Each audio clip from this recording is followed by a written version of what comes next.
Keeper of the Lost Cities by Shannon Messenger. Narrated by Ty Farnsworth. Preface. Blurry, fractured memories swam through Sophie's mind, but she couldn't piece them together. She tried opening her eyes and found only darkness. Something rough pressed against her wrists and ankles, refusing to let her move. A wave of cold rushed through her as the horrifying realization dawned. She was a hostage. A cloth across her lips stifled her cry for help, and a sedative sweet aroma stung her nose when she inhaled, making her head spin. Were they going to kill her? Would the Black Swan really destroy their own creation? What was the point of Project Moonlark then? What was the point of the Everblaze? The drug lulled her toward a dreamless oblivion, but she fought back, clinging to the one memory that could shine a tiny spot of light in the thick, inky haze. A pair of beautiful aquamarine eyes. Fitz's eyes. Her first friend in her new life. Her first friend ever.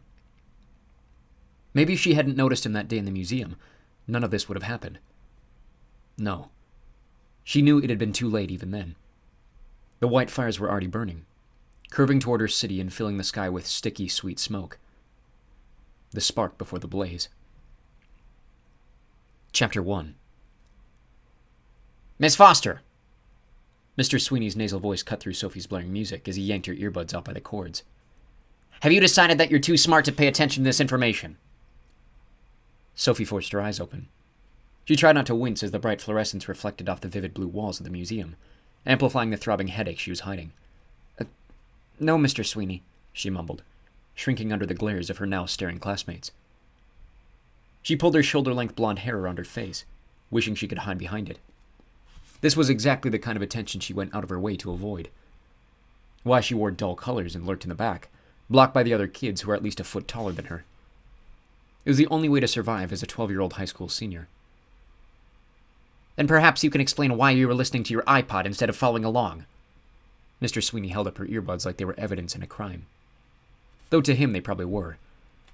He dragged Sophie's class to the Natural History Museum at Balboa Park, assuming his students would be excited about the all-day field trip. He didn't seem to realize that unless the giant dinosaur replicas came to life and started eating people, no one cared.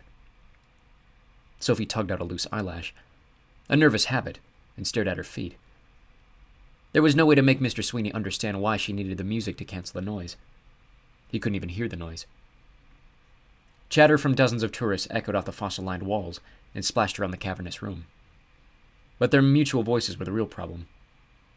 Scattered, disconnected pieces of thoughts broadcast straight into Sophie's brain, like being in a room with hundreds of TVs blaring, all different shows at the same time. They sliced into her consciousness, leaving sharp pains in their wake.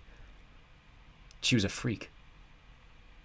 It had been her secret, her burden, since she fell and hit her head when she was 5 years old. She tried blocking the noise, tried ignoring it. Nothing helped.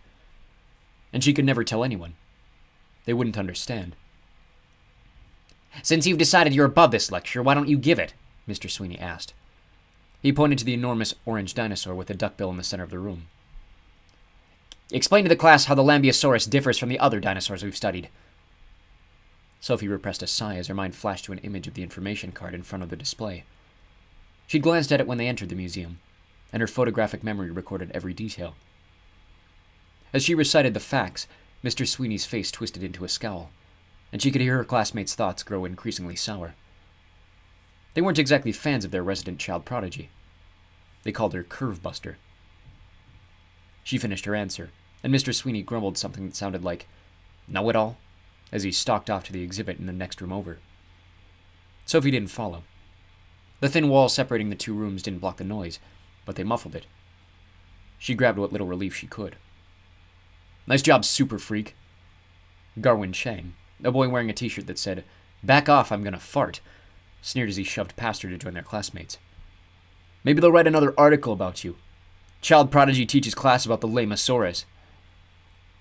Garwin was still bitter Yale had offered her a full scholarship. His rejection letter had arrived a few weeks before. Not that Sophie would be allowed to go. Her parents said it was too much attention, too much pressure, and she was too young. End of discussion. So she'd be attending the much closer, much smaller San Diego City College next year. A fact some annoying reporter found newsworthy enough to post in the local paper the day before. Child prodigy chooses City College over Ivy League, complete with her senior photo. Her parents freaked when they found it. Freaked wasn't even a strong enough word. More than half their rules were to help Sophie avoid unnecessary attention. Front-page articles were pretty much their worst nightmare. They'd even call the newspaper to complain. The editor seemed as unhappy as they were. The story was run in place of an article on the arsonist terrorizing the city, and they were still trying to figure out how the mistake had happened. Bizarre fires with white-hot flames and smoke that smelt like burnt sugar took priority over everything, especially a story about an unimportant little girl that most people went out of their way to ignore. Or they used to. Across the museum, Sophie caught sight of a tall, dark-haired boy reading yesterday's newspaper, with the embarrassing black and white photo of her on the front. Then he looked up and stared straight at her. She'd never seen eyes that particular shade of blue before. Teal, like the smooth pieces of sea glass she'd found on the beach. And they were so bright they glittered. Something flickered across his expression when he caught her gaze. Disappointment? Before she could decide what to make of it, he shrugged off the display he'd been leaning against and closed the distance between them. The smile he flashed belonged on a movie screen, and Sophie's heart did a weird fluttery thing. "Is this you?" he asked, pointing to the picture. Sophie nodded, feeling tongue-tied. He was probably 15, and by far the cutest boy she'd ever seen. So why was he talking to her? "I thought so." He squinted at the picture, then back at her. "I didn't realize your eyes were brown." Yeah," she said, not sure what to say. "Why?" He shrugged. "No reason." Something felt off about the conversation, but she couldn't figure out what it was. And she couldn't place his accent. Kind of British, but different somehow. Crisper? Which bothered her, but she didn't know why.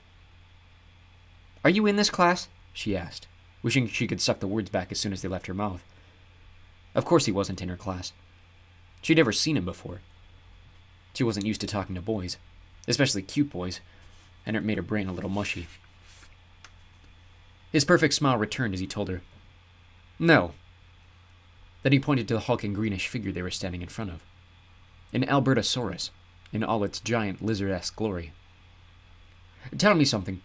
Do you really think that's what they look like? It's a little absurd, isn't it?" "Not really," Sophie said, trying to see what he saw. It looked like a small T-Rex. Big mouth, sharp teeth, ridiculously short arms.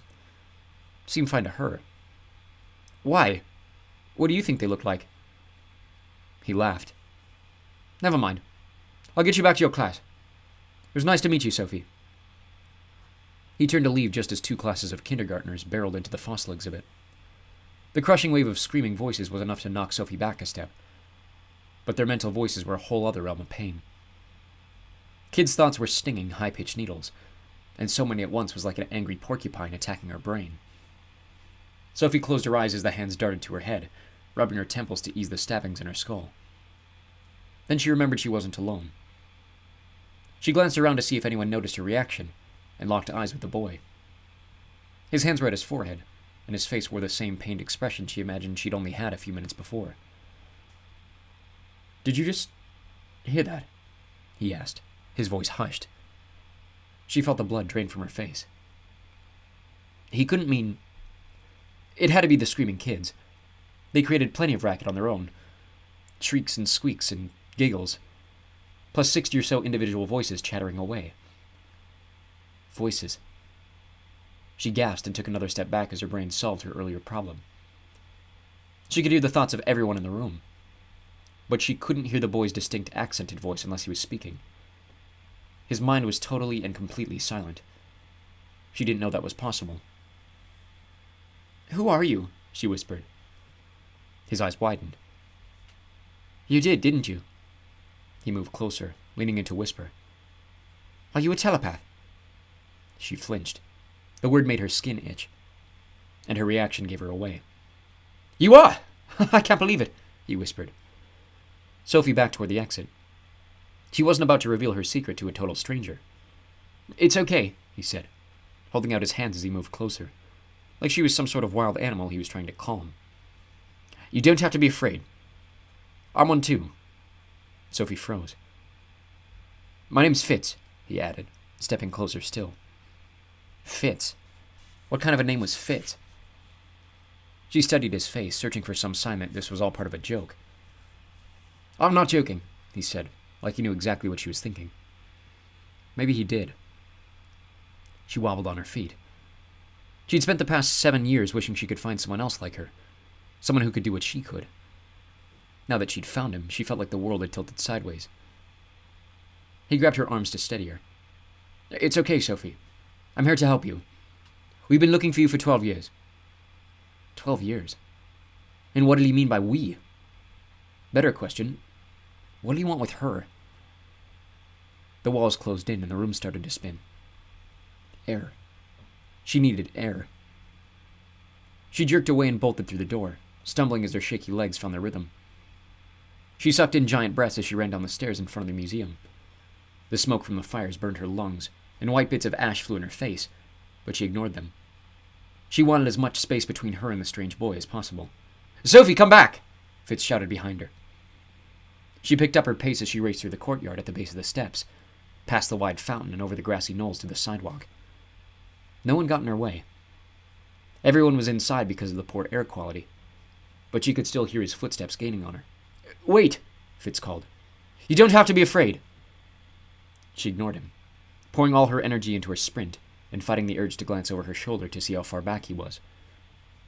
She made it halfway through a crosswalk before the sound of screeching tires reminded her she hadn't looked both ways. Her head turned, and she locked eyes with the terrified driver struggling to stop his car before it plowed right over her. She was going to die. Chapter 2. The next second was a blur. The car swerved right, missing Sophie by inches, then jumped the curb and sideswiped a streetlight. The heavy steel lantern cracked from its base and plummeted toward Sophie. No! It was her only thought as her instincts took over. Her hand shot into the air, her mind pulling strength from somewhere deep in her gut and pushing it out through her fingertips. She felt the force collide with the falling lantern, gripping on like it was an extension of her arm. As the dust settled, she looked up and gasped. The bright blue lantern floated above her, somehow held up by her mind. It didn't even feel heavy, though she was sure it weighed a ton. Put it down, a familiar accented voice warned, bringing her out of her trance. She shrieked and dropped her arm without thinking. The streetlight hurtled toward them. Watch out! Fitz shouted, yanking her out of the way a split second before the lantern crashed to the ground. The force of the impact knocked them over, and they tumbled to the sidewalk. Fitz's body broke her fall as she landed across his chest. Time seemed to stop. She stared into his eyes that were now stretched as wide as they could go, trying to sort through the flurry of thoughts and questions swirling around in her head to find something coherent. How did you do that? He whispered. I have no idea. She sat up, replaying the last few seconds in her mind. Nothing made sense. We need to get out of here, Fitz warned, pointing to the driver who was staring at them like he'd witnessed a miracle. He saw, she gasped, feeling her chest tighten with panic. Fitz pulled her to her feet as he got up. Come on, let's get out of sight. She was too overwhelmed to figure out a plan on her own, so she didn't resist when he dragged her down the street. Which way? He asked when they reached the first intersection. She didn't want to be alone with him, so she pointed north, toward the San Diego Zoo, where there was sure to be a crowd even during a firestorm. They took off running, though no one was following, and for the first time in her life, Sophie missed hearing thoughts. She had no idea what Fitz wanted, and it changed everything. Her mind ran through terrifying scenarios, most of which involved government agents throwing her into dark vans to run experiments on her. She watched the road, ready to bolt at the first sign of anything suspicious. They reached the zoo's massive parking lot, and Sophie relaxed when she saw people outside, milling around their cars. Nothing would happen with so many witnesses. She slowed her pace to a walk. What do you want? She asked when she caught her breath. I'm here to help you, I promise. His voice sounded sincere. Didn't make it easier to believe him, though. Why were you looking for me? She tugged out a loose eyelash, more than a little afraid of the answer. He opened his mouth and hesitated. I'm not sure if I'm supposed to tell you. How am I supposed to trust you if you won't answer my questions? He considered that for a second. Okay, fine. But I don't know much. My father sent me to find you. We've been looking for a specific gal your age. And I was supposed to observe and report back to him like always. I wasn't supposed to talk to you." He frowned like he was disappointed with himself. "I just couldn't figure you out. You don't make sense." "What does that mean?" "It means you're different from what I expected. Your eyes really threw me off." "What's wrong with my eyes?"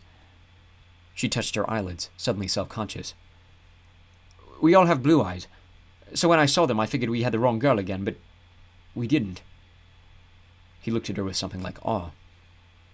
"You're really one of us?" She stopped and held up her hands. "Whoa, hang on. What do you mean, one of us?" He glanced over his shoulder, frowning when he spotted a crowd of fanny-pack-wearing tourists within earshot. He pulled her toward a deserted corner of the parking lot, ducking behind a dark green minivan. "Okay, there's no easy way to explain this, so I'm just going to say it. We're not human, Sophie." For a second she was too stunned to speak. Then a hysterical laugh escaped her lips. "Not human," she repeated, shaking her head. "Right. Where are you going?" he asked as she moved toward the sidewalk. "You're insane, and I'm insane for trusting you." She kicked the ground and she stomped away. "I'm telling the truth," he called. "Just think for a minute, Sophie." The last thing she wanted to do was listen to another word he said, but the plea in his voice made her stop and face him. "Can humans do this?" He closed his eyes and vanished. He was only gone for a second, but it was enough to leave her reeling. She leaned against a car, feeling everything spin around her. But I can't do that," she argued, taking deep breaths to clear her head. "You have no idea what you can do when you set your mind to it. Think of what you did with that pole a few minutes ago." He seemed so sure, and it almost made sense. But how could that be? And if she wasn't human, what was she? Chapter 3. "So, what?" Sophie managed to say when she finally found her voice. "You're saying I'm an alien?" She held her breath. Fitz erupted into laughter. Her cheeks grew hot, but she was also relieved. She didn't want to be an alien. "No," he said when he managed to compose himself.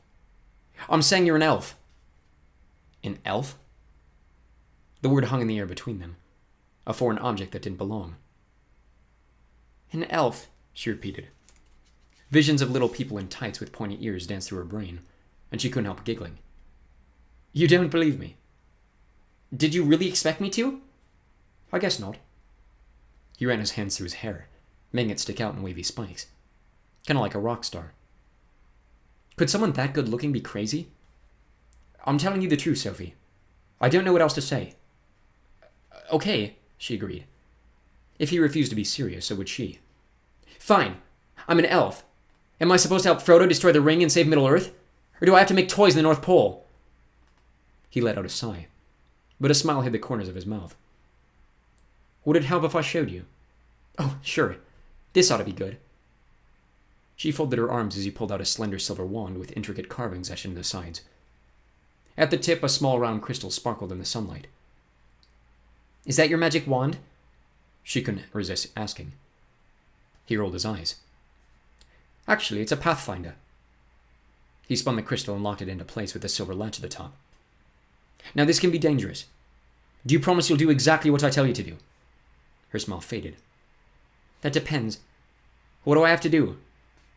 "You need to take my hand and concentrate on holding on. And by concentrate, I mean you can't think about anything else, no matter what happens. Can you do that?" "Why? Do you want proof or not?" She wanted to say no. He couldn't actually prove anything. What was he going to do, whisk her away to some magic elf land? But she was curious. And really, what harm could come from holding someone's hand? She willed her palms not to sweat as their fingers laced together. Her heart did that stupid fluttery thing again, and her hand tingled everywhere their skin touched. He glanced over his shoulder, scanning the parking lot again. "Okay, we're here alone. We go on 3. You ready?" "What happens on 3? He shot her a warning look, and she scowled at him. But she bit her tongue and concentrated on holding his hand, ignoring her racing heart. Seriously, when did she become one of those silly girls? 1, he counted, raising the wand. Sunlight hit a facet in the crystal, and a bright beam refracted toward the ground. 2. He tightened his grip. Sophie closed her eyes. 3. Fitz pulled her forward, and the warm tingling in her hand shot through her body, like a million feathers swelling underneath her skin, tickling her from the inside out. She fought off a giggle and concentrated on Fitz. But where was he? She knew she was clinging to him, but it felt like her body had melted into goo, and the only thing keeping her from oozing away was a blanket of warmth wrapped around her. Then, faster than the blink of an eye, the warmth faded, and she opened her eyes. Her mouth fell open as she tried to take it all in. She might have even squeaked. She stood at the edge of a glassy river lined with impossibly tall trees, fanning out their wide emerald leaves among the puffy white clouds. Across the river, a row of crystal castles glittered in the sunlight in a way that would make Walt Disney want to throw rocks at his magic kingdom. To her right, a golden path led into a sprawling city, where the elaborate domed buildings seemed to be built from brick-sized jewels, each structure a different color. Snow-capped mountains surrounded the lush valley, and the crisp, cool air smelled like cinnamon, and chocolate, and sunshine. Places this beautiful weren't supposed to exist, much less appear out of thin air. You can let go of my hand now. Sophie jumped. She'd forgotten about Fitz. Her hand released his, and as the blood tingled in her fingertips, she realized how hard she'd been squeezing. She looked around, unable to make sense of anything she saw. The castle towers twisted like spun sugar, and something seemed oddly familiar about them, but she couldn't figure out what it was. Where are we? Our capital. We call it Eternalia, but you might have heard it called Shangri-La before. Shangri-La, she repeated, shaking her head. Shangri-La is real. All of the lost cities are real. But not how you picture them, I'm sure. Human stories rarely get anything right. Think of all the ridiculous things you've heard about elves. She had to laugh at that, and the sharp burst of sound echoed off the trees. It was so quiet there, just the gentle breeze brushing her face and the soft murmur of the river. No traffic, no chatter, no hammering, no unspoken thoughts. She could get very used to this silence, but it felt strange, too, like something was missing. Where is everyone? She asked, rising on her tiptoes to get a better view of the city. The streets were a ghost town. Fitz pointed to a domed building that towered over all the others. The green stones of its walls looked like giant emeralds, but for some reason the building sparkled less than all the others. It looked like a serious place, for serious things. See the blue banner flying? That means a tribunal is in progress. Everyone's watching the proceedings. A tribunal? When the council, basically our royalty, holds a hearing to decide if someone's broken a law. They're kind of a big deal when they happen. Why? He shrugged. Laws are rarely broken. Well, that was different. Humans broke the law all the time. She shook her head. Was she really thinking of humans as something other? But how else could she explain where she was? She tried to wrap her mind around the idea, tried to force it to make sense. So, she said, cringing over her ridiculous next question. This is magic? Fitz laughed, a full body laugh, like it was the funniest thing he'd ever heard. She glared at him. It couldn't be that funny. No, he said when he regained control. Magic is a stupid idea humans came up with to try to explain things they couldn't understand. Okay, she said, trying to cling to the remaining strands of her sanity. Then how can we be here, when 5 minutes ago we were in San Diego? He held the Pathfinder up to the sun, casting a ray of light onto his hand. Light leaping. We hitched a ride a beam of light that was We hitched a ride on a beam of light that was headed straight here. That's impossible. Is it? Yeah, you need infinite energy for light travel. Haven't you heard of the theory of relativity? She thought she had him stumped with that one, but he just laughed again. That's the dumbest thing I've ever heard. Who came up with that? Albert Einstein? Huh. Never heard of him. But he was wrong. He'd never heard of Albert Einstein? The theory of relativity was dumb? She wasn't sure how to argue. He seemed so ridiculously confident it was unnerving. Concentrate harder this time, he said, as he grabbed her hand again. She closed her eyes and waited for the warm feather sensation. But this time it was like someone turned on a hairdryer and sent the feathers scattering into a million directions, until another force wrapped around her and pulled everything back together like a giant rubber band. A second later, she was shivering from a cold ocean breeze whipping her hair around her face. Fitz pointed to the massive castle in front of them, which glowed like the stones were crafted for moonlight. How do you think we got here? Words failed her. It really felt like the light passed through her, pulling her along with it.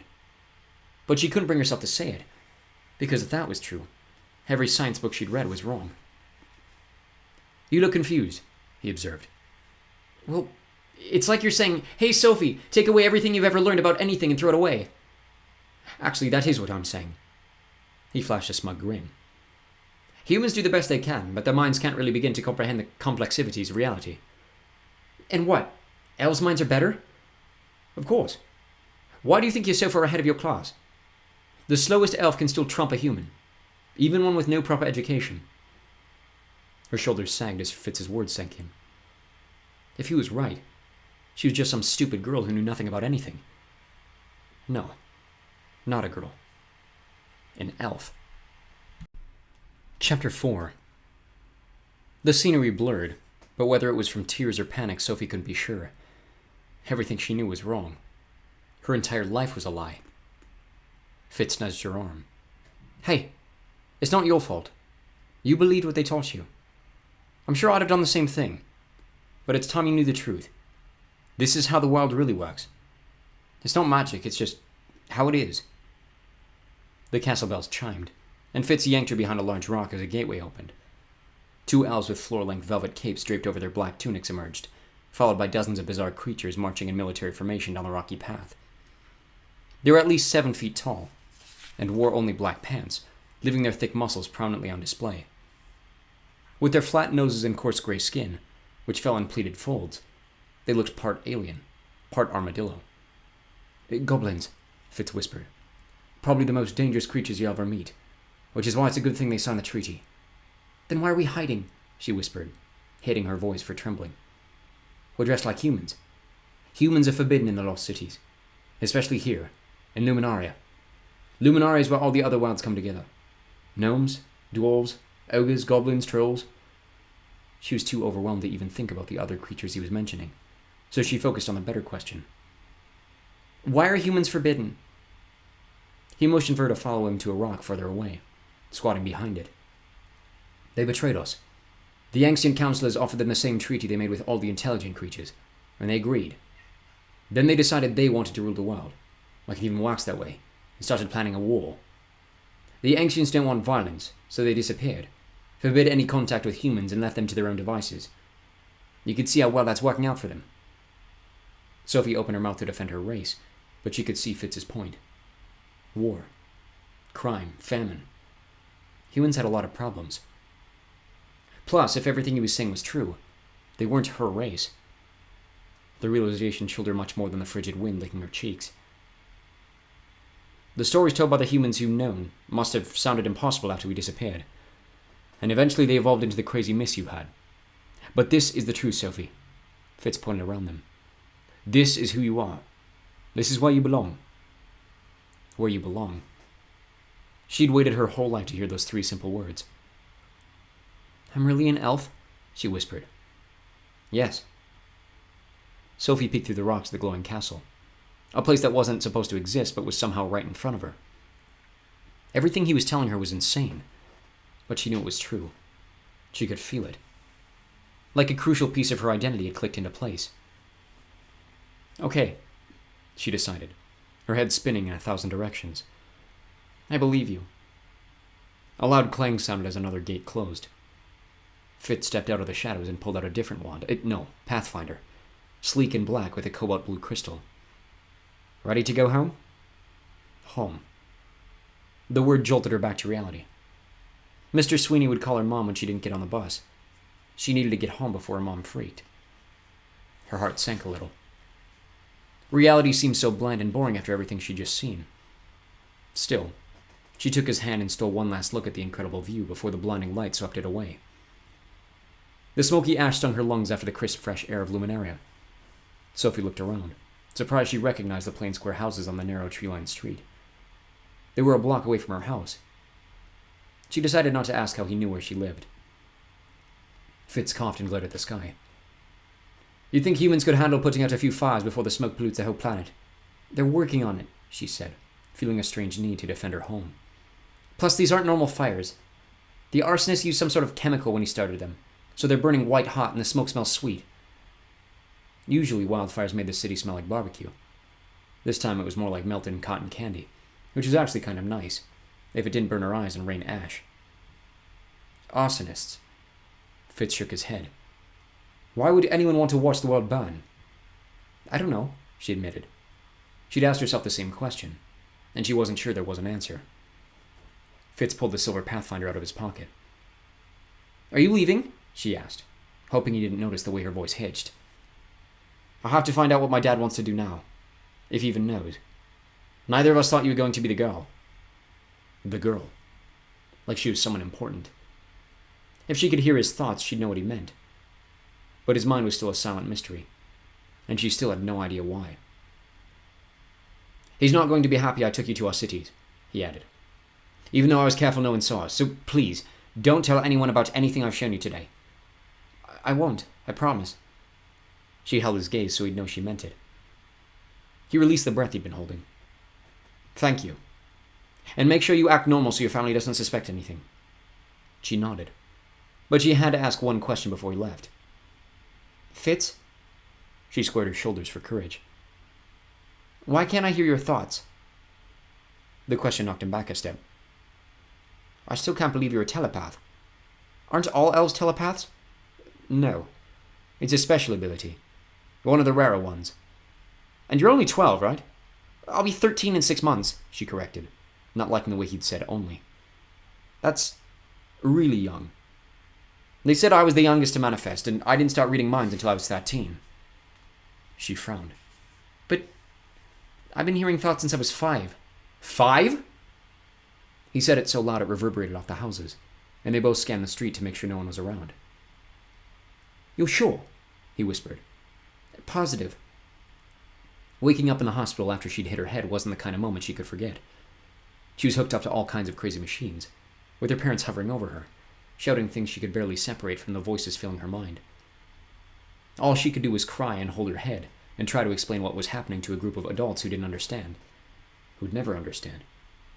No one could make the noise go away, and the voices had haunted her ever since. Is that wrong? She asked, not liking the worry etched between his brows. I have no idea. His eyes narrowed like he was trying to see inside her head.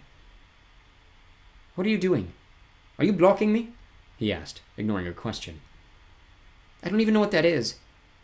She stepped away, wishing the extra space could stop him from reading her private thoughts. It's a way to keep telepaths out. Kind of like putting a wall around your mind. Is that why I can't hear you? Maybe. Can you tell me what I'm thinking right now? I told you, I don't hear your thoughts the way I do with other people. That's because humans have weak minds. But that's not what I meant. If you listen, can you hear me? I don't know. I've never tried to read a mind before. You just have to trust your instincts. Concentrate. You'll know what to do. Try. She hated being bossed around, especially since he wasn't answering her questions. Then again, what he wanted her to do might be the only way to find out why he looked so concerned. She just had to figure out what he meant by listen. She didn't have to tell her ears to hear. They just did. But listening took action. She had to concentrate. Maybe mind reading worked the same way, like an extra sense. She focused on his forehead, imagining that she was stretching out her consciousness like a mental shadow, feeling for his thoughts. After a second, Fitz's voice swept through her head. It wasn't sharp or loud like human thoughts, more of a soft whisper rushing across her brain. You've never felt a mind as quiet as mine? She blurted. You had me? He looked pale. Was I not supposed to? Well, no one else can. She needed a few seconds to process that. And you can't read my mind. He shook his head. Not even when I try my hardest. A whole new world of worries pressed down on her shoulders. She didn't want to be different from the other elves. Why? I have no idea. But when you parent with your eyes and where you live... He stopped, like he was afraid he'd said too much, then fumbled with the crystal on his Pathfinder. I need to ask my dad. Wait, you can't leave now! Not when she had more questions than answers. I have to. I've already been gone too long, and you need to get home. She knew he was right. She didn't want to get in any trouble, but her knees still shook as he held the crystal to the sunlight. He was her only link to the amazing world she'd seen, the only proof that she hadn't imagined the whole thing. Will I ever see you again? She whispered. Of course. I'll be back tomorrow. How will I find you? He flashed a small smile. Don't worry. I'll find you. Chapter 5. There you are, her mom shouted. Her panicked thoughts battered their way into Sophie's brain as she entered the cluttered living room and found her mom still on the phone. Yes, she's home now, she said into the receiver. Don't worry. I'll be having a very long talk with her. Sophie's heart jolted. Her mom hung up the phone and reeled around. Her wide green eyes glared daggers. That was Mr. Sweeney calling because he couldn't find you at the museum. What were you thinking? Wandering off like that, especially now with the fires making everyone nervous. Do you have any idea how worried I was? And Mr. Sweeney was about to call the police. I'm sorry, Sophie stammered, struggling to find a convincing lie. She was a horrible liar. I got scared. Her mom's anger faded to concern, and she tugged nervously at her curly brown hair. Scared of what? Did something happen? I saw this guy, Sophie said, realizing the best lies were based on truth. He had the article about me. He started asking all these questions, and it was freaking me out, so I ran away from him. And then I was scared to go back, so I walked to the trolley and took the train home. Why didn't you get a teacher or a museum guard? Or call the police? I guess I didn't think of that. I just want to get away. She tugged out an eyelash. Now stop doing that, her mom complained, closing her eyes and shaking her head. She took a deep breath. Well, I guess the important thing is that you're okay. But if anything like that ever happens again, I want you to run straight to an adult. Do you understand? Sophie nodded. Good. She rubbed the wrinkle between her brows that always appeared when she was stressed. This is exactly why your father and I were upset about that article. It's not safe to stand out in this world. You never know what some weirdo is going to try to do once they know where they can find you. No one understood the dangers of standing out better than Sophie. She'd been teased and tormented and bullied her whole life. I'm fine, Mom. Okay? Her mom seemed to deflate as she let out a heavy sigh. I know. I just wish...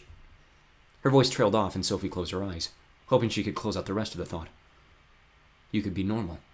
Like your sister. The word slipped a tiny pin into Sophie's heart. It was the hardest part of being a telepath, hearing what her parents really thought. She knew her mom didn't mean it, but that didn't make it any less painful to hear. Her mom wrapped her in a tight hug. Just be careful, Sophie. I don't know what I'd do if anything happened to you. I know, Mom. I'll try. Her dad came through the front door and her mom let her go. Welcome home, honey. I'll have dinner ready in 10, she called to him. And Amy, she added, raising her voice so it could be heard upstairs. Time to come down. Sophie followed her mom into the kitchen, feeling unease twist in her stomach. Worn linoleum, pastel walls, tacky knickknacks, it all seemed so ordinary after the glittering cities Fitz had shown her.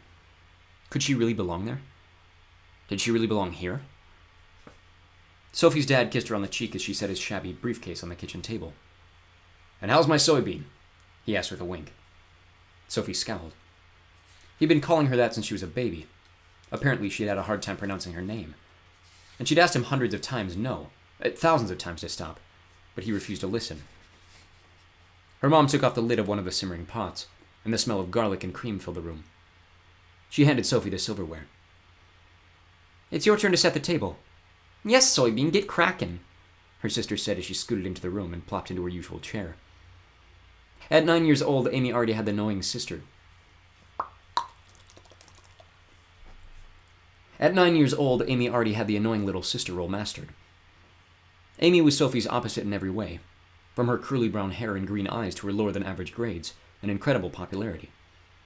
No one understood how she and Sophie could be sisters, especially Sophie. Even their parents wondered about it in their thoughts. The silverware slipped through Sophie's fingers. What's wrong? Her mom asked. Nothing. She sank into her chair. How could she and Amy be sisters? Amy was definitely human. Her parents were too. She'd heard enough of their thoughts to know they weren't hiding any secret powers. And if she was an elf... The room spun and she lowered her head into her hands. She tried to concentrate on breathing. Inhale, exhale, and repeat. "You okay, Soybean?" her dad asked. For once, she didn't care about the nickname. "I feel kind of dizzy. Must be from the smoke," she added, trying not to make them suspicious. "Can I go lay down?" "I think you should eat something first," her mom said, and Sophie knew she couldn't argue. Skipping dinner was definitely not acting normal, especially on fettuccine night. It was her favorite, but the rich sauce did not help her sudden nausea. Neither did the way her family stared at her. Sophie ignored their mental concern, trying not to tug on her eyelashes as she chewed each bite and forced herself to swallow. Finally, her dad set his fork down, the official end of dinner in the foster house, and Sophie jumped to her feet. "Thanks, Mom. That was great. I'm going to do some homework." She left the kitchen and sprinted up the stairs before they could say anything to stop her. She raced to her room and closed the door, stumbling to her bed. A loud hiss shattered the silence. "Sorry, Marty," she whispered, her heart pounding in her ears. Her fluffy gray cat glared at her for sitting on his tail, but she reached out her hand and he slunk toward her, settling into her lap. Marty's gentle purring filled the silence and gave her courage to confront the realization she'd made downstairs. Her family couldn't be her family. She took a deep breath and let the reality settle in. The strange thing was, in some ways it made sense. It explained why she always felt so out of place around them, the slender blonde among her chubby brunette family. Still, they were the only family she knew.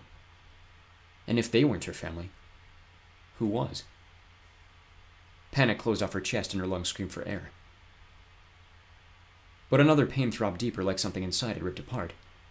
Her eyes burned with tears, but she blinked them back. It had to be a mistake.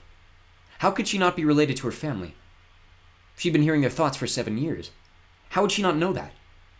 And even if it was somehow possible, not being related to them didn't change anything, did it? Lots of kids were adopted, and they were part of their new family. Her mom poked her head through the door. "I brought you some EL fudges." She handed Sophie a plateful of her favorite cookies and a glass of milk, then frowned. "You look pale, Sophie. Are you getting sick?" She pressed her palm against Sophie's forehead. "You don't have a fever." "I'm fine, just tired." She reached for a cookie but froze when she noticed his tiny elf face. "I need to go to bed." Her mom left her alone so she could change. She stumbled through her routine and crawled under the blankets, wrapping them as tightly as they would go. Marty took his place on her pillow next to her head. "Sweet dreams, Soybean," her dad said, kissing her on the forehead. Her parents always tucked her in, another foster family tradition. "Night, Dad." She tried to smile, but she could barely breathe. Her mom kissed Sophie's cheek. "Do you have Ella?" "Yep." She showed her the blue elephant tucked under her arm. She was probably too old to still have a stuffed animal, but she couldn't sleep without Ella. Tonight she needed her more than ever. Her mom turned off the light, and the darkness gave Sophie the courage she needed. Can I ask you guys something?" "Sure," her dad said. "What's up?" She hugged Ella tighter. Was I adopted?" Her mom laughed as her mind flashed to the 12 hours of very painful labor she'd endured. "No, Sophie, why would you ask that? Could I have been switched at birth? No, of course not." "Are you sure?" "Yes, I think that I would know my own daughter." There wasn't a doubt in her mom's mind. "What's this all about?" "Nothing, I was just wondering." Her dad laughed.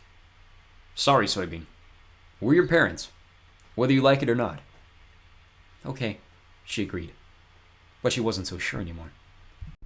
Chapter 6. That night, Sophie dreamed the Keebler elves were holding her hostage until she perfected all their cookie recipes. Then she told them she liked Oreos better, and they tried to drown her in a giant vat of fudge. She woke in a cold sweat and decided sleep was overrated. When morning came, she took a quick shower, then threw on her best jeans and a shirt she'd never worn, buttery yellow with brown stripes.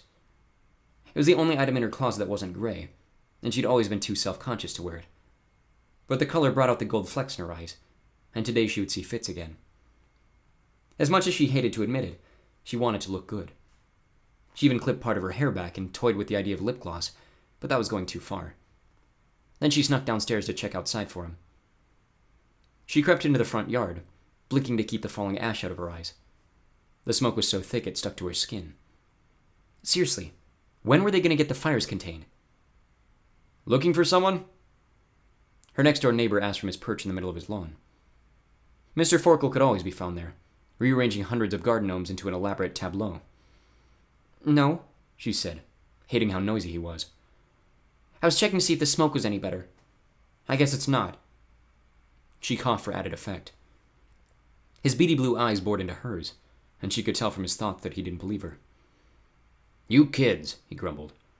"Always up to something." Mr. Forkle loved to start sentences with, "you kids." He was old and smelled like feet and was always complaining about something. But he was the one who had called 911 when she hit her head, so she was obliged to be nice. He moved a gnome a fraction of an inch to the left. "You should get back inside before the smoke gives you another one of those headaches you're always—" Loud yapping interrupted him, and a ball of fur with legs streaked up the sidewalk, barking its tiny head off. A blond guy in spandex jogging shorts chased after it. "Would you mind grabbing her?" he called to Sophie as the dog raced across the lawn. "I'll try." The dog was quick, but Sophie managed to step on the leash with a clumsy lunge. She kneeled, stroking the wild-eyed, panting creature to calm her down. "Thank you so much," the guy said as he ran up the path. As soon as he drew close, the dog growled and strained against the leash, barking like mad. "She's my sister's dog," he shouted over the noise. "She hates me. Not my sister, the dog," he added. He held out his hand, displaying several half-moon bite wounds, fresh and still bleeding. One was so deep it would definitely leave a scar. Sophie picked up the trembling dog and hugged her. Why was the dog so afraid? "I don't suppose you'd be willing to carry her back to my sister's house. It's just a few blocks away, and she seems to like you better than me." He winked one of his piercing blue eyes. "She most certainly will not," Mr. Forkle yelled before she could open her mouth to answer. "Sophie, go inside. And you," he pointed to the jogger. "Get out of here right now, or I'm calling the police." The guy's eyes narrowed. "I wasn't asking—" "I don't care," Mr. Forkle interrupted. "Get away from her, now." The barking grew louder as the guy moved towards Sophie. She could barely think through the chaos, but there was something in his expression that made her wonder if he was planning to grab her and drag her away. And that's when it hit her. She couldn't hear his thoughts. Even with the barking, she should have heard something. Would Fitz have sent someone else in his place? But if he had, why wouldn't the jogger say that? Why try to trick her? Before she could react, Mr. Forkle stepped between them, stopping the jogger in his tracks. Mr. Forkle might be on the old side, but he was a larger man, and when he straightened up to his full height, he made quite an intimidating figure. They stared each other down for a few seconds. Then the jogger shook his head and backed off. "Sophie, let the dog go," Mr. Forkle ordered. She did as he said, and the dog raced away. The jogger glowered at them both before he took off after it. Sophie released the breath she'd been holding. "You're okay," Mr. Forkle promised. "If I see him again, I'll call the police." She nodded, trying to find her voice. Thanks." Mr. Forkle snorted, shaking his head and grumbling something that started with, "you kids," as he returned to his lawn gnomes. "Better get inside." "Right," she agreed, moving up the path on shaky legs. As soon as the front door closed, she leaned against it, trying to make sense of the scattered questions racing through her brain. Why would that guy try to grab her? Could he be another elf? Fitz had some serious explaining to do, whenever he decided to make his next appearance. There was still no sign of Fitz when she got to school, and now she wasn't sure what to do. He might be waiting for her to be alone before he appeared, but after the dog incident, she wanted a few eyewitnesses around. Unless Fitz had sent the jogger to get her. It was also frustrating and confusing. She headed for class when the bell rang, lurking a few steps behind the other students. A hand grabbed her arm and pulled her into the shadows between buildings. Sophie stopped her scream just in time when she recognized Fitz. "Where have you been?" she demanded, a little too loudly. Several heads turned their way. "Do you have any idea what I've been going through?" "Miss me bad, huh?" he whispered, flashing a cocky smile. She felt the blood rush to her face and looked away to hide her blush. "More like you left me alone with a ton of unanswered questions and no way to find you, and then this guy shows up and tries to grab me and—" "Whoa. Wait, what guy?" "I don't know," she said. "Some creepy blonde guy tried to trick me into wandering off with him, and when I wouldn't, it looked like he was going to snatch me, but I wasn't sure because I couldn't hear his thoughts, and I thought he might be another elf." "Okay, slow down." Fitz swept his hair back. "No one else knows you're here. Only my dad, and he sent me to get you." "Then why couldn't I hear his thoughts?" "I don't know," he admitted. "Are you sure you couldn't?" She replayed the scene, trying to remember. There had been a lot of barking and growling, her heart pounding in her ears. She couldn't even remember hearing Mr. Forkel's thoughts, now that she thought about it, and she could always hear his. "Maybe not," she said quietly. "My guess is he was human, and maybe his mind is just quieter than the others. But we'll check with my dad. We'd better move, though." He pointed to a teacher who was eyeing them like she suspected impending mischief. "We can't leap with people around." "Leap?" she squeaked as he pulled her behind the English building. "I can't ditch class, Fitz. They'll call my parents. And after yesterday, I think my mom might strangle me." "This is important, Sadie. You have to come with me." "Why?" "Just trust me." She locked her knees so he couldn't pull any further. She couldn't keep disappearing all the time. Elf or not, she had life here, with classes she could fail and parents who could ground her. "How am I supposed to trust you when you won't even tell me anything?" "You can trust me because I'm here to help you." That wasn't good enough. If he wouldn't tell her what was going on, she knew how to find out. It was strange to willingly use her telepathy, after so many years trying to block it, but it was the only way to find out what he was hiding. So she closed her eyes and reached for his thoughts the way she had the day before. The breeze blushed through her mind, whispering scattered pieces of information. Nothing she needed, though. But when she pushed a little further, she found what he was hiding. "A test?" she shrieked. "What am I being tested for?" "You read my mind?" He dragged her deeper into the shadows, shaking his head. Hard. "You can't do that, Sophie. You can't listen to someone's thoughts anytime you want to know something. There are rules." "Well, you try to read my mind without permission. That's different. I'm on assignment." "What's that supposed to mean?" Fitz ran his hands through his hair, which he seemed to do when he was frustrated. "It doesn't matter. What matters is you could get in big trouble for invading someone's mind like that. It's a serious offense." The way he said serious made everything inside her scrunch and twist together. "Really?" she asked quietly. "Yeah. So don't do it again."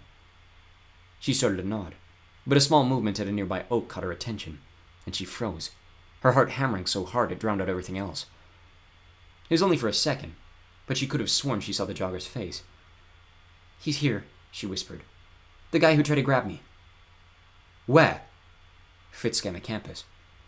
She gestured toward the tree, but there was no one around. No thoughts nearby either. Did she imagine it? Fitz pulled the silver pathfinder from his pocket and adjusted the crystal. "I don't see anyone, but let's get out of here. We shouldn't keep everyone waiting anyway." "Who's everyone?" "My parents, and a committee of our counselors. It's part of the test you had me thinking about when you broke into my head." He shot her a sidelong glance, and she felt her cheeks heat up. "Sorry," she mumbled. She'd never thought of telepathy as breaking in before, but she could see his point. His thoughts hadn't automatically filled her mind the way they did with humans. She shoved her way in and then took them. She'd be furious if someone did that to her. She wouldn't make that mistake again. It wasn't like she'd ever enjoyed being a telepath anyway. Reading minds always caused way more problems than it solved. Fitz took her hand and led her into the sunlight. "Ready?" he asked as he held up the pathfinder. She nodded, hoping he couldn't feel the way her arm was shaking. "Can you tell me what the test determines?" He grinned as his eyes locked with hers. "Your future." Chapter 7. Sophie had to shield her face as she surveyed her new surroundings. The enormous metal gate in front of them glowed as bright as sunlight, nearly blinding her. "Welcome to Everglen," Fitz said, leading her toward the doors. "What do you think?" "It's very bright." He laughed. "Yeah, the gate absorbs all the light so no one can leap directly inside. My dad works for the council, so he likes his privacy at home. I guess." After a stressful morning, it was nice to know she'd be safe, but she couldn't help wondering what they were trying to keep out. She doubted King Kong could get past the massive doors. A faint click sounded, and the gate swung inward. A striking figure stood in a small grassy clearing surrounded by the same enormous trees she'd seen growing along the river in the capital. A floor-length midnight blue cape was fastened across his shoulders, with a clasp that looked like a pair of yellow diamond-encrusted wings. He was tall and lean, with the same vibrant teal eyes and dark wavy hair. It was impossible to miss the family resemblance. "Sophie, this is my father, Alden," Fitz introduced. She wasn't sure if she should bow or curtsy or shake hands. How should she greet an elf? She managed a shy wave. "It's a pleasure to meet you, Sophie," Alden said with an accent more prominent than Fitz's. "I see Fitz wasn't kidding about the brown eyes. Most unusual. She could feel her cheeks flush. Oh, yeah. Alden smiled. There's nothing to be embarrassed about. I think the koala is quite pretty. Don't you, Fitz? She couldn't look at Fitz as he agreed. Her face felt like it might actually be on fire. Did you tell anyone else where Sophie was? Fitz asked. Only the council. Why? Sophie said someone tried to take her this morning. Alden's eyes widened. Are you okay? He asked, scanning Sophie like he was checking for injury. Yeah. He never got close enough to grab me. He just looked like he wanted to. Humans, Alden muttered. Actually, Sophie thought he might be an elf, Fitz told him. Father and son shared a look. Then Alden shook his head. Kidnapping is a human crime. I've never heard of an elf even considering such a thing, much less trying it. What made you think it was one of us? I might have been wrong, she said, feeling silly and paranoid. I just can't remember hearing his thoughts. Which has only happened around Fitz. And now you. Yes, Fitz told me about your telepathy. He reached out to touch her forehead. Do you mind? She didn't want to be rude, but she couldn't help taking a step back. I mean you no harm, I assure you. I'd love to see your memories of the kidnapper, if that's okay. She was surprised he'd asked her permission. Fitz really was right about the rules for telepaths. Didn't mean she liked the idea of having her memories searched, though. She glanced at Fitz and he nodded, trying to reassure her. But it was the kindness in Alden's eyes that made her agree. Alden placed 2 fingers gently against her temples and closed his eyes. She tried to hold still, and avoid thinking about how good Fitz looked in his dark jacket, but as the seconds ticked by, she could feel her knees start to shake. Well, Alden said as he pulled his hands away, you are indeed a fascinating girl. Couldn't hear her either, could you? Fitz asked him, sounding triumphant. No. Alden took both of her hands. Well, I'll look into what happened this morning, but I'm sure there's no reason to worry. You're here now, and it's perfectly safe in our world. He frowned and his head jerked toward Fritz. I specifically told you not to let her leap again without a nexus. Sorry, I forgot. Sophie thought she saw the guy who tried to grab her, so we had to get her out of there quick. But we're fine. I had us covered. That's not the point. Alden held out his hand, and Fitz dug a small black cuff out of his coat pocket and handed it to him. Alden clamped the bracelet around Sophie's right wrist, twisting until it fit snug. Is that comfortable? She nodded, staring at her new accessory. The wide band had a single teal jewel set in the front, a smooth gray rectangle on the back, and intricate symbols etched all around. She blinked when she realized they were letters that spelled out gibberish. It seemed like an odd way to decorate a bracelet, but what wasn't odd about this world? Alden twisted the band again, and it clicked with finality. There. All set. What is it? A safety precaution. Your body has to break into tiny particles to be carried by the light, and the Nexus holds those particles together until your concentration is strong enough to do it for you. Fitz never should have let you leap without one, even with the stressful circumstances. But Fitz doesn't have one. Sophie pointed to his bare wrist. I got mine off Ali. My concentration is strong enough for 3 people, which is why we're here. Sophie's not even a little bit faded, and you know it. Only fools overestimate their skills, son. You've never had to watch someone fade away. Perhaps if you had, you'd be more cautious. Fitz's eyes dropped to the ground. What does it mean to fade away? Sophie asked quietly. A second passed before Alden answered, and he looked like he was watching a memory. It's when you lose too much of yourself in a leap. Your body isn't fully able to reform, and eventually the light pulls the rest of you away and you're lost forever. Sophie felt goosebumps dimple her skin. Alden cleared his throat. It's only happened a few times, and we prefer to keep it that way. He shot a reproving look at Fitz. Fitz shrugged. Fine. The next time you send me on a secret mission to collect a long-lost elf, I'll be sure to put the Nexus on before I leave here. Alden's lip looked like they wanted to smile as he motioned for Sophie and Fitz to follow him down the path. We shouldn't keep our guests waiting. Sophie wiped her palms on her jeans and took a deep breath before she followed him down the narrow path lined with trees, which bloomed blue and red and pink and purple, every color of the rainbow. The air was so thick with the perfume of their flowers it was almost dizzying, a nice change from the smoky air back home. How exactly does this test decide my future? They're testing to see if you qualify for Foxfire. Fitz paused, like that was supposed to mean something. Isn't that glowing fungus? She asked. Alden cracked up. Fitz looked a little insulted. It's our most prestigious academy. You named your most prestigious academy after fungus? It represents a bright glow in a darkened world. But the light comes from fungus. Fitz rolled his eyes. Will you stop saying fungus? Only those with the strongest talent qualify for Foxfire. And if you don't get in, you might as well kiss your future goodbye. Alden placed his hand on her shoulder. You'll have to excuse my son. He's very proud to attend Foxfire, and it's definitely an accomplishment. But don't let him worry you. The earliest levels are more of a testing ground to see who develops abilities that qualify them to continue with their studies. The idea of going to an elven academy made her head spin. Would she have to sneak away every day? She didn't see how that could work, but she doubted her parents would knowingly let her lightly to a secret elven school either. If they really were her parents. Cold chills mixed with a sudden nausea as last night's troubling revelation roughed her back, and she shoved the sickening thought to a dark corner of her mind. One problem at a time. Is it going to be hard to get into Foxfire? She asked. Councillor Bronte will be difficult to impress, Alden admitted. He feels your upbringing and lack of proper education should disqualify you. Plus, he doesn't like surprises. The council had no idea you existed until today, and he's more than a little miffed about it. But you only need 2 out of 3 votes, so just do the best you can. The council didn't know about her?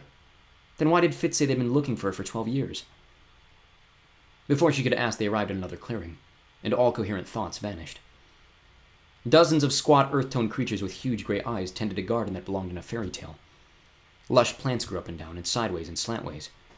One of the females shuffled by in a dress woven from grass, carrying a basket filled with twinkling purple fruit. What? It was the only word Sophie could come up with. I'm guessing this isn't quite how you pictured gnomes, is it?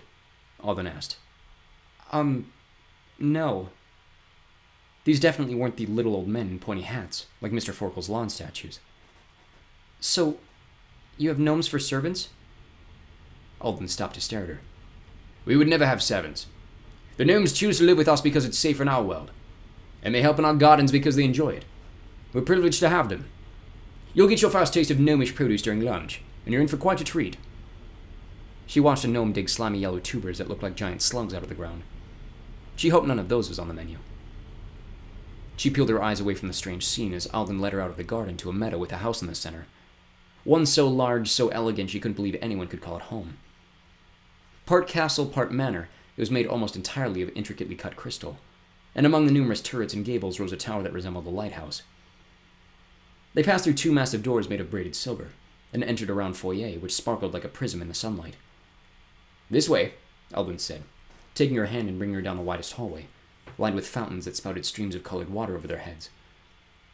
The hall dead-ended at a pair of doors encrusted with a jeweled mosaic, 2 diamond unicorns racing across a field of amethyst flowers. Sophie couldn't help wondering just how rich Fitz's family had to be to live in a place like this, though everything she'd seen in the elven world spoke of wealth.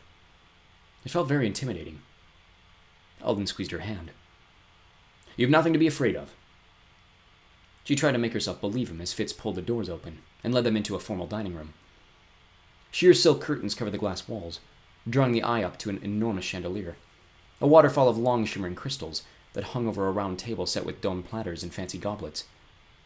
3 figures in jewel-encrusted circlets rose from the plush, throne-like chairs surrounding the table. A second too late, Sophie realized she should have curtsied, not that she knew how. She stared at the silver capes fastened to the base of their necks with clasps that looked like glowing golden keys, and felt horribly underdressed. Everyone wore jewels and lush fabrics, except her and Fitz, and he was in disguise. Councillors, this is Sophie Foster, Alden introduced with a quick bow. Sophie, this is Kenrick, Orley, and Bronte. Kenrick was built like a football player, with wild red hair and a big toothy grin. Orley looked like a fairy princess, rosy cheeks and long golden ringlets.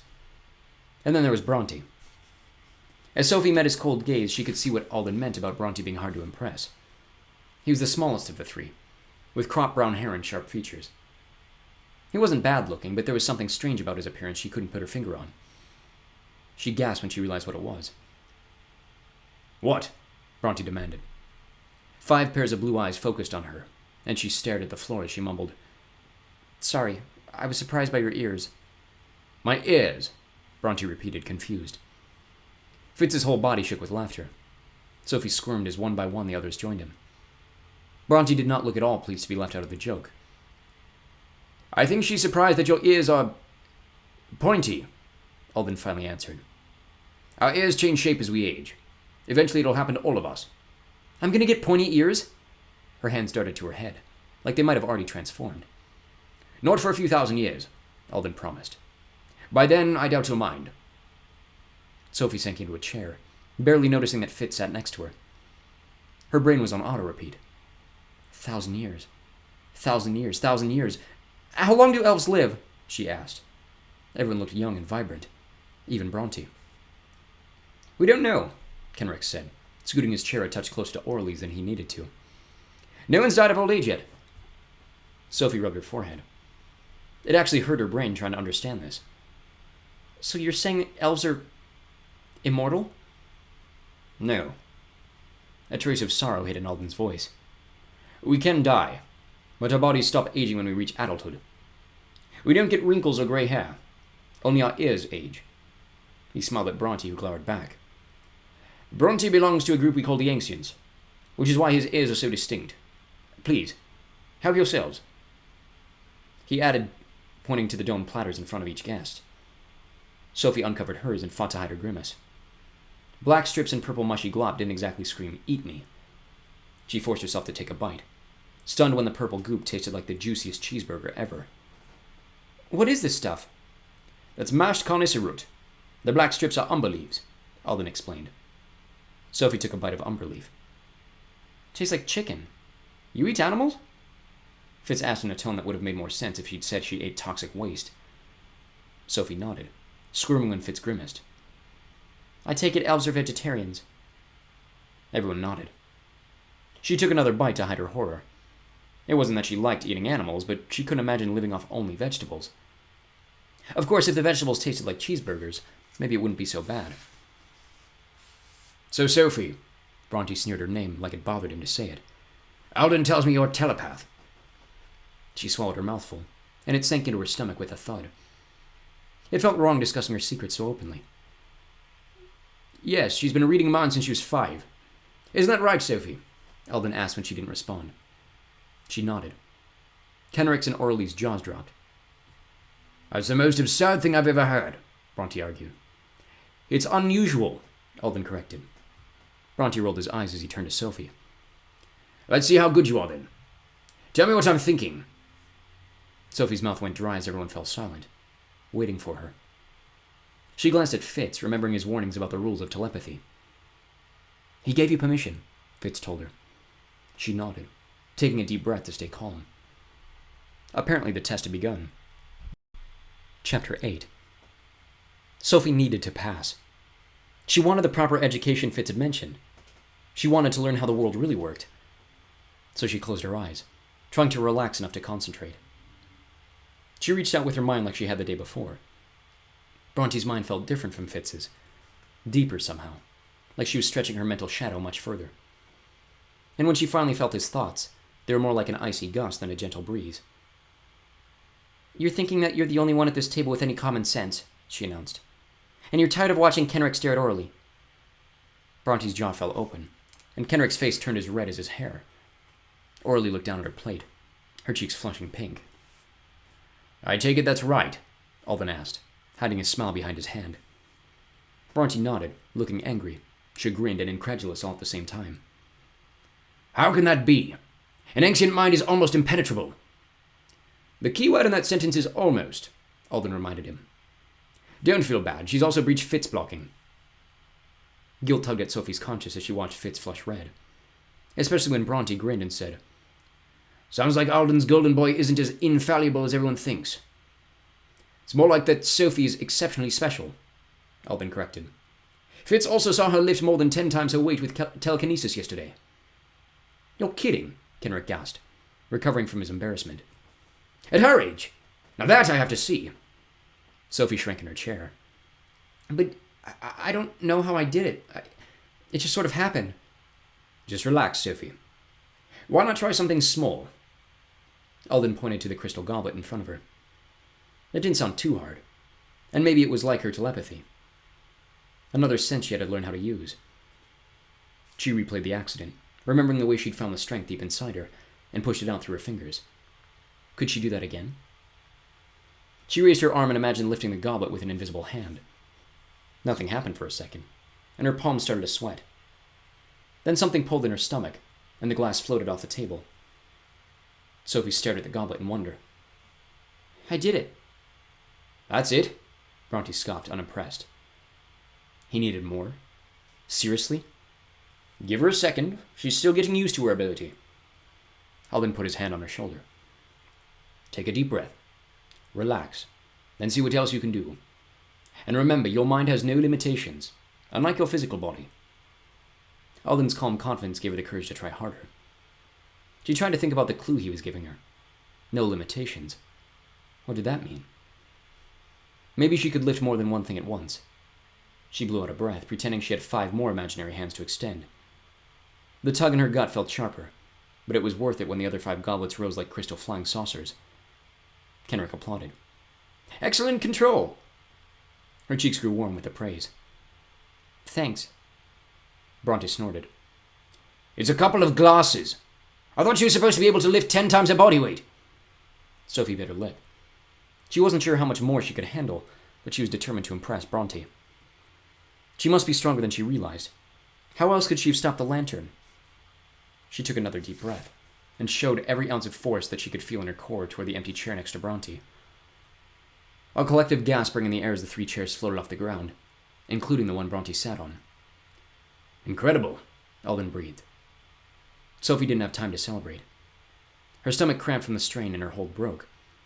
She screamed as the goblet shattered against the table, and the chairs crashed to the floor, knocking Bronte flat on his back with a thunderous collision. For a second, no one said anything. They just stared in open-mouthed shock. But when Bronte hollered for someone to help him up, everyone burst into a fit of laughter. Except Sophie. She dropped one of the counselors. She was pretty sure she'd sealed her future with that mistake. Kenrick clapped her on the back, pulling her out of her worries. "I've never seen such natural talent. You're even a natural at a language. Your accent is perfect. Almost as perfect as these guys." He pointed to Alden and Fitz. "I'm sorry, what?" she asked, assuming she'd heard him wrong. Fitz laughed. "You've been speaking the Enlightened language since we left here, like you did yesterday." She was speaking a different language? With an accent? "Our language is instinctive," Alden explained. "We speak from birth. I'm sure people thought you were an interesting baby, though to humans our language sounds like babbling." Her parents were always teasing her about what a noisy baby she was. She gripped the table. "Is there a word that sounds like soybean in English?" "Soybean?" Alden asked. "I used to say it as a baby. My parents thought I was trying to say my name and mispronouncing it. They even turned it into my nickname, a really annoying one." She blushed when Fitz chuckled beside her. Kenrick shrugged. "I can't think of what that would be." Fitz and Orly nodded. But Alden looked pale. "What is it?" Bronte asked him, still dusting off his cape from his fall. Alden waved the words away. Probably nothing." "I'll decide if it's nothing," Bronte insisted. Alden sighed. "It's possible she was trying to say soldering, but it's a stretch." Bronte's mouth tightened into a hard line. "What does a soldering mean?" Sophie asked. Alden hesitated before he answered.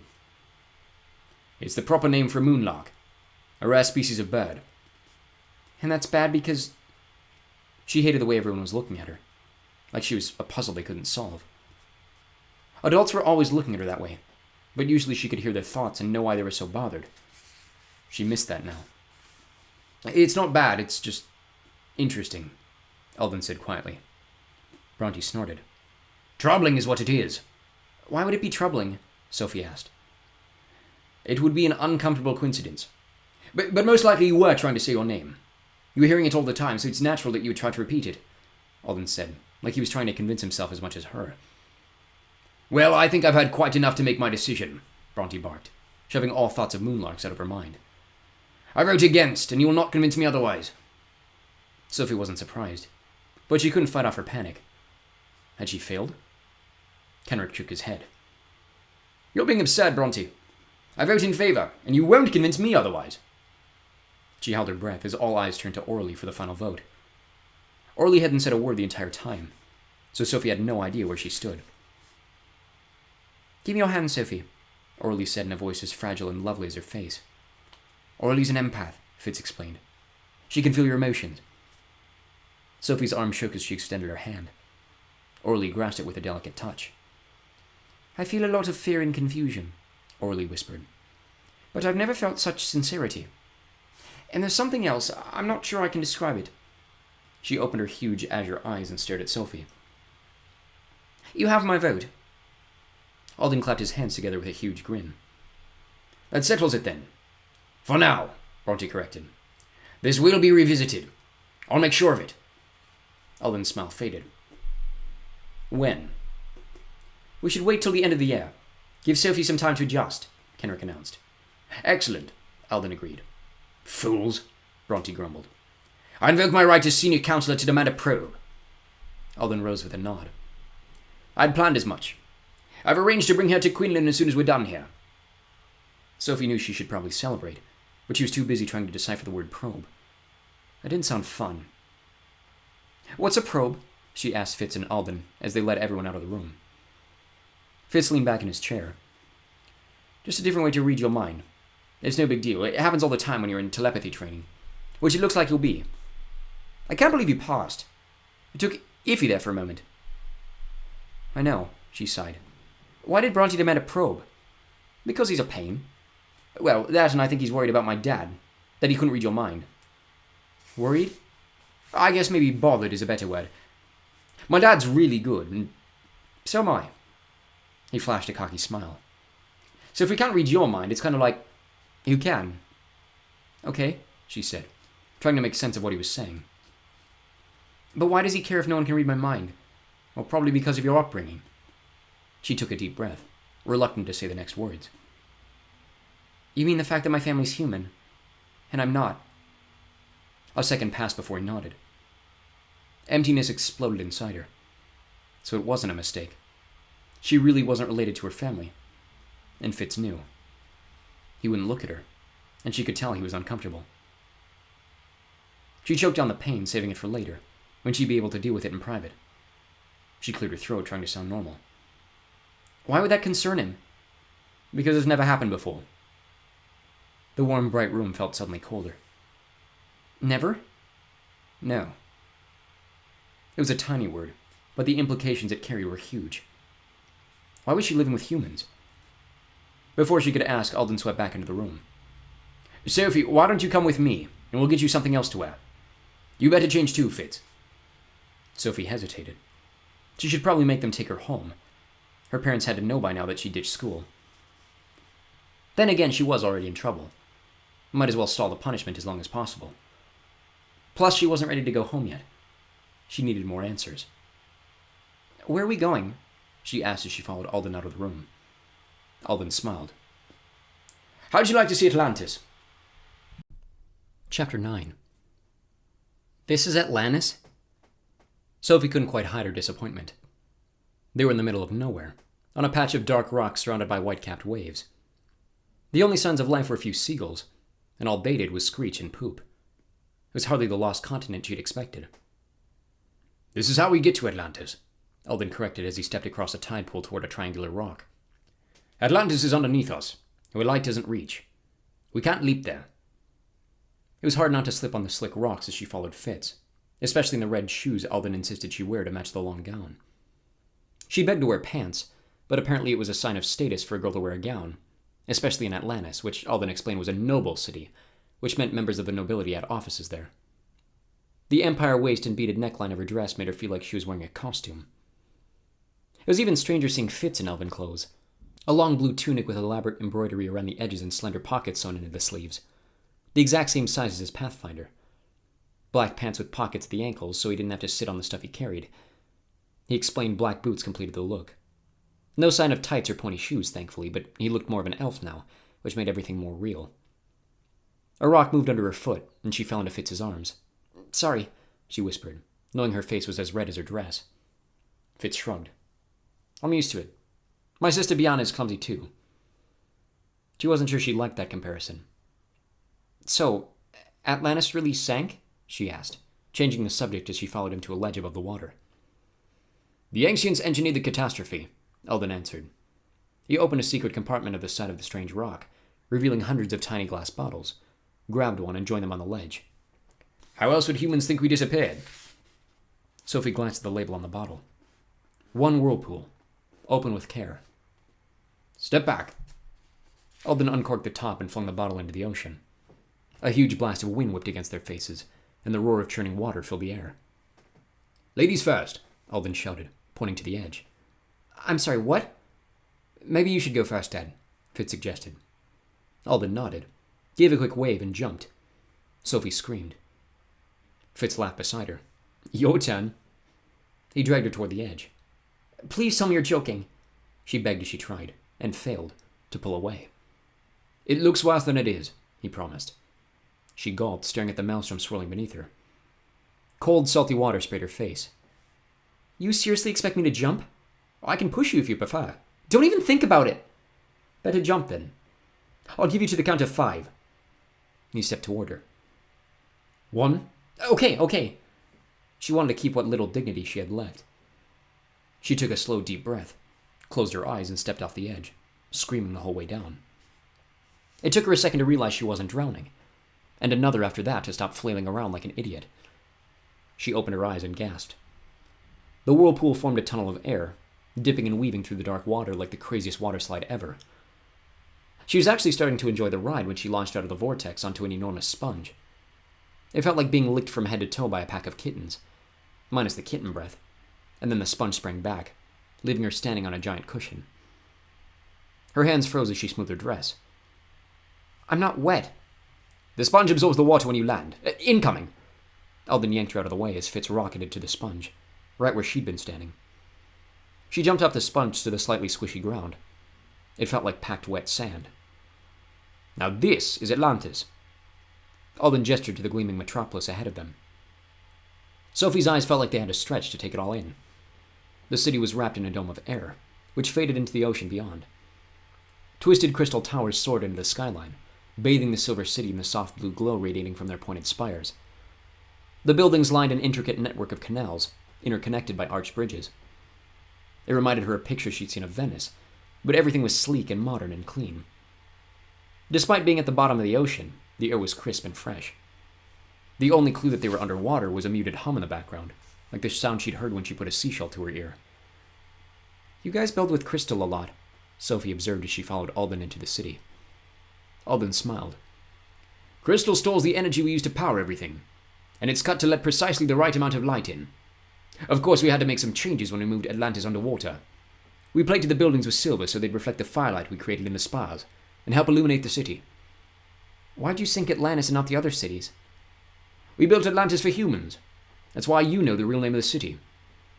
A long time ago, humans walked these very streets. Sophie looked around. Elves wandered the shops looking young and elegant. The men wore heavy velvet capes, like they belonged at a Renaissance fair, and some of the women's gowns shifted color as they moved.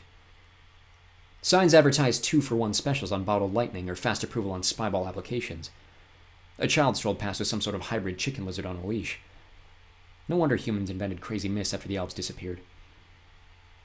They reached the main canal, and Alden hailed one of the carriages floating along the water. A silver almond-shaped boat with 2 rows of high-backed benches. A driver in an elbow-length green cape steered from the front bench, drawing the reins of some sort of brown creature skimming the surface of the waves. Sophie shrieked as the 8-foot-long scorpion with deadly pincers reared against the reins. Its tail curled up, looking ready to sting. What is that thing?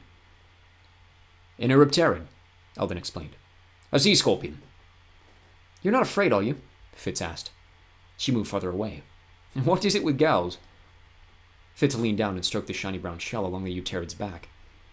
Sophie waited for the pincers to slice him in half, but the creature held still, emitting a low hissing sound, like it enjoyed being petted. See? Harmless. Fitz jumped into the carriage. Alden followed, holding the door open for her. Quinlan's waiting, Sophie. It's time to find out what's in that impenetrable mind of yours. Chapter 10. Every fiber of Sophie's being wanted to run far, far away from the mutant insect of doom, especially since it would take her to get probed. But she gritted her teeth and ran into the carriage, pressing her back against the bench to be as far as possible from the hideous sea scorpion. Where to? The driver asked Alden with a laugh. Quinlan Solin's office, please. The driver shook the reins, and the giant scorpion thrashed its tail against the water, pulling them along. Who's this Quinlan guy anyway? Sophie asked. Alden smiled. He's the best probe I know. If anyone can slip into your brain, it's him. Something about the word slip in gave her the heebie-jeebies. She tried to think about something else to stay calm. Why does he work down here? Atlantis wasn't a bad place, but she imagined the commute would get annoying after a while. Atlantis is our most secure city. Anyone and anything that needs added protection is here, including your file. I have a file? A highly classified one. What's in it? You'll see soon enough. She opened her mouth to ask another question, but Alden shook his head and pointed to the driver. She'd have to wait till they were alone. The carriage entered some sort of business district. The streets were packed with elves, all in long black capes, and the silver buildings stood taller than the others, with round windows tracing down the sides and glowing signs bearing their names.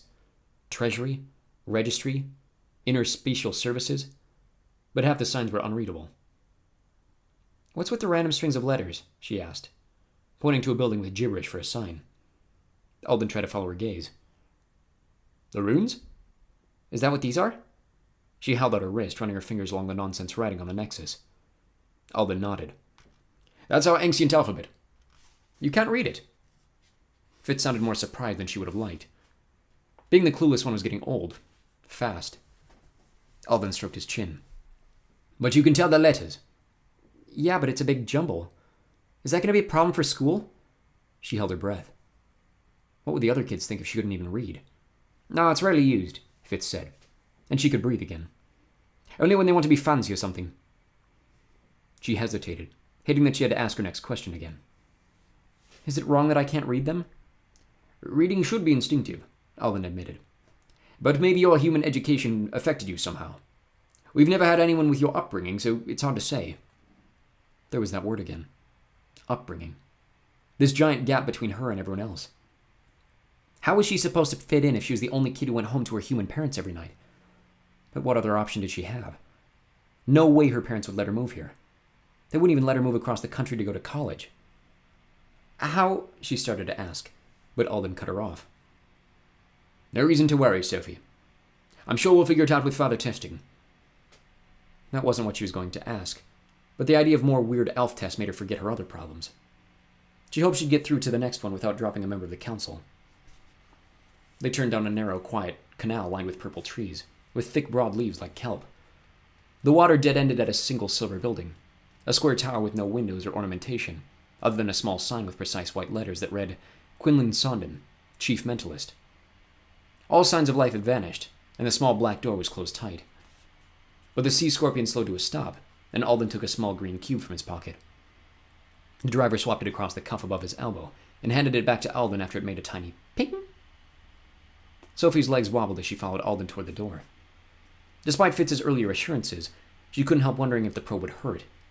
Or worse, what humiliating memories Quinlan would find. Alden bypassed the receptionist in the dim foyer, and headed to the only office and back. The small square room smelled damp, and half the space was filled with a massive stone desk. A tall, dark-skinned elf with chin-length black hair jumped from his seat and gave an elegant bow. Please, there's no need for ceremony, my friend, Alden said with a wink. Of course. Quinlan's gaze settled on Sophie. Brown eyes. Definitely unique, Alden agreed. That's an understatement. He stared at Sophie long enough to make her squirm. You really found her? After all these years? And they still hadn't explained why they'd been looking for her. You tell me, Alden told Quinlan. Do you have her file? Right here. Quinlan held up a small silver square before handing it back to Sophie. You lick it, Fitz explained. They need your DNA. She tried not to think about how unsanitary that was as she gave the square the tiniest lick. The metal grew warm, and Sophie nearly dropped it when a hologram flashed out of the center. 2 strands of DNA, rotating in the air with an unearthly glow. The word match flashed across them in bright green. It took Sophie a second to realize she'd stopped breathing. She was a match. She really did belong. So this is why Prentice sacrificed everything, Quinlan breathed, staring at the glowing double helixes as though seeing a long-lost child. Prentice? Was that a name? And what did he sacrifice? Alden answered before she could ask. He definitely had his reasons. You'll see when you try the probe. Sophie jumped as Alden squeezed her shoulders. He probably meant to reassure her, but it didn't help as Quinlan reached toward her. It's no big deal, Sophie, Fitz promised. It'll be done in less than a minute, Quinlan added. She swallowed her fears and nodded. 2 cold, slender fingers pressed against her temples, and Quinlan closed his eyes. Sophie counted the seconds as they ticked by. 278 passed before he could pull away. So much for less than a minute. Quinlan's mouth hung open. That's what I thought, Alden murmured, almost to himself.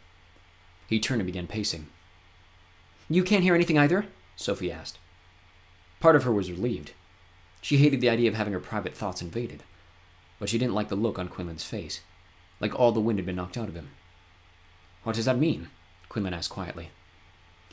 It means she'll be the greatest keeper we've ever known, once she's older, Alden said through a sigh. Quinlan snorted. If she isn't already. Alden froze mid-step. When he turned to face her, he looked pale. What's a keeper? Sophie asked. A second passed before Alden answered. Some information is too important to record, so we'll share it with a keeper, a highly trained telepath, and leave them in charge of protecting the secret. Then why would I already be one? Quinlan was joking about that. Alden smiled and reached his eyes, which made it harder to believe. Then again, the only secret she was currently keeping was where she'd hidden her secret's karaoke game, so she didn't have to listen to Amy sing off-key all the time. How could she be a keeper? Perhaps we should talk upstairs. Alden gestured to the foyer, where the receptionist was leaning toward them, making notes, clearly eavesdropping. Quinlan led them to the far end of a small office. He licked a silver strip on the wall, and a narrow door slid open, revealing a winding stairway. They climbed to an empty oval room with the live footage of brush fires projected across the walls. A cold chill settled onto Sophie's core when she recognized the city. Why are you watching the San Diego wildfires? She pointed to the aerial view of Southern California. White fire lines formed an almost perfect half circle around San Diego. You know the area? Quinlan asked. Yeah, I live there. Quinlan's gasp made her ears ring. Thin lines etched to Alden's forehead as he stared at the images. Why didn't you tell me there were fires? He asked Fitz. I didn't know they were important. I didn't ask you to tell me what was important. I asked you to tell me everything. Alden turned to Quinlan. Why were you watching the fires? They're burning white hot, against the wind, like they were set by someone who knew what they were doing. Plus, doesn't it look like the sign? Sophie had no idea what the sign was, but she didn't like the way the lines on Alden's forehead deepened. Little valleys of worry. I'm guessing this is how you found the article you sent me, Alden murmured. I'd wondered why you were looking there. We ruled that area out years ago. Article? Quinlan asked. The one about the child prodigy in San Diego. Let me write to Sophie. Reflections of the glowing flames made Quinlan look even more haunted as he shifted his weight. I didn't send you any articles. Did it have a note for me? Alden frowned. No, but you were the only one who knew what I was up to. Not the only one, Quinlan said quietly. What's going on? Sophie asked. She didn't care about interrupting, or the warning Fitz was trying to communicate with his waving hands. What sign? What's wrong with the fires? Should I warn my family to get out of there? Not being allowed to read minds was turning out to be more frustrating than she'd ever imagined. The answers she needed were right there, within her reach. But what would happen if they caught her taking them?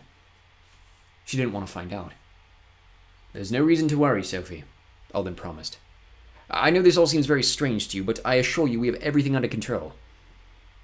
The calm tone to his voice made her cheeks feel hot. Maybe she was overreacting. Sorry, it's just been a weird day.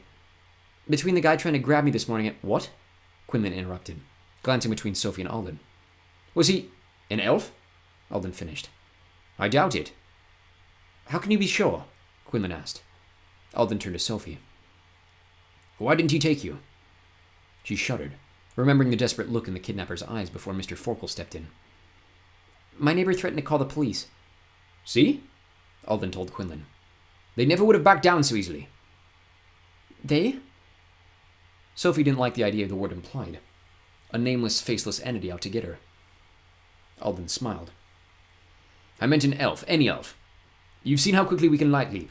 If one of us were really there to get you, no human threatening to call the authorities would stop them. They would have just grabbed you and leapt away. She shivered at the thought. But what about the fires? Why are they white? The arsonist probably used a chemical accelerant. Humans do so love their chemicals. I'll look into it, Alden promised. I follow suspicious leads all the time, and they never amount to anything. Humans are always doing crazy dangerous things. If they're not lighting something on fire, they're spilling oil into the ocean or blowing something up. Every time they do, I investigate to make sure things don't get out of hand. But that doesn't leave this room. The Council's official position is to leave humans to their own devices. That's another reason Quinlan works down here. The Council rarely takes the time to visit and find out what we're up to. Bronte has his baby sister sitting outside my office all day. Taking notes, though, Quinlan grumbled. He could have at least picked someone who's a decent receptionist. Alden rolled his eyes. Then his smile returned. At least she's equally bad at spying. You should have seen Bronte's face when he learned about Sophie. I thought steam might come out of his ears. Quinlan laughed. Keeping that secret for 12 years had to be a record. Why didn't the Council know you were looking for me? Sophie had to ask. Why all the secrecy? Bronte had specifically ordered us to ignore the evidence we found of your existence, Alden explained. He thought the DNA we discovered was a hoax, that my search was a waste of time. That's why he was so hard on you today. He doesn't like being wrong, and he really doesn't like knowing that I've been working behind his back. So I can trust you to keep quiet. Alden waited for Sophie and Fitz to nod. Sophie couldn't help feeling like she was missing something, so she wasn't quite ready to agree. Do you promise you'll keep me updated on the fires? Alden sighed. I will if there's anything important. Agreed? Sophie nodded, trying to make sense of the pieces she'd learned. Why would her DNA be a hoax? How did they even have her DNA? Alden turned to Quinlan. Send me everything you have on the fires. I need to get Sophie back home. The information will be waiting for you, Quinlan promised with a slight bow. Thank you. Good to see you, my friend. Alden's pace felt rushed as he led Fitz and Sophie downstairs, bypassing the receptionist without so much as a nod. He held another sea scorpion carriage, but this time Sophie was too distracted to care about the evil-looking creature as it pulled them through the canals. Random facts floated through her mind. Prentice, DNA matches, keepers, white-hot fires wrapping around the city where she lived. A sign, Quinlan had said. A sign of what? And why couldn't anyone read her mind? She was no closer to the answer when the carriage slowed to a stop. They'd reached a small blue lagoon so far outside the city that the silver spires were nothing more than a tiny glint in the distance. Shimmery white dunes surrounded the small lake, and on the west shore stood a strange black statue, a narrow round base which rose at least 2 stories high, topped with a wide hollow circle. An iridescent film shimmered across the center of the loop, making the whole apparatus resemble a giant bubble wand. Hold on tight, Alden said as he moved between Sophie and Fitz, and took their hands. Before Sophie could ask why, Alden's feet lifted off the ground, his strong arms pulling her, and Fitz, along with him as he floated out of the carriage. She clung to his hand with every bit of strength she had, shrieking as the ground grew farther and farther away. She blushed when Fitz chuckled. She needed to be better about keeping her cool. But now elves could levitate? What couldn't they do? Do I want to know what we're doing? She asked as Alden steered them toward the statue.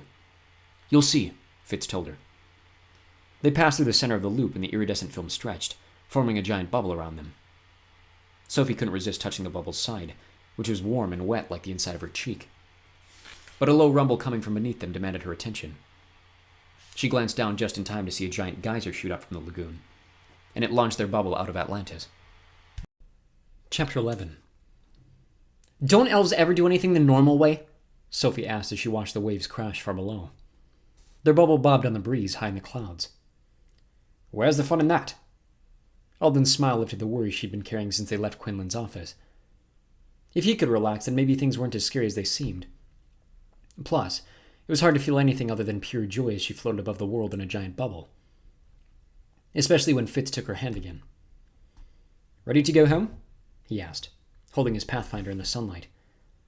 She barely had time to agree. The bubble popped, and she could only get half her scream out before the warm rush whisked them away. Sophie squinted in the glaring light. I thought you meant my home, she said as she stared once again at the enormous gates of Everglen. She was actually relieved. They still hadn't explained what she was supposed to tell her family about all of this. In fact, there were quite a few things they hadn't explained. Her brain felt ready to burst with all the unanswered questions. So what am I supposed to... Her question was cut short by a flash of light that made everyone shield their faces. When Sophie opened their eyes, a tall elf in a simple black tunic strode toward them. His olive skin stood in sharp contrast to his pale blonde hair, and while his face held youth, something ancient shone in his dark blue eyes. You got some nerve summoning me, he shouted, stepping right into Alden's personal space. He was a couple inches shorter than Alden, but he didn't seem the least bit intimidated by the height difference.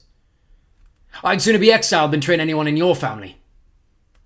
From the corner of her eye, Sophie saw Fitz's hands clench into fists. Alden barely blinked. He took a small step backward and smiled. Yes, Tegan, I'm well aware of your opinion of me. I can assure you I wouldn't have summoned you if I wasn't convinced that it would be what Prentice would want. Tyrgan's face expression crumbled. He backed away, crossing his arms against his chest. Since when are you the expert on anything Prentice wanted? Who's Prentice? Sophie had to ask. Tyrgan spun toward her and his eyes did a quick inventory, widening when they locked with hers. Yes, Alden said when Tyrgan gasped. Whatever you're thinking, yes. Tyrgan, I'd like you to meet Sophie Foster, Foxfire's newest prodigy, who happens to need a telepathy mentor. Tyrgan swallowed several times before he spoke. She's the one, isn't she? The one Prentice was hiding. Yes, Alden agreed. She's been living with the humans for the past 12 years. Okay, seriously, Sophie interrupted. The way Tyrgan was staring at her, like he just watched someone kill his favorite puppy, was officially weirding her out. Who is Prentice, and what does he have to do with me? I'm sorry, that's classified information, Sophie, Alden said quietly. But it's about me! She glanced at Fitz for help, but he shrugged, like it was out of his hands. If it becomes important for you to know, I'll tell you, Alden promised. For now, all anyone needs to know is that you're the most incredible telepath I've ever seen, and you need a mentor. Which is why I summoned you, he added, turning to Tyrgan. Sophie's already broken through Fitz's and Bronte's blocking without training. She needs the best mentor we can provide. I know you're retired, but I thought, given the circumstances, you might be persuaded to return to Foxfire. Anger and resentment danced across Tyrgan's features, so the last thing Sophie expected was for him to nod. You'll do it? Alden asked, his voice a mixture of surprise and relief. Yes, but only for this year. That will be more than enough to hone her abilities. Then you leave me alone and never ask for my assistance again. That's more than reasonable, Alden agreed. Wait, Sophie interrupted. Do I get any say in this? What do you mean? Alden asked. She needed a deep breath before she could answer. I'm not sure I want to get better at telepathy. She'd always hated reading minds, and that was before she had to worry about serious rules and restrictions on it. And Tyrgan didn't seem like he even wanted to train her. Maybe it was just better to pretend she wasn't a telepath at all. Are you crazy? Fitz asked. Do you have any idea what an opportunity this is? Tyrgan raised a hand, silencing him. He took a step closer to Sophie, waiting for her to meet his eyes. Being a telepath around humans is quite a burden. I bet you've had a terrible headache and had all kinds of things you didn't want to hear, right? She nodded, stunned by a sudden change in mood. He sounded almost kind. He frowned and looked away, mumbling something she mostly didn't understand. But she thought she caught the word irresponsible. It doesn't have to be that way, he said after a second. With proper training, you'll learn to manage your ability. But you do have a choice. There should always be a choice. He said the last part louder, like it was for Alden's benefit. If you don't want telepathy training, you don't have to have it. Sophie could feel the weight of everyone's stares. She knew what Alden and Fitz wanted her to say, and it would be nice to control her ability. I guess I can give it a try. You guess? Fitz snorted, so low he probably thought she couldn't hear it. Tyrgan glared at him, and Fitz looked away, his cheeks flushing pink. Alden cleared his throat. Well, that settles it then. I'll notify Dame Alina that you'll be returning to Foxfire, but the name of your prodigy will be kept classified. The Council doesn't want anyone knowing Sophie's a telepath until she's older. Why do I have to hide it? She asked. Her words touched a bruise. She thought she was done hiding her abilities. You won't have to hide it forever, Alden said gently. Just for a little while, to give everyone time to adjust to you. In the meantime, the session will be listed as remedial studies on your schedule. Adjust? Like she was a problem they'd have to get used to. And why didn't they call it elf lessons for dummies while they were at it? I know this is all very confusing, Sophie, but I will do my best to explain everything when we get inside. Okay? Alden asked. She nodded. What choice did she have? Good. He turned to Tyrgan, who had backed a few feet away from everyone. I'm assuming you don't want to come in. Finally a correct assumption. Tyrgan's voice was cold, but it warmed when he looked at Sophie. I'll see you Tuesday. Then he raised a pathfinder to the light and vanished in a brilliant flash. Alden laughed. Well, that went better than expected. He looked at Panel on the enormous gates, taking Sophie's hand as they swung inward. Come on, Sophie. Let's see if I can't answer some of those questions I'm sure are floating around in your head. He led her through Everglen's sprawling grounds, explaining how her new school schedule would have 2 sessions a day, plus lunch in a study hall. She'd be a prodigy, their word for student, and she would carry 8 subjects, most of which were taught one-on-one by a mentor, who were members of the nobility. Sophie's nerves tingled at the idea of one-on-one sessions with royalty. Talk about pressure to succeed. Not to mention how behind she would be. The school year was already in session, and she was starting as a level 2, the proper grade level for her age. So she'd be starting over, relearning everything she'd ever been taught, and already behind. It was a long way to fall from being the top of her class her whole life. Self-doubt weighed heavy on her shoulders with each step, but she fought against it. She belonged here. She needed to believe that. Her fragmented life was finally coming together. Well, almost. What am I supposed to tell my family? She asked Alden. They're not going to let me disappear every day with no explanation. Alden bit his lip as he opened the doors to Everglen, and stepped aside to let her and Fitz pass. About that, Sophie. You and I need to have a talk. The sorrow in his eyes made her feel like she'd swallowed something slimy. Clearly it wasn't going to be a pleasant conversation. My office is this way, Alden said, leading her through another shimmering hall. We can talk there. There's much to this... The sound of arguing cut him off, and when they entered a wide sitting room filled with overstuffed armchairs and elegant statues, they found a dark-haired girl about Sophie's age, who appeared to be shouting at herself. A woman wearing an elegant purple gown appeared out of thin air next to the girl, and said, You're home. Sophie squealed. Fitz snickered. So much for keeping her cool. Sophie, this is my wife, Della. Alden's cheeks were pinched, like he was trying not to laugh. And my daughter, Bianna, he added, gesturing to the girl. My dear, I don't believe our guest is used to being around vanishes. I'm so sorry, Della said, smiling at Sophie. She had a musical voice with just a hint of Alden and Fitz's accent. Are you okay? Yes, Sophie mumbled, trying not to stare.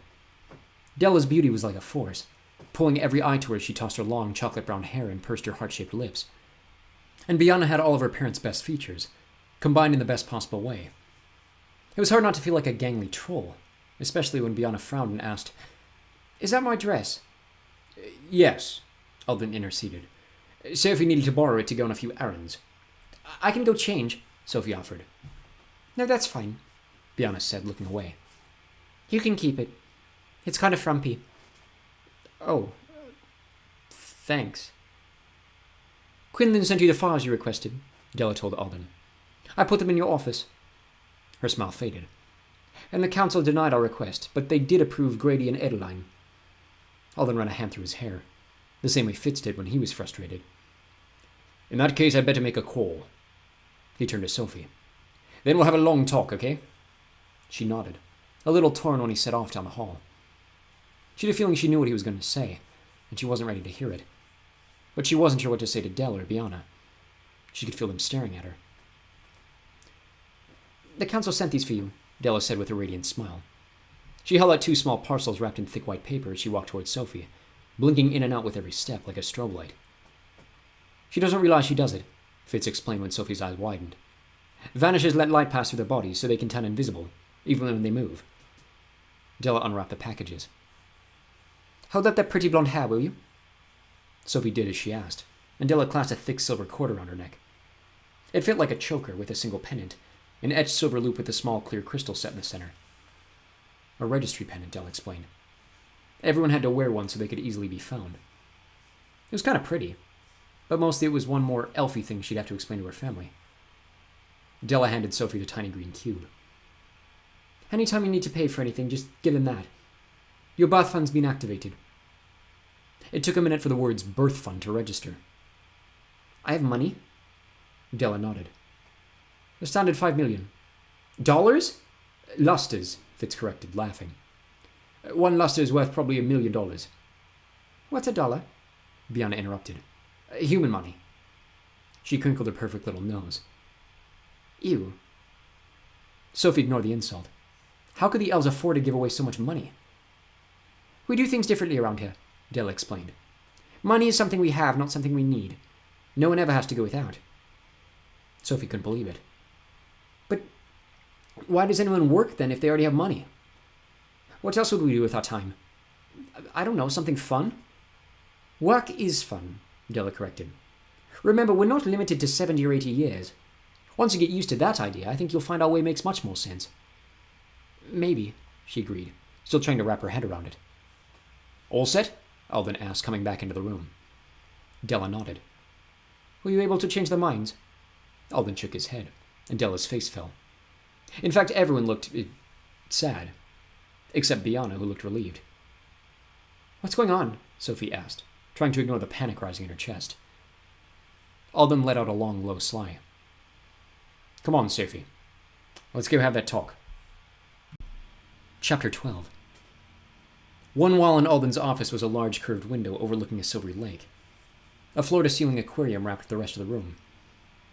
Sophie waited in an enormous wingback chair facing Alden, who sat behind a black desk piled with books and scrolls. Anxiety tightened her chest as the walls of water seemed to close in. Sophie sucked in a breath to remind herself she wasn't drowning, and pointed to the stacks of human newspapers piled next to her chair. Articles were circled in red and then crossed out. Keeping up with the news? Looking for you. He removed another newspaper from a drawer and handed her the article with her picture circled. You don't know who sent this to you? She asked. I have a few theories. No reason to worry. You keep saying that. A hint of irritation crept into her tone.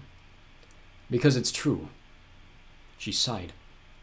Well, if you figure it out, maybe you can find out how the reporter knew about me. My parents were super upset about it. Her heart stuttered as Alden's face fell.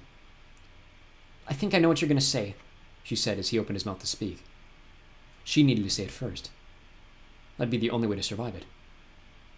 You're going to tell me I'm not related to my family. She felt a pull in her chest as the words floated away, like they were taking part of her with them. Yes, I was planning to discuss that. A shadow passed over his features. But what we really need to talk about is why you can't live with them anymore. The words swam in her head, refusing to make sense. Alden moved to her side, leaning against the chair as he took her hand. I'm so sorry, Sophie. We've never faced anything like this, and there's no perfect solution. You can't hide your abilities forever, especially as they get stronger.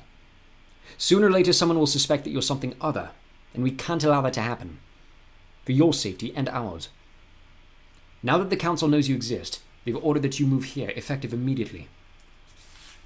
She felt the blood drain from her face as his words sank in. Oh. The too simple word couldn't communicate what she felt, but she couldn't come up with anything better. Part of her refused to believe him, refused to accept the impossible things he was saying. The same part wanted to kick and scream and cry until he took her back home to her family. But a tiny voice of reason wouldn't let her.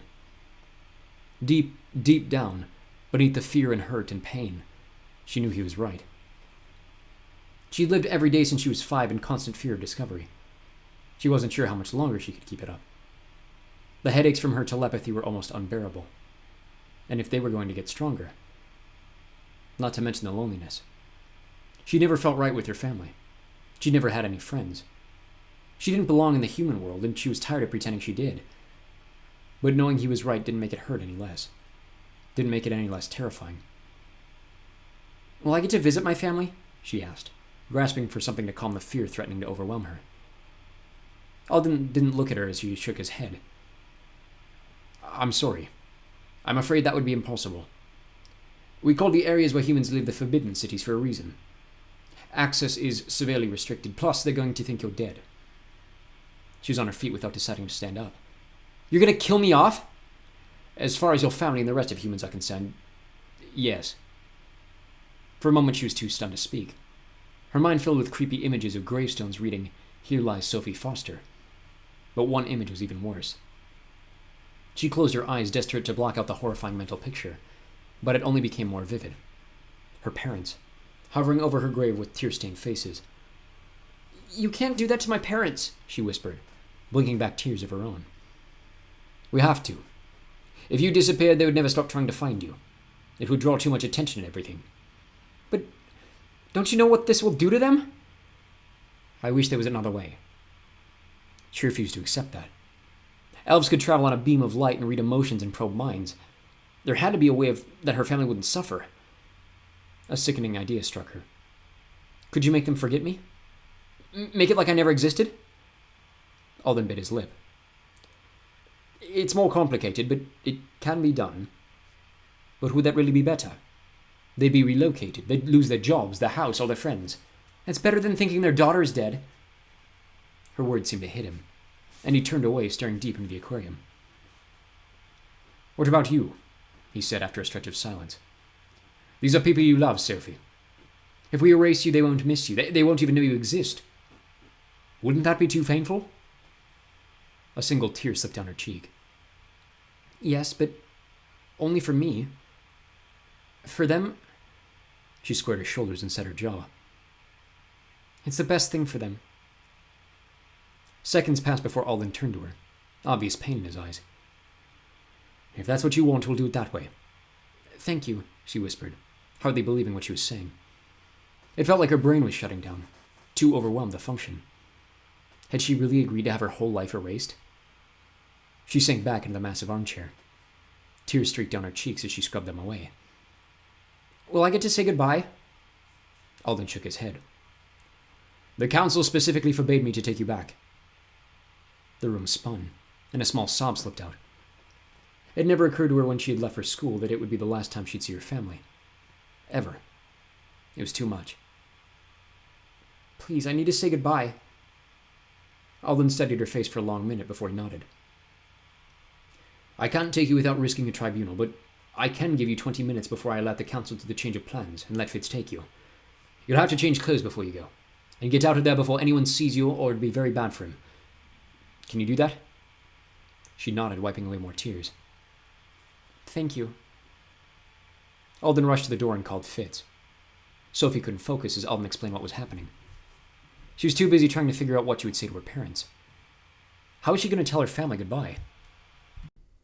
Chapter 13. Where have you been? Her dad shouted as Sophie set foot through the door.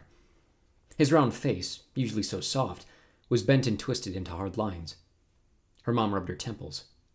We almost called the police. Sophie's eyes burned with unshed tears. Her parents, her house, her whole life for the past 12 years. This was the last time she would see any of it.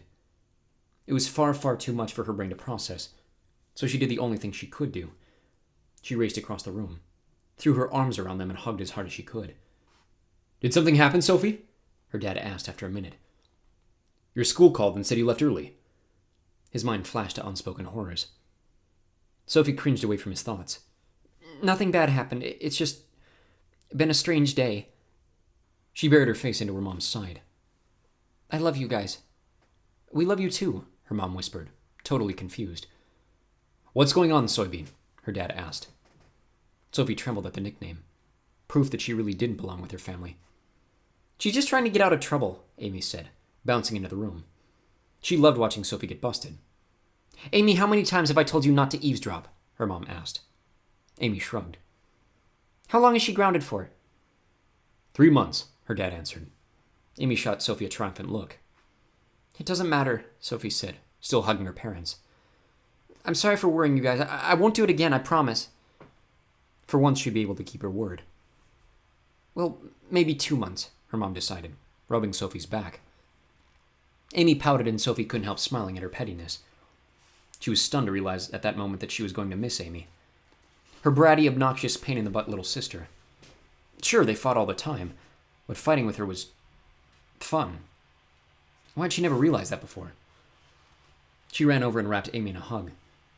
Her parents gasped. Oh, what are you doing? Amy asked, squirming in Sophie's tight embrace. Sophie ignored her struggles. I know we don't always get along, Amy, but you're my sister, and I love you. Amy jerked away. Why are you being weird? I'm not being weird. I just wanted to tell you I love you. I love all of you. She turned to her parents, who were watching the strange scene play out between their daughters with their mouths open. I couldn't have asked for a better family. What happened to you? Amy asked. Nothing. She turned away to blink back tears. I'm going to my room now. Her dad cleared his throat, coming to his senses. You're not off the hook yet, Soybean. We still need to talk about what happened today. We will, she agreed, desperate to get out of there. Fitz was keeping watch outside, and she had to hurry. Later. She raced to her room and packed in a daze. She didn't take much. Everything felt like it belonged to someone else, to another life. When she was done, she allowed herself 1 minute to rememorize every detail of her old room. The pale blue walls, the dusty stacks of books piled on every available surface, the blue and yellow quilt her mother had made for her when she was a baby. Her room looked empty now. Maybe that was because she felt empty. Then she took a deep breath, turned off the light, and closed the door. She tripped over Marty's free body in the hall. "Sorry, boy," she whispered, crouching next to him. She rubbed his soft fur, trying not to cry. He'd been her only friend, but she couldn't take him with her. Her family would need him. "Amy will take care of you," she promised as she stood up. His pink mouth opened, releasing one tiny, pathetic meow. "I'll miss you too." Fitz had given her a disc of sleeping gas to release if she could sneak out. She hoped she wouldn't have to use it. The idea of drugging her family made her physically ill, but they were waiting at the base of the stairs. "Where do you think you're going?" her dad demanded, glaring at the backpack slung over her shoulder. Amy giggled. "Aren't you in enough trouble already?" "Sophie Elizabeth Foster, you tell us what's going on right now," her mother yelled. Sophie stared at them, clutching the sleeping gas, too afraid to use it. "I'm sorry," she managed to say. "I have to leave." Her dad moved between her and the door. "You're not going anywhere." "It's not up to me." "Sit down," he demanded, pointing to the living room couch. Clearly they weren't going to let her go, and time was all but up. "Fine. I promise I'll explain everything if you just sit down and listen to me." She cringed at the lie, hating herself for saying it. But it worked. They moved to the couch and waited for her to start talking. She fingered the disc, ordering her hands to spin the top the way Fitz had shown her. But she couldn't. She couldn't let the last word she said to them be a lie. Please let me know that I love you. I can't thank you enough for everything you've done for me. I have to go now, but I'll never forget you." Tears blurred their faces as she held her breath and twisted the disc between her hands. Air rushed past her fingers as the gas released, and she dropped it and backed away. Somehow she managed to count to 30 to let the gas clear before she breathed. Then she crumpled to the floor, burying her face in her hands. "It's okay, Sophie. It's going to be okay." It took her a second to recognize that the voice belonged to Fitz. He crouched on the floor, holding her against his shoulder. Some part of her brain knew that she should be embarrassed about smearing tears and drool and snot over his jacket, but she couldn't make herself care. "I drugged my family," she whispered. "You did the right thing." "It doesn't feel like the right thing." He squeezed her tighter as another round of sobs overcame her. "Look, Sophie, I feel like a jerk for saying this, but we have to get out of here. The washers could be here any second, and they can't find us here." "Washers?" "Telepaths trained to erase memories. I'm sure the council has sent them by now." She forced her arms to let go of him and wiped her tear-stained face on her shirt. "Just give me a second. I'll go get your bags. Are they upstairs?" She pointed to her worn purple backpack. "This is all I'm taking." "That's all? What am I supposed to take? What am I going to need it for?" "It's now or never, Sophie. Don't leave anything behind you might regret later." "No, there's nothing." She stopped as she realized there was. Something she decided to leave because she was too embarrassed to take it with her. Something she suddenly couldn't bear to leave without. "Ella," she whispered. Saying the name made her feel a tiny bit better. "I haven't slept without her since I was 5. I thought I should leave her behind, but..." She couldn't finish.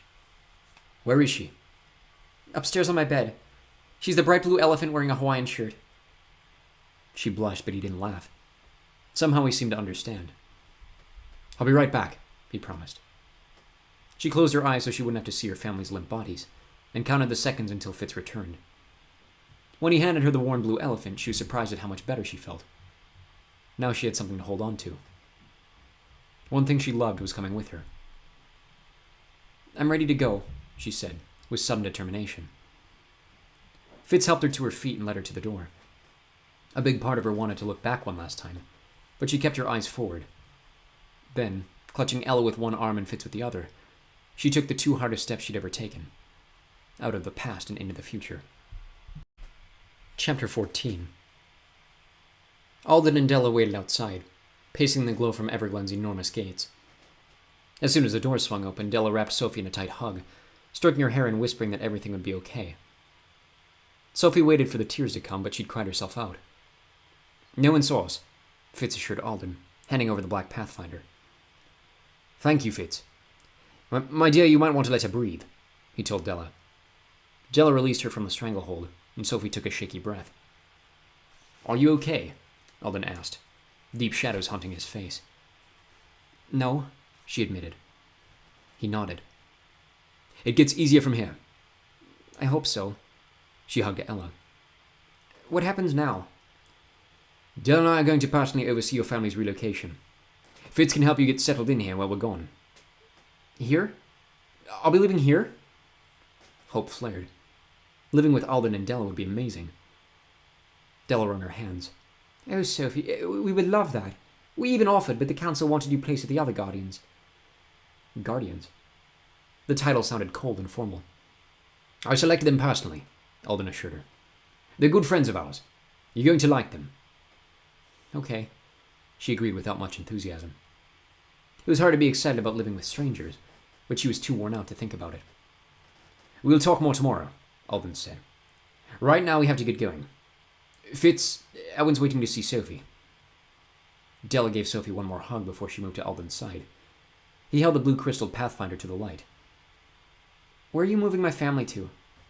Sophie had to ask. Alden sighed. I'm sorry, Sophie, I can't tell you that. It took her a second to understand why. You're afraid I'll try to see them. The temptation might be hard to resist. A shiver raked through her as the reality settled into her bones. She would never see her family again. She was an orphan. Why don't you take Sophie inside, Fitz? Alden suggested quietly. Elwin's waiting for her in the conservatory. Fitz tried to lead her away, but Sophie turned back to face Alden. My family always wanted a house with a big backyard so they could get a dog. That can be arranged, Alden promised. We'll take good care of them, Della added. They have money, security, everything they could ever want. Well, except she didn't finish the thought. Any doubt Sophie might have had about choosing to be erased disappeared in that moment. Knowing she'd saved her family from feeling the throbbing ache she was suffering made it worth it. Her last gift to them. To thank them for everything they'd done for her. They didn't ask to raise an elf as their daughter, and it certainly hadn't been easy. Which made her wonder, why them? How had two average humans ended up raising an elf without knowing it? More important, why? She met Alden's eyes. Her lips already forming the question, but stopped at the last second. She wasn't ready to hear about the family who'd abandoned her. Whatever their story was, she doubted it was a good one. And she'd had pretty much all the bad news she could take for one night. So she let Fitz lead her, deciding not to watch as Alden and Della disappeared to wipe away all trace of her existence. Who's Elwin? Sophie asked as Fitz led her down another long, glittering hallway. He's a physician. He's going to do a quick physical on you. She froze as needles and other medical horrors flashed through her head. What's wrong? I hate doctors.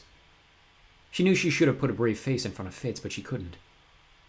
She still had regular nightmares about her brief hospital stays. You'll be fine. I promise. He grabbed her hand and pulled her forward, laughing as she struggled to resist. He didn't seem to notice the way her whole body trembled. What are you doing? Bianna asked from behind them. Nothing, Fitz told her, dragging Sophie a few steps in the right direction. Where were you? I asked Dad, but he wouldn't tell me. That's because it's none of your business, Fitz said. Will you tell me later? Drop it, okay? I'm a little busy right now. I can see that, Bianna grumbled, glaring at their hands. Sophie tried to jerk free, not sure if she liked what Bianna was implying.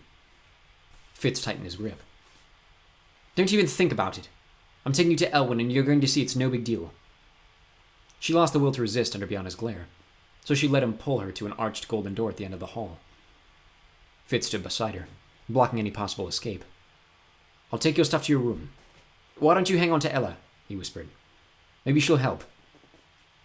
Thanks, she mumbled. She handed over her backpack but made no move to open the door. Fitz leaned toward her. I'll tell you what, if anything bad happens in there, I'll let you punch me in the stomach as hard as you can. Sound fair? She nodded. She caught Bianna glaring at them again as Fitz pulled the door open and nudged her inside, but she was far too terrified to care. The glass walls of the conservatory bathed everything in soft moonlight, and enormous plants grew in glowing pots around the room. Some of the gigantic flowers looked like they could eat her, but Sophie barely noticed them. She kept her eyes glued to the man, the elf, leaning over her low-cushioned cot, ready to bolt the second he pulled out a syringe. "This all goes a lot faster if you hold still," Elwyn said as he adjusted her pillow. She nodded and tried not to fidget, but between his wild dark hair and huge iridescent spectacles, he reminded her way too much of a mad scientist. He lifted her right arm. "What are you doing?" He snapped his fingers and a ball of green light formed around her elbow. "See? Painless." She stared at the glowing orb. "How did you do that?" "I'm a flasher. I can manipulate light the way I want it, though I'm not as skilled as Orm Vacker. You'll see his crazy light show in the next total eclipse. It's one of our best celebrations." It was strange to think the elves had their own traditions, but it also made sense. The elves lived in their own world, and she needed to learn more about it, and quick, so she didn't look like an idiot all the time. "Whoa, that's some serious damage. And it's not permanent," he added when she tensed. "And it's not your fault. Toxic food, toxic water, toxic air. What chance do your poor innocent cells have?" "You can see my cells?" "Of course. Did you think I was wearing these glasses because they make me look dashing?" She smiled. "What do they do?" "Well, anything, depending on what color of light I use." He snapped again, flashing blue and purple and red orbs of light around her body and squinting through the lenses. Then he took the glasses off, and Sophie was relieved to see that he wasn't as stunningly perfect looking as the other elf she'd met. His eyes were more of a gray than a blue, and his mouth was a little too small for his broad jaw. But when he smiled, his whole face lit up. "You can sit up now," he told her, holding a small silver square in front of her eyes when she did. He frowned. "What? Just tell me. I can take it." He laughed. "You're so dramatic. I was expecting your eye color to be from the toxins, but your eyes are perfect. They're just brown.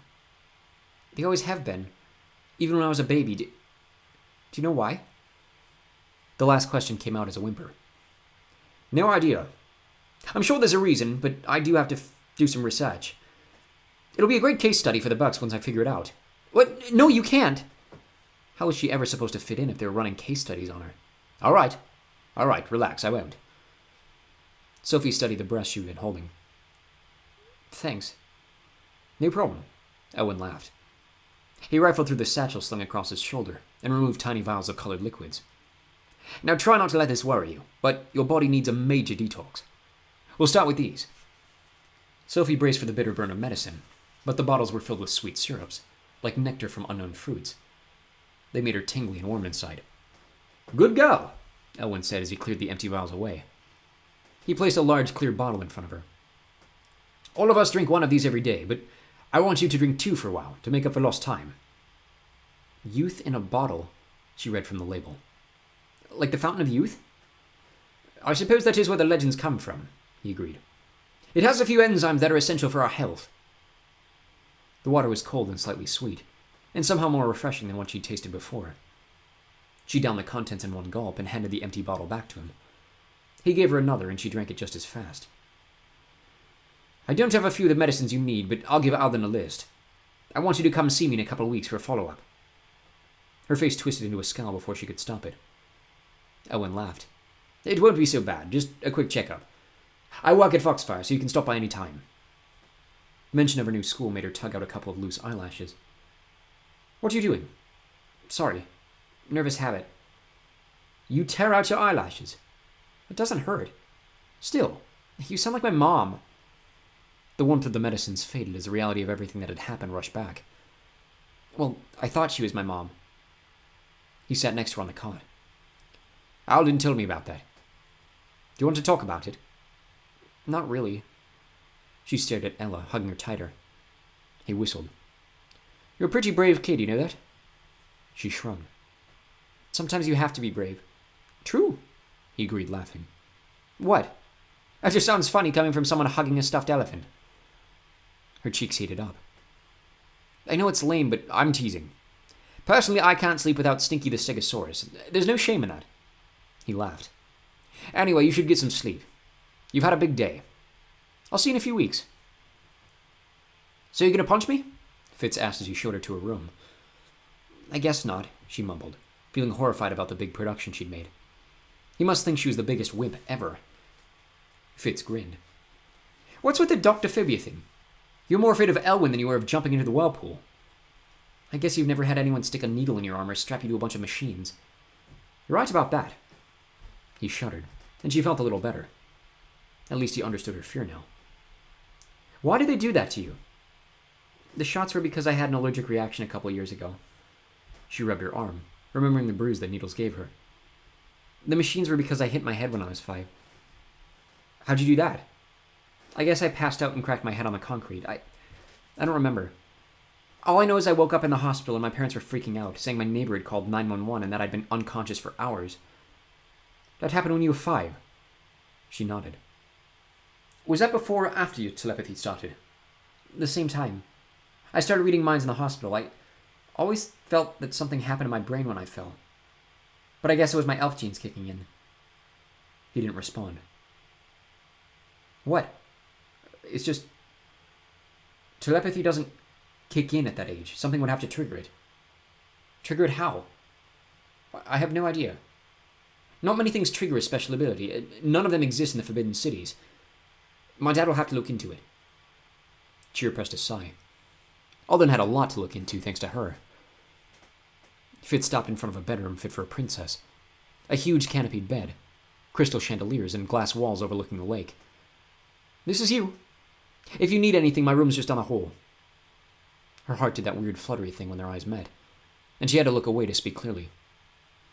Thanks for your help today. I don't think I could have gotten through all this without you. He cleared his throat. I don't deserve your thanks. Why? He kicked the ground. Because. I knew what was going to happen, and I didn't tell you when I made you come with me. I never realized it would be hard for you to move here. Not until I found you there on the floor. I feel like I ruined your life. Fitz. She paused to find the right way to explain the crazy emotions spinning through her. Today was hard, but you were right about what you said yesterday. This is where I belong. Fitz straightened up, like a weight was lifted off his shoulders. Really? Really. Don't worry about me, I'm going to be okay. She willed the words to be true, chanting them like a mantra as she shut herself in her room and changed into her pajamas. Still alone in the dark with no one to tuck her in and no Marty on her pillow, she couldn't keep the brave face any longer. She curled into a ball and cried for everything she'd lost. But when she fell asleep, she dreamed of a life filled with friends and fun, and finally belonging. Chapter 15. She's alive! Fitz teased when Sophie wandered into the living room the next day. He sat in an overstuffed armchair reading a book called 25 Ways to Catch the Wind. You do realize you slept through breakfast and lunch, right? I did? Sophie looked around, trying to find a clock, but everything was covered in weird clothes, like a costume shop threw up on the furniture. Sorry, I guess I was tired. You had a rough day yesterday. Plus your body needs rest while it detoxes, Della said, materializing in the center of the room. Sophie clutched her chest. She couldn't understand how anyone could get used to the ghostly way vanishers appeared. Della frowned as she met Sophie's eyes. How are you doing? Sophie shrugged. She didn't know how to answer. Well, you look great. Not that you weren't pretty before, but I think that detox made a difference. You should see how shiny your hair is, and your eyes are so striking. You're going to be quite a heartbreaker when you grow up. Who is? Bianca strode into the room in a fitted dress with intricate gold embroidery, which shimmered with every step. She looked way more glamorous than any 12-year-old had the right to look. Sophie, Della said, smiling at Sophie. Doesn't she look pretty today? There might have been things that were less embarrassing than that moment, but Sophie couldn't think of any. Especially when Bianca shrugged and asked, Isn't that the same dress you wore yesterday? All my clothes were... She started to explain, but Della held up her hand. I'm sorry, I should have sent something out for you. I've been shopping all morning. She waved her arms at the explosion of clothes. Behold, your new wardrobe. That's all for me? Was she going to be wearing 5 outfits a day? Della winked. I got you everything you'll need, plus a few extras. The only thing I didn't get was a new Nexus. I figured you'd want to pick your own. Unless you want to keep Fitz's old beat-up one. Sophie stared at the cuff on her wrist. This was yours? She asked Fitz. He nodded. She liked that, more than she wanted to admit. She fingered the sparkly stone, which was exactly the same color as his eyes. Do you want it back? I don't need it anymore. It's yours if you want it. She was very aware of everyone watching her, so she tried hard to sound casual, as she said, Might as well keep this one then, so it doesn't go to waste. If that's what you want, Della agreed with a smile. I should be done packing all of this in a few minutes, and then I'll get you some lunch. Packing? Her heart sank as Alden entered the room holding her backpack and Ella. Are you kicking me out? She tried to make it a joke, but a touch of hurt leaked into her words. Della rushed to take her hands. Of course not. We thought you'd want to get settled into your new home. If you want to wait a few days, we'll unpack your stuff now. Sophie swallowed to steady her voice. No, it's fine. In fact, I don't really want lunch. I'm not hungry. Her stomach was so knotted with nerves there wasn't room for food. Della smiled sadly. You're going to like Grady and Adeline. Her palms dampened at the strange names. What are they like? They're great, Alden promised. They run an animal preserve at Havenfield, so they always have all kinds of exciting things going on. Do they have any kids? Della glanced at Alden. He looked away. Grady and Adeline lost their only daughter about 15 years ago. Her name was Jolie. She was 20 when she died. It was a terrible accident. Della covered her mouth with her hand. Alden shook his head. I'm not sure if they'll mention it, so you might want to wait to see if they bring it up. That way you'll know they're ready to talk about it. And please don't let that make you more nervous to meet them. I won't deny that their loss has affected them, but they're still two of the most wonderful people I know. You're going to like them. He offered her his hand. Come on, let's go meet your new guardians. What kind of animal preserve is this? Sophie asked as a booming roar shook the ground. Fenced-in pastures spread as far as she could see, filled with creatures that looked like mutant, scrambled versions of animals. Ella, in her bright blue glory, suddenly looked normal. Havenfield is one of the rehabilitation centers for our sanctuary, Alden explained. The animals are brought here first for training, before we release them into the protected home. And they're not easy to catch. We're still trying to trap Nessie. She's quite the escape artist. These things lived around humans? Why do you think the legends came from? Which is why it's not safe for them. We've even had to collect endangered species, gorillas, lions, mammoths. Mammoths are extinct, she interrupted. Don't tell that to the thriving herd we have at the sanctuary. You ever heard of woolly mammoths? Somehow that was harder to believe than goblins or ogres. We have colonies of everything. Mammoths, saber-toothed tigers, dinosaurs. He laughed when her jaw fell slack. Every species exists for a reason, and to allow one to die off would rob the planet of the unique beauty and qualities it provides. So we make sure they all continue to thrive. Grady and Adeline train the animals to be vegetarians by feeding them gnomish produce. That way they won't hunt one another once they move to the sanctuary. Another roar interrupted the conversation. Whatever it was sounded like it wasn't happy about its new diet plan. The path they followed split, part of it winding down steep cliffs to a rocky beach lined with dark caves. Still, that path looked much less scary than the wide, flower-lined one they took to meet her new guardians. The path led to a wide meadow, where gnomes were using thick ropes to lasso what looked like a giant lizard covered in neon green feathers. The beast thrashed in protest. "Oh, stop being such a drama queen!" a husky male voice commanded from somewhere along the ropes and feathers. "Roar." "Okay, here goes nothing," he called. The gnomes tugged on the ropes, pulling the beast's neck low enough to a blond elf to heave himself up. No easy feat considering the beast was twice the size of an elephant. "I'm trying to help you, you silly girl," he yelled as the beast bucked and thrashed. Sophie cringed, hoping she wasn't about to watch her new guardian become lizard food. "Need a hand, Grady?" Alden called. "No, almost got it." He lunged and grabbed something black tangled in the feathers. It twisted and writhed, but Grady yanked it off, nearly losing its balance in the process. The fluffy lizard stopped struggling as Grady tossed the black thing to one of the gnomes and slid down the beast's back. "Sorry about that," he called to Alden, once he was back on the ground. "No problem, my friend. Vera giving you trouble again?" "That's why she's our permanent resident." "Would you like to meet a Tyrannosaurus, Sophie?" Alden offered. Her eyes stretched wide at the name. So the dinosaurs really weren't extinct. The idea was so impossibly cool, and they looked like nothing what humans thought. Now she knew what Fitz meant when his smug comments at the museum. "Is it safe?" she asked as she followed Alden forward. She wasn't sure if she was more nervous about the deadly dinosaur or about meeting Grady. "It is now that he's got a jaculus off her neck. It's a winged serpent that feeds off blood." She clung to Ella for support and moved to Alden's other side, away from the gnome struggling to contain the blood-sucking snake. "Easy there, Verdi," Alden said as the giant beast whipped her head toward him and Sophie. Verdi was more intimidating up close, with huge yellow eyes, sharp claws, and a pointed snout. Sophie tried not to tremble as Verdi bent down in front of her, lowering her giant head to Sophie's height. Rows of sharp fangs glinted with dinosaur slobber in the sunlight. "Are you surprised by what dinosaurs really look like?" Alden asked, motioning for her to come closer. "I wasn't expecting the neon feathers," she admitted, her legs refusing to take another step forward. Grady laughed beside her, and she whipped around to get a better glimpse of her new dinosaur-riding guardian. With his chiseled features and feather-covered tunic, she couldn't decide if he reminded her more of James Bond or Robin Hood, which felt wrong. He was so unlike her chubby, balding dad, she wasn't sure how to relate. His handsome face stretched into a smile. "You must be Sophie." She shook the feathery hand he offered and squeezed Ella tighter. He didn't look scary, but her knees banged together anyway. "Want a pet Verdi?" Grady asked. She really didn't want to get closer to those deadly-looking teeth, but she didn't want Grady to think she was a wimp either.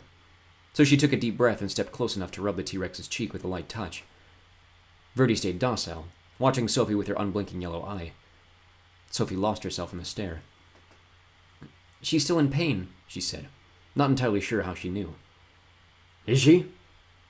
Grady separated the feathers on Verdi's neck. "The wound is pretty deep. Maybe I should treat it." Sophie stepped back and plugged her nose as Grady spread stinky brown slime over the wound. It smelled like death and rot and tuna fish. Not a good combination. "Kelpie dung," Alden explained. "Takes the sting out of most bites." She hoped she wouldn't have to touch any dung while living there. Grady closed the stinky jar and wiped his hand on a cloth the gnome handed him. "I think you're right, Sophie. She seems more relaxed now. You must be good with animals." "I can be. With normal animals, at least." She stole another look at the gigantic feathery lizard. Verdi was still watching her, and maybe she was crazy, but she could swear she was trying to thank her. "Oh well. Come on. Adeline's probably waiting." Grady's voice sounded wary, and his steps were almost as reluctant as Sophie's when he led them to a house overlooking the ocean. It was small compared to Alden and Della's palatial estate, but a mansion by human standards. The house was taller than it was wide, with golden columns breaking up the etched glass walls, and a glittering cupola rose from the center of the roof. There was no fancy entryway like Everglen's, just a huge room with clear walls overlooking the ocean and scattered furniture breaking up the space. A wide central stairway curved to the upper floors, and a chandelier of intricately braided crystals cascaded from the domed ceiling. It was simple but elegant, and very, very clean. So clean it didn't look lived in. Adeline swept into the room in a pale blue dress made of wispy fabric that floated around her as she moved. She had soft pink cheeks, wide turquoise eyes, and amber hair that fell past her shoulders in soft curls. Aside from Della, she was the most beautiful woman Sophie had ever seen, except for the purple shadows under her eyes. Sophie's human mom had similar dark circles sometimes, but only when she was stressed. She wondered what Adeline was stressed about. She hoped it wasn't the idea of her having to live with them. Adeline frowned when she saw Grady. "You're covered in dinosaur fluff. I'm sorry, I told him to be presentable," she told Alden. Alden laughed. "I've yet to see someone ride a T-Rex without picking up a few feathers." "You've never seen Adeline in action," Grady corrected with a smile. Sophie tried to imagine someone so delicate playing rodeo cowboy with a dinosaur. Nope, she couldn't picture it. "I'm going to wash up," Grady said, dashing up the staircase. Adeline nodded. Then she took a deep breath and turned to Sophie. "Welcome to our home." Her shaky voice sounded more nervous than Sophie felt, which actually made Sophie feel better. At least Adeline thought this process was scary too. "Thank you for having me." She didn't know what else to say. Adeline smiled, but sadness lingered in her eyes. "I hope you can stay for tea," she told Alden. "There's mallow melt." Alden's face lit up. "If you insist." Mallow melt turned out to be a gooey cake that tasted like fresh-baked chocolate chip cookies, soaked in ice cream and covered in frosting and butterscotch. It melted on her tongue and was hands down the best thing Sophie had ever tasted. She giggled as Alden helped himself to 3 pieces. Grady joined them a few minutes later, his hair still dripping from a hasty shower, and helped himself to 4 slices. Tea was served in a nook in the kitchen, and even though Sophie could see orange, feathery dinosaurs grazing outside one of the pastures, it reminded her a little of home. Maybe it was the pastel linens on the table, or the intricate flowers painted on the china, but for the first time all day she didn't feel the empty homesick ache she'd woken up with. "Would you like some lushberry juice?" Adeline offered Sophie. Sure." Adeline snapped her fingers. There was a tiny pop and a flash of light, and a bright green bottle appeared on the table. Sophie scooted back like the bottle was possessed. Grady laughed. "Guess you've never seen a conjure in action before." "How?" she asked when her mouth was able to form words again. Adeline smiled for real this time, and it lit up her whole face. "If I know where something is, I can bring it here with my mind. It's kind of like teleporting, but with objects." That was pretty much the coolest ability ever. "What can you do?" Sophie asked Grady. His smile faded. "Nothing nearly as fun. Trust me." She waited for him to elaborate, but he looked away. Alden rose. I unfortunately must get going. He dug a scraggly paper out of his pocket and handed it to Adeline. Elwyn wants her to take these medicines for the next few weeks. You should be able to find them at Slaps and Babs. All the color faded from Adeline's face. I guess I'll take it tomorrow. Is there anything else she needs? Della took care of the rest. You know how she is when it comes to shopping. I do. I made the mistake of letting her help me shop for a gift for a friend's daughter one time. 4 hours later I had a whole new wardrobe and still no gift. Grady took Adeline's hand and turned away, staring out the window. Sophie's heart ached for them. She knew their pain. She'd lost an entire family too. Maybe that was why Alden put them together. They all knew what it was like to grieve, but she didn't feel like talking about it, so she kept quiet. Alden fished a thin crystal square out of his pocket and handed it to Sophie. This is an imparter. It will allow you to communicate with anyone in our world. So if you need anything or simply want to talk, say my name to the screen and you'll reach me. Okay? Okay. She strangled Ella as her heart pounded in her ears. It wasn't that she didn't like Grady and Adeline, but it would be weird to be alone with them.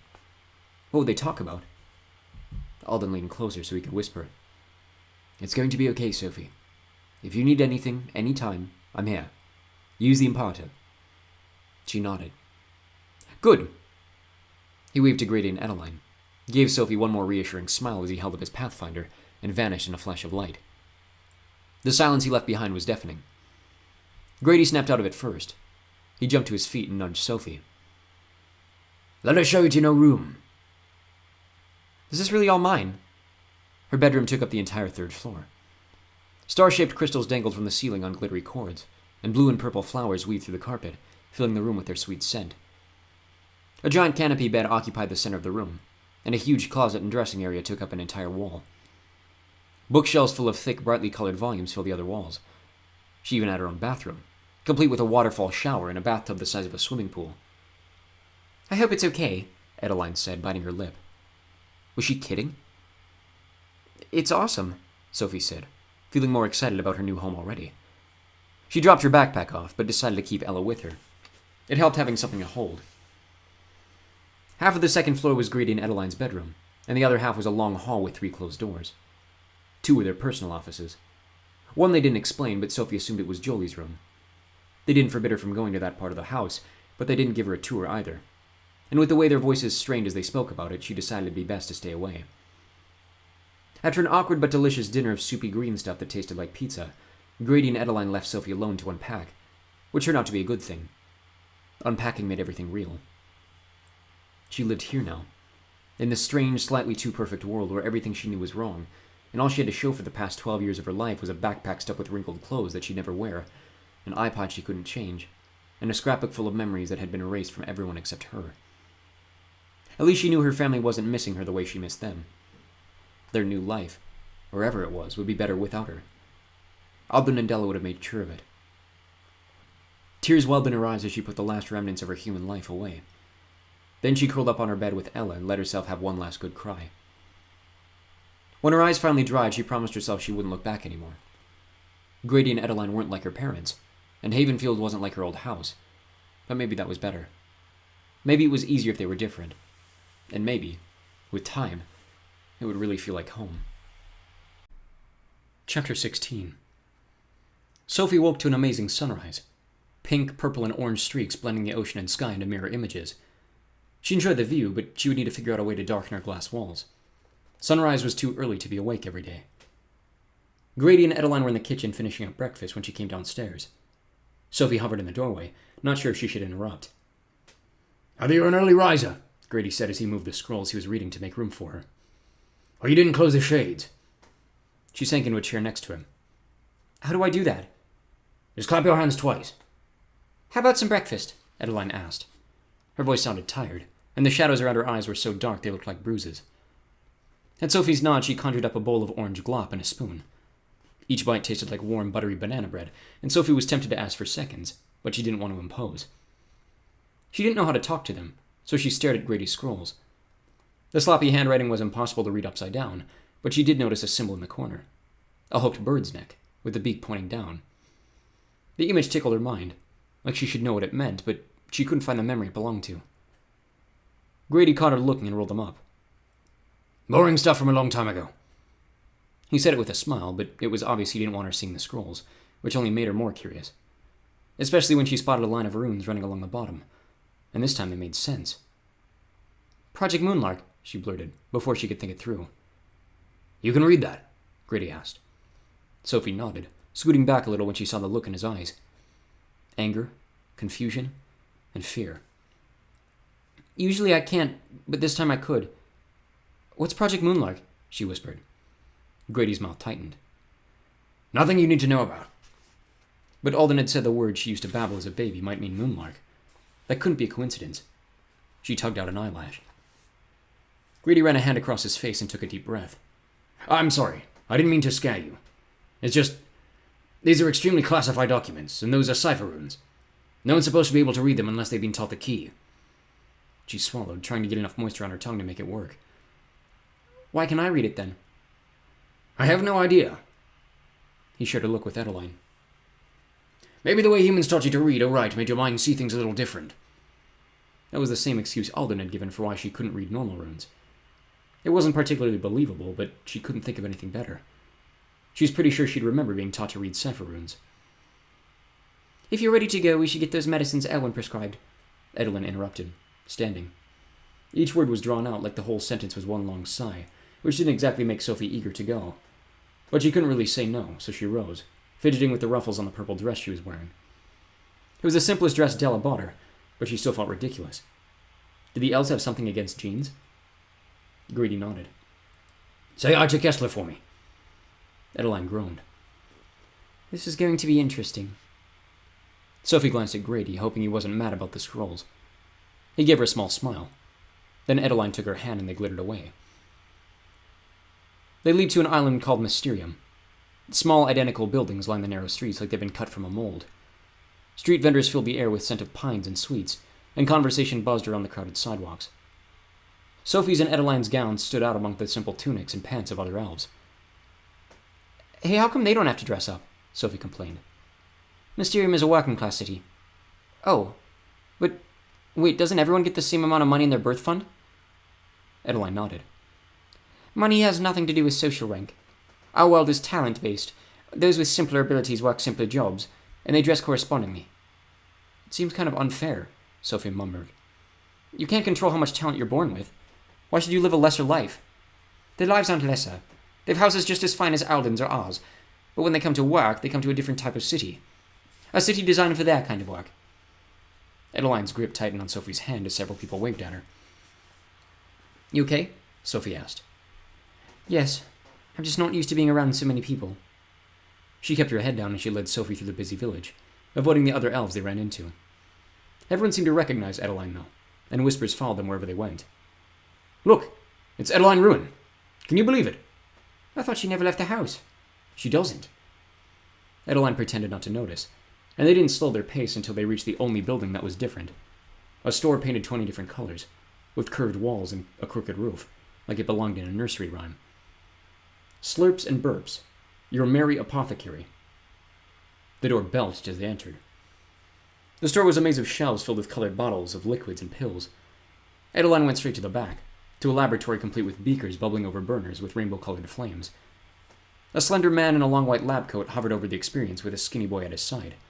Probably his son, since they both had the same tousled strawberry blonde hair and periwinkle eyes. "I'll be with you in 2 minutes," he promised, as he added a blob of orange slime to one of the test tubes. "Get ready to add the amaryllitine, Dex." The boy used a long pair of tongs to pick up a glowing yellow vial and hold it over the experiment from a safe distance. "Ready?" "Not yet." He slipped on a pair of thick black glasses. "Okay, now." He jumped back as the boy poured in the contents of the vial. The beaker sparked and released an enormous plume of smoke, filling the room with the smell of dirty feet. Sophie fought off a gag and hoped the concoction wasn't on Elwyn's list. The man pounded the boy's back and removed his glasses. "First one we haven't exploded all day, Adeline," he exclaimed, finally looking up. "Is that really you?" "Hello, Kessler." "Hello, Kessler," he repeated, with a convincing impersonation of her soft voice. "That's all you have to say? Get over here."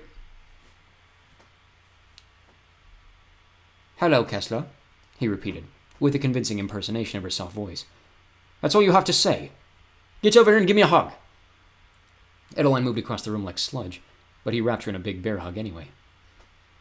You look good, Etta. But what are you doing here? You never come to town. I know. She handed him the crumpled scrap of paper. Owen said I needed these for Sophie. Kessler scanned the sheet for half a second before his head snapped up. Sophie? His eyes found where Sophie was standing, and his jaw fell slack. Did I miss something? Yes. Adeline took a deep breath. Sophie lives with us now. Kessler's eyes darted between Sophie and Adeline, like he couldn't decide who was more fascinating. Since when? Since yesterday. It's a long story. She gestured for Sophie to join them. Sophie, this is my brother-in-law Kessler, and my nephew Dex. Hi, Sophie mumbled, too nervous to make eye contact, especially since these were Adeline's family. She could practically feel their stares. Sophie will be starting at Foxfire on Monday, Adeline explained. Cool, Dex exclaimed. What level will you be? Level 2. Me too. Do you know your schedule? Whoa. He leaned close to her face and pointed to her eyes. How did you do that? I've turned mine red sometimes. It totally freaks everyone out, but I've never seen brown before. I like it. She could feel her cheeks blush. Actually, I just have brown eyes. Really? Excellent. Do you see them, Dad? I do. Kessler studied her like she was one of his experiments. Where exactly are you from, Sophie? She wasn't sure if she was allowed to tell the truth. Sophie's been living in the Forbidden Cities until a few days ago, Adeline answered for her. Sophie cringed as Kessler asked, What? At the same time, Dex shouted, That's the coolest thing I've ever heard! Was it awesome? I bet it was awesome. Hey, are you human? Is that why you have brown eyes? I'm not human. I was just raised by them. The words came out, but they felt wrong on her tongue. Dex, I think you're making Sophie uncomfortable, Adeline said, before he could answer another question. Am I? Sorry, I didn't mean to. Sophie shrugged. It's okay. I know I'm strange. Dex smiled, flashing deep dimples. I like strange. Hey, do you... The door burped again. You! A tall woman in a dark green cape stalked through the store, pushing past Sophie and Adeline. A beanpole of a girl in a hooded pink cloak dragged behind. What's wrong now, Vika? Kessler asked with obvious annoyance. Ask your son. This has his handiwork written all over it. She whipped the hood down from the girl's head, revealing a shiny bald scalp underneath. Adeline, Sophie, and Kessler gasped at the same time. Dex, meanwhile, seemed to be trying very hard not to smile. Hey, Stina. Did you change something? 'Cause you look different today. Wait, don't tell me. Mom! Stina growled. Kessler's cheeks twitched, like he was battling a laugh. We don't sell any balding solutions here, Vika. Just because you don't sell them doesn't mean you don't make them, she insisted. Kessler glanced at Dex. You know how to make them too, Dex reminded him. I knew it was you, you stupid Sasquatch, Stina screamed. Dex rolled his eyes and pointed to a spot behind her ear. Did you know you have a dent in your skull right there? Sophie bit back to laugh as Stina lunged for him in a flurry of bony appendages. That's enough, Kessler shouted, pulling them apart. Control your daughter, Vika. Why should I? It's not like you control your children. Kessler looked like he wanted to throttle her, but instead he gritted his teeth and said, We have hyroids in stock. Take some on the house and she can have a hair back in a week. A week? Stina wailed. I can't go to school looking like an ogre, Dex suggested with a wicked grin. Stina screamed. If my daughter misses any days of school because of your son, I will make sure he is held responsible, Vika yelled. You can't prove anything, Dex grumbled. I won't need to. They'd expect nothing less from a bad match. Kessler's friendly features twisted with obvious rage, and he needed several deep breaths before he spoke. Sophie didn't know what a bad match was, but it must be a heavy insult. Okay, here's what we're going to do. Kessler practically spat. You two are going to get out of my sight, and when I finish helping these customers, I'll see if I can make the heroids more potent. If I can't, wear a hat. Vika stared him down, but he didn't flinch. I guess we have no choice. It's not like anyone else would waste their lives making ridiculous medicines in a useless shop. If it's so useless, why does everyone buy from me? Kessler countered. Vika couldn't seem to find a retort, so she threw the hood back over Stina's head and dragged her toward the door. I'll get you for this, Stina promised Dex. Ooh, I'm really scared. Stina's bitter eyes focused on Sophie. What are you looking at? Sophie looked away. Nothing. The door burped again, then slammed. Kessler pounded his fist against the table, making everyone jump. Do I want to know what that was all about, Dex? Probably not. Kessler sighed. You need to be more careful, Dex. You know how some people feel about our family, especially Vika and Timken Hex. Well, Adeline said quietly, this door hardly helps the situation. Perhaps if you made it more traditional. Absolutely not, Kessler interrupted. Nothing brings me more joy than watching all the stuffy nobles squirm in here. Just like nothing makes me happier than a shiny bald Stina, Dex added, grinning. Kessler couldn't help laughing. Well, Dex, since you made the mess, you get to tweak the heroids. I'll need to help Adeline with Elwyn's list. Dex scowled and stalked off to collect the supplies from the back. He returned a few seconds later with an armful of vials and spread them on the work table with a sneaky smile. This will make her hair grow faster, he whispered to Sophie. But it'll also give her a beard. Sophie giggled and made a mental note never to get on Dex's bad side. What did that girl do to you? She's just evil, he said as the ground black leaves with a mortar and pestle. Trust me. Adeline disappeared to her room when they returned to Havenfield, and Grady tried to teach Sophie how to light leap alone. She'd never been so horrible at anything in her life. The first 20 times she tried, she couldn't feel the warm feathers, no matter how many times Grady told her to concentrate on the tingle in her cells. After that, she couldn't hold on long enough to do anything except break out in a full-body sweat from the heat. On attempt 57, she finally made a solo leap to the other side of the property.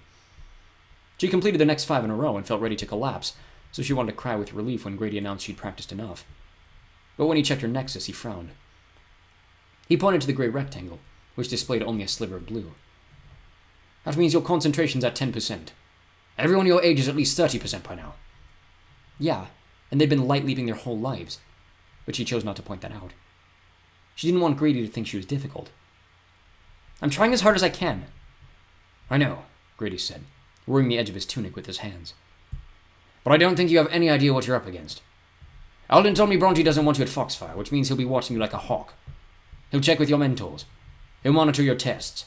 And at the first sign of weakness, he'll step in and try to have you expelled. I wouldn't be surprised if he pushes for you to be transferred to Exilium. And let's just say it's somewhere you don't want to go.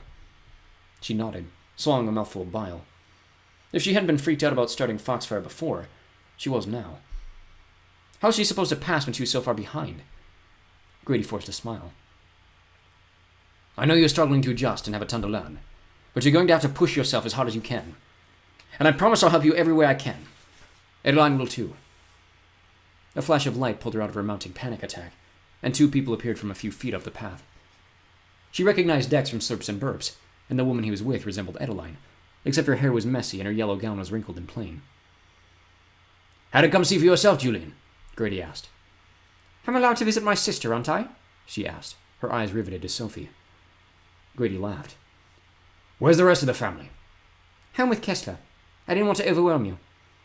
And maybe you wanted time to gossip without interruption, Grady teased. Sophie, why don't you show Dex your room? I have a feeling the girls have a lot of talking to do. Sophie had no idea what to do with Dex. She never had a friend before, much less a boy, much less an elf. Dex seemed pretty comfortable, though. He wandered her room, touching everything that caught his interest. He thought her human clothes were hilarious, and was even more excited when he found the scrapbook she'd hidden on the bookshelf. Hey, is that you? He asked, pointing to the photo mounted to the cover. Sophie's eyes stung as she glanced at the picture. Her dad and sister were waving at the camera while she hid in the background building a sandcastle. Yeah, that was last summer. Is that your dad? Yeah, well, that's the guy who raised me, she corrected, blinking away the tears that had formed. It was going to be hard to get used to saying that, but she had to. She wasn't his daughter. He didn't even know that she existed anymore. Dex frowned. What happened to them? I'm not allowed to know. She couldn't keep the sadness out of her voice.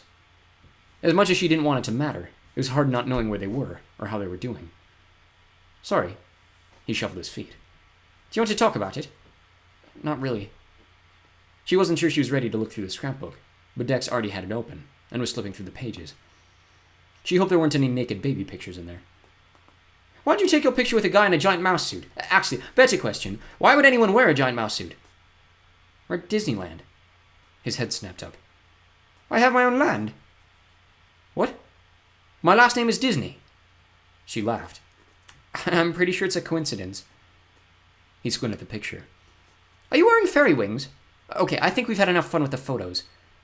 She pulled the scrapbook away from him before he found anything else to make fun of. Sorry, I just can't get over it. I mean, I've never seen a human in real life, and you lived with them. He shook his head. How come you live with Grady and Adeline? Are you related to them? Her jaw tightened. I'm not related to anyone. Well, you're alive. You must have parents. She shook her head. My real parents didn't want me to know who they are, so far as I'm concerned, they don't exist. Dex didn't seem to know what to say to that. Honestly, she didn't either. Hey, this is one of those music things, he said, picking up her iPod. Yeah, how'd you know? Well, my mom's into human movies. She doesn't have many, but one of them had one of these things in it, and I've always wanted to see one. We don't have anything like them. Really? Why not?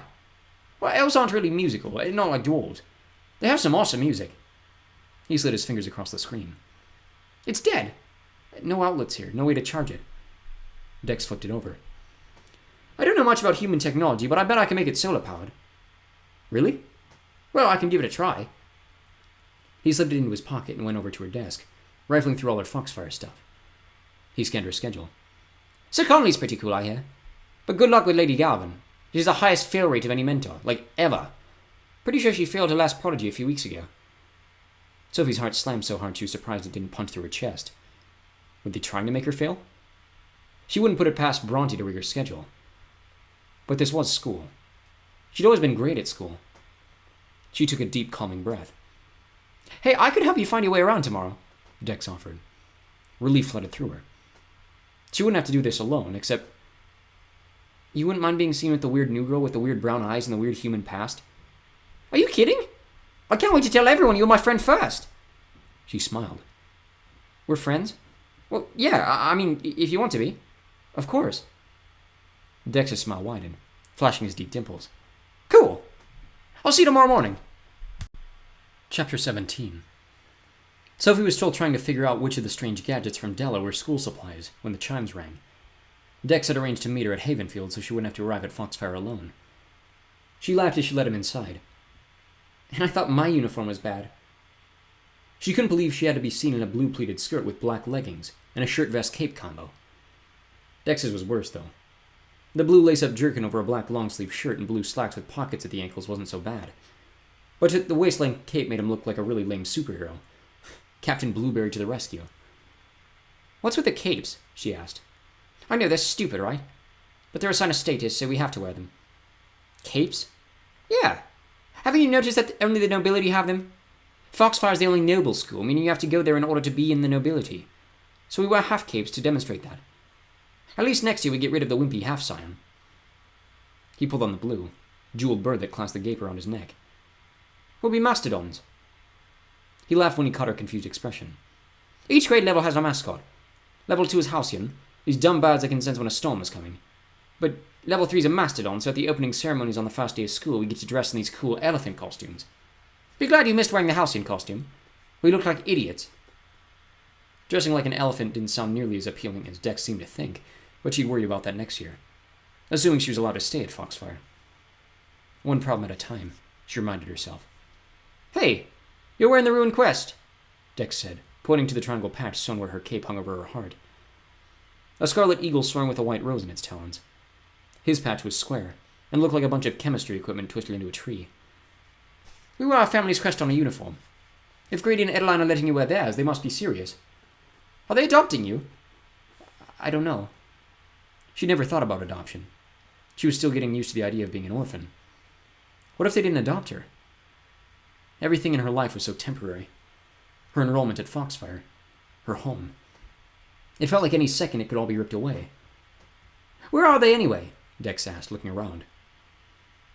A gnome ran in during breakfast and yelled something about a manticore stinging a stegosaurus, so they both ran off. And people say my parents are weird. It's pretty crazy here. But they seem nice enough. Grady and Adeline? Oh yeah, they're great. They keep to themselves a lot because of what happened to Jolie. I never knew them before it happened, but my mom said they used to throw these huge parties everyone looked forward to all year. Now they never leave the house. That's so weird. Sophie shrugged. A lot of people are never the same after someone they love dies. Really? Yeah. She started to ask why he seemed so surprised, but then she remembered what Alden had explained about the elven lifespan. Death was probably a rare thing in this world, which must make it even harder for the few elves who'd had to cope with it. "My mom thinks it'll be good for them having you around," Dex told her. "Maybe they'll get over it." She wasn't sure they would ever get over it, but his words calmed her panic. If she was good for them, maybe they'd want to keep her.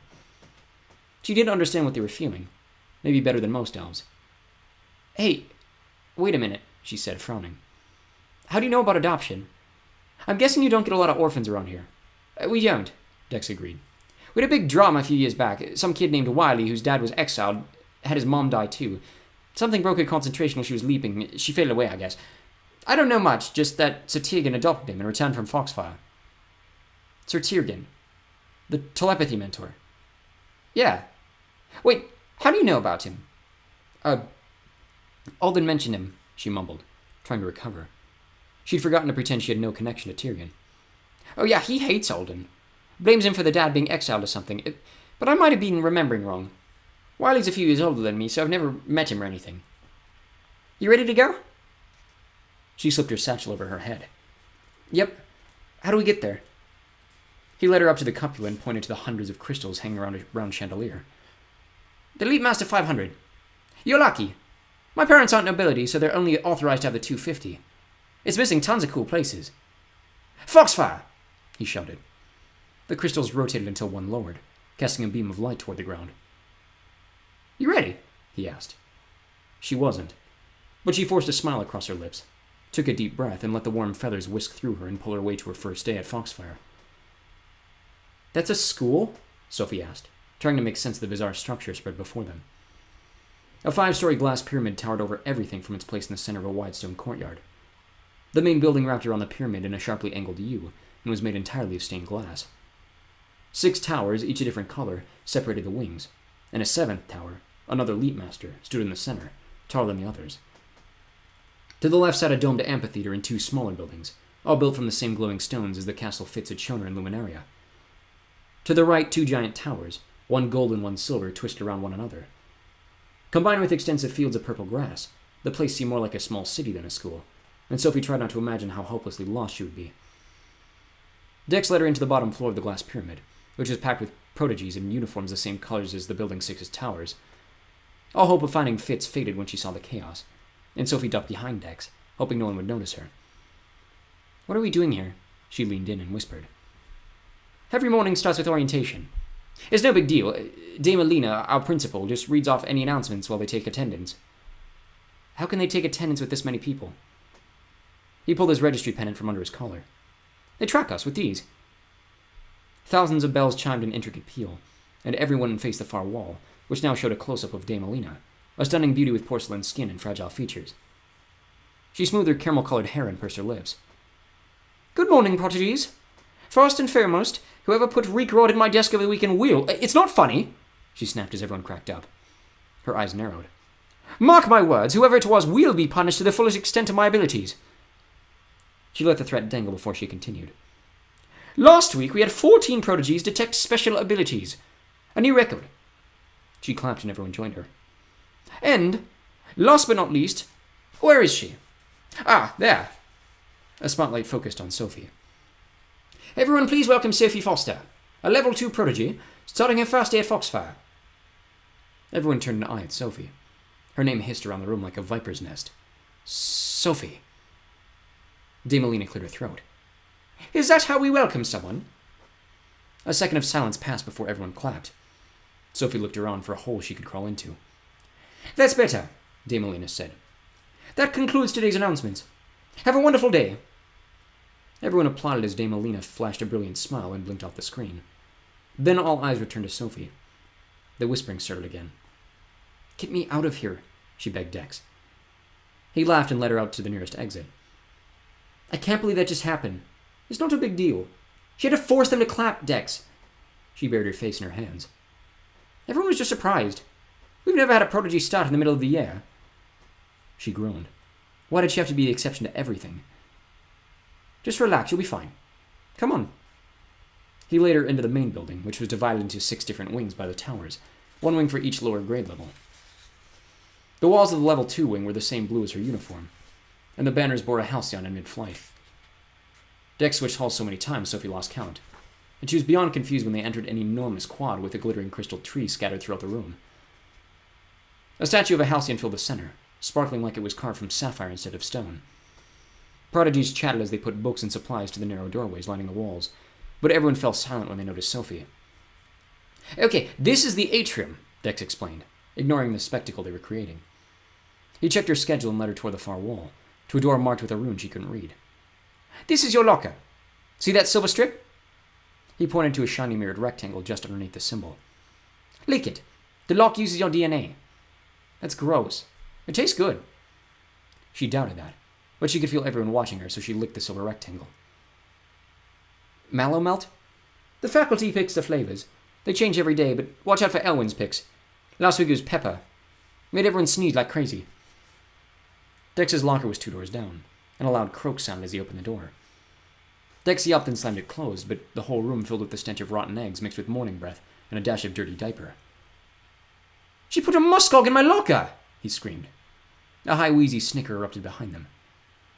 They whirled around to face a girl towering over them like a giant stick insect. The girl's head was covered with a mass of frizzy brown curls, so it took Sophie a minute to recognize her as the bald girl from Slurps and Burps. 2 girls stood next to her, cackling like evil hags. "How'd you get in my locker?" Dex demanded, stalking up to Stina's towering body. His head barely cleared her shoulders. "You left it open, idiot. I guess remembering to close doors is too hard for the son of a bad match to remember." Dex ground his teeth. Then his eyes lit up and he pointed to a row of scraggly hairs along her jaw. "Nice beard you're growing there. Hope you know how to shave." Stina felt her chin and shrieked. She grabbed Dex by the shirt. "You little... That's quite enough, Miss Hex." A slender woman in a deep blue gown and cape ordered as she stomped through the wall and pulled them apart. "What's going on here? And what on earth is that smell?" "She put a muskog in my locker," Dex told her. "He put balding serum in my lushberry juice on Friday," Stina retorted. The woman shook her head, her long raven hair swishing behind her. "Such behavior, and in front of our new prodigy." Her eyes darted to Sophie. "I'm sorry you had to see this, my dear." "You just walked through a wall," was all Sophie could think to say. "Phases do that sometimes." She turned back to Dex and Stina. "You two should be ashamed of yourselves. Apologize." Dex scowled. Stina glared. But they both mumbled, "Sorry." "You two obviously need time to bond so you can spend all week together in lunch detention." "But, Lady Alexine, don't want to hear it." "Dex, get that muskog out of here before it stinks up the whole place. And Stina, you seem to have some strange hairs on your chin. You might want to have Elwyn check them." Dex cracked up and Stina turned beet red. She covered her beard with her hand and stalked off, followed by her minions. Lady Alexine swept across the atrium, disappearing through the far wall. "See what I mean?" Dex asked as he kicked his locker. "She's evil." Sophie nodded. "What exactly is a muskog?" "It's kind of like a frog, but it bops stinky gas when it's scared. So you should probably get away from here, unless you want to smell like muskog fumes all day." He didn't have to tell her twice. She was already the weird new girl. She didn't need to be stinky and the weird new girl. "Hey, you're the prodigy Dame Alina told us about, right? The new one?" A small boy asked, catching up with her as she set off through the halls. He was a couple of inches shorter than her, with messy brown hair and a very round face. "Sophie," she corrected. "I'm Genzi. Whoa. You have really weird eyes. Cool. Anyway, so everyone wants to talk to you, but they're all afraid. So I decided to show them how it's done." Thanks," she said, struggling to keep up with his rapid-fire speech. He talked like he'd had buckets of sugar for breakfast. "See, I told you she'd be nice," he shouted, making several kids around them turn bright red. Sophie's cheeks were probably redder. "I've never heard of you before, and I know pretty much everyone, so where have you been all this time?" Genzi asked. She'd been hoping no one would ask that question. Alden had instructed her to be honest. "I was living with humans," she whispered. "Humans?" Everyone fell silent. Sophie managed a nod. "Well, that's weird, but cool. You'll be human, girl. It'll be awesome." She cringed. "How about just Sophie? If that's what you want." "Thanks." They hit a fork in the hallway, and she took the right path on a whim. Genzi followed her. "Where are we going?" "Elementalism." She didn't miss the fact that he used the word we. He laughed. "Boy, are you going the wrong way. Come on, I'll take you there." Part of her wanted to run from the humiliating boy who was drawing way too much attention to her. But she did need help, so she swallowed her pride. They backtracked, making so many twists and turns Sophie had to admit she never would have found it without him. Finally, they entered a narrow hall that smelled like a storm, right before the first drops of rain fell. Jinsey pointed to a warped wooden door. "Your session's in there. Oh, and be careful. I'd hate you to get zapped on your first day. Okay, wait," she added as his words sank in. "What do you mean, zapped?" Jinsey was already gone. She stared at the door, wondering if he was kidding. This was a school. They wouldn't allow anything dangerous around the prodigies, would they? She took a deep breath to calm her nerves, squared her shoulders, and pushed the door open. A loud thunderclap shook the floor, and a bolt of lightning shot out of the ceiling, knocking her off her feet. Chapter 18. "How was your first session?" Dex asked as he handed her a tray and made room for her on the lunch line. "Oh, fine, except I was almost electrocuted." She tried to keep the quiver out of her voice.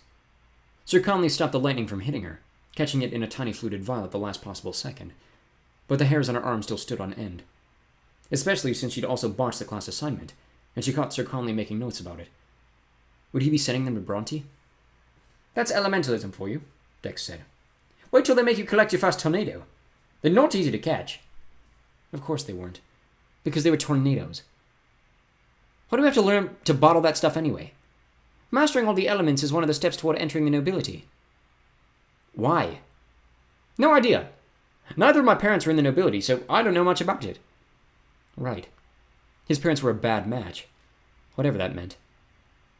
Hey, what are you doing here? I thought you had detention. I still have to eat, he grumbled, filling his tray with brightly colored foods.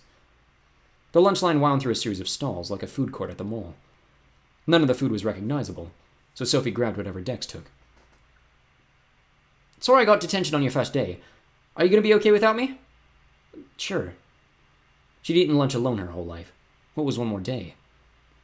Except there were no empty tables inside the cafeteria, which took up the whole second floor of the glass pyramid. Sophie scanned the faces hoping to find Fitz, but all she saw were strangers, most of whom looked away like they were trying to discourage her from joining them. She was on the verge of panic when a pair of teal eyes caught her attention. Unfortunately, they were set into Biana's perfect face. Biana held her gaze and shook her head, barely perceptible, but the message came through loud and clear. "Don't even think about sitting here." Sophie ignored the sting of the insult, focusing on the bigger problem. Biana was sitting next to Fitz. Where was she supposed to go now?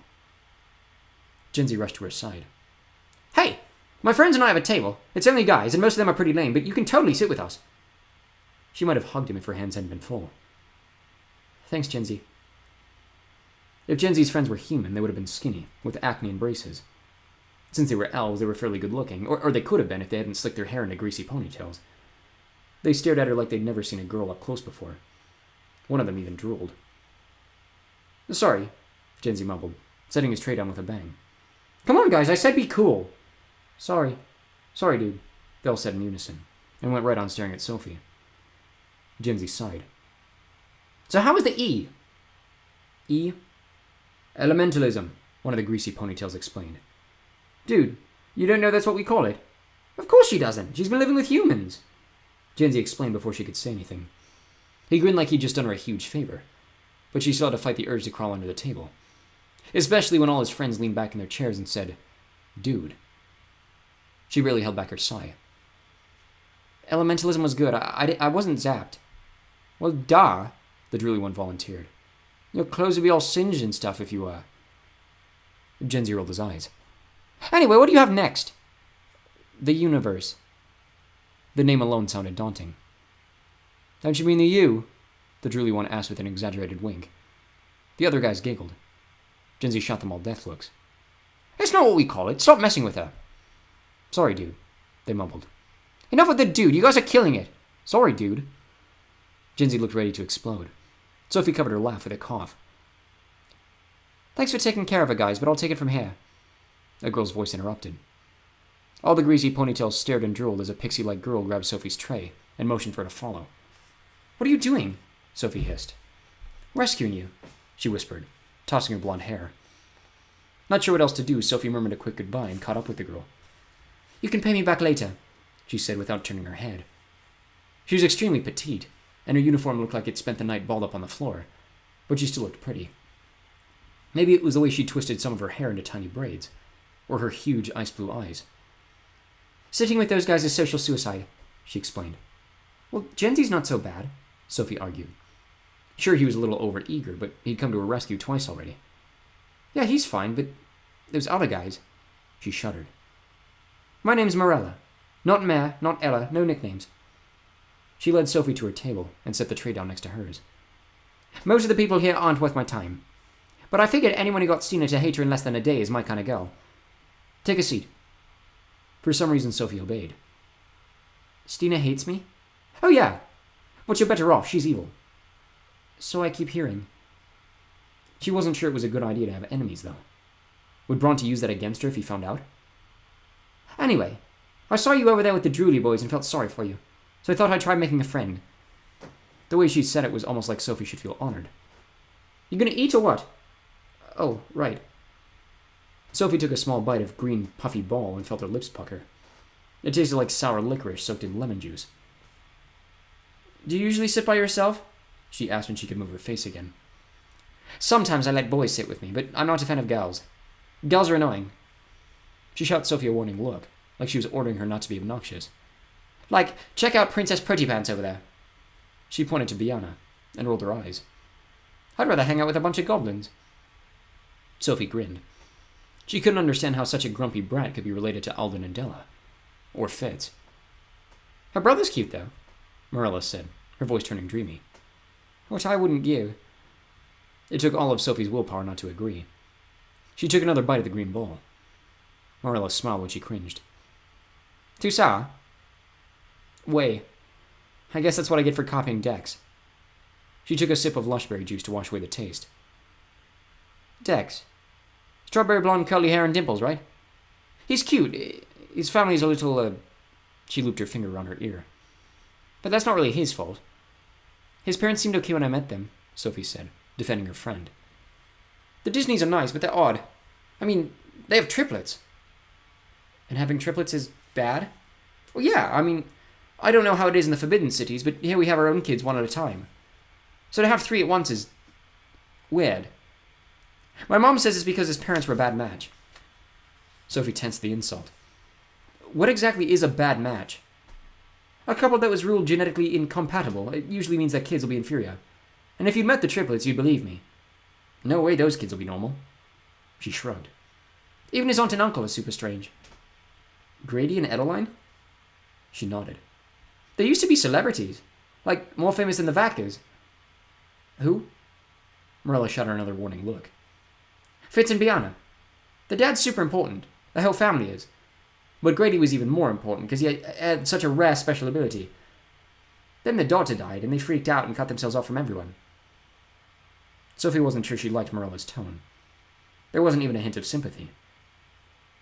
You guys really don't understand how hard death is, do you? And you do? She nodded. My grandma died when I was 8. My mom cried for weeks. She had to hear every one of her mom's heartbroken thoughts, and there was nothing she could say to make her less sad, or to bring her grandma back. It was the most helpless she could remember feeling. Weird, was all Morella had to say to that. Anyway, Dex seems okay. I know some people think he'll end up in an Exilium, but I doubt it. Ice ran through Sophie's veins at the name. What's Exilium? The school where they send the helpless cases. It's pretty much a guarantee you'll end up scooping mammoth poop at the sanctuary when you grow up. And that's if you're lucky. Sophie couldn't hide her shudder. She had to do well in her sessions. There was no way she was going to look at that awful place. She'd do whatever it took. Her afternoon session was the universe, and it was as daunting as she'd feared. Every star, every planet, every possible astronomical object. She'd be learning them all. But Sir Aston, a pale blonde elf with a soft whispery voice, said she was a natural. Apparently he'd never taught a prodigy with a photographic memory strong enough to remember the complex star maps he'd projected across the walls of the dark planetarium. Sophie had no idea why it was so effortless for her, but she wasn't complaining. At least she had one session that she excelled at. She hoped Sir Aston sent Bronte a note about that. Every day ended with an hour of study hall on the first floor of the pyramid, with the rest of the school. Dex waved her over to a seat he'd saved for her. You survived, he said, as she plopped down next to him. So far. She smiled as she dug out her universe homework. There you are, Fitz said, approaching her table. His green level 4 uniform somehow looked better on him than on anyone else. Even the cape looked good, especially with the green dragon clasp. Why didn't you sit with us at lunch? She chose not to tell him about Biana's hateful glare. Genzi invited me to sit with him, and I didn't want to hurt his feelings. Oh. Well, maybe tomorrow then. Oh, and he handed her a folded slip of paper. My dad asked me to give you this. Inside the note were 2 short sentences in precise letters. The San Diego fires have been extinguished. No need to worry. Sophie smiled. Her family didn't live there anymore, but it was still a relief that the fires were out. Everything was back to normal. Dex cleared his throat. Oh, sorry, do you guys not know each other? She asked, stuffing the note inside her satchel. Dex said, yes. At the same time, Fitz said, no. Awkward. Well, she said, trying to fill the silence. This is Dex. Nice to meet you. Right, Dex snorted. What? Nothing, apparently. Fitz frowned. Dex glared. Sophie watched them, trying to make sense of this animosity. I should get started on my homework, Fitz said after a second. He smiled and her heart did that stupid fluttery thing again. I just want to check on you. I'll see you tomorrow? Sure. Oh, and, nice to meet you, Dex, he added with a hasty nod as he walked away. It's Dex, he growled. What's up with you? She whispered. Me? Nice to meet you, Dex, he repeated in an uncanny impersonation of Fitz's precise accent. She fought off her smile. I'm sure that was an innocent mistake. Please, I see him all the time. Not that His Royal Highness bothers remembering, but he remembers you. Why is that, by the way? And why did he give you a note from his dad? I stayed with his family my first night here, and Alden promised to get back to me about something. It's about my old life. I'm not supposed to talk about it. Figures. What? Nothing. I just hate that family. Everyone thinks they're so cool and talented, but they're totally overrated. Deck, he muttered. Maybe Fitz just heard me wrong. Yeah, right. Listen to you defending him. You're just like all the other girls, you know that? I saw what you did when he smiled at you. You lit up. I did not. Yes, you did. You're beaming. Beaming? Did Fitz see that too? I wasn't beaming, she said. Dex rolled his eyes. Girls! Chapter 19. The whole school had physical education together every Tuesday and Thursday morning, the only session that wasn't one-on-one. Sophie was so nervous she couldn't even think about breakfast. She'd always been a disaster at anything physical. Her goal was to hide in the back and hope her mentor didn't notice her. The locker rooms were outside, sandwiched between a huge field of purple grass and the amphitheater that looked like a domed coliseum. As soon as she set foot through the door, hundreds of girls stopped talking to stare at her. Sophie kept her head down and rushed to what she assumed was her PE locker. Instead, the door led to a personal changing station, complete with a shower and vanity. Her uniform hung from a hook near the door. Blue tunic, black leggings, black sneakers, finally something without a cape. She changed fast, swept her hair into a loose ponytail, and emerged into the main room just as Stina and her minions stalked by like they owned the place.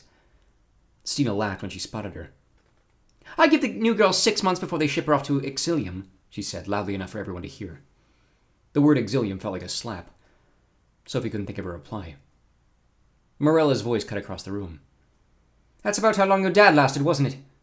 She stalked over and got in Stina's face. Actually, I doubt he even made it that far. You want to compare parents, Reddick? Stina hissed. Morella was so tiny Stina looked like she could squish her, but she didn't flinch. My family may not be nobility, but at least we're not trying to fool anyone, unlike some people in this room. Take that back, Stina demanded. I will when it stops being true. Morella dragged Sophie outside and into the amphitheater as Stina shouted idle threats.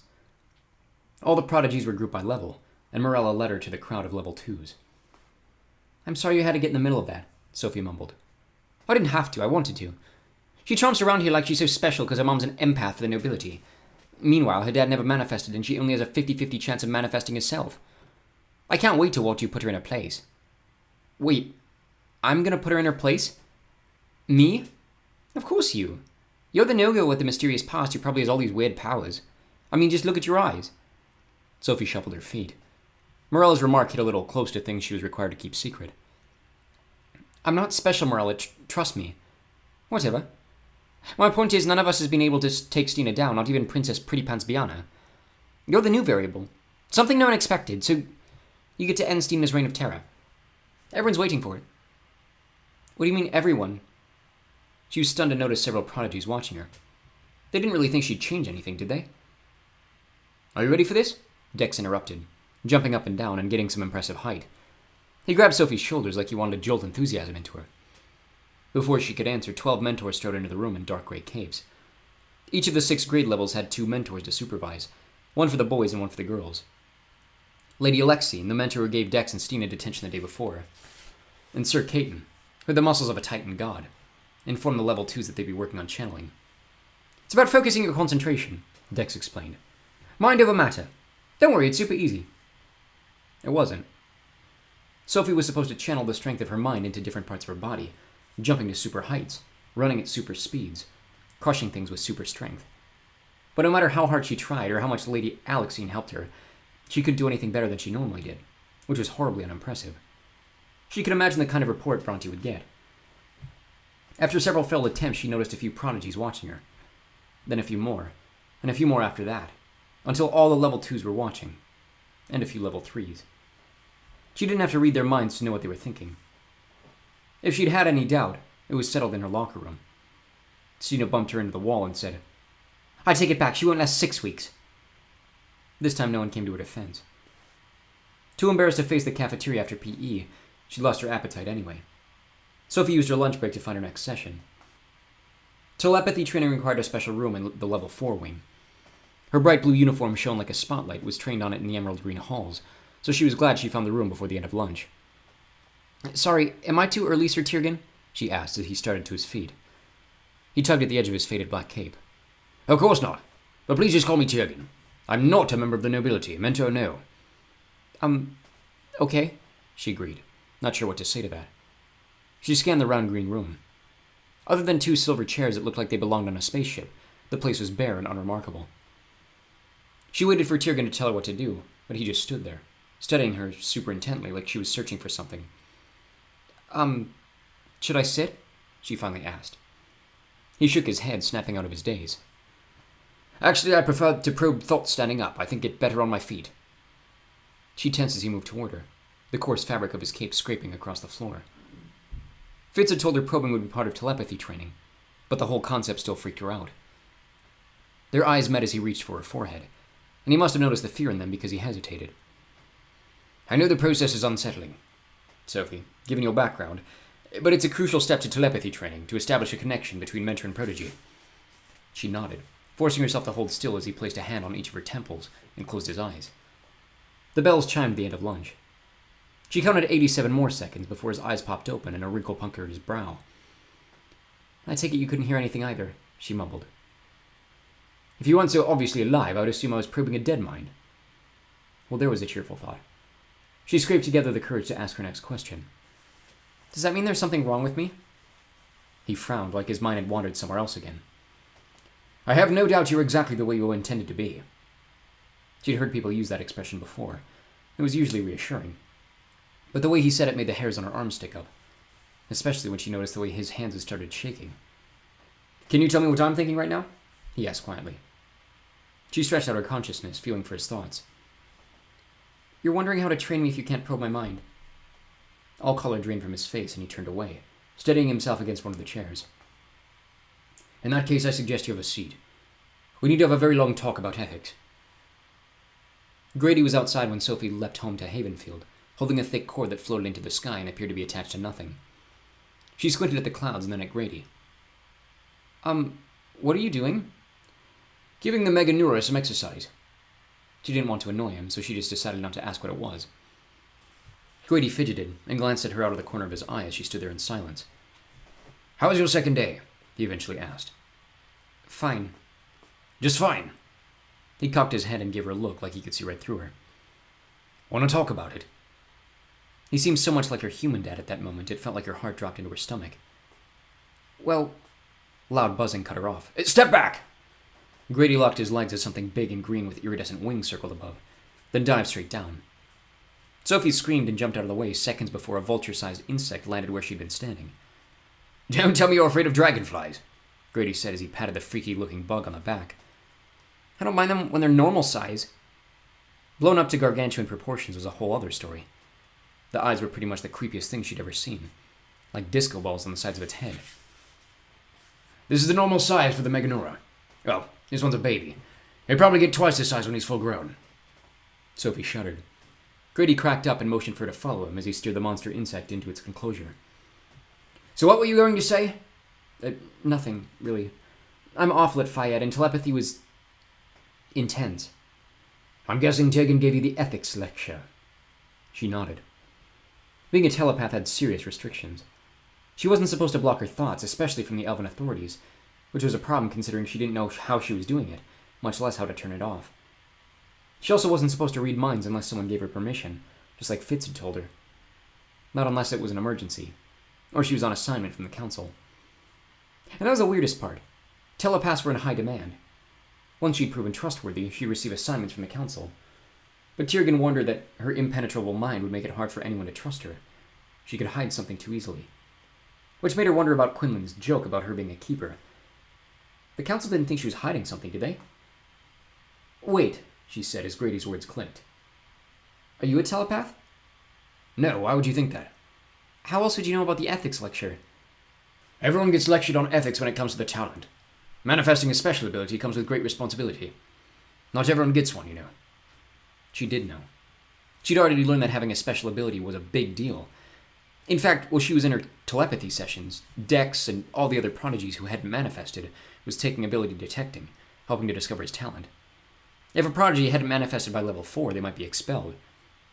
And even if they stayed at Foxfire, they couldn't take the elite levels, which meant they'd never be nobility. Most ended up working class. But once again, it didn't escape her notice that Grady avoided telling her what his special ability was. It couldn't be something bad. Could it? Chapter 20. He's a mesmer, Marilla told her the next day during lunch. Why? I don't know. It's weird that he won't tell me, isn't it? Sophie asked. It's Grady and Edeline. Everything about them's weird. I still can't believe you're living with them. Are they adopting you? I don't know. What exactly is a mesmer? She asked, changing the subject to something that didn't make her nauseated. Well, you really don't know anything, do you? Never mind.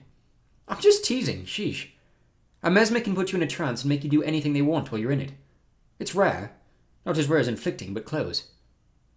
She really didn't want to have to ask another stupid question, but curiosity won out. And inflicting is when someone makes you feel things. Makes you laugh, makes you cry, causes you incredible pain, whatever you want. It's extremely rare. I only know of one, and he's on the council. But there might be another. Your history mentor would know. Sophie cringed at the word history. She'd had her first session with Lady Dara that morning, and it was strange. Impossible pictures flashed across the walls during the entire lecture. Elves using telekinesis to help the humans build the pyramids. A tidal wave swallowing Atlantis. An army of hairy brown dwarves hollowing out the Himalayas to build the sanctuary. But the strangest part was Lady Dara. She kept losing her train of thought every time her eyes met Sophie's. Then she'd mumble something about history in the making and return to the lecture. It had totally creeped Sophie out. Hey, did you hear? Marilla interrupted. So Tegan's back. Who's he? She asked, relieved she'd remembered to lie. Only like the most famous telepathy member ever. He retired when his friend Prentice ended up in exile. It was like a protest or something. Prentice? She tried not to sound too interested, but she'd been dying to know more about him since Alden had told her the information was classified.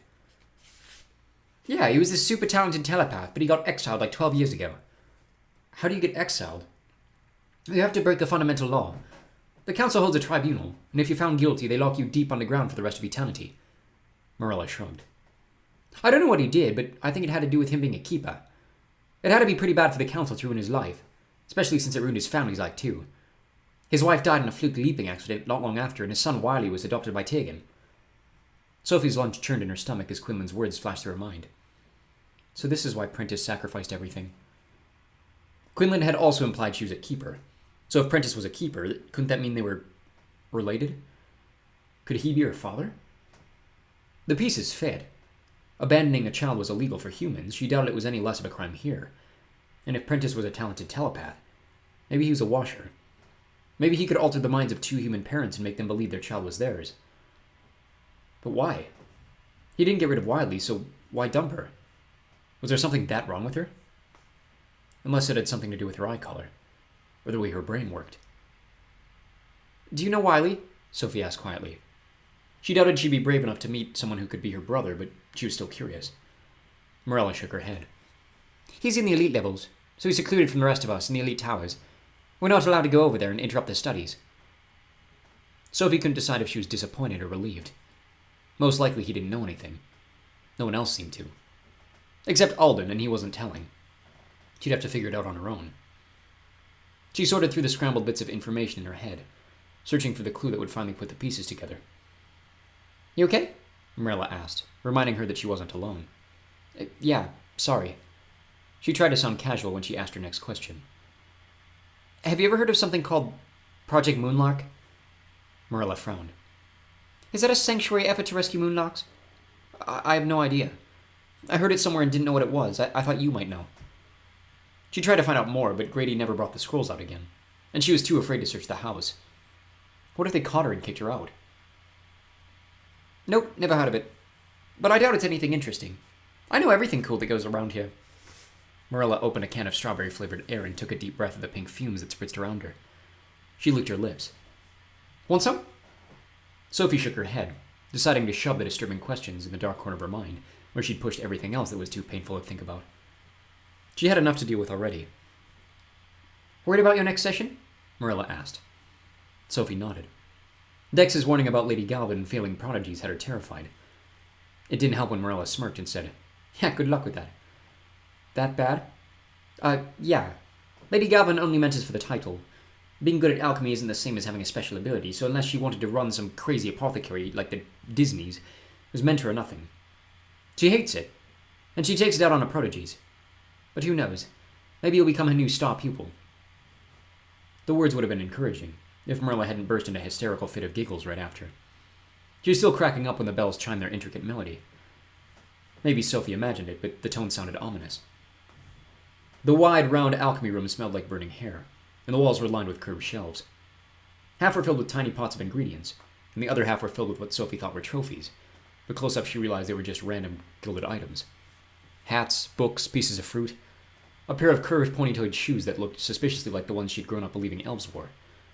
It was like King Midas had come through and turned everything he touched to gold. The center of the room held 2 empty lab tables, one gleaming silver, the other sleek and black. And the strangest experiment Sophie had ever seen. Lady Galvin wasn't there, so she dropped her stuff on a table and took a closer look at the giant bubble hovering over a ring of fire on the floor.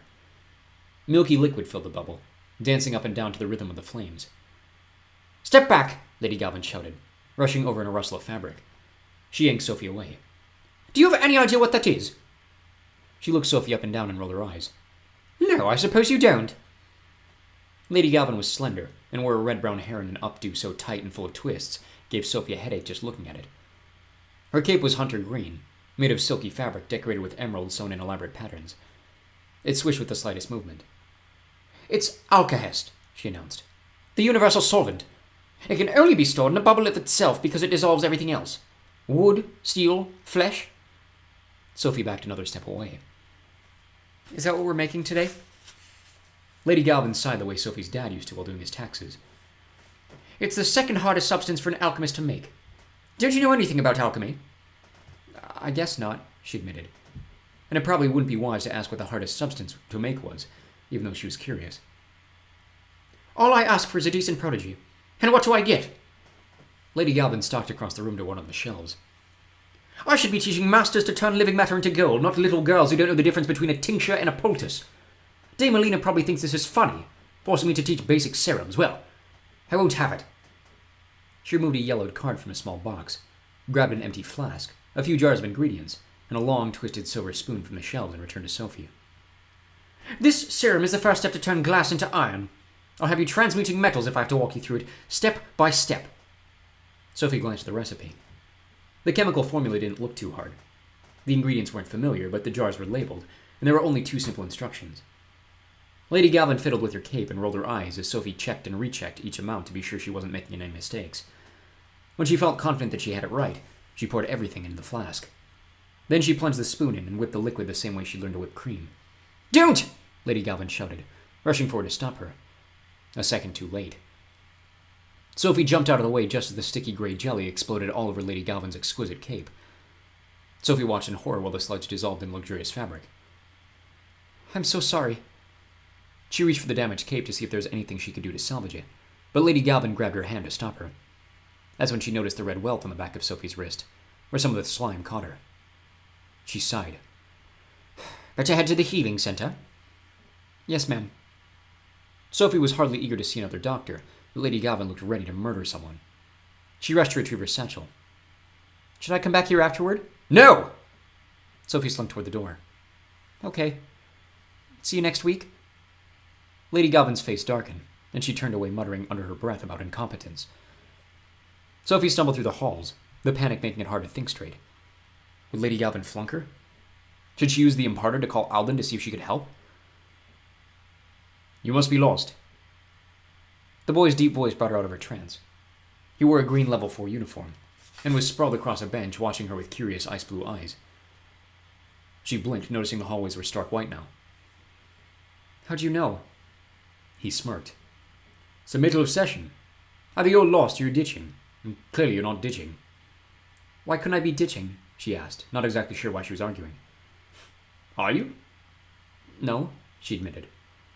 His lips twisted into a crooked grin. You're the new girl, aren't you? She sighed and nodded. I'm Keith. Sophie, but I'm sure you already know that. He laughed. You may be the biggest news to hit the Academy since the Great Gulen accident 3 years ago, which, by the way, I had nothing to do with. He flashed a slightly wicked smile. But that's not a bad thing. Personally, I've always enjoyed being the center of attention. She didn't doubt that. From his disheveled blonde hair to the way he rolled up his sleeves and left his shirt untucked, she could tell. He was cool. Probably popular, too, so why was he talking to her? She almost asked him, but stopped herself at the last second. Where are you supposed to be? She asked instead. The universe. I ditch whenever I can. Lady Belva has a worse crush on me. I mean, I can't really blame her. He gestured to himself. But still, it's awkward. You know. She was 90% certain he was joking, but he was also very good looking. She was sure at least half the girls in school had a crush on him. And now I get to meet the mysterious new girl, he added. So I'd say ditching paid off very well. She felt herself blush, and hoped he didn't notice. I'm hardly mysterious. I don't know. You won't tell me why you're not in session. Don't think I haven't noticed. She stared at her feet. That's because it's too embarrassing. I love embarrassing. He laughed when she stayed silent. Will you at least tell me where you're supposed to be? She sighed. Alchemy with Lady Galvin?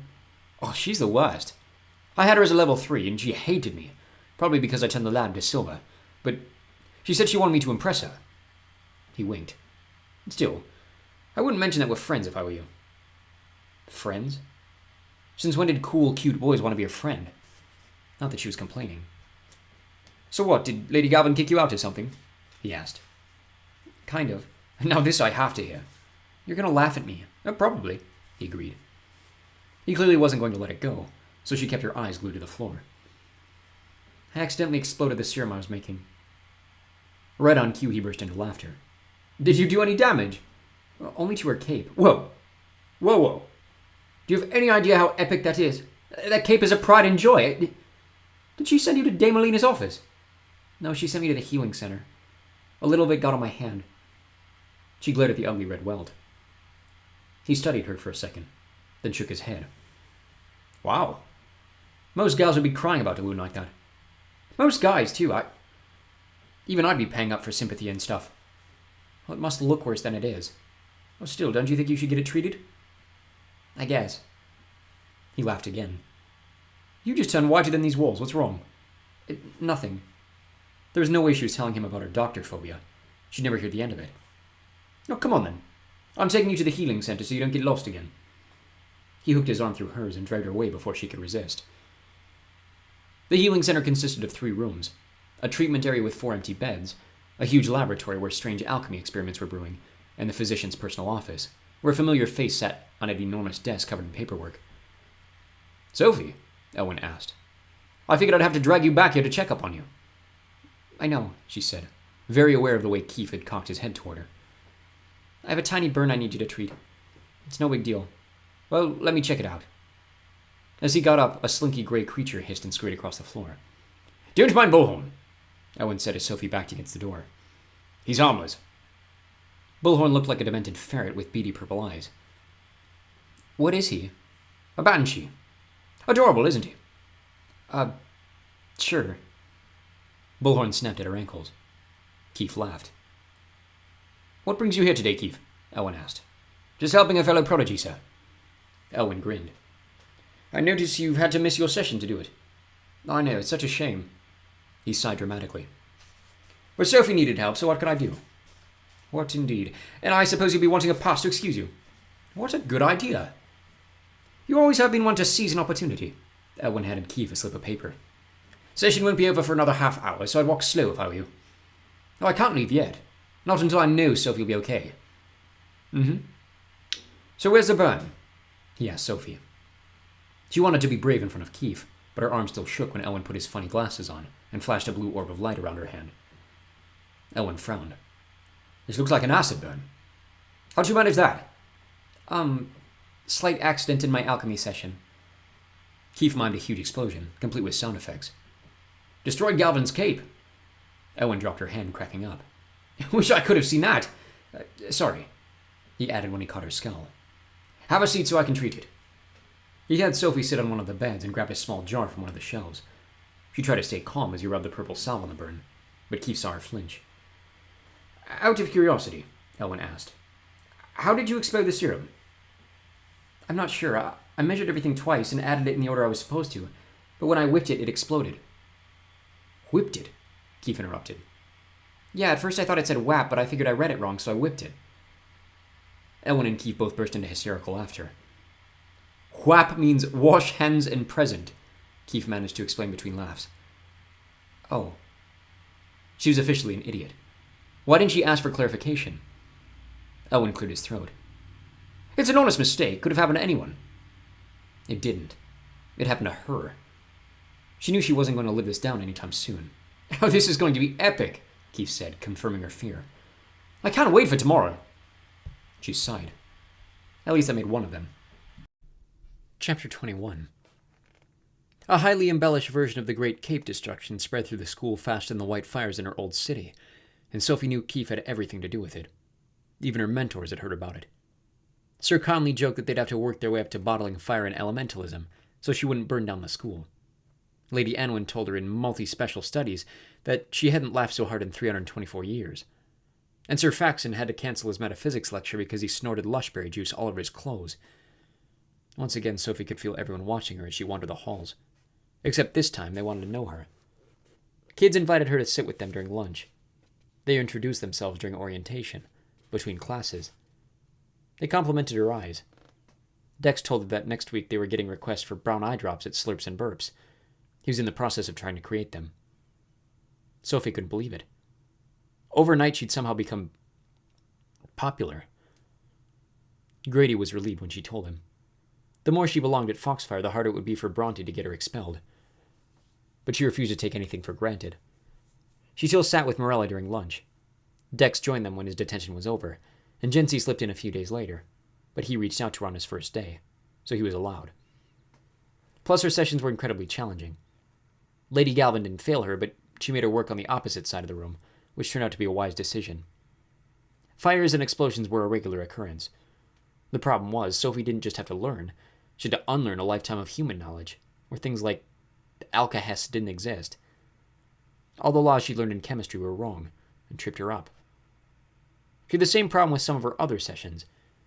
Levitating was supposed to be impossible, so was catching wind in jars and bottling rainbows.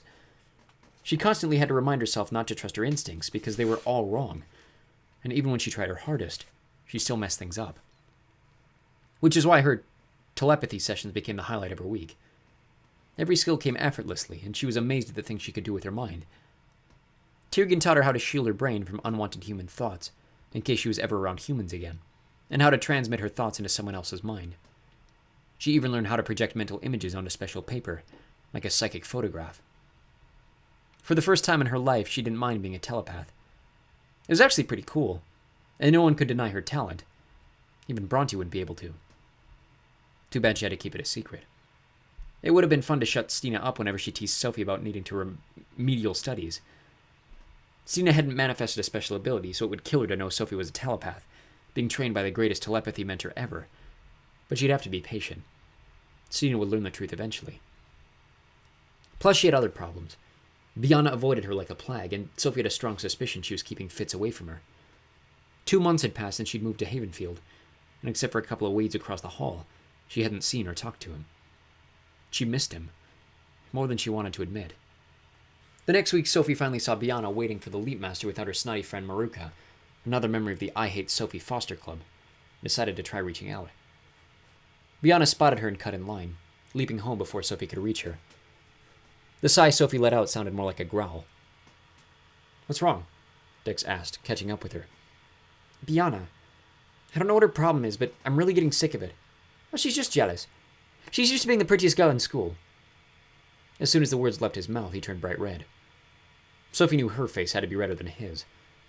Neither of them seemed to know what to say after that, so she waved goodbye and leapt back to Havenfield without another word. She came home to total bedlam. Grady and Edeline were struggling to subdue a very angry woolly mammoth, and the gnomes were chasing a small pack of rabbits with antlers.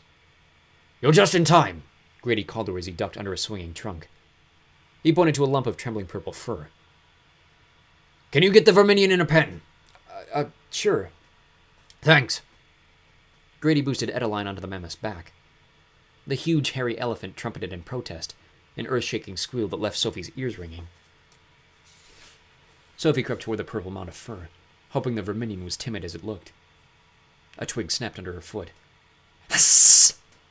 The creature uncurled, revealing a giant rodent face with glassy black eyes, pointy fangs, and bulging cheeks. She'd always thought that hamsters were pretty cute, but this Rottweiler-sized beast was a hamsterzilla, and it looked ready to trample her like a Japanese city. "Nice hamster verminion thing," she cooed, taking a step away. Hamsterzilla was not impressed. "You'll have to make it chase you to the pen, Sophie," Edeline shouted as she tried to steer her mammoth by its furry ears. "How do I do that?" Grady dashed after Edeline. "Get it mad!" "But what if it catches me?" "It won't," Edeline promised. "Better run really fast, just in case," Grady added. Sophie knew this would probably end up in the top 50 stupidest things she'd done, but she picked up a huge cloud of mud and nailed the verminion in the gut. She took the hint and bolted for the nearest pen, only to realize Grady's plan had a fatal flaw. The verminion blocked the only exit, and he seemed to know it. She could have sworn his beady eyes were laughing at her. "A little help here?" she called as the mutant hamster closed in. "On it!" The gnomes took over helping Edeline, and Grady raced across the yard, jumped the verminion, and pinned it. Purple fur flew as the beast thrashed to escape. Grady grunted. "Okay, Sophie. I want you to put one hand on each of his cheeks and press as hard as you can." After a few tries, and a lot of snarling, she managed to get her hands in position and squeeze. The verminion's jaw unlocked and an assortment of dead furry things spewed all over the ground. "Ew," she whined. "I know," Grady agreed. "There's a pile of bags and some gloves in the shed so you can clean it up." She stared at the mound of flesh and fur. "We can trade jobs," Grady offered. The verminion growled again. Sophie sighed as she trudged to the shed, slipped on the oversized gloves, and made her way back to the pile. "I'm so taking a shower after this." She threw the dead squirrels and rats and things she couldn't begin to identify in the heavy burlap sack. One moved in her hand and she squealed, jumping back. "What?" "The thing isn't dead." "You'd better take it to Edeline, then. See if there's anything she can do." Sophie stared at the quivering ball of gray fur, afraid to touch it again. "My arms are getting pretty tired here, Sophie." The verminion added a snarl.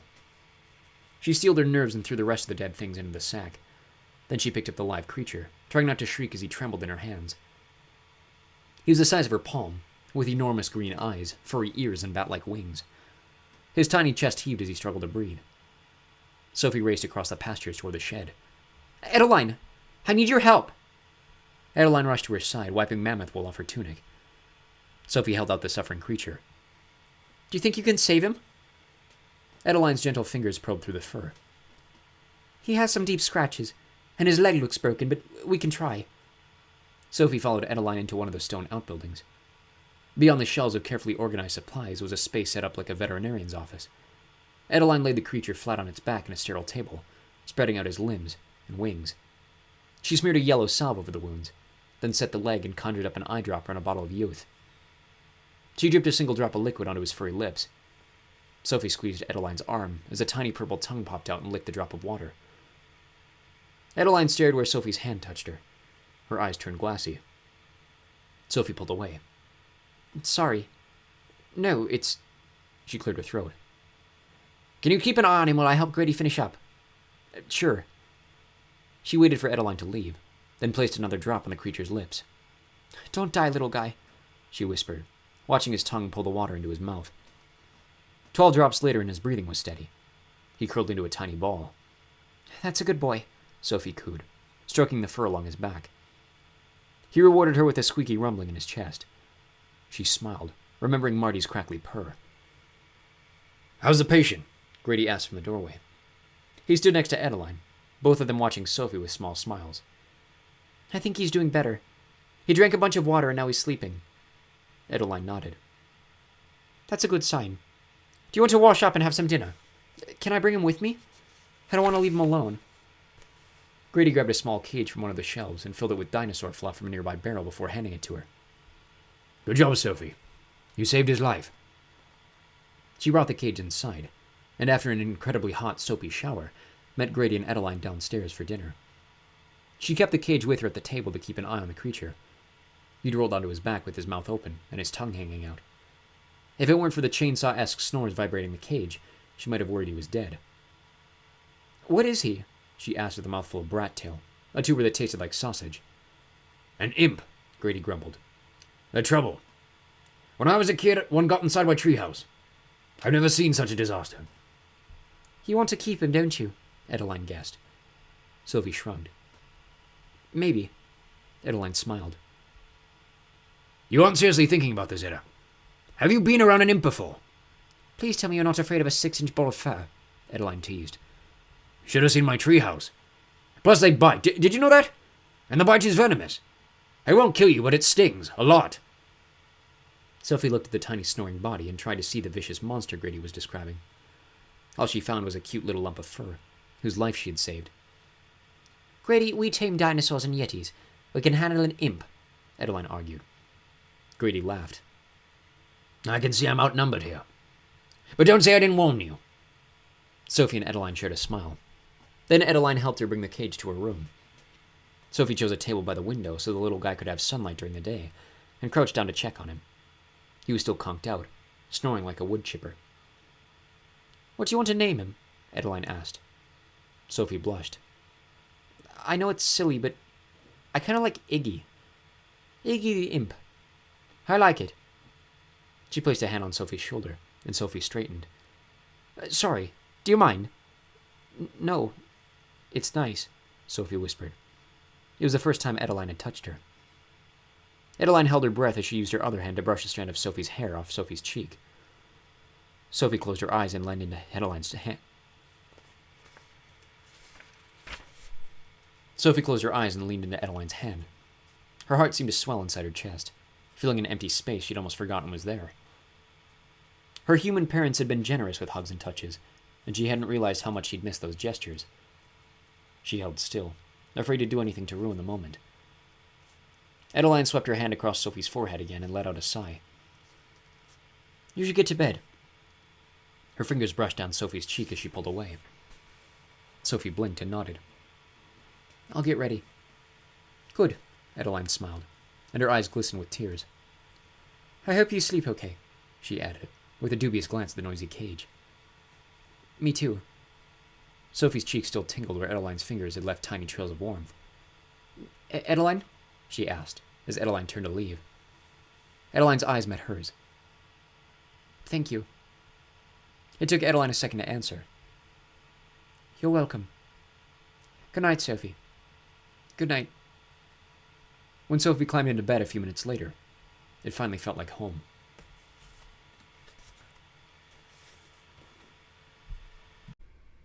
Chapter 22. Sharing a room with Iggy was kind of like having a congested warthog for a roommate, but Sophie didn't mind. She was warm and snuggly with the feeling of home, and even a sleepless night couldn't spoil it. Grady and Adeline promised to check on Iggy during the day to make sure he was okay, and Sophie left for Foxfire not even caring that it was a Thursday, and she had another humiliating PE lesson ahead of her. Who's ready for the Ultimate Splotting Championship? Sir Caton asked as the mentor strode into the amphitheater, carrying huge stacks of tiny, brightly colored balls. Everyone cheered, What's the ultimate splotching championship? Sophie asked Dex. Telekinesis, he grumbled. I suck at telekinesis. She tried to look sympathetic, but secretly she was celebrating. Finally, something she knew how to do. Well, sort of. But that was better than nothing. How does this work? She asked as everyone partnered up. Naturally, she teamed up with Dex. We push the splotcher at each end with our minds, he explained. And whoever gets splattered loses. The winners play each other until there's only one left, and that person wins. Everyone on your marks, Sir Caton ordered, as Lady Alexine handed Dex a bright pink splotcher. Get set! Dex tossed the splotcher towards Sophie. Catch! It very nearly splattered to the floor, but at the last second she managed to catch it with her mind. Sorry, I forgot you're worse at this stuff than me, Dex said smugly. At least I'll win one match this time. She rolled her eyes. He shouldn't count her out yet. She took a deep breath, focusing on the power she knew was deep within her core. She could almost feel it swirling around like a warm buzzing in her stomach. Splotch! Sophie pushed the warmth out through her fingers and sent it toward the splotcher. Splat. A stunned Dex stared at Sophie with bright pink slime running down his chin. She nailed him right on a smug little grin. Sorry, she said, not quite able to hide the smile in the corners of her mouth. It's okay, he said through a sigh. I guess I deserved it. Well done, Sophie, Sir Caton interrupted, sounding more surprised than she would have liked. Go ahead and move up to the winners. Dex can join those colorful prodigies over there. He pointed to a group forming on their left. Dex scowled. So, what's the prize for this contest anyway? Sophie asked before Dex wandered away. Usually a pardon from one punishment, but don't get your hopes up. Fitz always wins. Not that Wonder Boy ever does anything to need a pardon. He mimed gagging. Anyway, I hope you win a few more rounds. Thanks. Morella made it to the winners. So did Biana and Maruka. Even Jency. Unfortunately, so did Stina. Even a muskog could beat Dex, Stina sneered. Let's see how you do against a real opponent. She tossed a bright blue splotcher at Sophie's head. Sophie caught it with her mind, floating it in the space between them. She ignored the knots in her stomach. She wasn't backing down. I'm going to enjoy this, Stina smeared. I'll aim for your eyes, finally turn them blue. Sophie gritted her teeth. She didn't care how she did it, but Stina was going down. Get set, Sir Caton called. Splotch! Sophie threw her hands out, pulling a bigger burst of strength from her gut as she shoved the splotcher. Splat! Ow! Stina screamed, rubbing her slimy blue cheek. Sorry, Sophie said, her eyes wide. Had she pushed too hard? No reason to apologize, Lady Alexine corrected. Well done, Sophie. I haven't seen such raw telekinetic power in a long time. Sophie flushed. That was the first compliment Lady Alexine had ever given her. But she hurt me, Stina argued. That disqualifies her, doesn't it? I didn't mean... Sophie started to explain, but Lady Alexine held up her hands. You didn't do anything wrong. If you're hurt, Miss Hex, go to the healing center. Either way, Sophie won fair and square. Morella caught her eye and pumped her arms in victory. Sophie's face felt hotter, especially when she noticed the other prodigies cheering for her. Did they think she'd actually taken Stina down? As for you, Miss Foster, Lady Alexine added, I think it might be a good idea to put you with the level 3 so your opponents can match your mental strength. Since when did she have the mental strength to face off against older kids with a lot more training and experience? She'd been ahead around other humans, of course, but here she felt so far behind it wasn't even funny. Was she starting to catch up? It seemed like she was. She took out the level 3s in duel after duel, and before she knew what was happening, there were only 9 other prodigies left. A level 2 making it to the top 10, Keith said behind her. He flashed a crooked smile.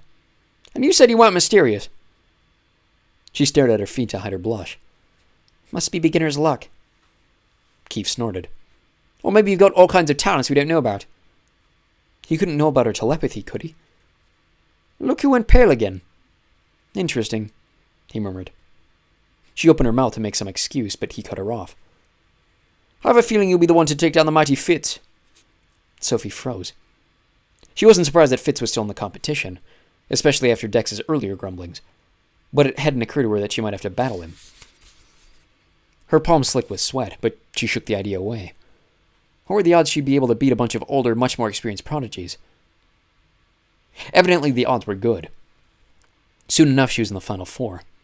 Her, Fitz, and 2 level 6s named Trella and Dempsey. Everyone seemed as surprised as she was, even the mentors. Sir Caton paired Fitz against Trella, and Sophie toyed with the idea of not even trying her match with Dempsey, so she wouldn't have to face Fitz. Then she caught the hopeful look on Stina's face and found a new determination to win. Splotch! Dempsey was fast on the draw, and the splotcher was halfway to her face before she stopped it. She locked her jaw and threw out her hands, pushing with every bit of strength she could muster. Her stomach cramped, and the splotcher splattered so hard it knocked Dempsey back a step. That hurt! He rubbed his cheek, smearing the orange goo. She rushed toward him. Sorry, are you okay? He flinched, not looking happy to have the girl who just bested him trying to help him. Sophie stepped back. Winner, Lady Alexine announced, and Sophie spun around. Fitz waved to the cheering crowd before he turned and met her eyes. Her heart fluttered. It appears we've reached our final battle, Sir Caton announced. I think it's safe to say that this is the most unusual match we've had in Foxfire history. Are the competitors ready? Fitz stepped towards Sophie with a smug smile. I am. Me too. Her voice shook, betraying her nerves. Go, Fitz! Biana shouted. Her voice hid an edge that made Sophie wonder if Biana wanted her to lose more than she wanted her brother to win. She wouldn't be surprised. Kick his butt, Sophie! Keith cheered. It's about time someone took Fitz down. Some best friend you are, Fitz shouted, but he said it with a smile. Any preference on splotcher color? Sir Caton asked. Pink! Pink! Pink! Make Fitz look pretty in pink! Everyone joined Keith's chant. Sophie glanced at Fitz, trying to read his expression. He grinned. Lady's choice. Pink, she decided, to make Keith happy. And it would be kind of funny to splat him with pink. Not that she expected to win. Dex said Fitz always won. Pink it is! Sir Caton tossed the splotcher, and Sophie and Fitz made it float in the space between them. On your marks! Sophie's hands clenched into fists. If she was going to beat Fitz, then she was going to have to give it everything she had, and then some. Adrenaline surged through her veins. The murmur of the audience faded, and she became aware of another buzzing in her head. The back of her mind like a backup pool of energy she'd never noticed before. It felt stronger than the other energy. Could she draw from there instead? Get set! Splotch! Sophie threw her hands out, pushing toward the splotcher with her mind. Her brain seemed to stretch like someone snapping a rubber band, and her ears rang, but she didn't break her concentration. The splotches exploded as her force met Fitz, and Sophie felt the energy rebound. Next thing she knew, she was flying backward across the room. She caught the surprised look in Fitz's eyes, as the same phenomenon happened to him. For a long second she was weightless. Then her back collided with the wall, and the wind was knocked out of her. An almost simultaneous crash told her Fitz had met the same fate. Pain shot through her whole body as she collapsed. The last thing she saw was Fitz crumpled on the floor. Then everything went black. Chapter 23. Welcome back, Elwyn said, placing a cool compress around her forehead. You know, for a girl who hates doctors, you sure can't seem to stay away from the healing center. She pulled herself into a sitting position, wincing as pain whipped through every muscle. Easy there. You've been out nearly 10 minutes. Elwyn flashed an orb of yellow light around her and put on his glasses. 10 minutes? What happened? No idea. I've never heard of anyone getting seriously injured while splotching. Leave it to you, he chuckled. Her memories flooded back. Splotching. Flying backward through the room. Fitz's crumpled body. Where's Fitz? Is he okay? He's fine. Elwyn pointed to her left, where Fitz lay in a bed with his eyes closed. He's unconscious. Oh, he'll come around any minute. Elwyn placed a cold compress around Fitz's forehead, and his vivid eyes sprang open. What happened? He mumbled, closing his eyes. Elwyn chuckled. Must have been some splotching match. Will he be okay? Of course. If he weren't, Bullhorn would be freaking out right now, or worse, lying next to him. He pointed to the slinky grey creature curled up in the corner. Banshees can sense when someone's in mortal danger. Fitz hit his head a little harder than you, so he needs another minute for the medicine to set in. This is all my fault, Sophie groaned. She wasn't sure if that was true, but it seemed like the most likely option. What did you do during the match? Elwyn asked. I don't know. Fitz stirred, and he looked more lucid when he opened his eyes. "How are you feeling?" Owen asked him. "I've been better, but I'll live." Fitz winced as he sat up. "Are you okay?" he asked Sophie, rubbing the back of his head. She nodded, feeling shy. She hadn't really talked to him since the first day of school. Elwyn handed each of them a blue vial. "This will ease the pain. You'll be stiff tomorrow, but I can't help that." The glands behind her tongue zinged as Sophie swallowed the sour medicine, but the ache in her back vanished. "Do either of you remember what happened?" Elwyn asked as he collected the empty bottles. "Not really," Fitz admitted. "I remember pushing toward the splotcher, but then it was like it rebounded or something." "Rebounded?" "Yeah, I felt my force hit hers and bounce back at me." "That's what I felt too," Sophie agreed. Owen's eyes widened.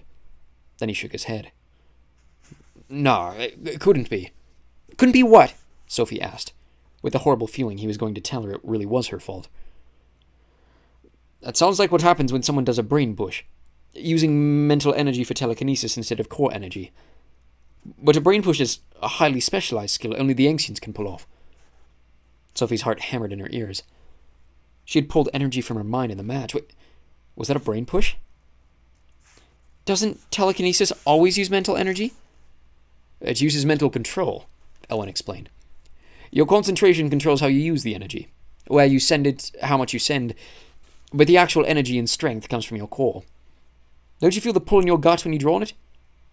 She did. "But why would a brain push send us flying across the room?" "Mental energy doesn't mix with core energy, so they rebound." That matched what she felt. But how could that be? "Is it something you could do by accident?" "No way. It's a less draining way to move things, but it takes years and years to train with your mind to store energy like that. Then it takes a lifetime of practice to use that mental power. It might just be that you and Fitz were evenly matched. Which is still weird, don't get me wrong. You're awfully young to have that kind of strength, but I wouldn't worry about it too much, Sophie. Fitz, on the other hand, might want to worry about being beaten by level 2. Owen laughed and Sophie's face caught fire. She was too afraid to look at Fitz and see if the teasing bothered him. Plus, she couldn't help wondering if Elwyn was wrong. If she'd done a brain push. But what she'd done had been almost effortless. If it was a brain push, wouldn't she have had to try a lot harder? "You two are cleared to return to session," Elwyn announced, interrupting her thoughts. "But I want you sitting on the sidelines. And take it easy for the rest of the day." "Thanks, Owen." Fitz stood on shaky legs, leaning on the bed for a second. Sophie jumped up, wobbling as the blood rushed to her head. "Take it easy," Elwyn repeated as they made their way to the door. "Oh, and Sophie." He grinned when she met his eyes.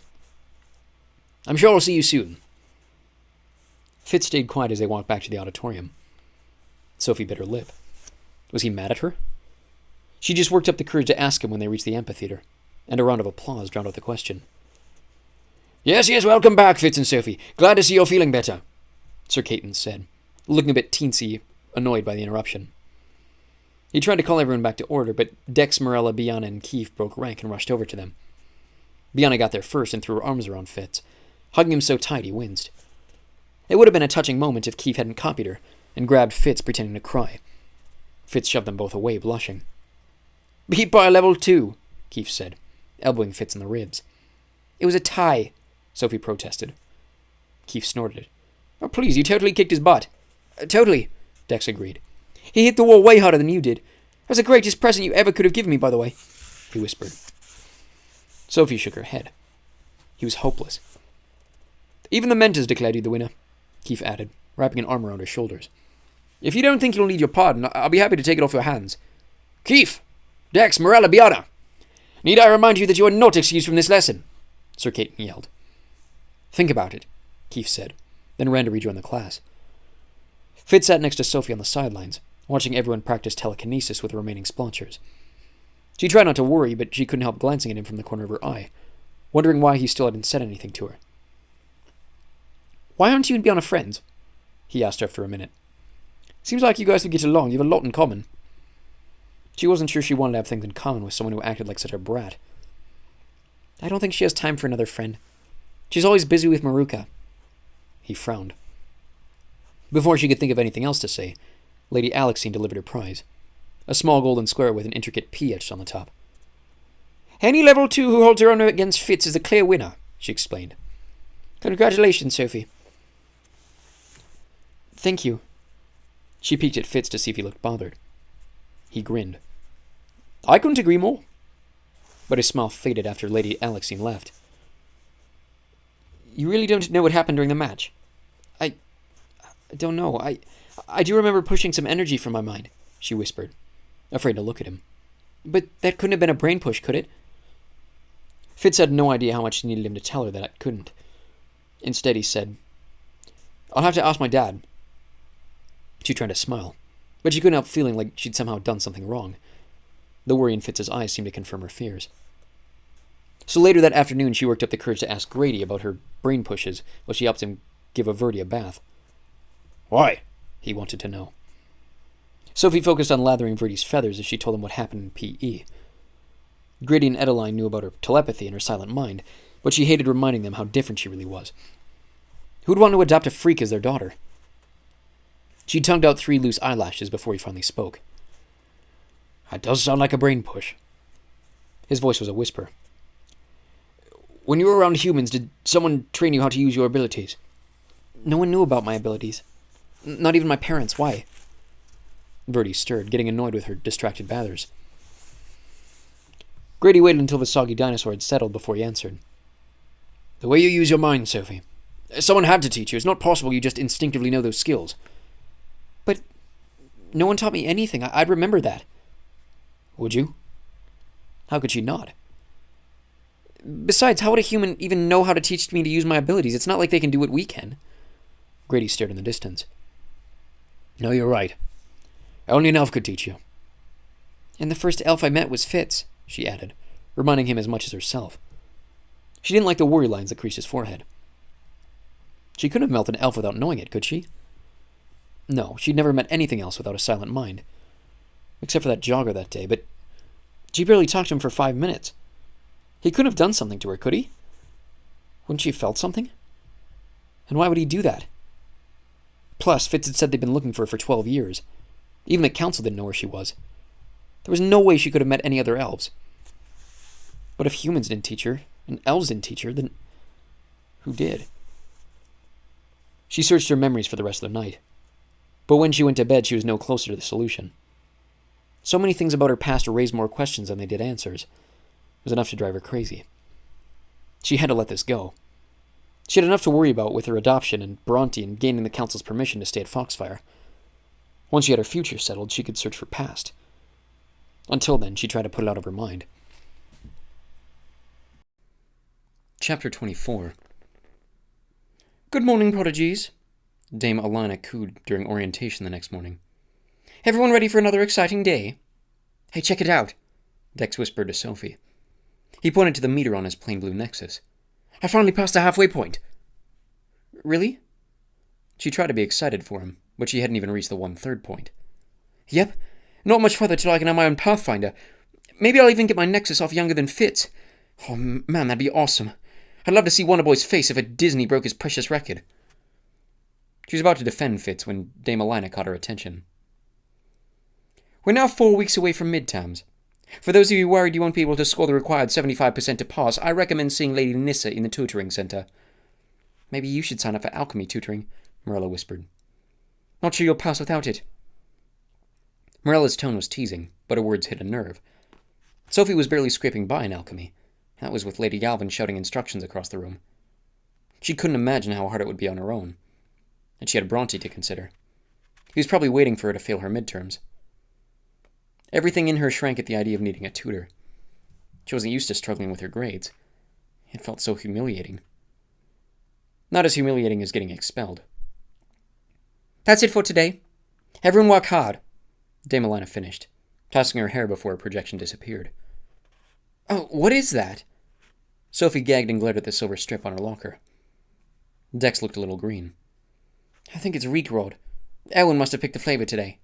Remind me to yell at him the next time I see him. Planning another visit to the healing center? Marilla asked. Going to make it a daily habit. Very funny. Marilla gave her locker the tiniest lick and shrugged. He's done worse. Yeah, well, I'm taking all my books with me now, Sophie said. It was smart thinking, Dex agreed. reaching for the rest of his books. He grabbed a small silver box and tore it open. Here, take a prattle to get rid of the taste. For once, Dex had a good taste in candy. It was sweet and chewy, like caramel mixed with peanut butter and filled with cream. Which pin did you get? Marilla asked as he pulled on a small velvet pouch, like a Cracker Jack prize. Dex removed a tiny silver horse with a glittering black mane. Marilla gasped. A Prattle's unicorn? Please tell me you want to trade. Maybe. His eyes darted to Sophie. Unless you want it. I don't have any to trade. Marilla's eyes stretched as wide as they would go. You don't have any Prattle's pins? Sophie stared at her feet, hating how out of touch she still was. I think Sophie should have it. Dex placed the pin in her hand before she could argue. Marilla snorted. Of course you do. What? She needs to start a collection. Whatever you say. Dex blushed and Sophie pretended not to notice. She examined the little horse, amazed by the detail. The back had a tiny digital screen that read, number 122 of 185. What's the number mean? There's one pin for every creature alive on the planet that we know of. Right now there are only 185 unicorns, so that pin is super rare. Obvious bitterness leaked into Marilla's voice. Hey, Sophie? A vaguely familiar voice asked behind her. Can I talk to you? Sophie spun around and froze when she saw Biana. Sure, she said as her brain struggled to compute this unexpected development. Biana glanced at Dex and Marilla. Can we go somewhere more private? Sophie hesitated half a second, then shrugged to her friends and followed Biana toward a deserted corner of the atrium. What's up? I was wondering if you wanted to come over after school today. Sophie waited for the punchline, but Biana seemed serious. Why? Biana looked at her hands, twisting her fingers together. I don't know. I thought it'd be nice if we could try to be friends. The last words came out barely louder than a whisper. Friends? The words sounded like a foreign language coming from Biana. Her eyes narrowed. Did Fitz put you up to this? No. Why would Fitz care if... She took a deep breath. He didn't put me up to this. But I thought you didn't like me. I never said that. You didn't have to. It was pretty obvious. Well, I'm sorry you felt that way, I guess. I guess I'm not good at meeting new people. Talk about the understatement of the century. Sophie had half a mind to tell her that she didn't need her little too late olive branch. But she was Fitz's sister. It'd be easier if they could get along. Fine. Really? Sure, I guess it's worth a try.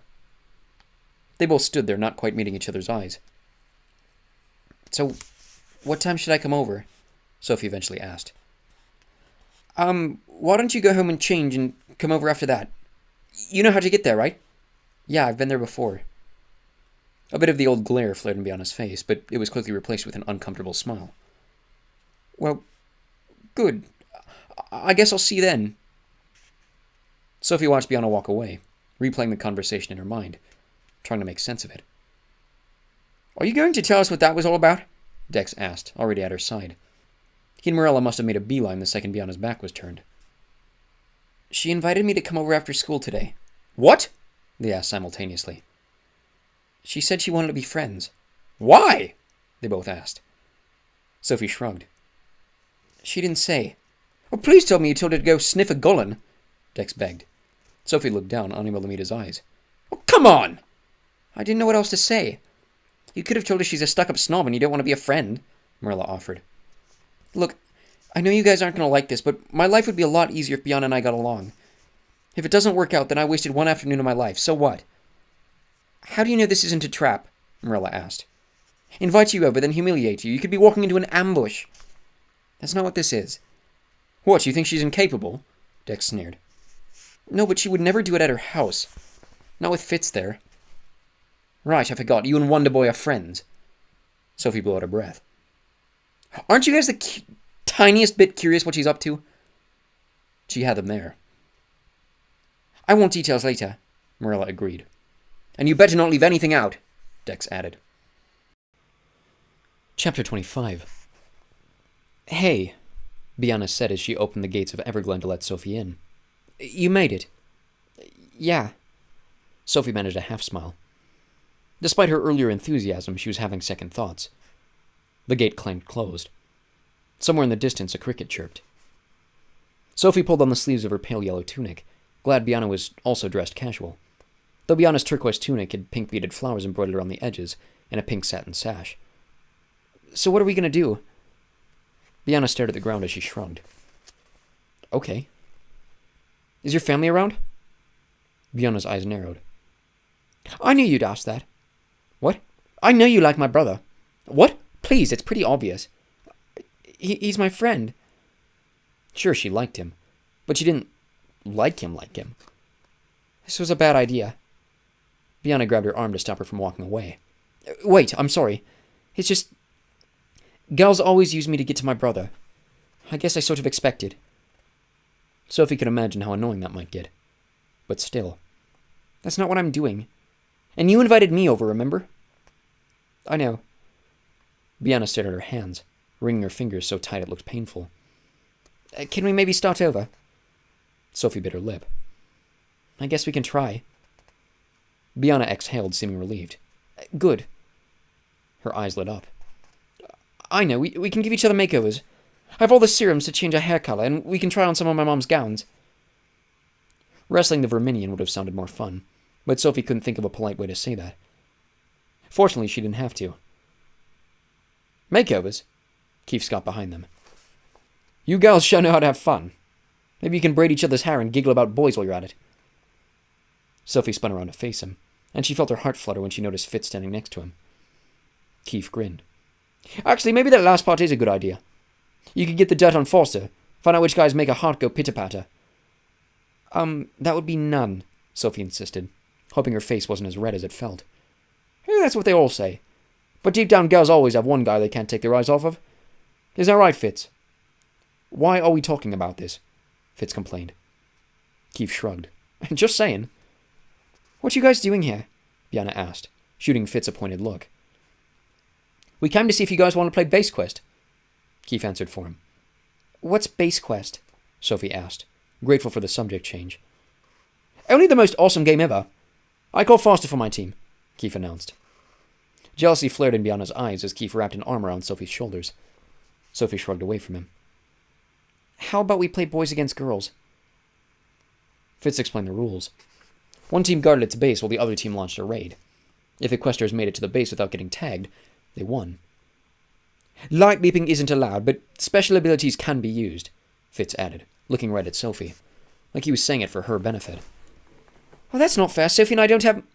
Biana's voice trailed off when Fitz shot her a warning look. Fine. But you guys have to quest fast. Sophie chose to be sentry at the vivid red tree they'd picked as their base. She didn't like being the last defense, especially considering how fast Fitz and Keith could run. But she didn't know the ground, so it made more sense to let Biana try to hunt them down. Plus, if abilities were allowed, she knew how to keep tabs on the boys. Tyrgen had taught her how to track where thoughts came from.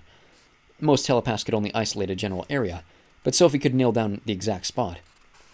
She never tried it on moving targets, but it was worth a shot. So as soon as Biana ran off, she opened her mind and listened. Fitz's thoughts were softer than ever. He must be trying to block her, but Keith's were loud and clear. He was thinking about the lake, so she listened in that direction and instantly felt their presence. She couldn't think of a better way to explain it. Even Tyrgen didn't understand. Her mind somehow touched them through the air, telling her exactly where they were. She needed a tremendous amount of concentration to stay connected as they snuck through the meadow, but she didn't lose them, even when they dashed into the forest to slip by Biana. Her head ached, but she held on, following them through the trees. When their thoughts focused on the base, her heart thundered. They were closing in. She took off, not sure if she was seeing with her eyes or theirs as she plowed through the trees. She didn't know where she was or how long she ran, or if she even felt anything, until her hands connected with skin and her vision cleared. Fitz and Keith stared at her with wide eyes. She gripped their arms.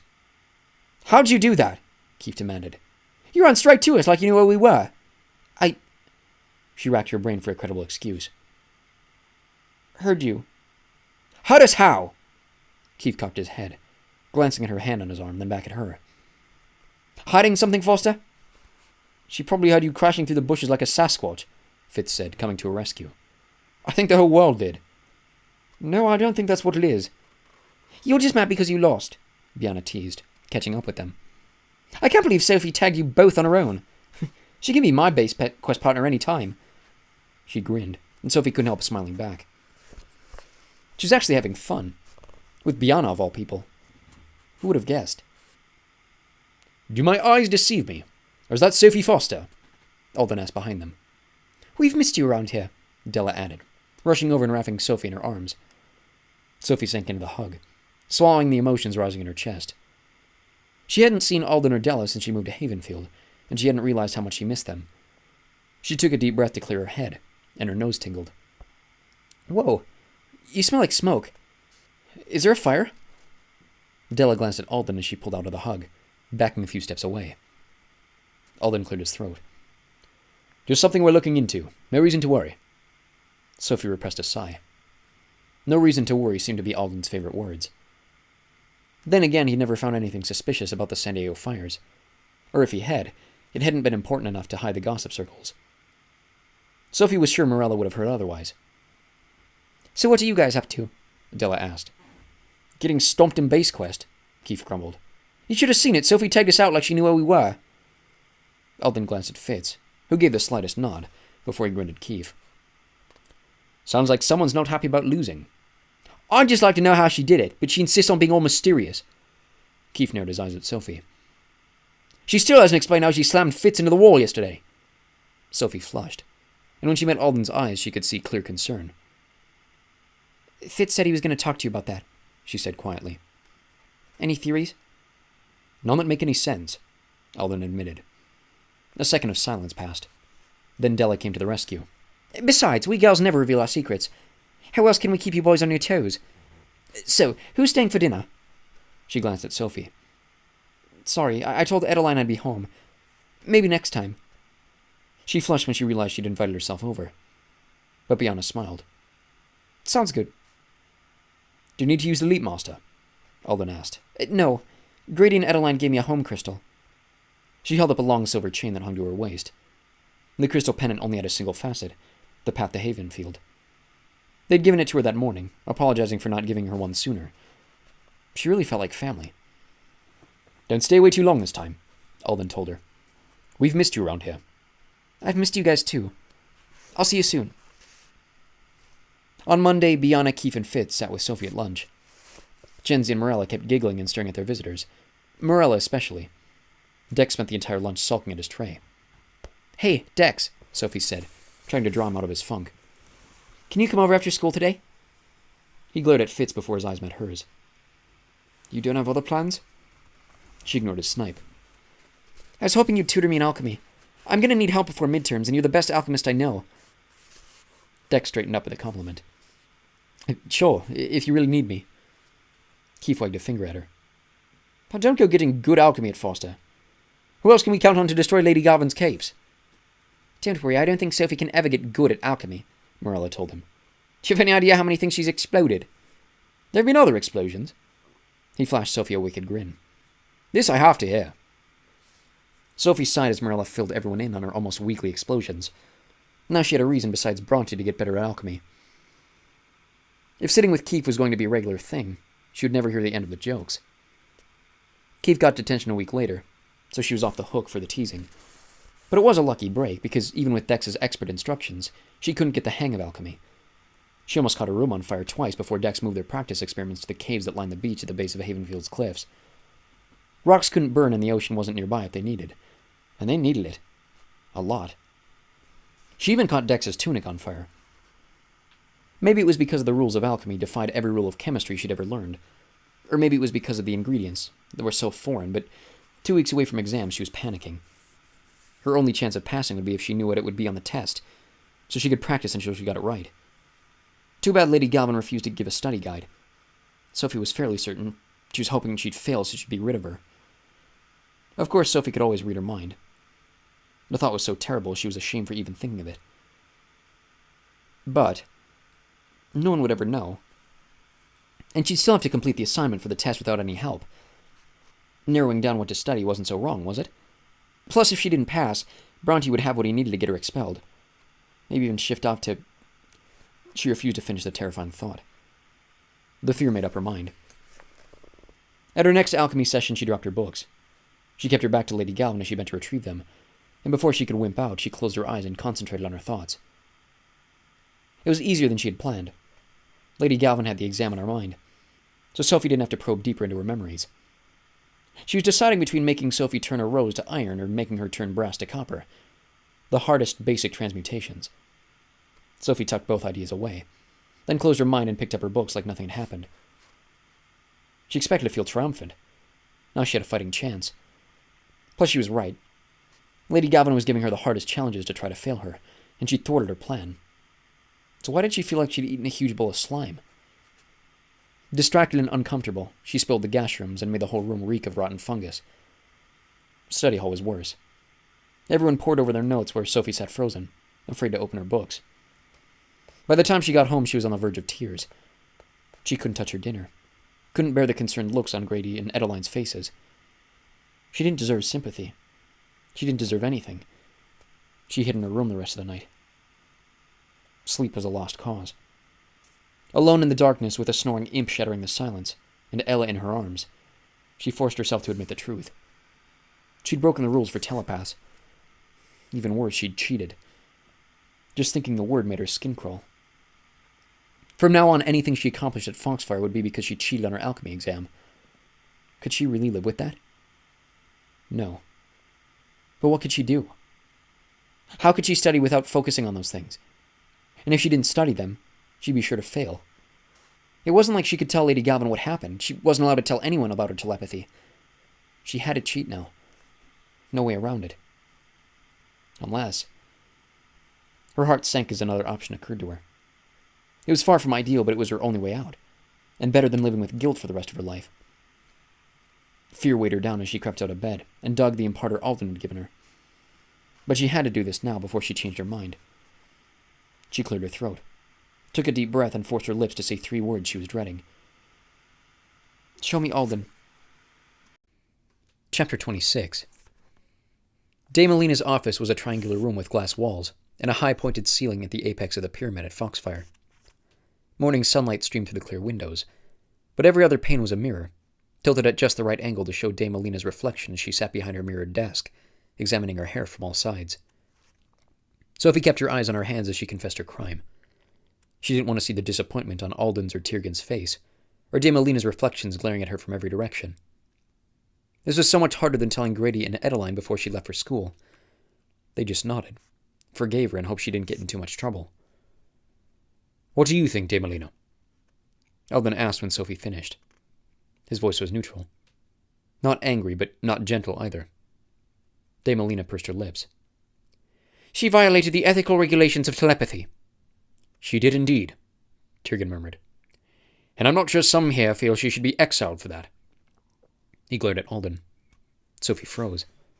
Would the council exile her? And here she'd thought all she was facing was expulsion. Alden sighed. No one is suggesting anything of the sort. Sophie released the breath she'd been holding. Right, Tyrgan grumbled. Because it would be absurd to exile an innocent girl, but a family with a family to care for. I will not have this argument again, Tyrgan. It was the council's ruling. I had no choice but to obey. There's always a choice, Tyrgan insisted quietly. Sophie knew they were talking about Prentice, and she knew she should be curious. But ever since she realized he was the one who'd abandoned her, she didn't want to be interested in what had happened to him. It hurt too much to think about. Now, boys, Dame Alina said, rising from her chair with an elegant flourish. She smoothed her hair in dozens of reflections. Can't we play nice? No one said anything. Dame Alina sighed. Then she turned to Alden, flashing a wide smile.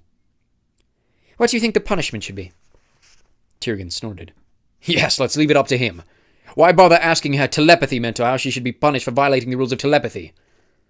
He's the one reporting on her to the council, Dame Alina argued. Sophie had to stifle her gasp. Alden was reporting on her too? How closely was the council watching her? Yes, everyone he knows is good at that, Tyrgan growled. Alden sighed but said nothing. Don't forget your place, Sir Tyrgan, Dame Alina said icily. As long as you're a mentor, you will respect my authority, and I'd like to know what Alden advises. Of course you do, he said under his breath. Everyone knows you favor him, Excuse me, Damelina hissed. Alden closed his eyes, shaking his head. But Tyrgen straightened his shoulders, like he wasn't backing down. It's hardly a secret you tried to stop his wedding to Della. Really? Sophie blurted, unable to stop herself. Damelina flushed bright red, and her mouth flapped a few times like she wanted to speak but couldn't get her tongue to work. Alden ran his hands through his hair. All of that is neither here nor there. Isn't it? Tyrgen asked. This whole process is pointless. Sophie won a pardon from the splotching match. Can't she hand that over and consider punishment served? And allow her to believe that cheating is tolerated? Damelina huffed, still struggling to recover her dignity. Certainly not. Well, she didn't actually cheat, Tyrgen pointed out. And the fact that we're here at all tells us she regrets it. She didn't have to confess, Alden added. Tyrgen stared at him for a second, like he couldn't believe they were on the same side. She should still have to serve detention at minimum, Damelina insisted. That's ridiculous, Tyrgen argued. Can I say something? Sophie asked, stunned by her sudden courage. Her mouth went dry as they all turned to stare at her. I'll serve the detention. Seeing how she disappointed everyone made her ill. She didn't deserve to get off easy. And the smile hiding in the corners of Alden's mouth told her she'd made the right decision. Damelina nodded. Good. Then I'm assigning you detention until the end of midterms, and you're not to tell anyone the reason you're being punished. Is that clear? What will you tell Lady Garvin? Sophie asked. I'll explain the situation to her. No reason to worry. The warmth in Alden's voice melted the sickening guilt in her stomach. It wasn't a perfect solution, but at least she'd be able to sleep at night again. Well, once she stopped worrying about her midterms. And Bronte. One problem at a time. It was becoming a theme in her life. Where are you going? Dex asked when Sophie turned to head away from the cafeteria. So much for her plan of slipping away unnoticed. She stared at her feet. I can't sit with you guys today. I have detention. Detention? They all repeated, loud enough to turn a few heads. How long do you have it for? Dex asked. Till the end of midterms, she mumbled. The end of midterms? Genzi whistled. Dude, what did you do? I don't want to talk about it. She gave a small smile and bolted before they could ask more questions. The detention hall was in the glass pyramid, one floor beneath Damelina's office. The ceiling was low and the windows blocked more light than they let in, giving the room a gloomy atmosphere. Sophie tried to sneak in without being seen by the 20 or so other kids, but Sir Conley recognized her from the elementalism sessions. Welcome, Miss Foster, he announced, and every head turned her way. He brushed a hand across his long, dark hair and waved toward the rows of uncomfortable desks. Take a seat and settle in. I've quite a treat for everyone today. She ignored the stares as she sank into the first empty chair. She caught Keith's eye from a desk in the corner. He grinned and gave her a thumbs up. Ready for more siren song? Sir Conley asked. Everyone groaned. You have no appreciation for art or nature, he grumbled, clapping his hands. An ear-splittingly shrill whine, part whale song, part nails on a chalkboard, with just the right amount of screaming toddler, reverberated through the room. Uncover those ears, I'm broadening your horizons, and you will listen to every note. Everyone glared at him as they lowered their hands. What are you in for? Keith asked with a crooked smile. Somehow he slipped into the empty desk behind her. None of your business, she whispered. He laughed. You keep claiming you're not mysterious, but who are you kidding? She sighed. What are you doing here? Remember the rickroll someone put in Damelina's office a few months ago? That was you? Of course. Took it long enough to trace it back to me. He laughed, not even a little repentant. Will you at least tell me how long I'll get to enjoy your company here? She bit her lip. Till the end of midterms? Oh, sounds like Miss Foster did something very bad. In the future, you should leave the mischief-making to me. Sophie cringed a shrill whine as it rang through the air. Is it always this loud? Oh no, that's just Sir Conley. Tomorrow it's Lady Belva. What's her brand of torture? You'll see. Ballroom dancing. That was Lady Belva's idea of punishment. Given the choice, Sophie would have taken the screeching sirens any day. The desks were shoved aside so the dances could be done in a line, like at old Edwardian balls. Keith tried to grab her as his partner, but Lady Belva claimed him for herself and paired Sophie with Valen, one of Genzi's greasy ponytailed friends. His palms were cold and sticky, and a blob of drool settled in the corner of his mouth and never went away. Keith snickered every time it was her turn to promenade through the other dancers on Valen's sweaty arm. She'd never been so happy to hear the bells chime at the end of lunch. I hope you know Valen's in love with you now. Keith teased when he caught up with her in the hall. And you would know that because... Please, you can see the stars in his eyes all the way across the room. They shine brighter than that blob of spit on his lips. She couldn't help laughing. You're terrible. I know. He grinned wickedly. But I'm serious. I bumped on his arm on the way out, and he was crushing hard. The Sophie Foster fan club is a slobbery new member. She opened her mouth to argue when she caught what he'd said. Wait, are you an empath? He winked, reaching for her hand. Want me to tell you what you're feeling? She jerked away. Thanks, I'll pass. Too bad I can read what you're feeling even without physical contact. His voice shifted up a few octaves as he fanned the air. I hope Keith's right about Valen liking me. Guys who drool are so cute. Will you keep your voice down? She hissed, glancing around to make sure no one was within earshot. Keith laughed. He fanned the air again. Now I can tell you're embarrassed. And a tiny bit irritated. You're wrong, I'm just irritated. Nah, you're flattered. He scooted away before she could shove him. They walked in silence for a minute before Sophie's eyes dropped to her feet. Could you really feel that I was irritated, or were you guessing? You looked worried. You wouldn't have something to hide, would you? Secret crush, maybe? Never mind, forget I asked. He cracked up. It's almost too easy to annoy you. You know that. She sighed. All right, if you must know, yes, your emotions are a little stronger than the others. I can't really understand what they are, but I can feel them. And no, I don't know why, in case you're going to ask. Scored me major points of my empathy mentor when I told him, though. She wasn't quite sure what to say to that, so they walked in silence until the hallway forked, and she went left at the same time Keith turned right. See you tomorrow in detention, he said with a smirk. It's Lady Galvin. Hope you're good at ironing. It probably wouldn't be good to burn more holes in the capes. He was gone before she could ask him if he was joking. Keith wasn't joking. Lady Galvin brought an enormous stack of capes for the detained prodigies to iron and hang as their punishment. Sophie wasn't allowed anywhere near them, forced instead to sit alone in the corner while Keith winked at her and Valen stared and drooled.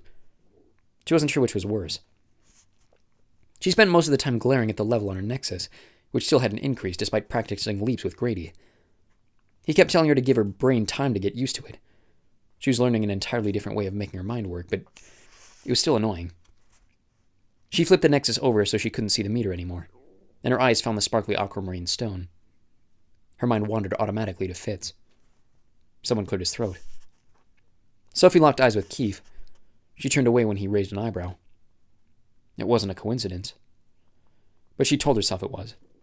There was no way he could feel what she was feeling from all the way across the room. No empaths were that powerful. But she kept her mind on mundane things until the bell chimed. Oh, Miss Foster, Lady Galvin called when she was halfway out the door. How's your studying going? Her mouth went dry. Good. Glad to hear it. You're going to need it. She nodded and turned to leave. You might want to brush up on iron purification, she added quietly. Sophie spun back around. Iron purification? In case you've been wondering what to study, your exam will be in that vein. Even you should be able to handle that. Lady Galvin waved her away, and Sophie left the room in a daze. Did she really tell her what would be on the test? Did she really pick iron purification? The easiest transmutation in alchemy? How was detention? Dex asked when she found him at the lockers. Good, she said, still struggling to wrap her mind around what happened. Actually, it was better than good, but he was looking at her like she was a freak, so she didn't elaborate as she traded books. Hey, Dex? Yeah? Do you think you can help me practice iron purification this weekend? Chapter 27. Everyone excited for midterms? Dame Alina's projection chirped. Sophie locked her legs to keep her knees from banging together, as Dame Alina continued in her annoyingly cheerful voice. Your thinking caps are in your lockers. And remember, anyone found without one for the rest of the day will be disqualified for cheating. Is that clear? She waited until everyone nodded. Good. Have fun with midterms. The chorus of groans echoed through the air as Dame Alina flashed away, and everyone left for exams. Sophie froze, too terrified to move. Dex pulled her toward the atrium. Will you relax? We've been practicing nonstop for a week. You're ready. She nodded, afraid that if she spoke, her voice would tremble. Her hands shook as she slipped on the thinking cap from her locker. The white cloth wrapped around her head and hung in a point. She glared at her reflection. I look like a smurf. The thick fabric consisted of an amalgam of metals, made to dull telepathic abilities and preserve the integrity of the exams. But the second she concentrated, she could feel Dex's voice rushing through her mind like a blast of air. So it clearly didn't work on her. She wasn't surprised. Well, here goes nothing. She forced a smile before stumbling down the hall on shaky legs. She wrote an extensive essay on the human betrayal for Elven history, named more than 100 stars in the universe, and won the mind over matter debate with Sir Faxon in metaphysics. Tigran was so amazed that the thinking cap had no effect on her, he gave her an automatic 100%. But her harder exams were after lunch, and alchemy was up first. Thinking about it made her stomach twist in ways that couldn't be natural. Lady Alexian allowed last-minute studying and detention, so Sophia spent the entire time mentally repeating Dex's purification tips. Will you chill? Keith whispered. He waved at the air like he was trying to fan her negative vibes away. You're starting to stress me out. Aren't you nervous? No, I'm awesome at tests. Photographic memory. Sophie's eyes widened. You too? You have a photographic memory? Then what are you freaking out about? Because it doesn't help as much as you think. Sure it does. How else do you think I got a year ahead? It sure wasn't my work ethic. You're a year ahead? She never realized he was younger than Fitz. Yep. It's my big claim to fame. I skipped level 1, kind of like you. I didn't skip it, I missed it. Same thing. It wasn't, but she didn't have time to argue. The bells chimed for the end of lunch. For a second, she wasn't sure if she'd be able to get up. Keith pulled her to her feet. That means time to go, in case you didn't realize. Seriously, Foster, you have to relax. You're going to make yourself sick. I feel sick, she admitted, wobbling. He jerked away. Thanks for the warning. No need to share that feeling. Look, I'm not good at the serious supportive thing, but trust me, you're going to be fine. How do you know? He grinned. I have a feeling you can do pretty much anything you put your mind to, so stop doubting yourself and go prove me right. You know, so I can brag about it. She couldn't help smiling. Thanks. She took a deep, calming breath, squared her shoulders, and ordered her legs to walk. Mercifully, they obeyed. Lady Galvin was still setting up when she entered the room. Sophie's heart stalled when she saw the deep magenta berries and the rusty iron key. Lady Galvin may be giving Sophie the easiest discipline, but she certainly hadn't chosen an easy project.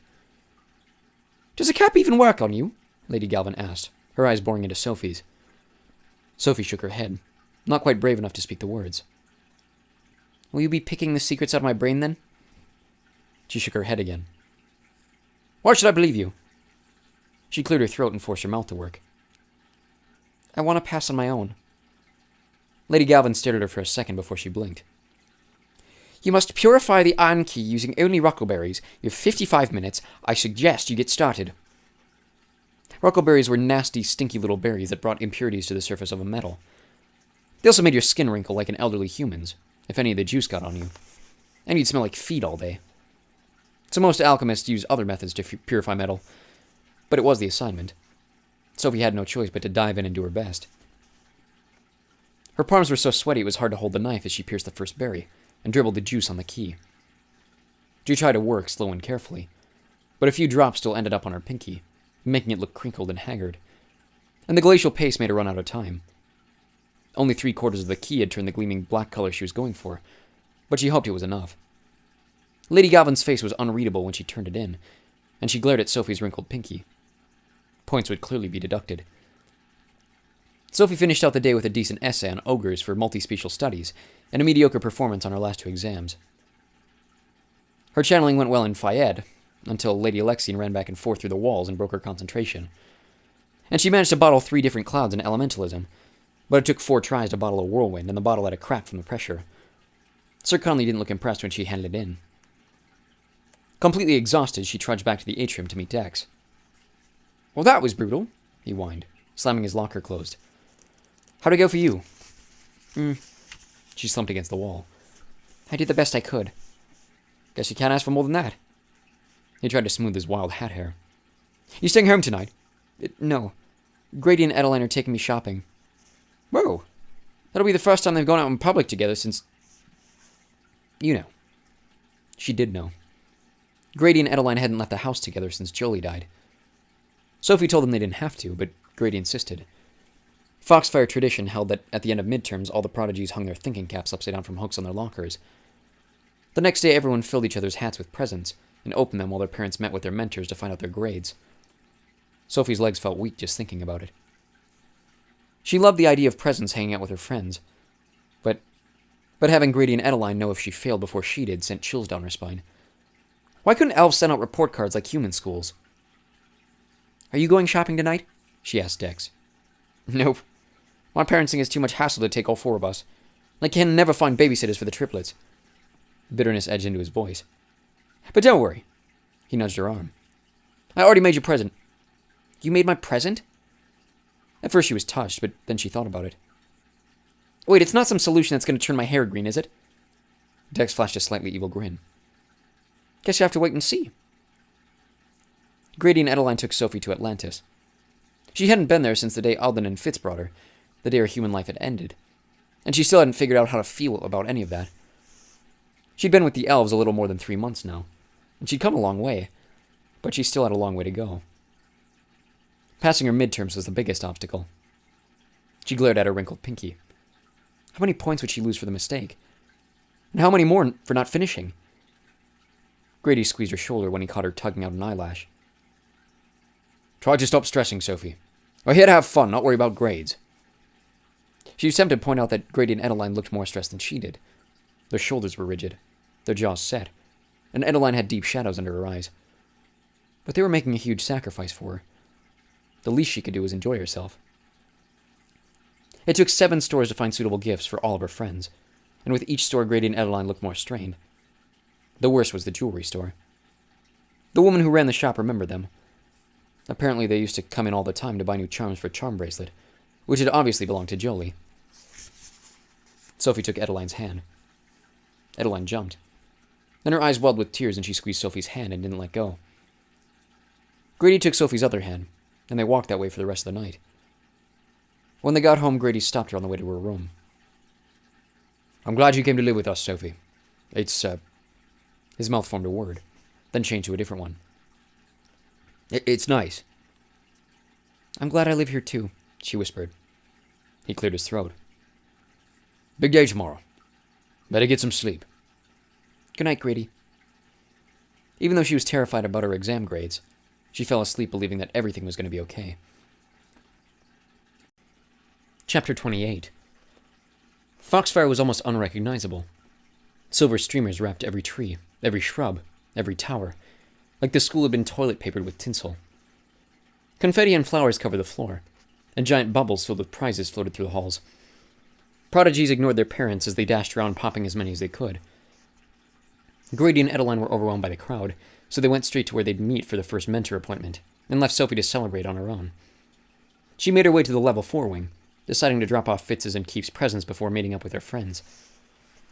A tiny part of her had been hoping she'd find Fitz at his house, but all she found was a long line of Level 4 girls, all of whom glittered her as she added her small teal-wrapped package to his nearly full hat. The glaring turned even uglier when she added a bright green box to Keefe's collection. Girls. She kept her head down as she slunk away, hurrying back toward her own wing. Which was how she ended up plowing straight into Sir Tyrgan. Sorry, she exclaimed as she struggled to regain the balance. He'd been moving fast, and they'd crashed pretty hard. She rubbed her forehead where it had slammed into his elbow. Sophie! He glanced around. Thin lines stretched across his brow. What are you doing here? I just came to drop off some gifts. Why, is everything okay? He smiled, but it looked forced. Of course. I just didn't expect to run into you here. Especially so literally. His smile turned real with his joke. Well, who do we have here? Sophie's heart sank as she turned around, expecting to find Keefe with lots of prying questions and one of his trademark smirks. And he was there, but his grin was gone, and it wasn't he who had spoken. A tall, slender man in a sapphire-encrusted navy blue cape stood next to him, studying Sophie intently. The family resemblance was striking, though Keefe's disheveled hairstyle and untucked shirt sharply contrasted his dad's slick blonde hair and pristine tunic. This must be the girl who was raised by humans, he said, much louder than Sophie would have liked. How curious to find her in the Level 4 wing, talking to Foxfire's most infamous mentor. Infamous? Sophie couldn't help asking. She glanced at Keefe, but he was staring at the ground. It was strange to see him so deflated, like he wilted in his father's presence. Keefe's father grinned, an oily sort of smile that dripped with insincerity. Few mentors have resigned, then returned years later out of the blue to train a mystery prodigy. He winked with the last two words, like he knew exactly who the prodigy was. Sophie felt her cheeks flame and searched for some sort of lie, but Tyrgen beat her to it. Interesting theory, Cassius. Lord Cassius, he corrected. Tyrgen's jaw tightened. Lord Cassius. But do you really think I could be tempted back by a little girl? I'm not you, especially one performing so unremarkably in her sessions. She knew he didn't mean it, that Tyrgen was only trying to keep her telepathy hidden, but the words still stung. A lot. Come on, Dad, Keith said, looking at Sophie, not his father. His eyes radiated the apologies he couldn't say. I'm sure Sophie has somewhere she needs to be. Cassius glared at his son. Yes, of course. And I need to meet with your mentors. See how disappointing your scores will be this time. Keith rolled his eyes as his father turned to Sophie with another fake smile. Fascinating to meet you. I look very forward to seeing what you can do. Sophie nodded and took off down the hall without saying goodbye. She felt bad leaving Keith and Tyrgen that way, but she had to get away from that man. It wasn't because he was intimidating, though he was definitely that. She felt sorry for Keith, having to go home to a cold, critical father every day. But what she really didn't like was the way Cassius had looked at her, like he was trying to see through her. And the last thing he'd said, I look forward to seeing what you can do. Almost like he knew something she didn't. Totally gave her the creeps. It was a relief to reach the safety of the Level 2 wing, which was packed with prodigies running around, popping the prize-filled bubbles.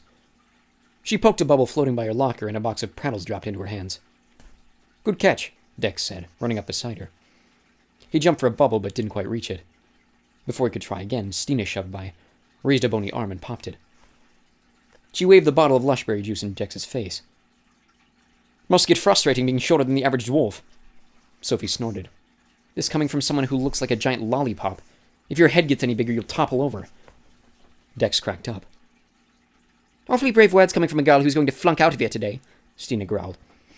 Sophie opened her mouth but couldn't find a snappy comeback. Stina could be right, and Sophie was trying very hard not to think about that.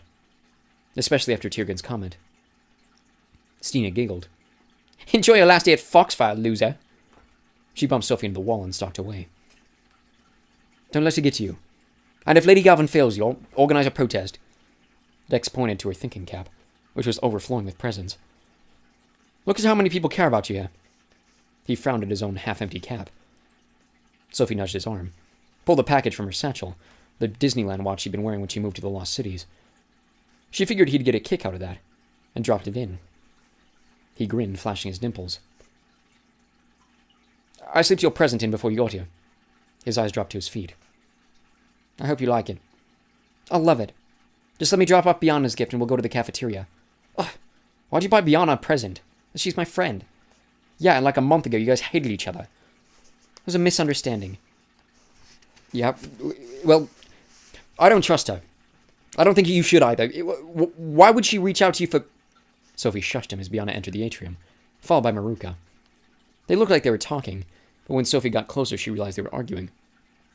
Bianna bit her lip. Oh, hey Sophie. Maruka glared at Bianna. Sophie cleared her throat. Sorry, I just wanted to drop this off. She handed Bianna a pink box, the charm bracelet she'd bought her, and turned to leave. Wait. Bianna pulled out a slim purple parcel and handed it to Sophie. You're coming over for dinner tonight, right? Of course. I can't wait. Well, I'll see you later, Sophie said, wondering why Maruka was glaring at her. Then again, so was Dex. What? She asked as soon as they were out of earshot. You're going over there for dinner? He said something else, too, but the chiming bells drowned him out. Sophie froze. The bells signaled the start of parent-mentor conferences, which meant Grady and Edeline were finding out right now if she was going to stay at Foxfire. Dex dragged her to the celebration feast in the cafeteria, but Sophie couldn't relax, even surrounded by friends. The bells chimed every 20 minutes. 4 had already passed, which meant in 20 minutes Grady and Edeline would know if she failed alchemy. Her palms were so damp she struggled to unwrap her presents. What do we have here? Keith asked, snatching a red box from her thinking cap. He was definitely back to his old self without his father around. He glanced at the card and cracked up. Dear Sophie, I really enjoyed our dance, and I hope we can do it again sometime. Love, Valen. Her face burned as everyone at the table laughed. Even Fitz. Who's Valen? Dex asked. Vice President of the Sophie Foster Fan Club. Don't worry, I'm president, so I'll take care of her. He winked as he tossed the present back to her. Go on, open it. There didn't seem to be a way to avoid it, so she tore off the paper, wishing she could disappear when she unwrapped a bracelet of little heart charms. Keith cracked up again. Oh, Foster has a boyfriend. She does not, Dex snapped. You don't, right? She shook her head so hard her brain rattled. I'm just teasing, sheesh. Keith nudged Dex's arm, then grinned at Sophie. Interesting. What? Dex asked. Which one's your gift, Dex? Sophie interrupted. She didn't have to be a mind reader to know what Keith was going to tease Dex about. Dex glared at Keith as he grabbed a small package wrapped in plain white paper and handed it to Sophie. Sorry, we didn't have any ribbon. Please. I still can't believe you made me something. She tore through the paper and gasped. My iPod. She tapped the screen and the gadget sprang to life. Yeah. He pointed to a green rectangle about the size of his fingernail set into the back. It's solar-powered now, and it has a speaker in case you don't want to use those ear thingies. She stared at Dex for a minute, so amazed she wanted to hug him. She knew Keith would have a field day, though, so she fought the urge. This is amazing, Dex. How'd you do it? He shrugged, pink coloring his cheeks. Well, thank you. Best gift ever. I don't know, Keith interrupted. You haven't opened mine yet. She bit her lip, a little afraid of what Keith might give her. Which one's yours? Your hat was overflowing, so it's waiting in your locker. How'd you get in my locker? I have my methods. She shook her head in disbelief as Marilla shoved a box wrapped with crooked green paper into her hands. Open mine next. Marilla gave her a variety pack of flavored air, plus she got a ton of candy from prodigy she barely knew. Bianca gave her a set of edible lip glosses, and Jenzy gave her a speckled spider snapper, a plant that fed off spiders. Clearly he didn't know how to shop for girls. The only real disappointment was Fitz's gift. He gave her a riddler, a pen that only writes the words of a riddle until someone writes the correct answer. It was kind of cool, except he also gave one to everyone else. She'd spent forever trying to find him something personal, settling on a miniature Albertosaurus covered in deep violet feathers. She knew it was silly, but it reminded her of the day they met, and in the card she thanked him for showing her what dinosaurs really looked like. Fitz giving her a fancy pen, especially the same fancy pen he gave everyone else, made it seem like he hadn't thought about her at all. But maybe he hadn't. He hardly looked at her gift when he opened it, too distracted by the tunic Keith gave him, which had, I know what you're thinking, and you should be ashamed of yourself, embroidered across the front. She tried not to let that bother her. The doors burst open and parents streamed in. Sophie couldn't breathe as she scanned the faces, desperate to find Grady and Edeline. Dex squeezed her shoulder and told her it would be okay no matter what, but she barely heard him. She found Grady and Edeline, and their faces were unreadable as they searched the room, not seeing her as she shoved toward them. She was halfway there before she locked eyes with Grady. A huge grin lit up his face. You passed! He shouted over the crowd. A hysterical laugh erupted from her lips as she ran the rest of the way and threw her arms around them. When her brain caught up, she wondered if she'd crossed a line, but their arms wrapped around her, and when they let her go, their eyes were misty. I really passed? She asked, needing to hear it again. Even alchemy? You got a 79 on your purification. Still room for improvement, but within passing range. She squealed, hugging them again. Grady grinned. I'm sensing you're happy about this. She laughed so hard tears streamed down her face, but she didn't care. She passed. She could stay at Foxfire. Sure, she still had to face Bronte and the council in 5 months about permanent enrollment, but right now she was going to celebrate. She raced back to the table and threw her arms around Dex. I couldn't have done this without you. His face was tomato red when she let go, and she couldn't help giggling. Everyone congratulated her, except Keith, who leaned in and whispered, Told you so, when his dad wasn't looking. All her friends had passed their exams. In fact, it looked like most of the school had. A few parents had to comfort sobbing prodigies, but everyone else was tossing confetti and partying. Unfortunately, that included Stina. Her face twisted into a sneer when she noticed Sophie celebrating, and she rolled her eyes and stomped away. Sophie giggled. She wanted to stay for the party, but she could tell Grady and Edeline were a little overwhelmed. She ran back to the atrium to pick up Keith's gift, so she'd be ready to go home. Inside her locker, she found a giant box of mood candy, a small black cube, and a note. For the mysterious Miss F. If you don't relax, the candy will always taste bitter, so snap out of it, and try to stay out of detention.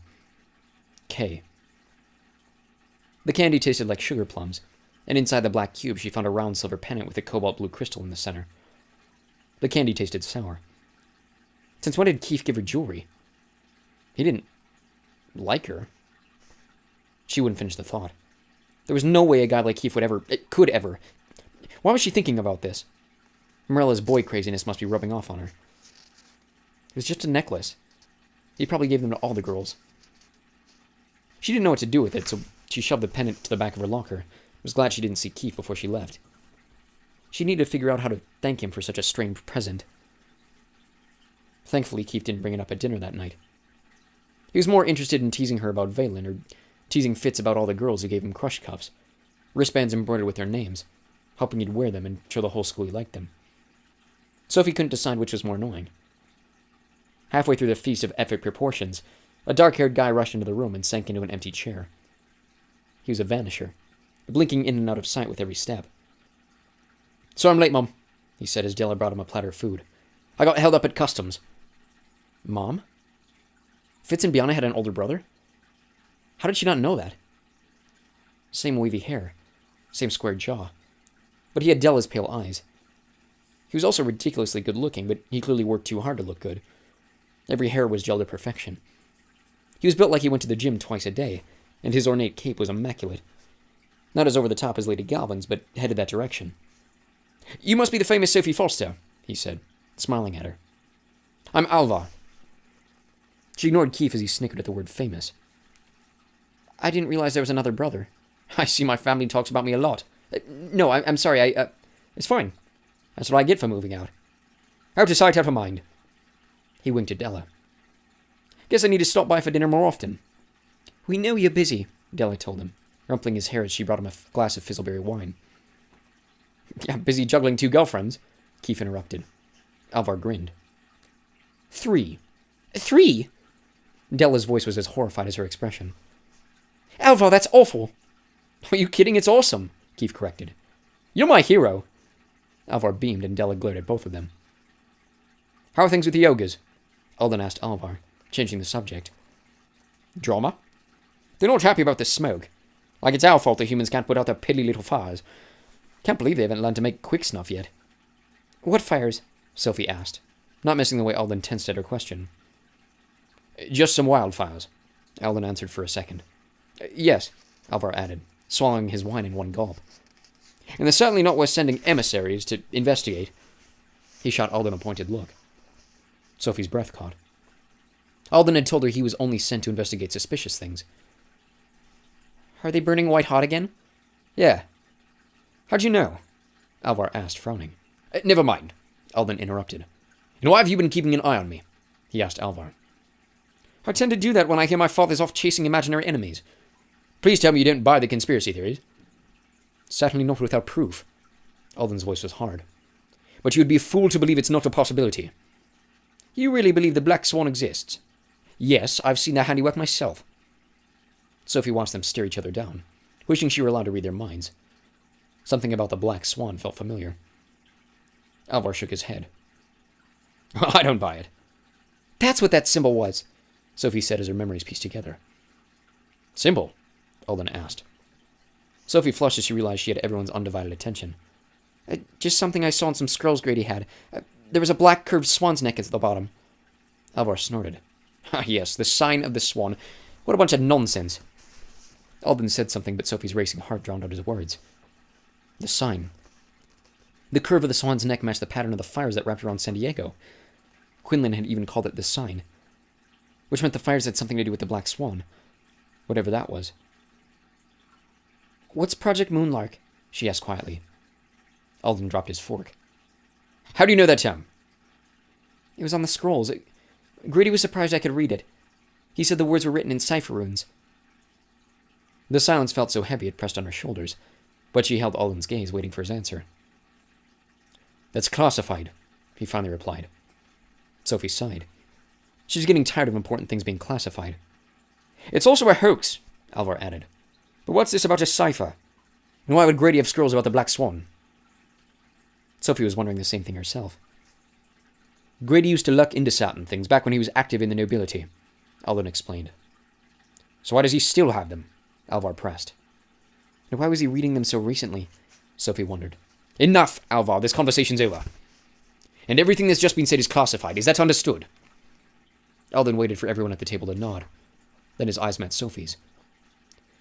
I know you find all this very interesting, Sophie, but you need to understand. Any unauthorized investigation into these subjects will land you in deep trouble with the Council. So no more questions, okay? Sophie nodded, her head buzzing with fear and frustration.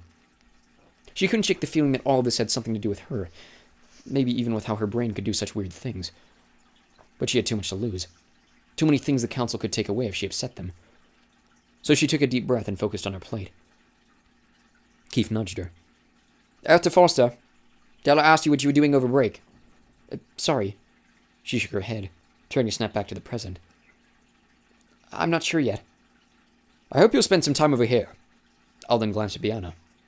Biana nodded. Anytime she wants to come over. Then I'll be here as much as I can, Sophie said, glad for the excuse. She may not be allowed to look into whatever was going on, and she may not be allowed to read Alden's mind. But maybe she could find something out, just by being around. It was the best plan she had. Chapter 29. Dex refused to have anything to do with Fitz and Biana, so Sophie had to alternate spending time with him at Havenfield and hanging out at Everglen. Alden and Della were gone a lot, and they usually came home smelling of smoke. They never talked about it, and Sophie was too afraid to ask questions after Alden's warning, but she wasn't giving up. If she couldn't get any new information, maybe she could make sense of the pieces she already had. She tried to fit the clues together. Project Moonlark had something to do with Black Swan, whatever that was. And they had to be behind the fires, but why set fires? Especially around humans. What would that accomplish? The fires consumed her thoughts so much they crept into her dreams. Vivid nightmares of her human family, trapped in their old home surrounded by fire. She knew it wasn't real, but she still woke up shivering every night. It got so bad she slept with Iggy on her pillow so she wouldn't be alone. Pretty soon she was counting down the days until school resumed. School was safe. She'd passed her exams. Once school started, she would have nothing to worry about. Congratulations to everyone who passed the midterms, Dame Alina had said during their first orientation. I hope you enjoyed your 6-week vacation, because it's time to get serious. Anyone who got lower than 85% on the midterms needs to step it up. They will not pass your finals. Sophie sighed. Aside from the 79 in alchemy, she'd received an 81 in elementalism, and an 83 in physical education. Your mentors also tell me there are 109 level 3s who haven't manifested abilities, and more than double of level 2s, which is unacceptable. Be prepared to be pushed much harder in ability detecting from now on. Groans chorused through the room. The next week, everyone looked sweaty and wilted as they trudged into study hall after ability detecting. Even Morella's poofy hair had thrown in the towel and drooped against her head. What'd they do to you guys? Sophie asked. Stuck us in an oven and roasted us for 2 hours trying to figure out if we were frosters? Dex grumbled. Which none of us were, because frosting is a stupid talent almost no one has, Morella added. She slumped into a chair. What did you do in remedial studies? Same old boring stuff. Actually, she'd had a blast. Tiergan had her test her transmitting distance, and it was off the charts. Fitz almost had a heart attack when she transmitted into his mind from all the way across the school. She couldn't blame him for his surprise. Even Tiergan didn't know that was possible. But she'd never forget the way his mind actually jerked when she'd reached it. She hoped he hadn't peed his pants. She fought off her smile, feeling guilty that everyone else suffered while she had fun. What are frosters? Dex rested his cheek against the table. Cryokinetics. They freeze things by manipulating the ice particles in the air. It's totally useless. I don't know why they even test us for it. They have to test us for everything, Genzi reminded him. That's not true. They don't test us for pyrokinesis, Dex argued. Yeah, because that's a forbidden talent, Morella said. They're forbidden talents? Sophie asked. Only one, Dex told her. Mesmers and inflictors are closely monitored, but pyrokinetics are forbidden. Why? Too dangerous. How could it be more dangerous than someone who can inflict pain? Because fire is too unpredictable. No one can truly control it. Plus people died, Morella added. Who? Dex asked. Morella shrugged. I don't know. I heard 5 people died, and that's why it's forbidden now. But how can they forbid something like that? Sophie asked. Isn't that kind of like forbidding someone to breathe? Nah. Some talents happen on their own as you get older, like telepathy and empathy. Others you'd never know if you have, and unless something triggered them. Sophie shook her head. That still seems wrong. It's like they're not allowed to be who they are. Relax, there's only been like 12 ever, so it's not like it's a huge problem. I guess. She wasn't really listening anymore, because she remembered what Alvar had said about the fires. Conspiracy theory. Could a pyrokinetic be a part of that? It was an interesting idea, and left her head spinning for the rest of study hall. But she needed more information. She swung by the library to see if they had any books on the subject. Surely Alden wouldn't mind her doing a little more innocent research at school, right? The Level 2 library didn't have any books on pyrokinetics. Neither did Level 3's. The Level 6 librarian finally told her most books on the subject were banned, but she took Sophie's name and promised to check the archives, and send anything she found to Sophie's locker. In the meantime, Sophie wondered if Grady and Edeline had any books in the libraries at Havenfield. The main library downstairs was a bust, but Grady and Edeline had to have personal libraries in their offices on the second floor. It seemed like the perfect place to hide banned books. Only problem, even after living there for a little more than 5 months, Sophie wasn't sure she was allowed in that section of the house. And she didn't know if they'd react if they caught her, especially after Alden's warning. But she couldn't let it go. So she waited until Grady and Edeline were busy outside with a pair of direwolves, and snuck upstairs for a quick peek, promising herself she'd be careful not to leave any trace she'd been there. The first door she tried was Grady's office. Rolled scrolls were stuffed in bins, a mountain of paperwork littered the desk, and books were shoved haphazardly on the shelves. No pictures, no knickknacks. Nothing personal to make the place feel warm. But there were empty spaces where they might have been. The bookshelves were filled with law and history books.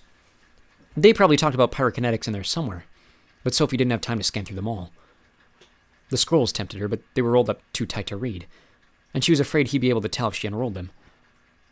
She wasn't brave enough to flip through the papers on his desk either, in case they were in a special order. She hoped Edeline's office would be more helpful. She assumed the door across the hall was Edeline's, so she almost gasped when she stepped into a dim bedroom. Lacy curtains blocked most of the sunlight. Crystal chandeliers were dulled with dust, and there were scattered remnants left behind from childhood. Stuffed unicorns, prattles pins strung on lanyards, dolls, books. On the desk was a framed photo of a beautiful girl. Jolie. Her blonde hair hung in soft curls to her waist, and she had Edeline's turquoise eyes and Grady's striking bone structure. She wore a white level 6 uniform in the photo, so she was probably 16 when it was taken. Next to it was another picture. Grady, Edeline, and Jolie, when she was close to Sophie's age, standing in a breathtaking garden. It was the old them, happy, wearing the capes of nobility, before their lives were struck by tragedy. Sophie could have spent the whole day drinking in the glimpse of who they used to be, but she knew this place was the worst they could find her. She peeled her eyes away and left. The last room had obviously been Edeline's office, but it had turned into the place where leftover junk went to die. Stacks of locked trunks littered the floor, covered with piles of folded linens, unopened presents, and random objects she couldn't identify. A huge bin of unopened letters blocked most of the doorway, so Sophie couldn't get inside, which was fine. The bookshelves were full of thick, dusty volumes, and anything she disturbed would be too obvious. She'd have to figure out another way to find books on pyrokinetics. Maybe Biano would let her look through the library at Everglen, but she'd have to come up with a good excuse, in case Alden found them in there. She was on murky ground, but she was close to something. She could feel it. Her mind wouldn't let her drop it until she figured out what it was. Chapter 30. Sophie gagged as she licked open her locker. Elwyn's choice again? She whined at Dex. In the 3 weeks since midterm, they'd already suffered through burned hair and sweaty feet flavors. Elwyn was on a roll. Dex plugged his nose as he licked his panel, but he still winced. Oh, it's exactly how I imagine a fart would taste. Sophie giggled and grabbed a small scroll waiting on top of her shelf. A special assignment from the universe mentors. Each list had 6 stars that fit some sort of pattern, and each prodigy was supposed to bottle a sample of the starlight from each, figure out what the pattern was, and choose a 7th star that fit with the others. She and Dex had plans to work together that night. Dex took her to Moonglade, a wide, round meadow filled with thousands of fireflies flickering in the darkness. Everyone else goes to Siren Rock, Dex explained as he set up the stellar-scope, which looked like a bent upside-down spyglass. But it's so crowded there, it's hard to find a space to work. Plus the view's better here. He pointed to the sky, where billions of stars sparkled through the inky black, then handed her a thick wad of star maps. Finding stars takes forever, so let's tag team it. First star on my list is Amaranthus. Sophie stared at the sky, following trails she'd already memorized. It's right there. 4-star to the left of Lamentine. Dex's jaw dropped. How did you do that? Photographic memory, remember? Oh, I know, but the stars. She nodded smugly. Wow, well, awesome. He stuffed the maps into his bag and attached a small glass bottle to a spout at the wider end of the stellar scope. Want to go first? She took the scope from him and held it up to her eyes.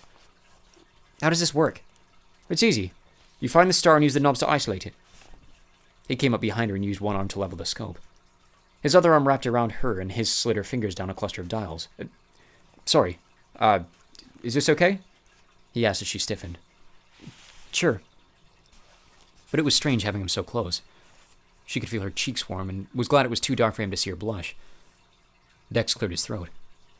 Did you find Amaranthus? Yep. Good. And turn the knobs until you see the star change color. And flip the lever by your thumb. The stelloscope will do the rest. She did as he said, and a bright purple flash filled the bottle. The glass clinked as the scope sealed the light in. It only took them a few minutes to fill bottles with scarlet light from Rubini, yellow light from Ororo, pale blue light from Azulejo, deep orange light from Cabritola, and dark blue light from Indigene. Dex stared at the 6 twinkling bottles, scratching his head. I don't see a pattern.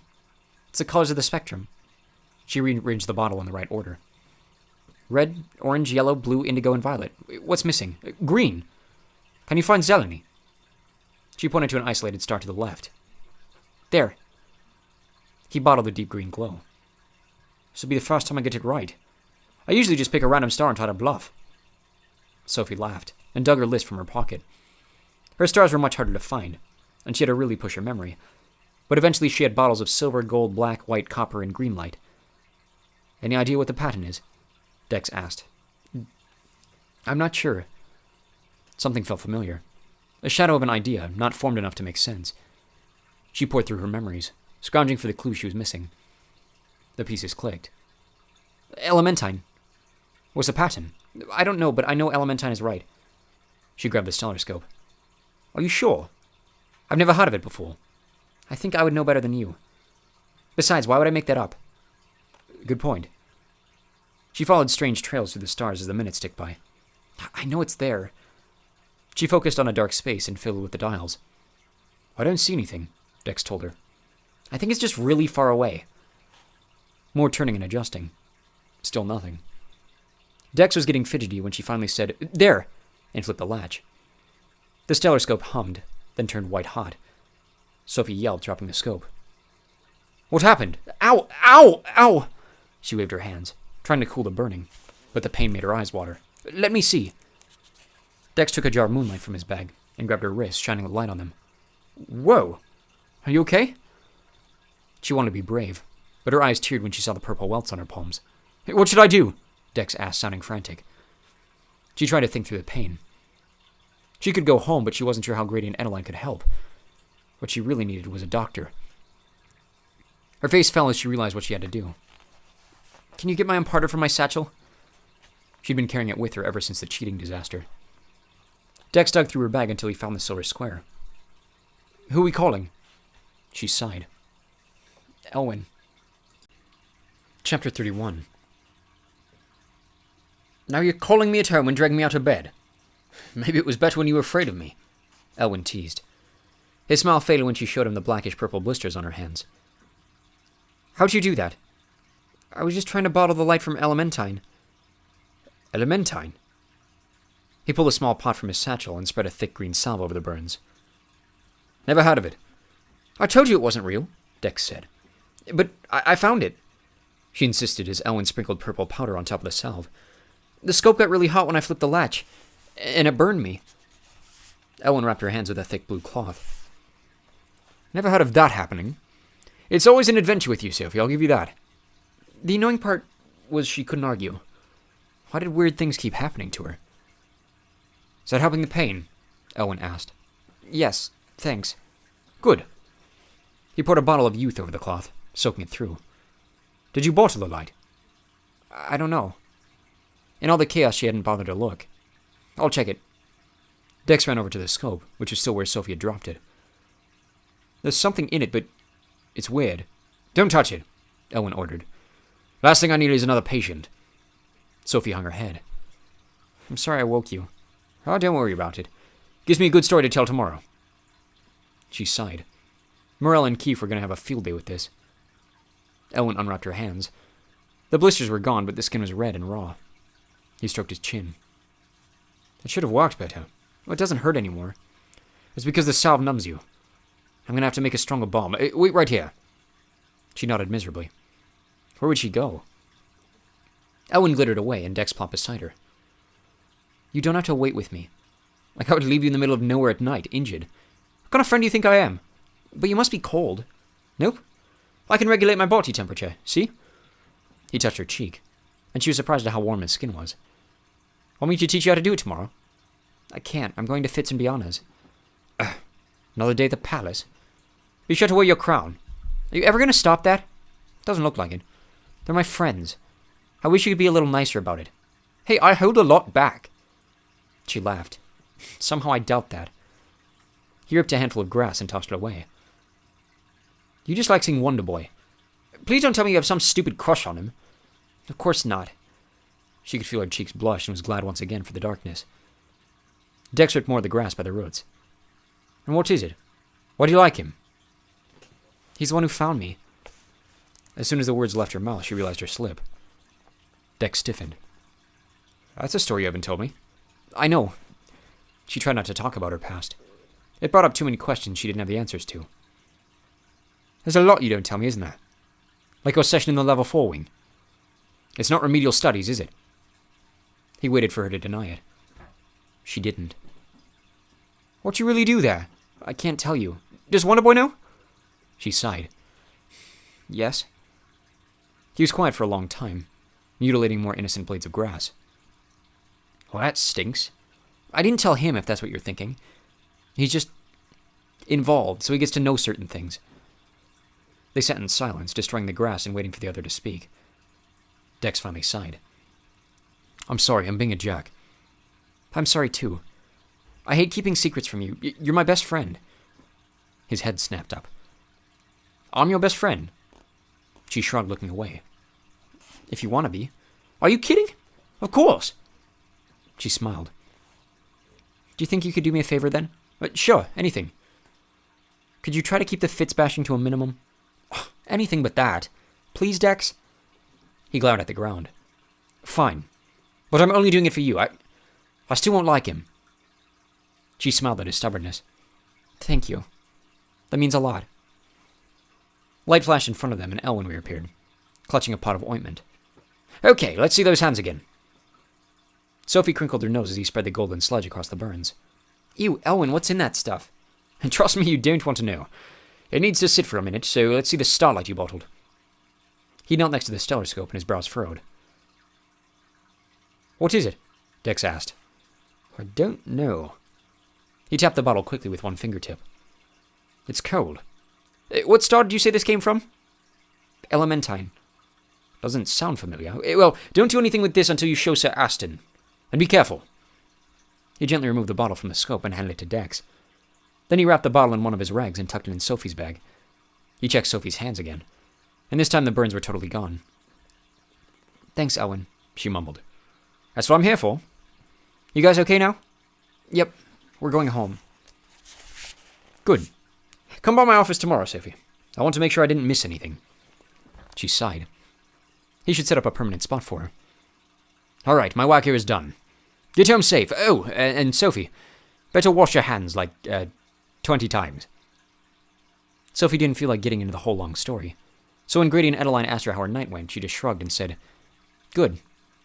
Then she took the longest, hottest, soapiest shower of her life. She planned to tell them in the morning, but one of the Griffins escaped, so she figured she'd tell them about it when she got home. Maybe by then her mentors would have explained what was wrong. She got to school early to stop by Elwyn's office discreetly. He was pleased with the healing, but made her drink sour medicine just to be safe. She'd planned to ask Sir Conley about the strange starlight during elementalism, but he had her bottling flames, and she almost caught her cape on fire. Twice. He gave her a thick, boring-looking book on fire catching to read before finals. Stupid cape. The worry caught up with her in the cafeteria. It seemed she was the only one who had any problems with starlight, which didn't bode well for her grade. It didn't help that as soon as she set out her bottles, Sir Aston frowned. Where's your 7th star?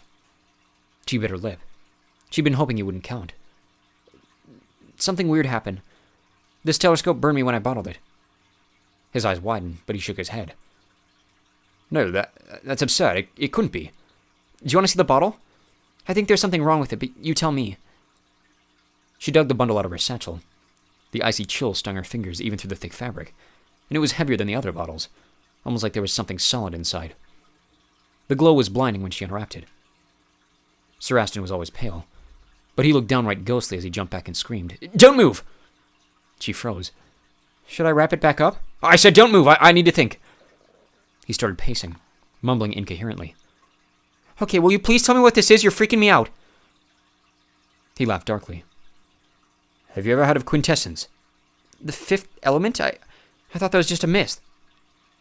I'm sure what you've heard is a myth. But the element is real. Quintessence is light in its truest, most powerful form. Under the right conditions, that little bottle could blow up this whole building. Or worse. She gulped. What was worse than blowing up a building? What do we do? I have no idea. He wrung his hands.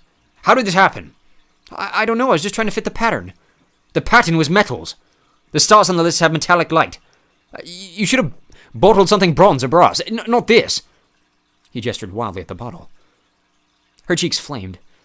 Now that he mentioned it, the pattern did seem pretty obvious. I'm sorry. For some reason, I thought I needed to find Elementine. He froze. Where did you learn that name? I don't know. Probably from one of those star maps I memorized. No, Sophie, I never taught you that name. No one teaches that name. His voice was hushed, barely audible. That explained why Dex and Elwyn had never heard of it. But I had to learn it here, she insisted. How else would I know it? I have no idea. Elementine is one of the 5 unmapped stars. Only the counselors know their exact locations. And no one is allowed to bottle their light. He swallowed loudly. You've broken a very serious law, Sophie. This will merit a tribunal to decide how you should be punished. Chapter 32. The hearing was in Eternalia, in Tribunal Hall. A blue banner flew from the dome just like it had the first time Fitz took Sophie there. But this time it was for her. Sophie sat next to Alden on a raised platform facing the 12 empty thrones of the counselors. Behind her sat Grady and Adeline, Dex, Sir Aston, Damelina, and Elwyn. Everyone remotely involved with the quintessence incident. The rest of the enormous room was empty. The proceedings had been closed to the public, a rare procedure for a tribunal. But Alden explained that anything involving quintessence had to be kept top secret. Each throne had a name carved across the top. Aurelie's had velvet cushions and a heart-shaped back covered in pink tourmaline. Kenrick's was sturdy and simple, made of polished wood encrusted with large pieces of amber. Bronte's was plain silver dotted with onyx. The rest were names she'd never heard. Claret, Vilia, Tarek, Lyra, Emery, Ramira, Derek, Noland, Zarina. Their names alone were intimidating. She tugged out an eyelash and flicked it away. A mere 2 hours had passed since the moment Sophie showed Sir Aston the glowing bottle, but it felt like everything had changed. Foxfire was evacuated, a first in its 3,000-year history. A special task force moved the quintessence to an undisclosed location. Now she sat in the capital city, on trial for violating a major law. Bronte was probably salivating over the chance to convict her. Sophie sat up straighter as a dozen goblins marched into the room and stationed themselves in front of the thrones. She remembered them from Luminaria, but she'd forgotten how huge they were. Bodyguards for the counselors, Alden explained. Her eyes focused on the strange sword-like weapons slung through their belts, and she couldn't help wondering what the counselors needed protection from. Alden was always saying how safe their world was. A loud fanfare blasted through the room, and everyone rose as the counselors appeared in front of their thrones. Dripping in jewels, draped in gleaming silver capes and crowned with circlets, they made human royalty look like amateurs. Sophie's lunch churned in her stomach. Please be seated, announced a counselor with shoulder-length black hair and eyes that matched the sapphires in his crown. His throne said Emery across the top. Thank you for coming on such short notice. We shall begin with you, Miss Foster. She stood and gave the world's most ungrateful curtsy. Aurelie moved to Sophie's side, placing one hand on her shoulder and holding her hand with the other. Answer my questions honestly, and there will be no problems, Emery warned. Sophie nodded, the fear so consuming she wondered if she'd be sick. She kept her eyes away from Bronte, knowing if she caught his cold gaze she might lose it. Where did you learn of the existence and location of Elementine?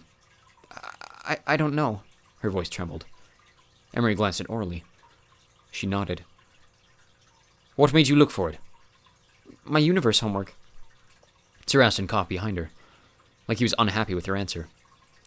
What was it about your homework that made you think of it? Emery asked. Honestly, it just sounded right. Orly nodded again, and Sophie finally understood. Orly was reading her emotions. A living, breathing lie detector. Have you any idea what to use quintessence for? Emery asked. Consider your answer carefully, Miss Foster. This is crucial. She racked her brain. There's something there, an idea so fuzzy she couldn't make sense of it. I don't know. Orly? Emery asked when Orly frowned. She's confused, she said in her fragile voice, but not lying. Emery nodded and closed his eyes, placing his hands on his temples. The silence stretched endlessly, and Sophie wondered if she'd said something wrong. Finally, Emery opened his eyes. Thank you, Miss Foster. You may be seated. Her legs felt like jello, but somehow she hobbled back to her seat beside Alden. Sir Aston, Emery said, and Sir Aston jumped out of the chair. Orly returned to her throne. A telepath could monitor Sir Aston's thoughts for honesty. His mind wasn't impenetrable like Sophie's. What stars was she assigned? They were, Sir Aston cleared his throat and fidgeted. I believe they were... Emery's sigh echoed off the walls. Do you remember, Miss Foster? She leapt to her feet and gave another awkward curtsy. Yes, it was Argento, Auriferia, Penici, Mercurian, Stygius, and Acromion. Emery closed his eyes. Can you repeat those one more time? Slower. She did, noticing that Kenrick was plotting the stars on a map. He sucked in a breath. Who created this list? Emery demanded, glancing at Kenrick. I'm not certain, Sir Aston admitted, cowering. All the universe meant to submit them, and it wasn't one of the lists I made. That's convenient, Bronte scoffed, and Sophie's gaze followed his voice, against her better judgment. She shivered. He looked even more frightening seated at his jeweled throne. Emery held up his hand and Bronte fell silent. Who assigned to that list? The velvet folds of his voice hardened, but his face remained expressionless. The lists are assigned at random, Sir Aston stammered. It was pure chance. Emery closed his eyes, rubbing his temples. Are you aware of any connection between those stars and Elementine? Sir Aston shook his head. I know nothing about Elementine except its name. Thank you. Emery motioned for everyone to sit. The room fell silent again. What's going on? Sophie whispered to Alden. Emery mediates their discussion telepathically. He'll only speak once they've reached a consensus, so that the council always presents a united front. She supposed that made sense, but she felt sorry for Emery. He looked like he would need some strong aspirin after this. Enough! Emery ordered, holding his hands out like stop signs after what felt like an eternity.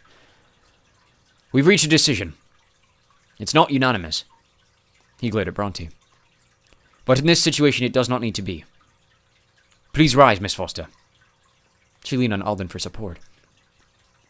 What you did was very dangerous, and violates one of our most fundamental laws. But we do not believe your actions were intentional, and because of that, you will not be held accountable. You will return to Foxfire tomorrow, and no mention will be made of this tribunal. Sophie released the breast she'd been holding. Alden squeezed her hand. She was safe. It was over. No one will know the details of this incident, or of Miss Foster's involvement, Emery continued, addressing the others in the room. The official story will be that a suspicious substance was found, removed, and destroyed. No further details will be given. Is that understood? Everyone murmured agreement. Good. And Lord Alden? Alden held Emery's gaze and nodded. Thank you for your assistance with this matter. Emery motioned for everyone to rise. That concludes the tribunal. I'm so sorry, Sophie said for the millionth time to Grady, Adeline, and Dex as they met her and Alden outside Tribunal Hall. She wished she'd never have to set foot in the terrifying building again, but she knew she'd be back at the end of the year. Her knees shook at the thought. Dex grinned. Are you kidding? This has to be the coolest day ever! I finally got to see Eternalia. Foxfire was evacuated. I missed the Great Gulan incident 3 years ago, but I bet it had nothing on this. What was the Great Gulan incident? She asked. Alden cleared his throat. Perhaps we can discuss this another time. There's still a few things Sophie and I need to do. Grady and Alden exchanged a quick look. and Grady nodded. We'll take Dex home. Where should I tell his family he's been all afternoon? The adults got their stories straight, and Dex leaned towards Sophie, a huge smile dimpling his cheeks. Will Fitz get to know what really happened today? I doubt it. Excellent, I finally know something Wonderboy doesn't. She couldn't help laughing. Come on, Dex, time to go. Grady interrupted. He looked at Sophie and smiled. See you at home, kiddo. Everyone flashed away, leaving Sophie alone with Alden. Come on, Sophie. Let's take a walk. Chapter 33. Alden led her along the banks of the river that cut a winding path through the heart of Eternalia. Do you know what these trees are called? He asked, pointing to the mammoth trunks all around them. Burnt sienna bark braided up to the hunter green leaves, which fanned out like paintbrushes. No, Sophie admitted. She'd seen them around. There were even a few at Havenfield, but she never thought to ask what they were. Their full name is Perfoliage palmae, but everyone calls them the Pures because their leaves filter the air, keeping out any pollution or impurities. Every house and city has at least one to keep the air clean. And with so many growing here, Eternalia has the freshest, crispest air in the world. He frowned at the sky, where a tinge of grey fuzzed through the blue. Well, it does when there isn't a fire nearby, but that's not important. Do you wonder why I ask? She nodded. I was thinking how strange it is that you don't know the name of one of our most common trees. And yet you knew the name and location of a star only a handful of us have ever heard of, and only the councillors know how to find. She stared at her feet. I don't know why, honestly. I know, Sophie. No one thinks what happened is your fault. But we are concerned about what else might be stored away in that mind of yours. Her head snapped up. You think there's other stuff? It's possible. You knew how to read the cipher runes on those scrolls, didn't you? Her blood ran cold. Was that what Quinlan meant about her being a keeper all those months ago? But how'd it get there? We don't know. The hesitation in his voice said otherwise, and it made her desperate to shove into his thoughts. But she was in enough trouble already, and maybe she didn't want to know. Is that what Emery said to you at the end? She remembered Alden's quick nod. He told you something telepathically, didn't he? You are observant, aren't you? He sighed. He was giving me another instruction for you. Her stomach lurched. Is it bad? Of course not. Come with me. He took her hand and leapt them to the edge of Eternalia, where a row of identical crystal castles glowed pink and orange in the sunset. Where are we? Sophie asked as he led her toward the farthest one. These are the councillor's offices. You have an appointment with Councillor Tarek. Her legs went weak from nerves. She missed a step on the way to the door. Alden steadied her before she fell.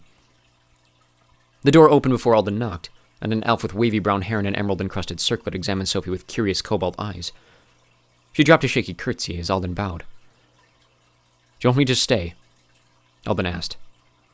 Tarek waved him away. It works better one-on-one, you know that. Then I'll be back in 10 minutes. He squeezed Sophie's shoulder. Just relax, Sophie. No reason to worry. She nodded, her mouth too dry to speak. Tarek led her inside, to an oval sitting room off the main entryway.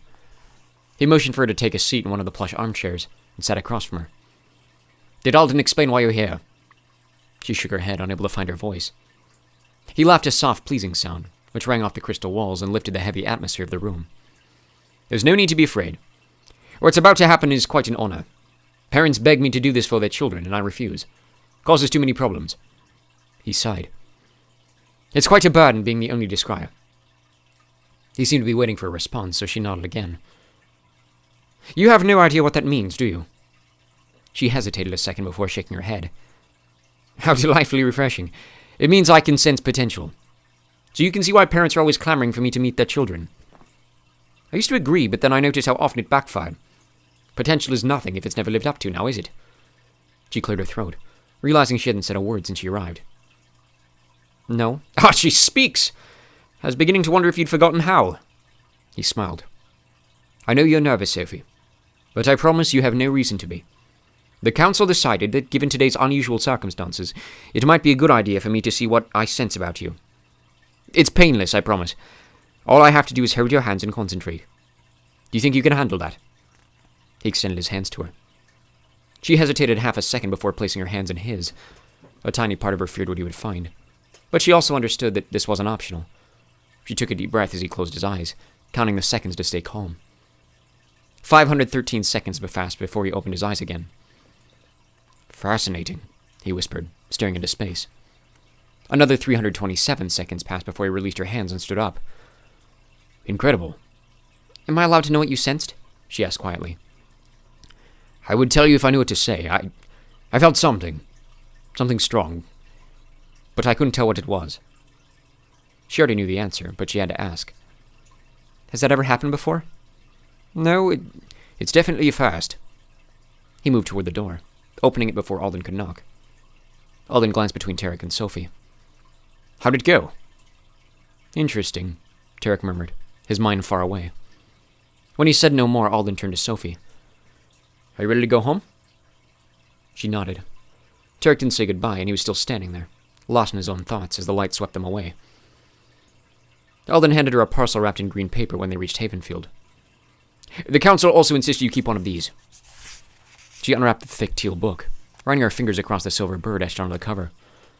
It had long legs like a crane, sweeping tail feathers like a peacock, and a curved neck like a swan. It's beautiful. It's a memory log. He opened the book to the smooth white pages inside. Has Tegan taught you how to project? She nodded. Good. The council wants you to keep track of your memories, to see if we find any that aren't yours. Well, how do I do that? They couldn't expect her to record every memory she'd ever had. That'd be impossible. Just record anything that seems important. And record all the dreams you remember. She bit her lip. Even the nightmares? Have you been having nightmares? Sometimes. Since school started, she'd stopped having them every night, but at least once a week she still woke up in a cold sweat. Sometimes I dream that my family's trapped in a burning house trying to get out. She shivered as the terrifying images flashed through her mind. Alden was quiet for a second before he said softly, Your family's safe, Sophie. You've no reason to worry about them. She met his eyes. You won't tell me what's going on with the fires? He took a step back, like he needed distance between her and her question. Do the fires have something to do with me? She held her breath as he seemed to debate about his answer. I don't know, he whispered. Which is why this memory log is so important. I'll be checking it regularly to see if there's anything useful. Make sure you record those nightmares. She nodded. That's a good girl. He pulled her in for a one-armed hug, then froze. You haven't told Grady and Adeline about those dreams, have you? No, why? Well, Jolie died in a fire. Didn't they tell you? She shook her head. They never talk about her. I don't think they know that I know. Sadness crept across his face in thin lines. It's hard for them. You can't imagine how hard. Death is such a common thing for humans, but for us, He stared into the distance. Her fiancé's house caught fire. He tried to save her, but there wasn't time. He barely made it out alive, and even then, he didn't finish. But something in his eyes told her it didn't end well. Sophie tried not to imagine the horror he was describing. Burning to death. The thought alone made her shudder. I won't mention the dreams, I promise. Thank you. He smiled sadly and left her. She went straight to her room and closed the door. Projecting her nightmares into the memory log was easy. Seeing them so vividly was awful. Her whole body shook as she stared at her terrified family surrounded by smoke and flames. She slammed the log shut, hiding it behind her bookshelf so no one could find it. Desperate to replace those horrifying images, she grabbed her old scrapbook and sank onto her bed. She hadn't touched it since the day Dax looked through it. She never made it past the cover. Adeline found her later, still staring at the closed album. Everything okay? Sophie jumped, pressing the scrapbook into her chest. I'm fine. Her voice sounded sharper than she meant it to be. Adeline frowned. Dinner's waiting downstairs. The thought of food turned her stomach. I'm not really hungry, but thanks. Oh. Okay. Adeline sat next to her on the bed. Did something happen with Alden? You can tell me. She reached out to stroke Sophie's arm, but Sophie flinched, afraid Adeline might touch the scrapbook. Adeline retracted her hand, looking anywhere but Sophie. Sorry, I didn't... Sophie started. Adeline waved away the apology, forcing a smile on her lips as she stood. Don't worry about it. You want to be alone.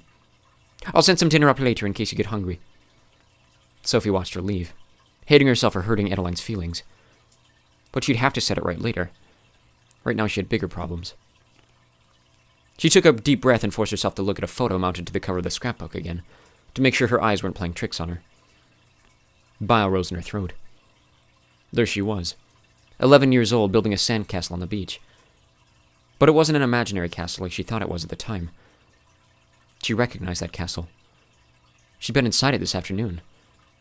The twisted turrets, the sweeping arches. It was an exact replica of the crystal castles in Eternalia. So how could she build a model of it a year before she knew it existed? Chapter 34. The council was right. Information had been planted in her brain. The idea was too huge. She couldn't make it fit inside her head. Her hands shook as she ripped the photo off the scrapbook. She was violating everything Elbin told her. Everything the council ordered. But if anyone found out, her life would never be the same again. She couldn't face that. She slipped the photo into the middle of a thick book and shoved the book among a dozen other thick books on the highest shelf. It should be safe there. For now. All she wanted was to curl into a ball and never get up again. But she didn't have time. Someone stuck stuff in her brain, and she needed to find those memories before they got her in trouble again. What had made her think of Elementine? She pulled out her star maps and plotted the stars on her list on one page, like she'd seen Kenric do at the tribunal. The 6 stars formed 2 lines pointing straight to Elementine. The room swung around her. It couldn't be an accident. That list must have been made specifically for her, which meant someone wanted her to find Elementine. But who? And why? And what would they want next? She stayed up all night projecting anything she could think of into her memory log, but when the sun rose, she was no closer to the answer. All she knew for sure was that she had to keep it a secret. If the council found out, they'd never let her stay at Foxfire. Bronte would make sure of it. They might even decide she was dangerous, and she didn't want to think about what they'd do then. Especially since she couldn't be sure she wasn't dangerous. She'd almost blown up the school. Or worse. What if that had been the plan when someone gave her that list? Nowhere seemed safe enough to hide the memory log, so she stuffed it in the bottom of her satchel to keep with her at all times. None of her friends noticed how stressed she was. They were used to her difficulties in PE, and during lunch they were too distracted by all the pressure they were getting to manifest special abilities. It wasn't until telepathy that she wished she'd stayed home sick. "Did you sleep at all last night?" Tiergan asked as she slumped into her chair. No. There was no point lying. She'd seen her reflection. Her dark circles rivaled Adeline's. "I expected as much." He cleared his throat. "Alden told me what happened yesterday." She should have guessed that, which meant he knew about her special assignment. She gripped her satchel, like holding it tighter would protect the secrets inside. "Have you started the memory log?" he asked, confirming her fear. She hesitated for a second before she nodded. "I assume you don't want to show me." Silence stretched between them until Tiergan removed a black pathfinder from his pocket. "Concentrate," he commanded, and a wave of blue light swept them away. Noise hammered into her brain as the scenery glittered back into substance. "Remember to shield," Tiergan shouted as she covered her ears, trying to squeeze out the pain. She closed her eyes and pushed against the noise with her mind. The chaos quieted, and she started breathing again. Tiergan led her to a bench and she sank down, exhausted. He plopped beside her. "Welcome to Los Angeles. Actually, I believe they call this place Hollywood." She'd been away from humans for almost 6 months, long enough to forget the traffic, pollution, and trash. It turned her stomach. Aren't we a little conspicuous?" She pulled on her stupid cape. "Here." Across the street, Spider-Man and Batman posed for pictures outside Man's Chinese Theater. No, I guess not. If anything, they blended right in. "What are we doing here?" "Breaking the law." He held up the Pathfinder, casting blue beams of light on the ground. "Only blue crystals take you to the Forbidden Cities, and only certain members of the nobility are allowed to have them. Mine was issued back when I worked for the council, and I forgot to give it back when I resigned. So this trip is our little secret, okay?" She nodded. "I come here sometimes. I'm not supposed to, but it helps to see them in real life." He pointed to the humans wandering the streets, oblivious to the elves sitting among them. "We've cut ourselves off, vanished into the light. Makes it easy to forget how similar we are. Or could be if they weren't so stubborn." He paused like he was waiting for her to speak, but she didn't know what to say. "Do you miss your human life?" he asked. She thought about the headaches, the fear of discovery, how out of place she always felt, and opened her mouth to say, "No. But sometimes I miss my family," slipped out instead. His expression softened. "That's good, Sophie. You of all people should never forget where you came from. If you ever need reminding, let me know and I'll bring you here. She nodded. Do you wonder why you were hidden with humans? Her mind darted unwillingly to Prentice. My real parents must have wanted to get rid of me, she whispered. He closed his eyes, and pain seeped into his features. Trust me, Sophie, no one got rid of you. Don't you know how special you are? Yeah, special enough to have secret information stored in my brain without my permission, she mumbled. Which was probably why Prentice got rid of her. Who'd want a freak for a daughter? Or maybe he was the one who planted the information. Her hands clenched into fists.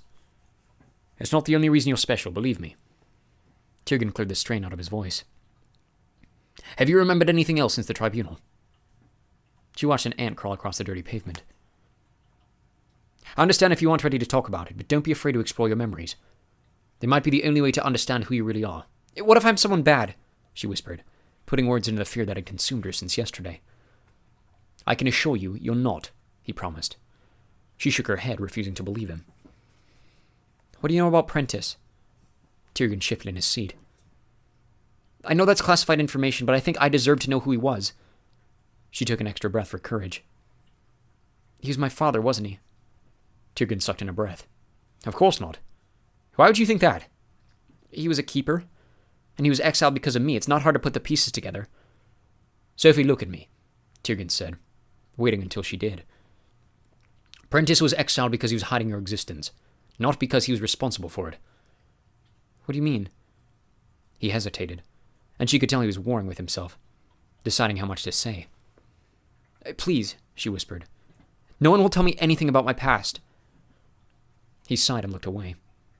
When he spoke, his words were hurried, like he was forcing them out before he could change his mind. Prentice was a keeper for a group called the Black Swan, and the information he was hiding was you. Or to find you. I'd warned Prentice there would be consequences for helping the Black Swan, but he didn't listen. And when he was captured, he sacrificed his sanity to keep you hidden. Now he lives in exile. His mind a shattered, useless mess.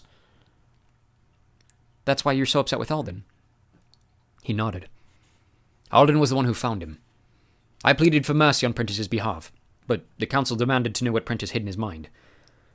So, Alden oversaw something called a memory break. It's a type of probe that shatters someone's sanity in order to access the hidden memories. Sophie shivered. She couldn't picture Alden carrying out that kind of order, unless he knew he was right. But why would Prentice just tell them where she was? What exactly is the Black Swan? Something our society doesn't know what to do with. He wrung the edge of his cape between his hands. The name is a metaphor. For thousands of years, humans were convinced there was no such thing as a black swan. So when a black swan was found, it became a symbol of something that shouldn't exist, but does.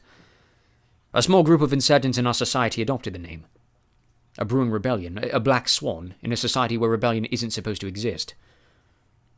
How do you know so much about them? She had to ask. You're not the only one with secrets you'd rather not share. Sophie swallowed, realizing how little she knew about her favorite mentor. He couldn't be involved in anything wrong, could he? No. Tiergan was one of the kindest people she knew. He could never be bad. Bad. So the Black Swan are the bad guys, right? She whispered, staring at her hands. And if they have something to do with me... She couldn't bear to follow the thought to its end. Tiergan took her hands and waited for her to meet his eyes. Whatever the Black Swan is, it has nothing to do with who you are. When I look at you, I only see good. You came forward when you cheated. You even chose to serve your detention when you didn't have to. Whatever's in your mind is just information, and whatever secrets lie in your past do not change who you are now. I have no doubt you'll make the right decision, whenever the time comes to make them. His words felt more healing than the balm Elwyn used to cool her burns. Her voice was thick when she spoke. Thank you, Tiergan. I'll try to remember that. She wasn't sure what to do with the other things he told her. The bits and pieces belonged to a puzzle she didn't know if she wanted to solve. For now, she tucked them away, clinging to the hope that Tiergan was right, that she was good. As long as that was true, she could survive pretty much anything else. Despite Tiergan's encouragement, Sophie didn't feel ready for anyone to know about her revelations, especially Bronte. She kept the memory log with her at all times, and only took it out to work on when she was alone. Grady and Edeline were used to her practicing alchemy in the caves, so they didn't question her disappearing after school every day with Iggy. And Dex was so busy with the added ability detecting exercises, he didn't notice when they were hanging out as much. The only one who seemed concerned was Biana. She cornered Sophie in the hallway. Are you mad at me? What? No, why? You haven't come over in the last 3 weeks. It's before the school was evacuated. Had it really been that long? Sorry, I've been super busy. Do you want to come over this weekend? I don't think I can. She needed to avoid Alden, so he wouldn't ask to see her memory log. What about next weekend? Sure. Biana seemed so insistent, and she could always cancel. Biana straightened, like a weight had been lifted off her shoulders. Cool. I'll tell my parents so they know to be home. Oh, good. She was sure her smile looked more like a grimace. Deep down, she knew she was overreacting. Other than Elementine and the photo of the sandcastle, she hadn't found anything significant. She'd poured through her scrapbook for anything elfish and recorded every dream, but there was nothing worth hiding. Maybe Elementine was a one-time thing. She wasn't going to stop searching, but maybe she didn't need to stress so much about the memory log. And she didn't cancel her plans with Biana. She went to Everglen, and it felt like coming home. They played Base Quest, and this time she was on Fitz's team. His eyes held a tiny bit of envy when Sophie showed him the way she tracked thoughts to an exact location.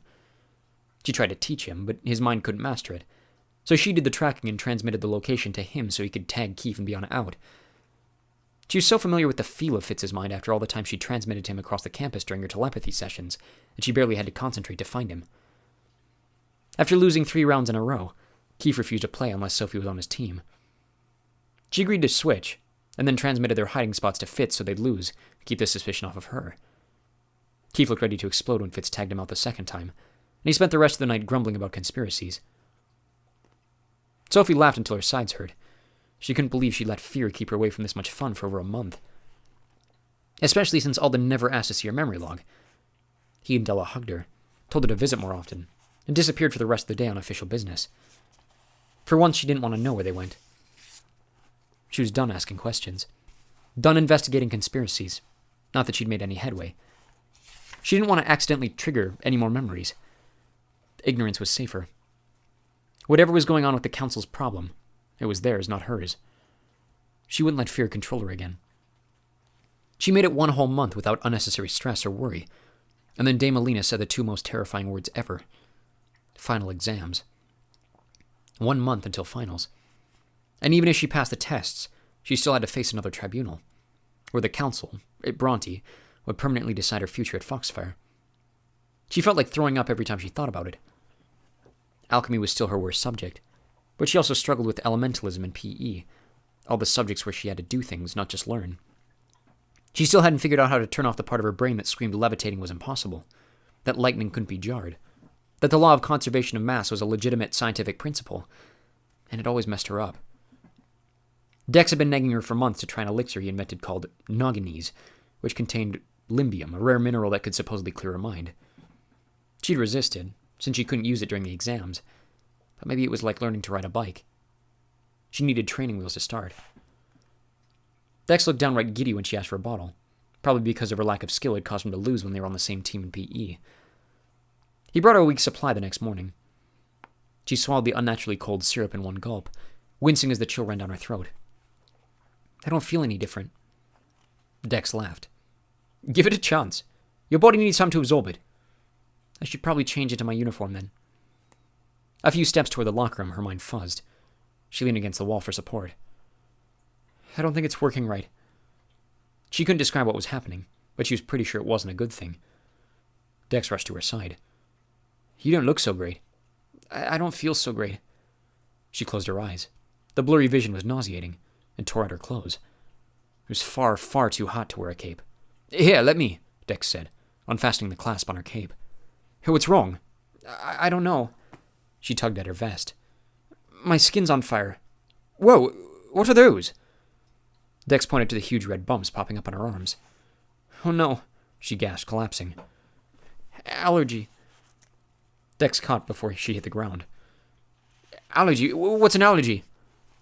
She wanted to explain, but her chest felt like something was crushing it, and she couldn't get enough air. The world spun harder, and her vision dimmed. Hang on, I'll take you to Elwyn.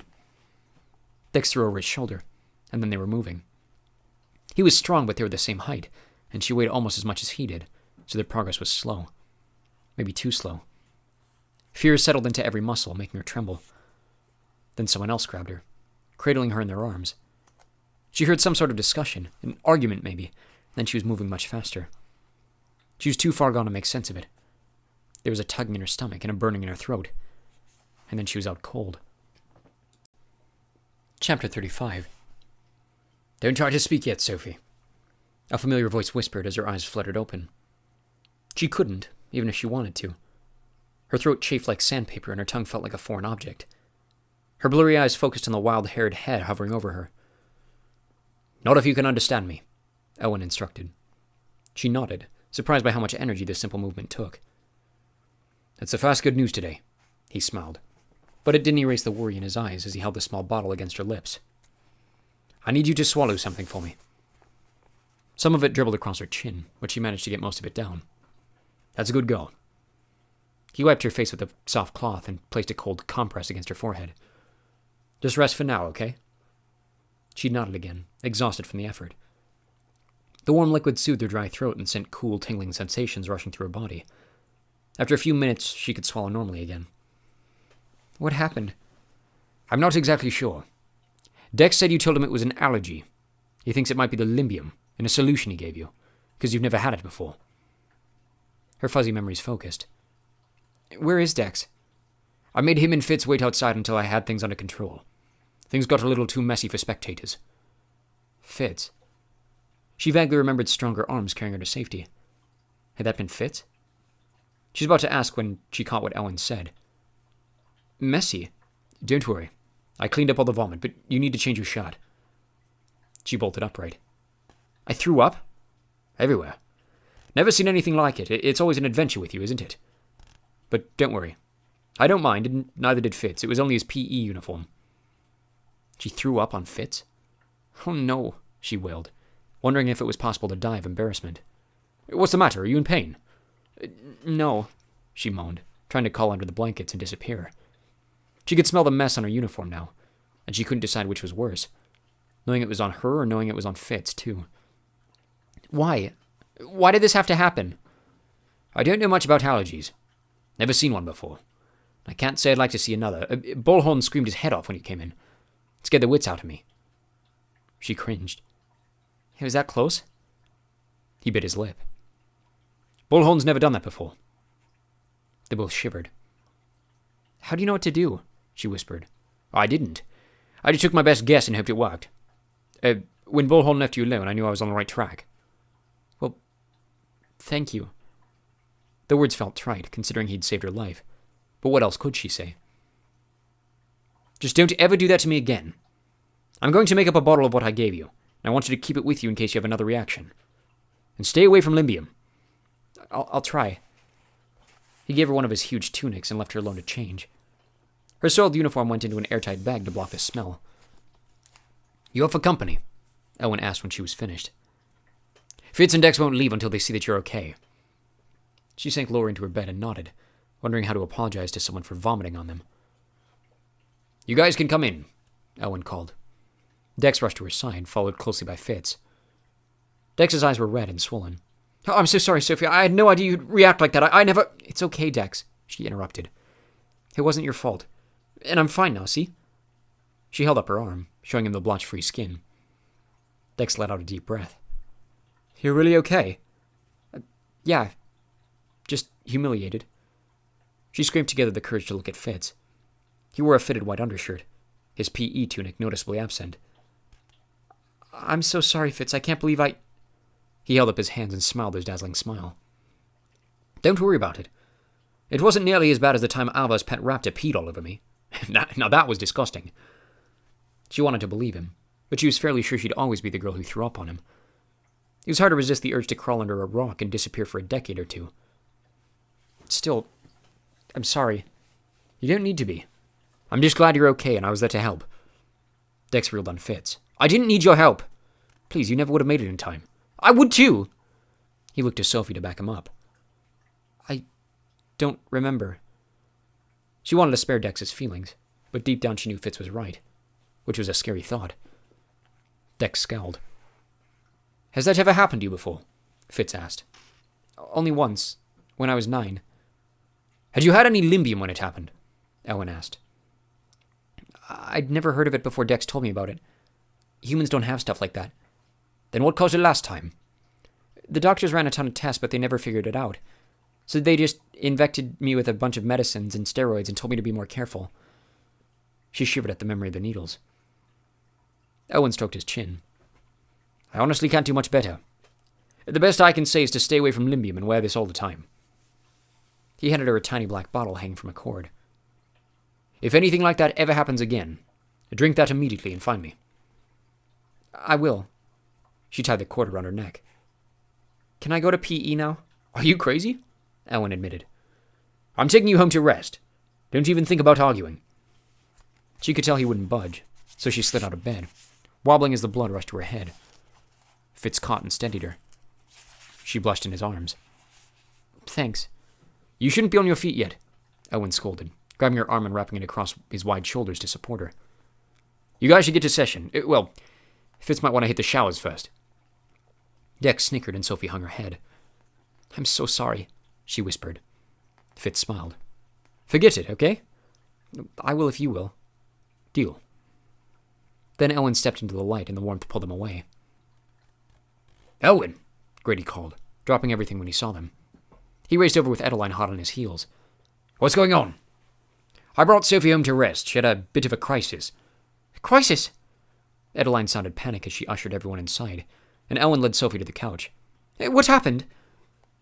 Sophie hid her face as Owen gave them the full story, but she peeked through her fingers when Grady and Edeline gasped over Bullhorn screaming. They both looked deathly pale. Did Bullhorn lay down beside her? Grady asked. His voice sounded hollow. Banshees only do that when someone was on their final breaths. Yes, Owen admitted quietly. At first he was just screaming, but then he got quiet and curled up against her chest. Nearly gave me a heart attack. So, she almost died, Edeline whispered. Her eyes darted to Sophie, and widened. You almost died. Sophie couldn't quite hide her shiver. Grady cleared his throat and squeezed Edeline's hand. She's okay now, right? As she should be. She's tough. How else could she survive so many disasters? Grady and Edeline didn't smile. She looks so pale, Edeline whispered. She reached for Sophie but retracted her hand before actually touching her. She just needs to rest. She'll be back to normal tomorrow. I'm already back to normal, Sophie said, hating how worried Grady and Edeline looked. But what if this happens again? Edeline asked. It won't, Sophie promised. Is that true? Grady asked Owen. I'll have to do some research. In the meantime, I gave her an emergency solution to keep with her. Let's hope she won't need it, and that it works if she does. They both nodded blankly. Owen squeezed Edeline's arm. She's fine now. Once she rests and has something to eat, she'll be back to her old self. I am back to my old self, Sophie insisted. Edeline nodded, but she didn't look convinced. Well, Grady said, turning to Elwyn. We should let you get back to work. Thank you for all you did to save her. Just doing my job. Besides, Sophie's my best patient. He gave Sophie a small smile. Just make your next crisis less dramatic, okay? Maybe this is my last catastrophe, she mumbled. Owen laughed. You? Never. Grady's lips tightened and Edeline looked at the floor. Clearly they agreed with Elwyn, except they didn't seem to think it was funny. Grady helped her up the stairs and Edeline brought her a bowl of brothy soup in bed, but their minds seemed to be elsewhere. When Sophie finished eating, Edeline clapped twice, and the shades plunged the room into darkness. The shadowy light made them both look worn and haggard. Are you okay? Sophie asked. We're worried about you, Edeline whispered, her eyes on the floor. Sophie opened her mouth, searching for a way to convince them that she really was okay, but her soft bed in the comforting darkness turned it into a yawn. Get some sleep, Grady said as he tucked her in for the first time since she'd moved in. Maybe it was the way he wrapped the blankets extra snug. Or maybe it was Edeline handing her Ella. Or maybe it was almost dying. Whatever it was, she snuggled into her pillow, feeling so much like family she couldn't help whispering, I love you guys, into the silence. But her exhausted body fell asleep before she heard the answer. Chapter 36. A high-pitched screech, like tires squealing across pavement mixed with hundreds of shrieking girls, jolted Sophie out of her dreams. She threw on work clothes and rushed outside to see if Grady or Edeline needed her help. It was still dark, but once her eyes adjusted, Sophie could see an eagle-sized golden pterodactyl trying to escape the leash Grady held. It somersaulted in the sky, dragging Grady like dead weight, while Adeline and the gnomes tried to calm the nearby animals. Sophie covered her ears. "How can I help?" she shouted to Grady. "You shouldn't be up. Go back to bed, Sophie. We don't need any help." Grady wrapped the leash around his legs for extra stability, and then yanked the cord, trying to rein the creature in. The beast fought back, using speed and momentum to pull Grady over as it gained headway. Kind of looked like he needed help. Sophie stared at the pterodactyl, trying to figure out what to do. Two enormous golden eyes locked with hers, and as she held its gaze, an image filled her mind. Fire. Sophie wasn't sure how, but she knew exactly what to do. She raced for the shed, grabbed the alchemy torch Adeline used when she made solutions for the animals, and raced back outside. A pile of dried umber leaves sat in the middle of the pasture, waiting to be dispersed to the animals for breakfast. Sophie ran straight forward and lit the mound before she could change her mind. "What are you doing?" Adeline screamed as Sophie jumped back from the enormous blue flames that smelled uncannily like fried chicken. "Someone get some quick snuff! Just wait a second," Sophie said, pointing to the pterodactyl, which had quieted down. "I know what I'm doing." She really hoped that was true. The creature circled once, then dived nose first into the blaze. Sophie couldn't help shrieking as the fire engulfed its golden beak, but the pterodactyl flapped its wings in the flames like a bird in a bird bath. Sophie had to back away to avoid the flying sparks. "What on earth were you thinking?" Adeline demanded, jerking Sophie farther away from the fire. "What would possess you to do that?" "It was cold." Sophie pointed to the pterodactyl, still playing in the flames. "Cold?" Grady asked, joining them. He was covered in bits of grass and mud. "Yeah," Sophie told him. "She needed fire." Grady stared at Sophie, then at the creature. "I think you're right. I bet this is a Flareodon. They have fire-resistant fur. They have to be around flames, they'll freeze to death. It's why they're so rare. But how'd you know that?" I'm not sure, but I think..." She tried to replay the moment. It wasn't a triggered memory. She'd been worried about that at first, but it was more like... I think I read its mind. Is that possible?" Grady ran his hand across his face. "I don't know. I've never heard of anyone reading an animal's mind before." "Who cares?" Adeline interrupted, her voice an octave higher than normal. "You could have been burned. You could have been killed, and you're supposed to be in bed resting from your last brush with death." Sophie backed a step away from the wild-eyed Adeline. "I was just trying to help." "We don't need your help, Sophie. We need you inside where it's safe. Now go!" She pointed to the house. Sophie glanced at Grady, hoping he'd defend her. She did solve the problem, after all, but Grady was too busy holding a trembling Adeline. That's when it hit her. Fire. Death. Jolie. I'm sorry, Sophie stammered, not sure what to say. "I didn't mean to worry you." "It's fine," Grady said, as much to Adeline as to Sophie. He turned to Sophie. "Go back inside and rest. We'll talk in the morning."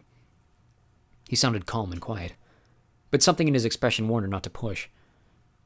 "Okay," she mumbled, dropping her eyes. "I guess I'll see you when I wake up." Neither of them said anything as she walked back to the house.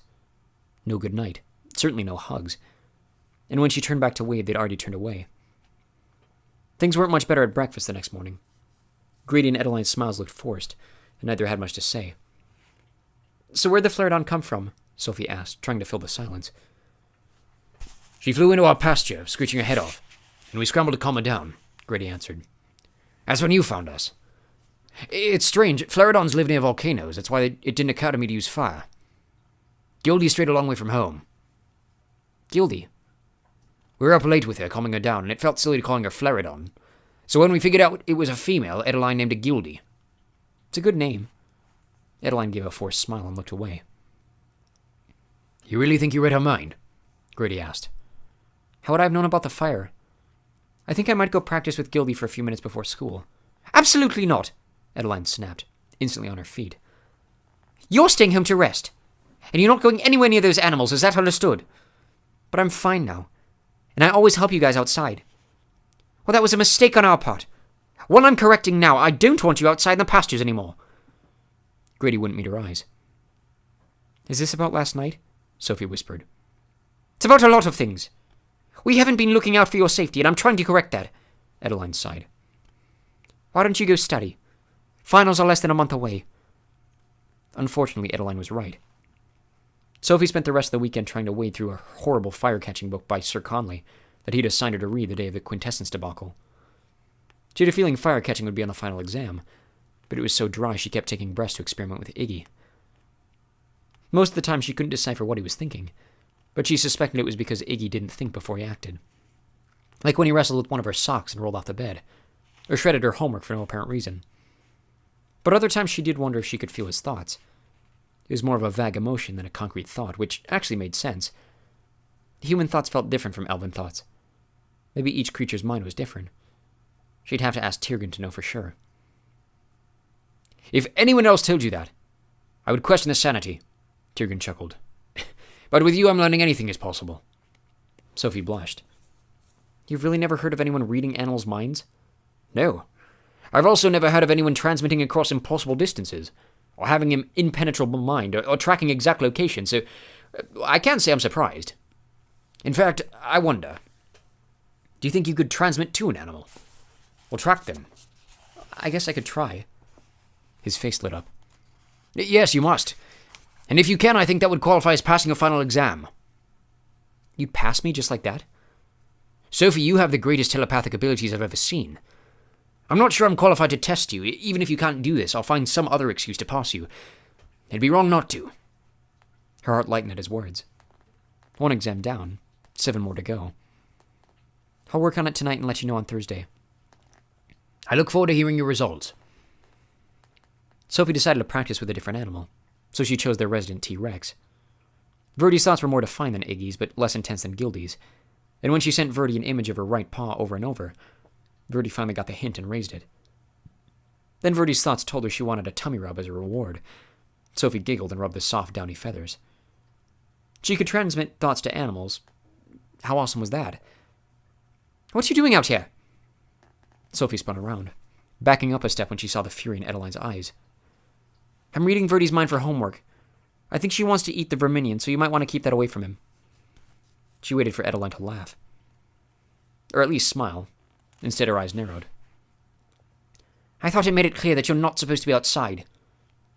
Sophie kept waiting for things to go back to normal after the allergy incident, but it'd been 4 days, and Adeline was getting worse.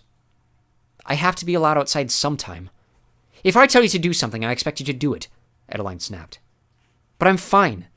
You have to stop acting like everything could kill me." Adeline paled. She looked anywhere but Sophie. "You're right. I'm worrying too much." "I promise I'll be careful," Sophie said, desperate for something that might erase the pain of Adeline's features. "You don't have to worry." Adeline was quiet for a long time before she shook her head. "Yes, I do." Then she turned and went inside without another word. Adeline didn't join them for dinner. Sophie tried to ask Grady about it, tried to apologize, but he just told her not to worry and stared out the window. Loud pounding on the front door broke the silence between them. Sophie answered the door, and an out-of-breath Alden raced in. The smell of smoke and fire trailed around him like an aura. Grady leapt to his feet. "What happened?" "There's been a development." Alden glanced at Sophie before turning to Grady. "I need your help." Their eyes held for at least a minute before Grady stepped back, recoiling like he'd been struck. It took Sophie a second to realize Alden had transmitted a message. Grady leaned on the table, panting breath shaking his chest as he ran his hands through his hair. "I can't," he whispered. "You know I wouldn't ask if it weren't imperative." Grady shook his head. "I'm sorry, ask the others. You're the only one I trust." Sophie held her breath, watching Grady. Alden's face looked desperate, and if he was worried, it had to be vital. Grady sank into a chair, looking 30 years older. He hid his face in his hands. "I'm sorry, I can't." Alden closed his eyes, listening to Grady's thoughts, transmitting another plea. Not since the cheating incident had Sophie been so tempted to violate the ethics of telepathy and find out what was going on. But if Alden somehow caught her, Bronte could use it to have her exiled. Would he catch her? She could probably sneak in without him knowing, but what would she do with the information? If she said or did anything about it, he'd know how she found out. It wasn't worth the risk. Alden let out a full-body sigh. "I'll have to find another way, then." "Excuse me." He nodded to Sophie as he turned to leave. "Wait!" It took her a second to realize the voice was hers. She cleared her throat as Alden faced her. "What's going on?" Alden opened his mouth, but Grady cut him off. "Go to bed, Sophie!" "But go to bed now!" She'd never heard Grady so angry. Even Alden took a step back. She blinked, her eyes burning with hurt and humiliation, and fled the room. Grady and Adeline weren't home when Sophie came down for breakfast. They left a note on the table for her. Gone out. No good morning. No love Grady and Adeline. She tried not to let it bother her, but it did. They were still gone when she got home from school. As much as she wanted to practice telepathy with Verdi or Gildy, she stayed inside and studied. She was determined to do what she could to cooperate. At sunset, the gnomes shared some of their dinner, and she ate alone in her room, wondering if she should worry. When the stars came out, she decided it was time to call Alden. Before she could, the front door slammed. She raced down the hall, freezing when she heard hushed conversation. She peered over the railing, catching a partial view of Grady and Adeline. "It was the right decision," Grady told Adeline, sweeping the hair off her face as he pulled her closer. Muffled sobs drifted up the stairs. "It's best for everyone. Alden will find someone else." Adeline cried harder, and Grady cleared his throat. "Come on. I'll take you upstairs." Sophie barely had enough time to sneak back into her room. She crouched by Iggy's cage and rubbed his cheeks through the bars as Grady peeked his head through the door. "Oh, you're awake." "I wanted to make sure you got home safe before I went to bed." Guilt twisted his handsome features. "Sorry. Didn't mean to worry you."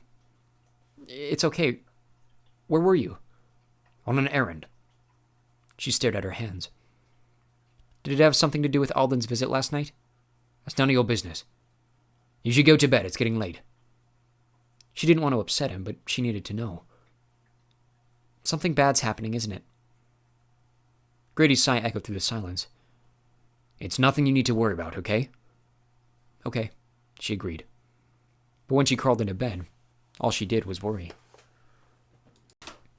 Chapter 37. "Can I talk to you?" Sophie whispered to Fitz on their way into the cafeteria the next day. "Somewhere private?" His brows shot up at the request, but he shrugged and motioned for her to come with. She could feel Dex's eyes burning into the back of her head as she followed Fitz down the hall. "What's up?" he asked when they were alone. "Do you know what your dad's investigating right now?" "Why?" She focused on his nose to think a little more clearly. His eyes had a way of turning her brain to mush. "He came over a couple of nights ago, begging Grady for help with something. It seemed like it was important. I'm sure there's no reason to worry." She rolled her eyes. He sounded just like his dad. "He looked really stressed, Fitz. I've never seen him like that. Do you know what he's working on?" He hesitated. "It's some sort of fire. And I only know that because he sometimes comes home smelling like smoke. He doesn't tell me about official matters. But he sent you to find me, so he must tell you some stuff." Fitz glanced over his shoulder, making sure they were still alone. "That was an exception. He needed someone close to your age to follow the leads he found. Someone who would blend in. Otherwise, he wouldn't have involved me." She chewed her lip, processing his words. "And you have no idea what he's working on? At all?" Something changed in his face. He knew more than he was telling her. She was positive. "You can trust me," she transmitted into his mind. He sucked in a breath. "Whoa. I keep forgetting you can do that." "Please," she pressed. She may have sworn off investigating things after the quintessence debacle, but this was big, and it was tearing Grady and Adeline apart. "I need to know." His eyes searched hers, then closed. "I shouldn't do this." "Please." He leaned his head against the wall. "Concentrate." She knew what he meant. He couldn't transmit into her mind. Even Tiergan couldn't. So he wanted her to read his thoughts. She opened her mind and listened. "I heard him talking to Alva," he thought. "It's not one fire, it's hundreds. All in the Forbidden Cities. All starting the same day, and the flames are this weird fluorescent yellow color. The council ruled it a human arsonist and refused to investigate. But my dad thinks the Black Swan is involved. Alva thinks he's crazy." Her heart stopped. Hundreds of human fires? "Do you know which cities?" He didn't say, but I know they're all over the planet. "Are they near my family?" "I'm sure they're fine. My dad was assigned to keep an eye on them in case their memories come back." Aldo never told her that, but it was nice to know someone was watching them. "Do you know what the Black Swan is up to?" "No idea, I swear. And you can't tell anyone I told you this. I'm not supposed to know." "I won't, I promise." "Okay?" Can we go eat lunch now? He asked. You can. I need to think. Don't worry about it, Sophie. I'm sure it's not a big deal. She forced a smile. I just want to think. She wandered the halls, letting her mind spin with the new information. Why would the Black Swan set fires around humans? And why were they yellow this time? Why didn't Alden need Grady to help, and why did Grady refuse? She made her way to the atrium so she could switch her books before everyone else got there. She wasn't in the mood to talk. A book was waiting on the center shelf of her locker. An Insider's Guide to Pyrokinesis. It came with a note. Hope this helps you find what you're looking for. She smiled. She'd forgotten the librarian's promise to send her anything she found on pyrokinetics. There couldn't be better timing. Alchemy was an even bigger disaster than usual. Sophie was way too distracted to concentrate, and after she accidentally turned a part of her own shoe to copper, Lady Galvin released her early, before anything could happen to her cape. Sophie used the time to head to the Level 6 library, to thank the librarian for finding the book. Still looking for books on pyrokinesis? She asked when she saw Sophie. No, the one you gave me is more than enough. What do you mean? An Insider's Guide to Pyrokinesis. She froze when she caught the look of absolute confusion on the librarian's face. Didn't you send me the book? I've never even heard of it. And I thought I knew them all. Oh, must have been one of the other librarians I talked to. I guess I'll have to thank them. She forced a tiny laugh. Let me know who it was. I'd love to read it when you're done. Sophie nodded, keeping the smile plastered across her lips as she wobbled down the hall.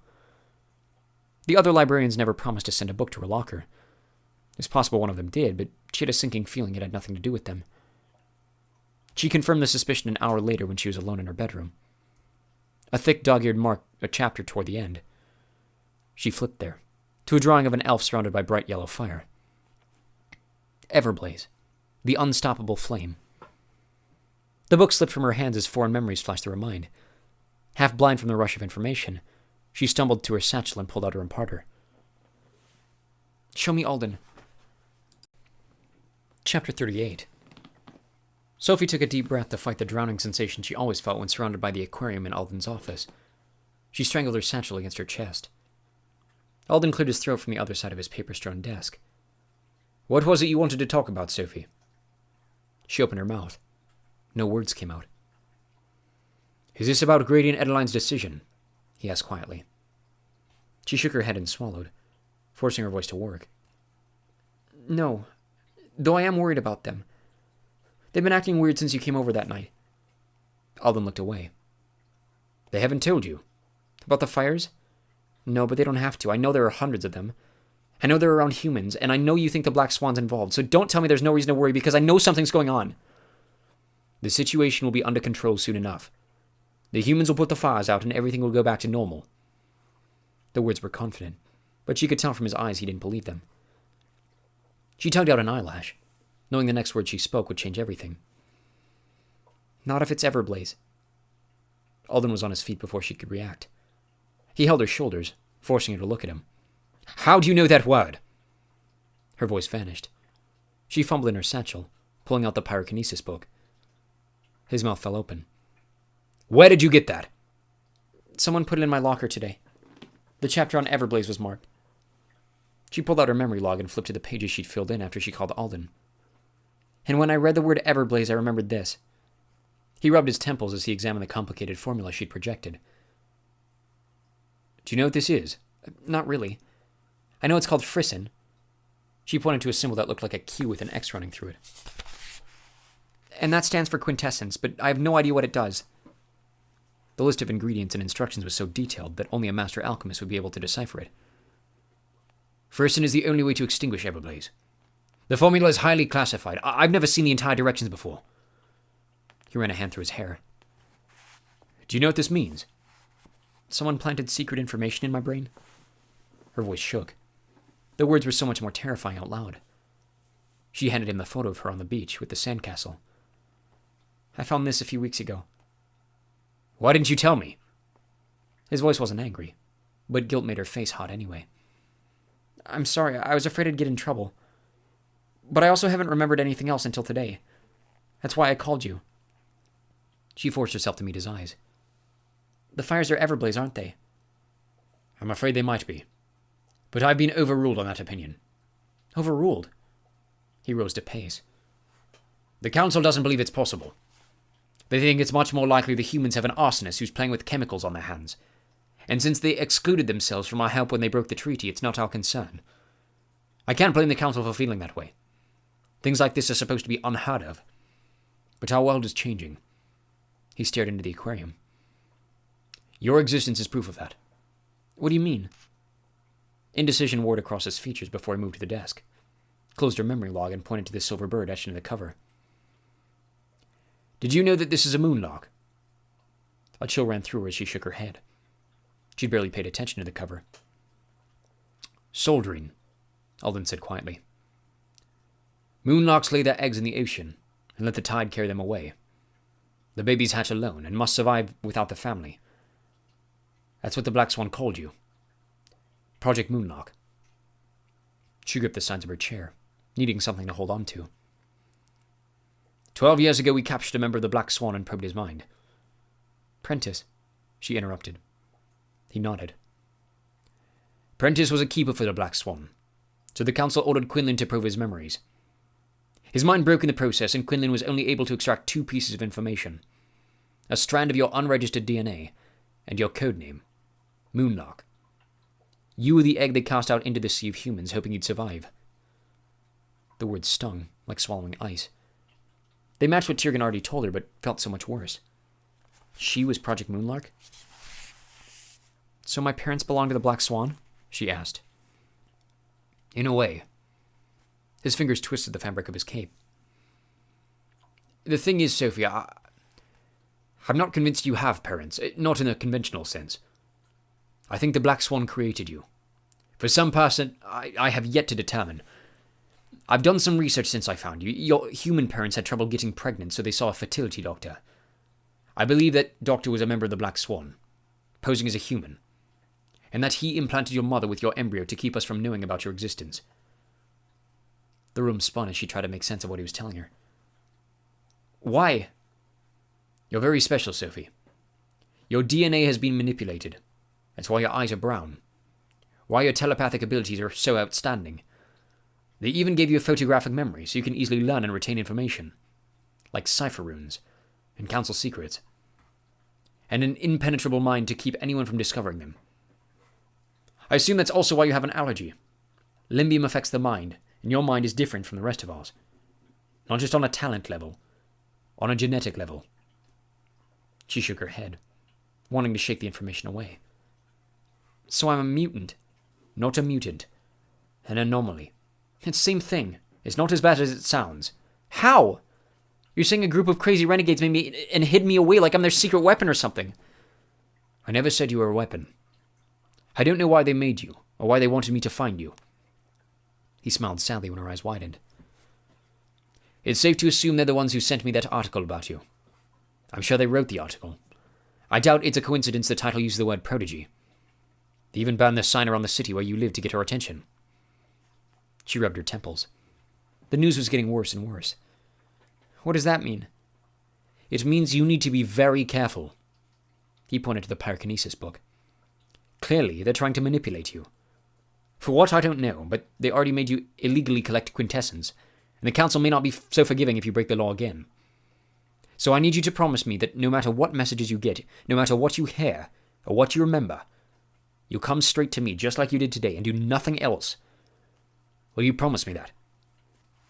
The fear was so suffocating she could barely choke out the word. Yes. It was scary enough having secrets in her brain. The idea that she'd been designed and controlled, like someone's puppet, made her whole body shake. Not to mention she now had no hope of ever having a normal life. Who would be friends with her when they found out she was an anomaly? Alden wrapped his arms around her. It's going to be okay. We'll figure it out. She buried her face in his cloak and swallowed the sob fighting its way out of her chest. She was stronger than this, and she couldn't afford to lose her head. She shoved her fears away and focused on the bigger issue. What if the fires really are Everblaze? They're yellow, right? Just like in the book. Many things could cause a fire to be that color. I'm looking into it. Please trust I can handle this. She soaked up the hug for a few more seconds before she pulled away. Okay. He handed her the memory log, and she couldn't help staring at the silver bird, now that she understood the meaning. Keep track of everything. You can't let anyone see what's in there. That formula's top secret, but I want you to have it in case it triggers something else. Do you understand? Don't worry. I haven't shown anyone, not even Grady and Adeline.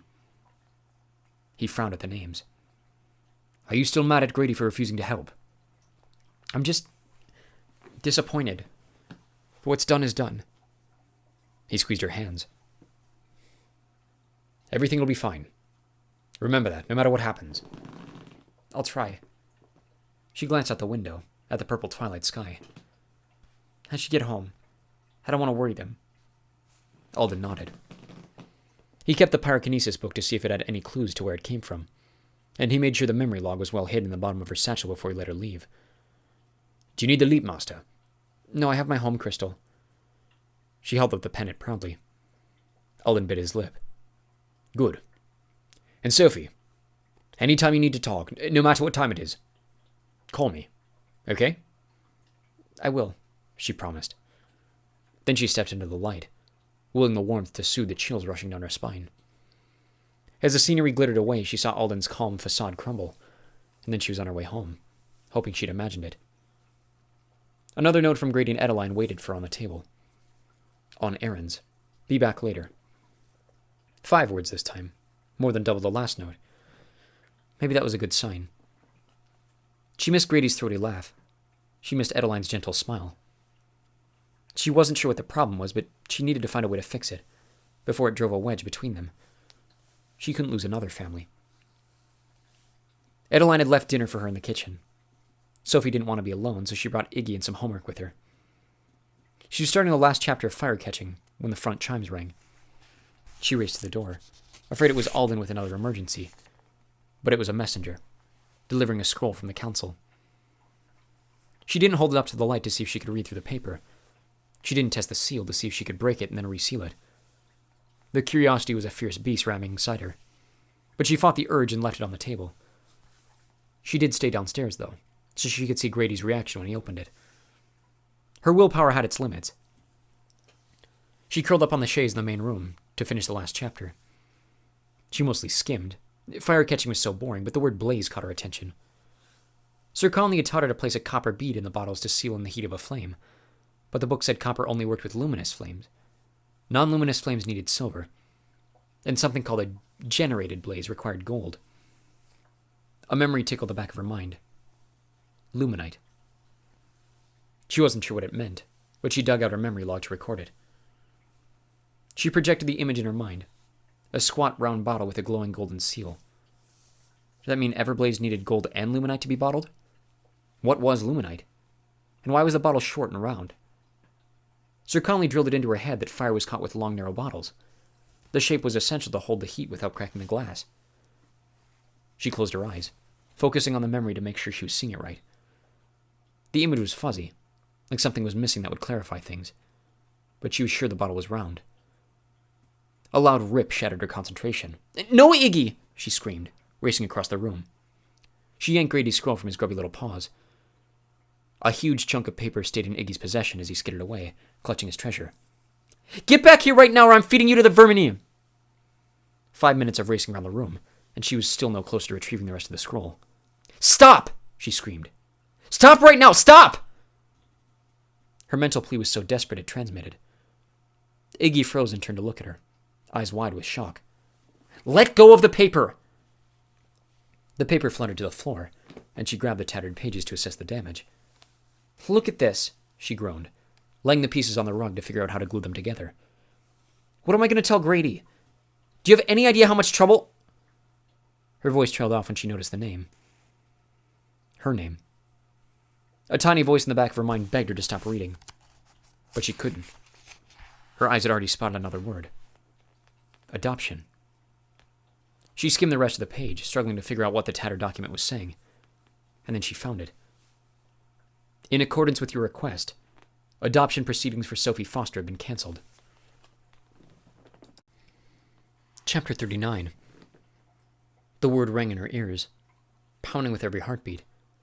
Cancelled. Cancelled. Cancelled. As in started and then stopped.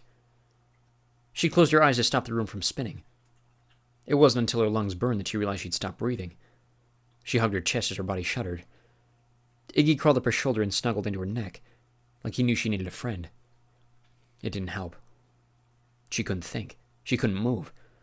She wasn't sure she would ever be able to function again.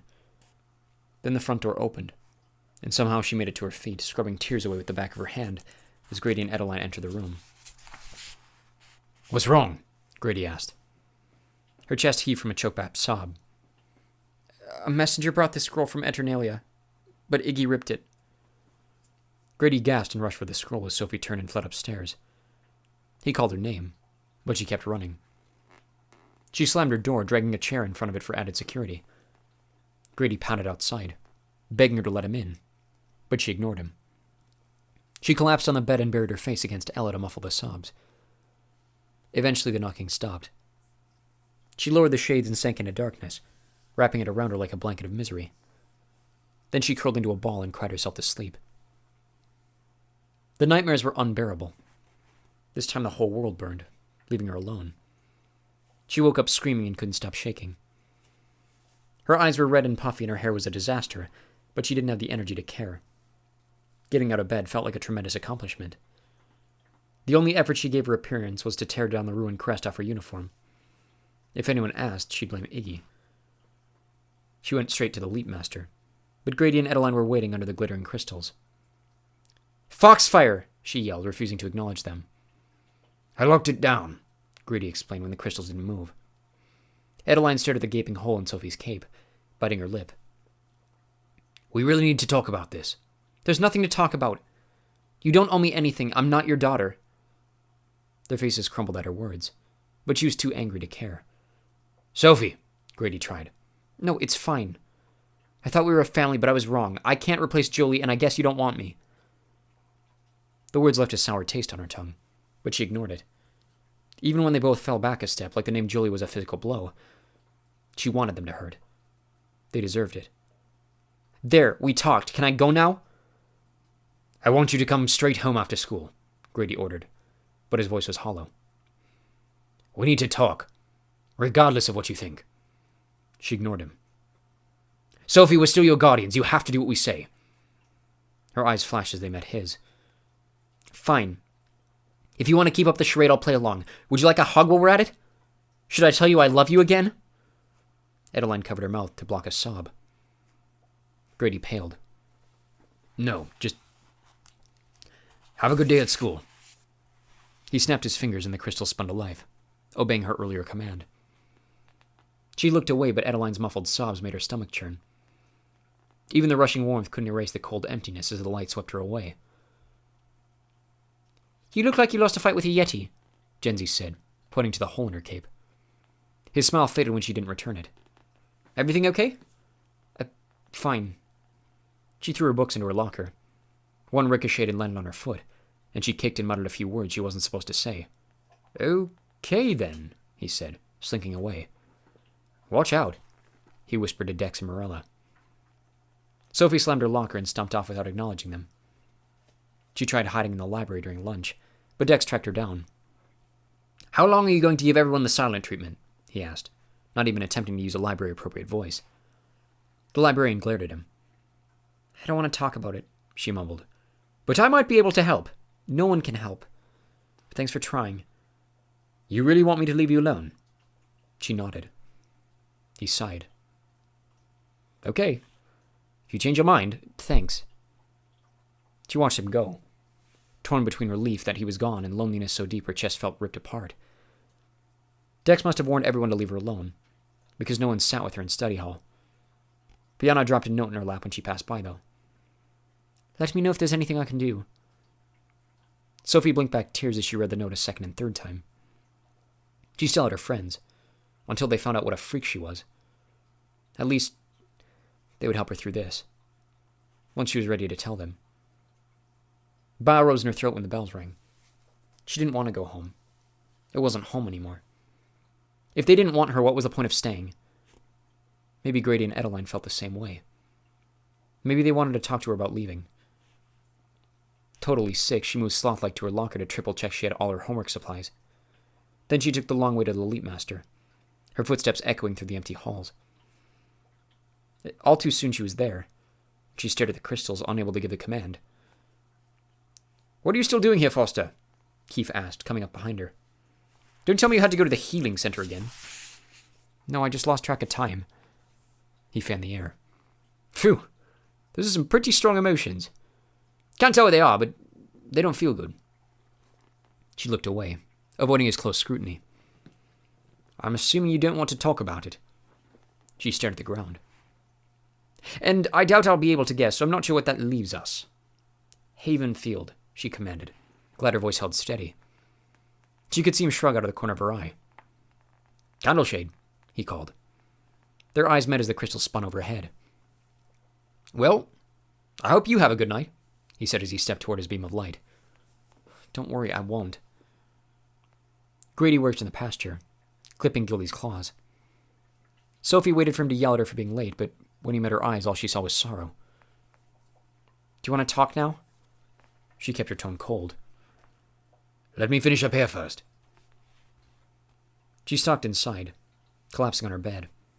She dug out her iPod, shoved in her earbuds, and switched to her angry playlist. The screaming was jarring at first. It had been so long since she'd heard that kind of music. But after a minute, the familiar numbness sank in. She closed her eyes. This was what she needed. Not to feel, not to care. She'd never care about anyone ever again. Someone grabbed her hand and she bolted upright. Grady's mouth moved, but she couldn't hear him over the screaming and bass. She toyed with the idea of letting him keep talking. He didn't seem to realize she couldn't hear him, but decided to be mature. She pulled out her earbuds. "What'd you say?" The loud song continued to blast from the tiny speakers. Grady frowned. "Is that music? Really? You want to talk about my taste in bands?" He sighed. "No." He sat on the edge of her bed and she scooted to the far corner. The more space between them, the better. "Where's Adeline?" "She couldn't, He shook his head. "This isn't easy for us, you know." She bit back this sarcastic comment on the tip of her tongue. She wanted this conversation over. "Look, it's your choice and you made it. No point explaining." "But you understand why we can't." "I don't have to. You have your reasons. They're none of my business." Grady bit his lip. "Well, we're sorry." "Me too." He stood to leave but turned back. "It's not your fault. You know that, right?" She snorted. "Just let me know when I should start packing." Grady said something else, but she already popped her earbuds back in. Sophie leaned back and let the angry music tune out the world. When the playlist ended, it was dark outside. A tray of food waited for her on the table by her bed. She took a couple of bites, but her stomach swirled in protest, so she took the tray back to the kitchen, hoping she wouldn't run into Grady and Adeline on the way. She was almost back to the safety of her room when she saw light seeping through the cracks around Jolie's door. Curiosity triumphed over anger, and she tiptoed down the hall, pressing her ear against the smooth wood. "This is only making it worse," Grady murmured. "Let's go to bed. You need some rest." "I want to sleep in here," Adeline insisted. "No, we agreed you wouldn't do that anymore." A sigh cut through the silence. "Do you think we made the wrong decision?" Adeline whispered. "I don't know." "Me either." Fabric rustled. "She looks so hurt. Do you think we should—" "Do you think she'd actually want to stay with us now?" "Yes," Sophie wanted to tell them. "Yes, if you really want me to." "Besides, I thought you said it was too hard having her around," he added quietly. "She does remind me of her." A tiny sob cut through the silence. "How does she know about Jolie?" "Alden must have told her. Or maybe Dex." Fabric rustled again. "Adeline, come on, you can't sleep here." "Just for tonight," she begged. "I need to be in here." Grady sighed. "Just tonight. And I'm staying with you." The bed creaked and the light turned off. Sophie stood there listening to the muffled sobs for a long time, before padding back to her room and crawling into bed. She tried to imagine what it felt like for Grady and Adeline. How much they must miss Jolie. How hard it must be to spend every day without her. How lonely it must be to live in a world where no one else really understood what they'd lost. It was almost enough to make her forgive them. Almost. For now, it was easier to try to forget them. Chapter 40. The next morning, Adeline must have conjured her breakfast, because the tray appeared on her desk, and Sophie was okay with that. The only way to survive her remaining time there was to avoid grating Adeline as much as possible. Dex stood waiting by her locker when she got to Foxfire. He stared at the hole in her cape. "How you doing?" "I'm fine." She brushed past him to open her locker. Dex cleared his throat. "Are you mad at me?" "Of course not." "Then why won't you tell me what's going on?" "Because I don't want to talk about it yet." "But I'm your best friend." "I know, Dex, I'm just not ready. I'm sorry." His shoulders sagged. "Maybe I could cheer you up then. We could practice alchemy after school. Start getting ready for finals. You could come to my house if you want, and I won't even get mad if you burn my room down." The idea of a smile twitched around her lips, but it wasn't strong enough to fully form. "Maybe another time." He sighed. "If you change your mind, thanks." She leaned against her locker after he left, trying to shove his stricken expression out of her mind. She hated hurting Death's feelings, but she wasn't ready to be poor, unwanted Sophie Foster. She yanked her last book from her locker with unnecessary force, knocking an envelope to the ground. Inside, she found a scrap of newspaper with the headline, "Firestorm Claims First Victims." There was also a note written in a hasty black scrawl. "You have to stop this," and a Prattle's pin, a silver moonlark. She stared at the glowing metal bird, and somehow she knew it was made of luminite. Her hands shook as she folded up the note. "You okay?" Marilla asked. "You look really pale." Sophie clutched her chest, taking deep breaths to calm her pounding heart. "Fine." Marilla laughed. "You might be the worst liar ever. Whoa. Is that a moonlark? Do you have any idea how rare that pin is? There are less than 100 of them." "Oh, really?" She shoved it back in the envelope and hid it in her bag. "Well, cool." "Cool? You have the Prattle's moonlark. You should be dancing through the halls." Marilla's loud announcement turned several heads. Sophie slammed her locker shut. "Sorry, I have to get to session. I'll talk to you later." Marilla mumbled something about waste as Sophie fled the atrium, trying to think clearly of the words pounding through her brain. "You have to stop this." She stumbled through the halls, searching for somewhere isolated to call Alden. She finally found a deserted corridor with stark white walls and dug out her imparter. Alden's face appeared before she had finished saying its name. "Sophie, what happened?" She glanced over her shoulder to make sure she was alone. "I found another note in my locker." His jaw set. "We'd better not talk about it now, but I want you to come to Everglen as soon as school is over." She nodded. His image flashed away and she sank against the wall. "Don't even think about claiming you're not mysterious anymore," Keith said, and half a scream slipped out before she could stop it. He grinned as he stepped out of the shadows. "Surprised to see me?" She sucked in huge gulps of air to calm her panic. "What are you doing here?" "This is my ditching spot, remember?" The white walls did look vaguely familiar. "So you want to tell me why you're sneaking off to talk to Alden about mysterious notes? It's no big deal, Keith." He cocked an eyebrow. "Nope. Sorry. I'm feeling way too much panic to believe that." Impasse made lying annoyingly difficult. "I can't tell you, Keith, so don't ask." "Well, if you don't tell me, I'm going to tell everyone Valen is slipping you love notes." "You... do what you have to do." He laughed. "Wow, this must be important." When she didn't say anything, he shrugged. "Fine, have it your way. But at the end of finals, I want a really awesome gift as thanks for my silence." "Deal." They shook hands and Keith listed off a few suggestions, but she wasn't listening. Thinking about finals gifts reminded her. "How did you get into my locker after midterms?" "I told you, I have my methods." "I'm serious. How did you do it? It's supposed to need my DNA." "Well, please. I never reveal my secrets." "This is important, Keith. If you don't tell me, I'll tell Alden and let you deal with him." He seemed to weigh a resolve before he sighed. "It was already open, okay?" "No way. I never leave my locker open." "Well, you must have. All I did was open it the rest of the way and drop my gift off." The faint blush on his cheeks implied he was telling the truth, but it didn't make sense. "Nothing was missing, and you were the only one who put anything in." "Yeah. Which you never thanked me for, by the way. The nerve of some people." He was right. She never figured out a way to thank him for his unusual gift.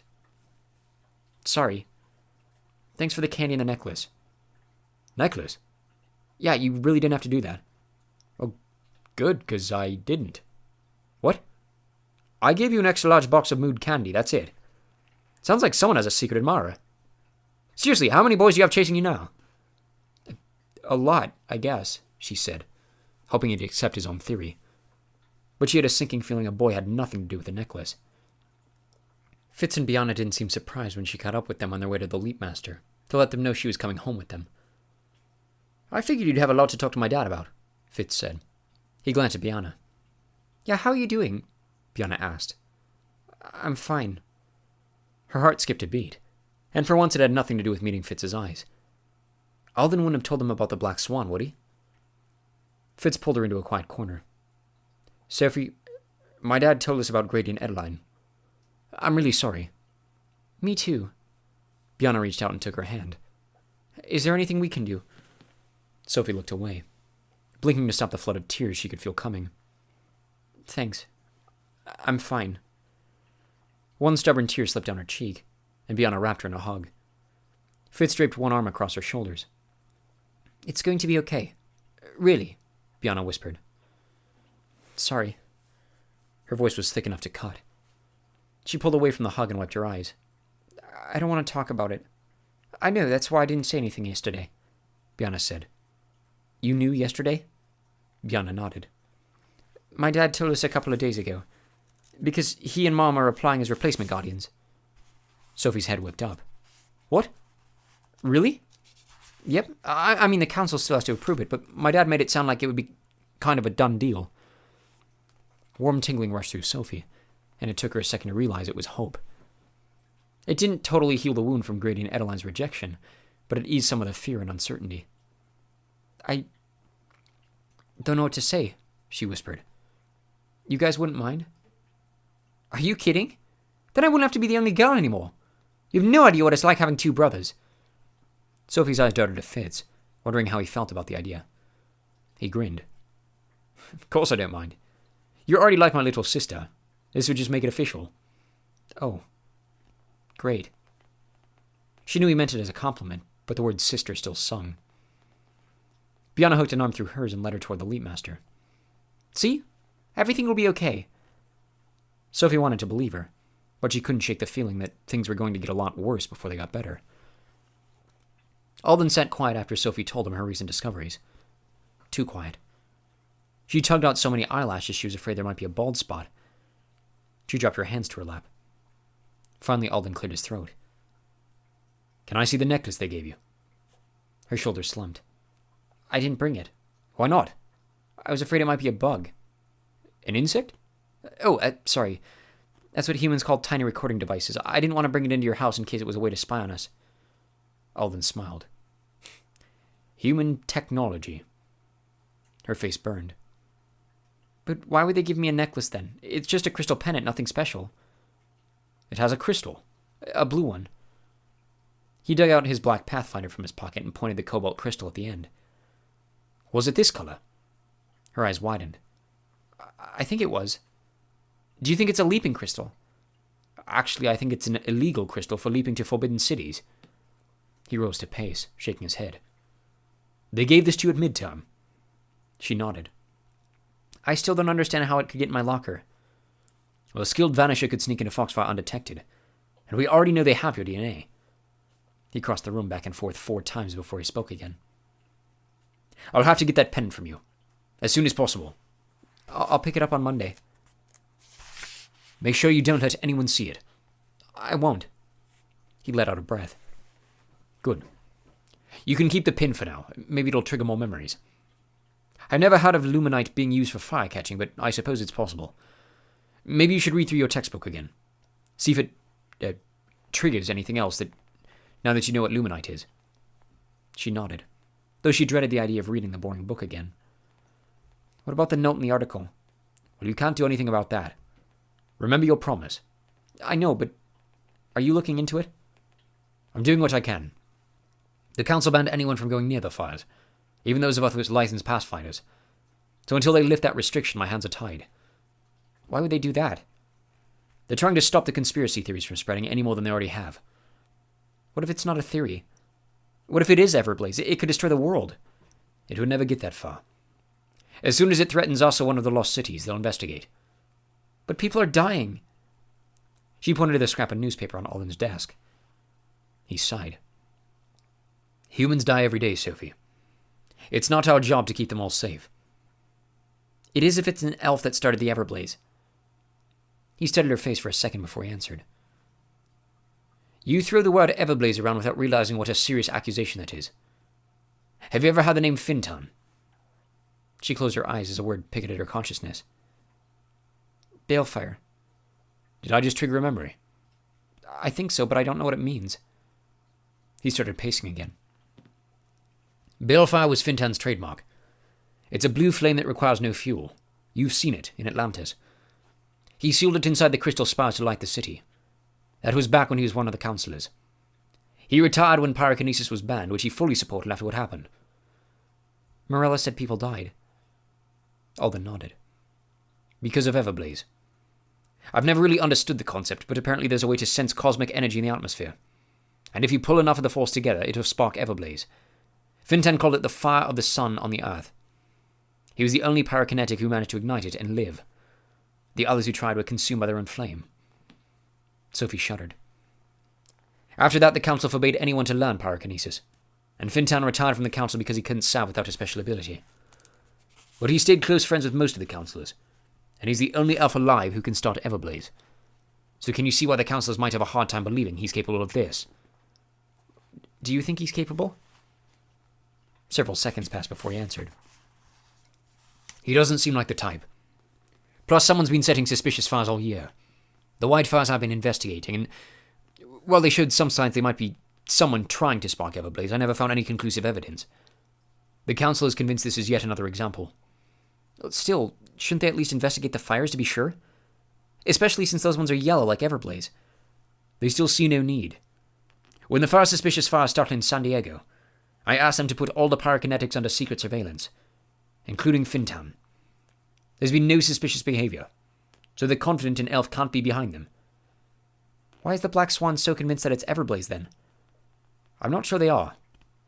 Think about it, Sophie. The Black Swan are obviously the ones behind whatever's going on. So why would they go to so much effort to tell us what they're doing? They'd be ruining their own plans. The words crashed into her brain like a stone. But what are they trying to do, then? Alden stared into the depths of the aquarium. I'm afraid they might be trying to get you exiled. And trust me when I say you don't want to go there. It's a very dark place. Why would they want that to happen? She whispered, hugging her chest, like the pressure might calm her racing heart. I can't even begin to guess. But everything they've done has put you at risk. They gave you an illegal leaping crystal as a necklace. They made you collect quintessence. Now they're trying to get you to make a very serious charge against a former counselor, without evidence. It wasn't until Alden squeezed her shoulder that she realized she was shaking. There's no need to be afraid, Sophie. I'll do everything in my power to protect you, but do you understand why I don't want you to act on this? These files may very well be a hoax to trap you, and you can't let that happen.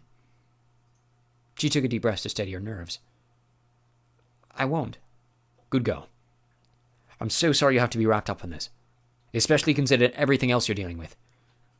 He took her hands. I'm sorry about Grady and Adeline. I thought it might help them to have a daughter to raise again. Obviously, I was wrong. Her voice failed her, but she managed to nod. Della and I would love to have you live with us. I'm still getting everything approved by the council, but Kenrick is confident he can overrule Bronte's objection. Why does Bronte object? Half a smile crept from the corner of his mouth. He doesn't trust me, and he's never trusted you given your past, so the idea of us living together... Why doesn't he trust you? Probably because my father's always off chasing phantom revels, Alvar said from the doorway. Sophie and Alden both jumped. Sorry, sometimes I forget how easy it is to sneak up on people. He blinked in and out of vision as he crossed the room and leaned against the wall. What are you guys talking about? Alden cleared his throat. Sophie might be coming to live with us. Really? Cool, I guess. His eyes landed on the teal book on Alden's desk. Is that a memory log? Alden snatched it and held the Moonlark's side against his chest. I'm sorry, Alva. You're interrupting an official meeting between an emissary and a citizen. Anything you've seen or heard is confidential. Alvar grinned. Duly noted. He gave an elaborate bow and strode toward the door. Forgive me for interrupting. When he was gone, Alden turned to Sophie. You should probably get home. She cringed but stood up, digging out her home crystal as he handed the memory log. Keep searching your memory, Sophie. Maybe your next revelation will finally lead us to the truth. Chapter 41. Sophie wasn't sure if she was relieved or disappointed when she didn't find a note in her locker on Monday. She'd spent the entire weekend attempting to trigger hidden memories, but hadn't found anything, and she was trying not to feel frustrated. She studied in the caves, partly to avoid Grady and Edeline, but mostly because the walls at Havenfield pressed in, like there wasn't enough room for her anymore. Grady and Edeline left her alone as long as she came back by dark. Nights were the hardest. She imprisoned herself in her room, sorting out the things she would take whenever it came time to move. Other than Iggy, she was determined to leave everything Grady and Edeline had given her. She didn't want any reminders of the people who'd kicked her out of their family. But she decided to tell her friends about it. The thought of everyone's pity made her feel as if an angry imp were tearing around inside her body. But it was time. Dex barely looked at her as he opened his locker, and his whole body radiated tension. She cleared her throat. Hey, Dex. He didn't turn, keeping one very cold shoulder pointed in her direction. I'm sorry. I don't blame you for being mad. I know I've been a little distant lately. He wheeled around. His face twisted with so much anger she barely recognized him. You weren't distant with Fitz and Beyond on Friday. I saw you hugging them in the hall. Dex, She hadn't realized anyone was around. Why would you tell them before me? I thought we were best friends. Well, we are. Then why'd you go home with them after you turned me down? I was going there anyway. I didn't tell them. They already knew. She took a deep breath, preparing for the next words. Grady and Edeline canceled my adoption. Oh. He stared at his feet. Are you okay? She choked back a small sob. The words hurt even more to say out loud. Not really, she admitted. But that's why Fitz and Bianca knew before you. Alden told them when he asked how they would feel about me living with them. What? His voice was so loud half the prodigies in the atrium turned to stare. You going to live with them? She leaned closer so he would keep his voice down. The council still has to approve it, but I hope so. You hope so? He slammed his locker closed. Well, that's just great. You'll be a Vaca. He said their last name like it was a bad word. So? So Vacas aren't friends with Disney's. Well, I would be. And Fitz and Biana would be too if you made some effort with them. Right. He kicked the ground. I don't get why you want to live there anyway. Well, for one thing, there aren't exactly people lined up to adopt me. She cleared the bitterness from her voice before saying anything else. Besides, they're my friends, Dex. I keep waiting for you to get over this prejudice against them. But it's like you want to hate them. I didn't trust them. Well, I do. Yeah, because you have a mega crush on Fitz. I do not! Blood rushed to her face. He'd said it so loud everyone giggled. Dex snorted. Whatever. It's the truth. And why are you being such a jerk? I tell you my guardians are kicking me out and you pick a fight with me and you humiliate me in front of everyone. Well, maybe if you'd talked to me first instead of running to Wonder Boy, I could have helped. But I guess I should get used to that. Once you're living there, you'll ditch me anyway. Well, right now I kind of want to. Good. Good. Dex kicked the wall and stomped away. Sophie leaned against her locker, trying to figure out what to feel. Hurt, regret, and anger warred with each other. But anger won. She was in the middle of the biggest crisis of her life, and all Dex could think about was his silly competition with Fitz. It made her want to throw something hard at his head. Instead, she grabbed the illegal necklace from the back of her locker, shoved it in her bag, and stomped to elementalism. Dex avoided her like the plague for the rest of the day, which was fine. She wasn't talking to him until she got a very sincere apology, maybe with a little begging, and a present. She'd planned to stop by Everglen to drop off the necklace, but Bianca told her Alden and Della were in Eternalia all day meeting with the council. So she went back to the cave at Havenfield and tried to trigger memories until sunset. Once again, she found nothing. She was up in her room transmitting commands to Iggy, her new, very successful method of training him, when Grady knocked on her door. Sophie, he said. Can you hear me? Yes. It was the first word she'd spoken to him since their talk. He cracked the door enough to slip his head through, looking more uncomfortable than she felt. Sorry to interrupt. A package arrived for you. He held out a small parcel wrapped in brown paper. When she didn't move, he set it on the floor. I guess I'll leave it here. Good night. It was easy to hate Grady for what he was doing, but it was also hard. She really did love Grady and Edeline, and she thought they loved her. Her eyes blurred with tears as she tore off the brown paper, unwrapping a silver orb and a note. You must help them, followed by 3 names. Connor, Kate, and Natalie Freeman. Her hands shook as the silver orb came alive at her touch, the word Spyball going across the center. She'd never seen one before, but she'd heard kids talk about them. They could show you anyone, anytime, anywhere in the world. You had to apply for a special permit to have one, and she had no doubt who'd sent her this one. Still, she couldn't resist whispering, Show me Connor, Kate, and Natalie Freeman. Light flashed and the spyball displayed 3 people huddled together. The rest of the world disappeared. Her mom's hair was longer, her dad looked a little thinner, and Amy looked older. But it was definitely her human family.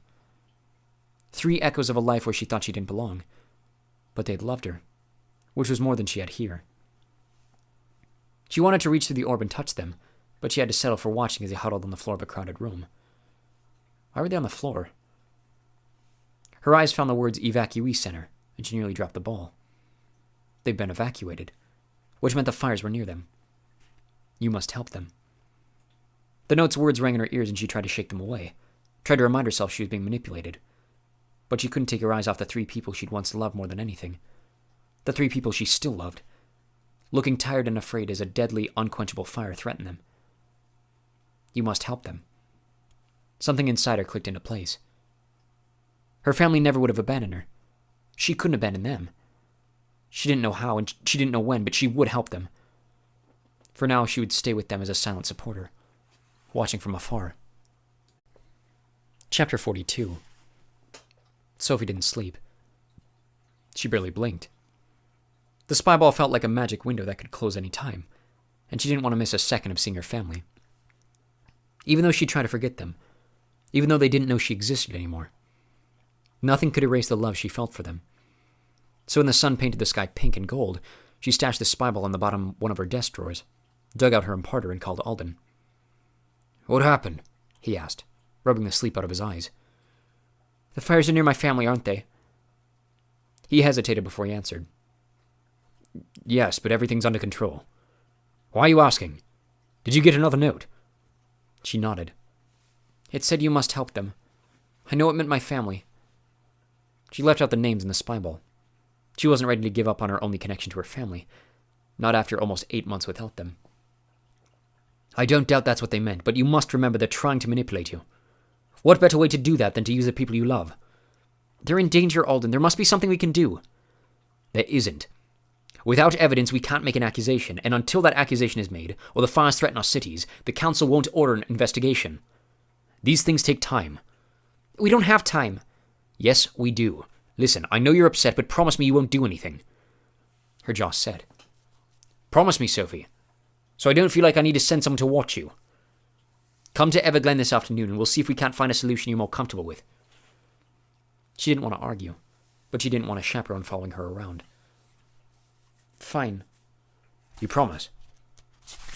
I promise. Good girl. I'll see you after school. She stared at the imparter long after Alden's image disappeared.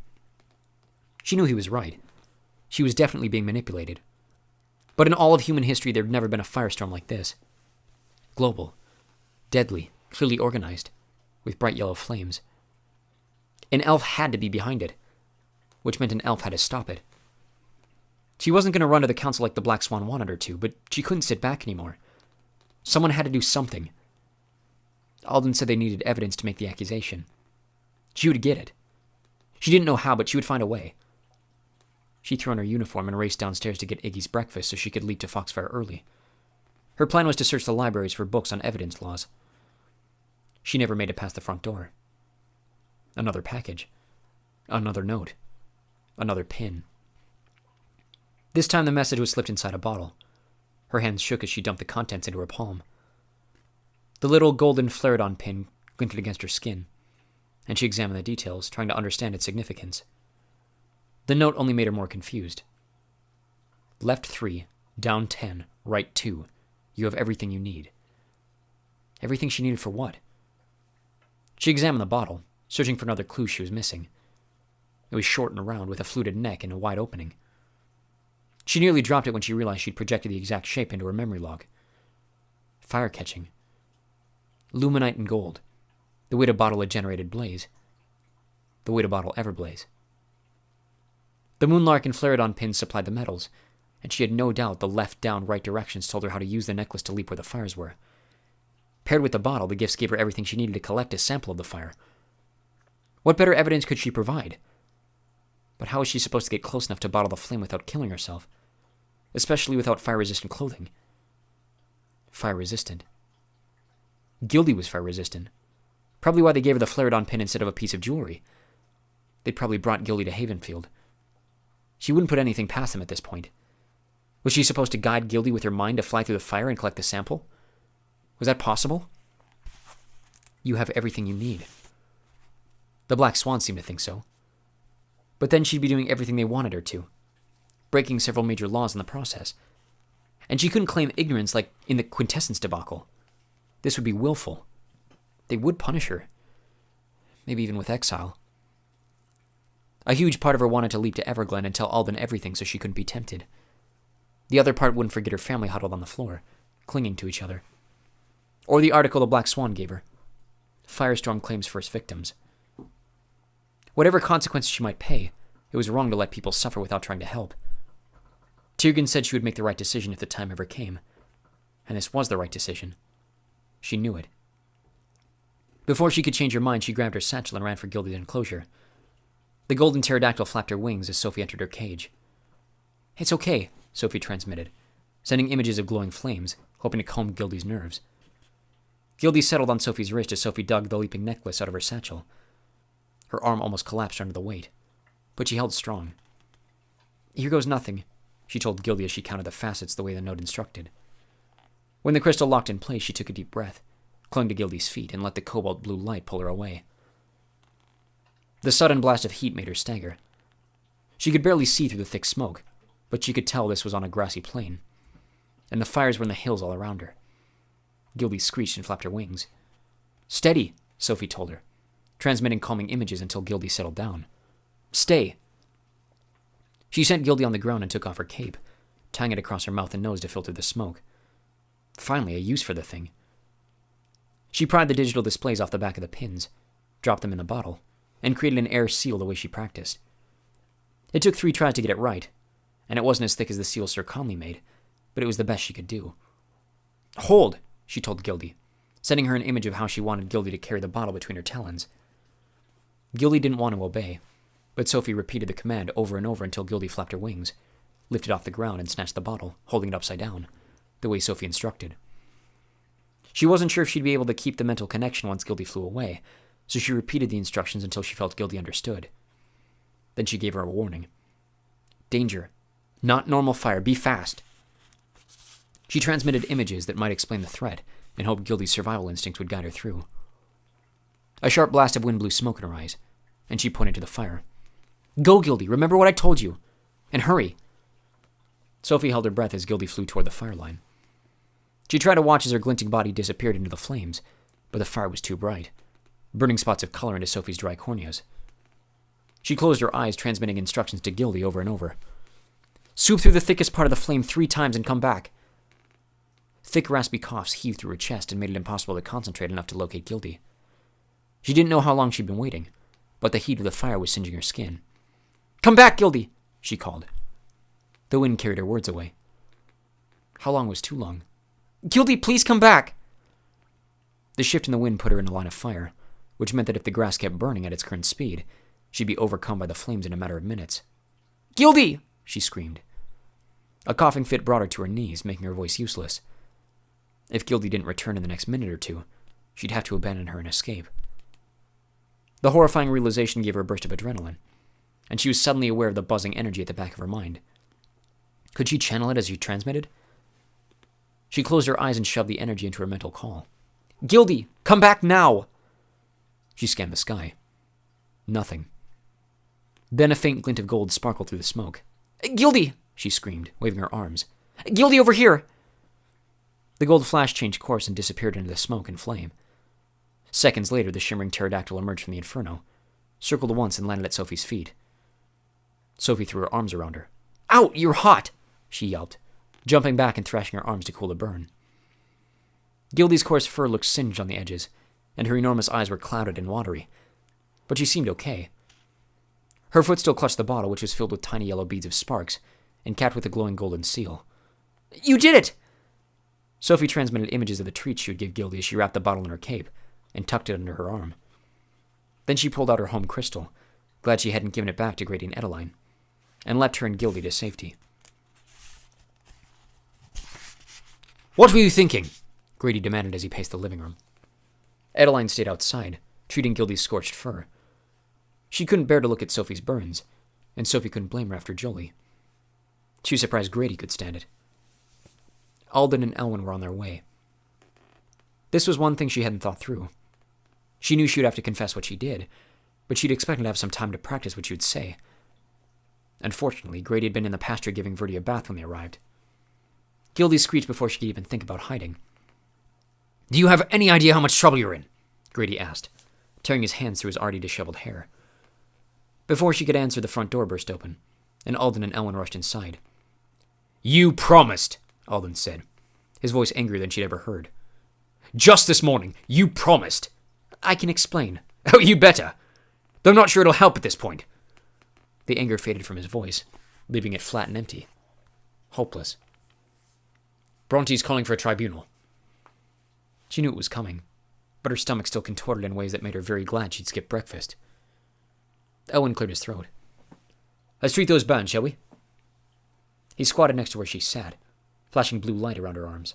"These aren't so bad. I won't even have to use the Yeti pea balm." "Yeti pea?" She gagged as she remembered the stinky gold slime he'd spread on the burn from the stellaroscope. "Takes the sting out of the most severe burn. You're welcome." He spread thick purple balm on the places where Gildy's scalding fur had touched her skin. "Any other burns you need me to treat?" She shook her head. He plunked 2 red medicine bottles and a bottle of youth in front of her. "Drink up. This'll fix any damage the smoke did to your lungs."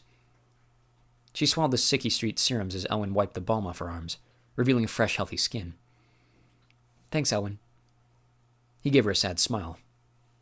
"Yeah, well, I would say stay out of trouble, but I think it might be too late for that." Her eyes darted to Alden, and her heart sank when she saw his grim expression. "That should take care of her. But if you need anything else, you know where to find me." Elwyn gave Sophie a look that seemed to say, "Hang in there." Then he glittered away. Sophie stared at her lap, not sure what to say. "What were you thinking?" Alden demanded. "You said we needed evidence to make an accusation, so I got us evidence." She pointed to her balled-up cape. "Take a look. It's unlike any of the flames I've ever bottled in elementalism." It looked like part of him wanted to keep yelling, but he unwrapped the bottle. "Incredible," he breathed when he saw the tiny beads of yellow flame. Grady ran his hands through his hair again and turned away. "When the council sees that, they'll have to admit it's Everblaze," she said. "It isn't that easy, Sophie," Alden told her. "Why? Because Fintown's their friend?" "No, because you broke the law." "People are dying, losing their homes. My family is camped out in an evacuee center right now, afraid for their lives." "The humans, Sophie. Elves don't get involved in human affairs." She pointed to the bottle. "Well, obviously one did. I don't care that he's friends with the counselors. I did the right thing." "I hope so. Because there's no way I can protect you from the council." "I can," Grady interrupted, a wild look in his eyes. "Grady," Alden warned. "No. It's not her fault, it's mine," Grady shouted. "I mesmerized her into doing it." The words rang through the room as everyone stared at him. "No, you didn't," Sophie argued. "I didn't even see you this morning." "You did. You just don't remember because I told you to forget it." Desperation filled his tone, begging her not to protest. "Grady, the consequences of that would be even more severe than what Sophie's facing," Alden warned. "It's the truth. I mesmerized her." Adeline gasped from the doorway, and all heads spun to look at her. "What are you doing, Grady?" Grady looked away. "I'm telling Alden what I did so Sophie won't have to face a tribunal. I'm the reason Sophie broke the law. I used my ability to make her do it." "No, you didn't!" Sophie screamed, launching to her feet. Stop trying to cover for me! I don't need your help! Please let me do this, Sophie. It's the least I can do after everything. A hint of warmth and love was back in his eyes, but she looked away. I think you should listen to him, Sophie, Adeline stammered. Each word seemed to steal her strength as she spoke it. Grady's right. No, I'm not going to let you lie to the council and risk exile because you feel guilty about dumping me. It's not about guilt, Grady whispered. The tenderness in his voice made her throat catch, but she cleared away. Orally, you'll know you're lying. I can be a very convincing liar. Yeah, I've noticed. He sank into a chair. I'm trying to make things right, Sophie. This is not the way, Grady, Eldon interrupted. He stared at the bottle of yellow sparks. Maybe when they'll see this, they'll decide her actions were justified. You know Brunch will never let that happen, Grady argued. We'll worry about that once we see how the council reacts to this new evidence. In the meantime, Sophie's been ordered to act as though nothing happened. The official story is that you stayed home sick today, and they expect you back at school tomorrow. Eldon sighed and turned to Sophie. I'm not sure how the Black Swan convinced you to do this, Sophie, but can you promise me you won't do anything else they ask you to? I promise. I'm going to try to believe that. I'm really sorry, Alden. I won't break another promise. I hope not.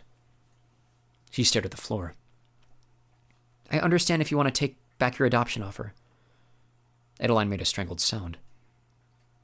Sophie, we'd be honored to have you live with us. He looked at Grady and Adeline. Sorry. I've been trying to figure out how to tell you. Grady glanced at Adeline, then at the floor. No, that's great. I'm glad to hear it. Adeline choked out something unintelligible. It might have been her agreeing, but it was hard to tell. She turned and fled before anyone could ask her. Alden sighed and held up the bottle. I should bring this to the council, get this process going. We'll worry about adoption concerns if... He didn't finish, but Sophie knew what he meant. If she wasn't exiled. Chapter 43. Acting normal at school the next day was easier than Sophie thought it would be. Dex was still not speaking to her, Marilla and Genzi were relatively oblivious, and Fitz and Biana already knew. She got a little choked up when Biana hugged her and told her things would be okay. And Keith made a few jokes about what he kept calling her mystery illness. But other than that, it was like any other day. Until study hall. Sophie was sitting alone with Biana, ignoring the way Dex kept glaring at her from the next table over, when Stina plunked her beanpole body in one of their empty chairs. I never knew you were such a good actress, she sneered. Sophie froze. What do you mean? Not you, Foster. You're not good at anything. I meant Biana. I know your secret. Biana glared at her. Ooh, I'm really scared. Well, you should be. Something about Stina's confidence seemed to get to Biana, because she shifted in her chair and her eyes darted to Sophie. She doesn't know anything. She's just trying to trick you into admitting something. Sophie grabbed her things and stood. Come on, let's sit somewhere else. Stina slammed her bony arm across Biana's books. Yeah, but I do know something. See, since you've been ignoring Maruka lately, she and I have become quite close, and she's had some great stories to tell. This morning she told me the most interesting thing about the reason you and Sophie became friends. All the color drained from Biana's face. What's she talking about? Sophie asked quietly. Stina flashed a wicked smile at Biana. Should I tell her? Or do you want to do it? Tell me what? Biana sat pale and lifeless like a statue. Stina giggled. It's really quite funny. She was forced to be friends with you. Her dad wanted to keep a closer watch on the freaky human girl who practically killed his son in a sporting match. So he ordered Biana to be your friend so you'd come around the house. Sophie saw the panic in Biana's eyes and felt a little sick. Is that true? Of course it's true, Stina interrupted. She hated you before that, remember? Did you really think she suddenly wanted to be best friends for no reason? She studied Sophie closely. I guess you did. You're even dumber than I thought. Biana sprang to life and reached for Sophie's arm. Sophie jerked away. Don't! Her mind was spinning, making connections she should have made a long time ago. She'd wondered if someone put Biana up to it. She just never considered it might be Alden. Sophie, Biana pleaded. Sophie shook her head as traitorous tears pricked her eyes. The last thing she saw was the look of I told you so on Dex's face as she turned and fled. She raced around a corner and plowed straight into someone. Sophie, are you okay? Fitz asked. Of course she would run into him. And he was with Keith. Perfect. I'm fine, she muttered, resisting his help as she struggled to regain her balance. Hey, He grabbed her arms. What happened? What's wrong? She shrugged out of his grasp and tried to push by, but he blocked her path. Let me go. Tell me what's going on first. Fitz? Keith tapped him on the shoulder. I'm feeling some pretty serious rage right now. It's probably not a good idea to annoy her. She glared at Keith and he took a step away from her, holding out his hands in peace. Tell me what happened, Fitz pleaded. The concern in his voice pushed her over the edge. Ah! She screamed, shoving away from him. Just stop already! Stop what? Stop pretending like you care! I know your dad put you up to it, okay? That's crazy. Keith looked at Fitz to back him up. Fitz looked away, his whole body rigid. What did Bianca tell you? Nothing, she hissed. Neither of you had the decency to be honest with me. I had to hear it from Stina. Fitz muttered something under his breath. Sophie, I don't want to hear it! Her voice cracked. Better leave her alone, Keith said, pulling Fitz away. He glanced over his shoulder as he dragged Fitz down the hall, his eyes asking if she would be okay. She shook her head, pulled out her home crystal, and leapt back to Havenfield. What happened? Grady called when he spotted her, but she didn't acknowledge him. She threw her satchel on the ground and ran straight for the caves. Sophie, wait! Adeline called. Sophie kept going, but Adeline was faster than she looked, and in a minute she'd caught up with her. She offered a small furball. In case you need a friend. Iggy fluttered to her shoulder, and Sophie wiped away a tear. Thanks. Adeline nodded. Be careful down there. Looks like a storm's coming. Sophie hadn't noticed the grey sky, but it seemed appropriate given her mood. She climbed down the cliff and wandered deep into the cave, reveling in the thick, gloomy darkness. She noticed a shard of rock on the ground and hurled it at the wall. The clatter as it shattered into smaller bits was oddly soothing. She threw another stone, and another, relishing the clang of each as they were pulverized to smithereens. When there were no rocks left, she kicked the edge of the nearest boulder until her foot throbbed. Dirty, panting, and in more than a little pain, she collapsed to the ground, feeling the tears she'd been holding back bubble over. She buried her face in her hands and gave in to them, letting the violent sobs shake her body. She felt Iggy trembling next to her, frightened by her irrational behavior, but she didn't care. Her life had officially fallen apart. She had no friends, no family, facing exile and expulsion. She was totally and completely alone. It was at that moment, when she thought things couldn't possibly get any worse, that they did. A pair of arms pulled her to her feet and smothered her scream with a meaty hand. She tried to fight back, but a cloaked figure swooped out of the shadows and shoved a cloth over her mouth and nose. Something sickeningly sweet burned her throat and nostrils, and her head instantly clouded. A sedative. She held her breath and kicked with all her might, but she couldn't escape the iron grasp, so she couldn't hold her breath much longer. Sophie? Dex called, his voice echoing against the walls. Are you in here? Fitz told me I should come find you. The figure holding her cursed, and Sophie rallied all her concentration. Run, Dex! She transmitted. She was too late. She heard the scuffle, but her head was swirling too much from the drug to make sense of it. Then the arms holding her jerked away, and she crumpled to the ground as someone yelped.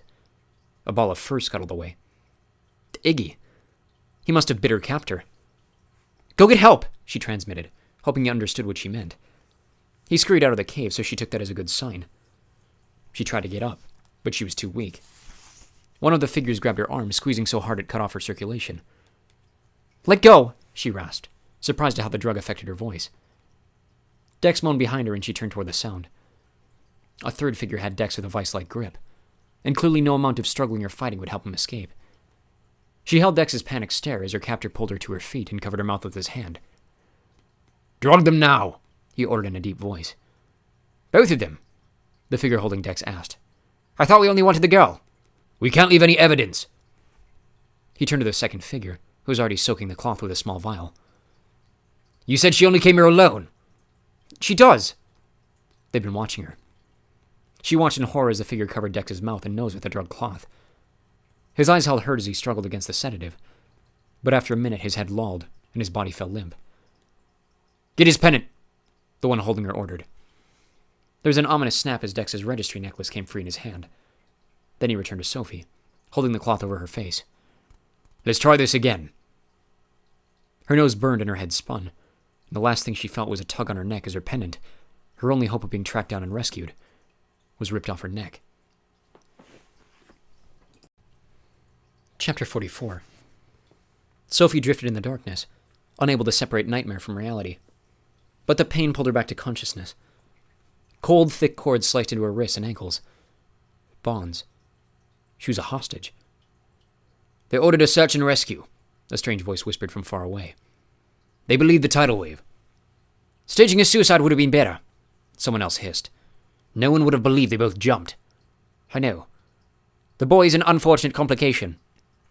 2 men, or maybe 3. She couldn't tell. She wasn't even sure she was awake. The mental fog felt so thick she could barely think through it. What are you going to do with him? He asked. We're not here to answer your questions, a new voice hissed, a ghostly whisper.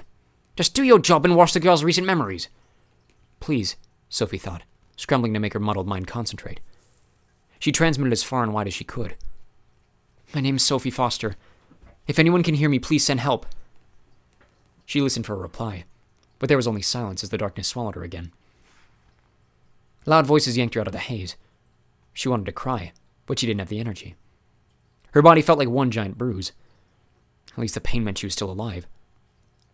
Funerals are being arranged. They didn't care that there were no bodies. They found the pendants at the bottom of the ocean, everyone believed. No, her brain screamed. We're not dead. Please, someone hear me. We need help. Have they decided what to do with the boy? Well, they have to get rid of him. Please, she transmitted. Please help us. She pushed the message as far as it could go. The girl's awake. I can hear her transmitting for help. A strong hand squeezed her arm like a vice. Stop it, Sophie. Do you hear me? Relax. She can't reach anyone from here. I don't care. Knock her out. Sharp sweetness tickled her nose, and she sank into the dark oblivion. Time lost its meaning in the blackness. Each second felt like the next, until a burning in her nose jerked her back to reality. She wanted to sneeze and gag with every breath. Are you sure this is necessary? The voice loomed over her. It's either this or give up. A very loud sigh. I hope you know what you're doing. Her chest constricted, heaving into a cough, but a cloth blocked her mouth, keeping the cough in. Her body thrashed in pain. The gag is choking her. She'll live, a gruff voice insisted. I don't want her talking. It's better work, someone else added. The choking grew worse and she started hyperventilating. Wonderful. Well, go ahead before she suffocates. It felt like they pulled off her lips when they ripped off the gag. Her throat was dry, and a sick, sour taste coated her tongue, but the cool air felt wonderful. She gulped as much as she could, coughing and hacking until her chest calmed down. Don't even think about screaming, Sophie. No one will hear you, and you'll not like how we punish you. Not if you understand. Her head felt like lead, but she managed a couple weak nods. Good. Now let's get this over with. Rough hands pressed against her temples, squeezing her already throbbing head. Why? She croaked. She tried to open her eyes, but something covered them. Why are you doing this? You served your purpose, a ghostly whisper hissed. Now alter her memory so we can relocate her. She held her breath, wondering if she would actually feel her memories being stolen, if it would hurt. But she felt nothing. Is it working? The gruff voice demanded. Silence, followed by an exhausted grunt. No. The single syllable echoed through the room. Something heavy hit the wall. Then a sweet cloth pressed over her mouth, and the drugs pulled her back to the darkness. Wake up, Sophie, someone called through the swirling mist of her mind. Her nose stung again. Then the coughing started. She wasn't gagged this time, but her eyes were still covered. She was strapped to a chair, bound by her wrists and ankles. Who are you? She whispered, struggling to pull her mind from the haze of the drugs. That's not important, the ghostly whisper informed her. Shivers tickled down her spine. What do you want? Me? Oh, many things. Would you like me to list them all? His voice was hollow, empty. She wished she could recognize it, but she'd never heard it before. What do you want from me? Ah, see, that's much more specific. He laughed an eerie, breathy laugh, more like a wheeze. I want to know why you're here. You tell me, she spat. You're the one who captured me. Oh, I didn't mean here. I mean why you existed at all. Why anyone would go to so much trouble to create such a unique little girl. And what are they hiding in that impenetrable little brain of yours? Venom seeped into the last words as hot hands brushed across her temples, leaving a trail of warmth everywhere they touched. I don't suppose you'd be willing to tell me what you're hiding in there. Get your hands off me! Another breathy laugh. You've got gumption. I'll give you that. But you leave me in quite a predicament. Steady footfalls told her he was pacing. The easiest thing to do would be to kill you and your little friend and be rid of both of you. But it's never easy, is it? Sure, it is with your friend. He'll be disposed of soon enough. Why? It's me you want. Why don't you let him go? And cast suspicion on your disappearance. No, we can't have that. Don't worry, he won't feel a thing. I'm not a monster after all. You're worse than a monster, she screamed. You kill innocent children and don't even have the guts to show your face. Innocent? Innocent? She could hear his hot breath on her face and pressure squeezing her arms. If you're so innocent, how did you know about the location of Elementine? How do you know about Everblaze? He released her arms and the blood rushed back in a throb of pain. No, Miss Foster. You may be ignorant, but you're certainly not innocent. The Black Swan made sure of that. Wait, aren't you a part of the Black Swan? He laughed, louder this time, almost a cackle. Apparently that was all the answer she would get. So what do I do with you? He asked, mostly to himself. Do I keep you here so I can sense what you can really do? I can't do anything, she screamed. I'm not special, I'm just... me. Ah, but that's where you're wrong. You're the little puppet. So maybe I should just get rid of you and take the precious toy away. Panic made her shake despite the bonds. Would he kill her now? You'll never get away with this, she whispered. I heard you gave the council a sample of the Everblaze. They'll come for you. How will they know it was me? Because you're the only one who can ignite Everblaze. Am I? And I suppose you think you know who I am? You're Fintan. He laughed. I guess you've got it all figured out then. He rushed her, gripping her arms again. Tell me what your mind is hiding and maybe I'll let you live. She screamed as the burning increased, like her skin was melting. Please, you're hurting me. His breath was hot in her face. This is your last chance. Please! She tried to concentrate so she could send out one last desperate call for help. She had no idea if she could reach anyone, but it was her only hope. Her mind buzzed with a reserve of energy as she pictured Everglen until it was all she could see. Fitz, she transmitted, imagining him inside, eating dinner in the living room. It seemed so real she could see his beautiful eyes widen in surprise. Please, Fitz, I need your help. If you can follow my voice, please find me. But you're dead, he thought, his face twisting with pain. I'm not dead yet. Please, they're going to kill us. She's transmitting again, someone warned. The pain in her arms became so unbearable she lost the connection. If it had even been a connection. Is that true? The ghostly voice hissed as his hands squeezed tighter, twisting her raw skin. Stop! She screamed, contorting from the pain. Stop, please! Knock her out again. And make the poison... I'm done with both of them. No, please! The sweet cloth blocked the rest of her plea, and she was jerked back to the dark. Her mind swam through a pool of thick, inky black for an eternity. Sometimes she could find the clarity to picture Fitz's face, and send another desperate plea for help. But most of the time she just drifted, feeling the rise and fall of her chest and wondering which breath would be her last. At first she didn't realize she was moving. A rush of air across her face brought her to her senses. Don't struggle, Sophie, someone commanded as he tried to twist her body away. I'm getting you out of here. A rescue? She couldn't feel the bonds anymore, and a strong pair of arms was moving her somewhere.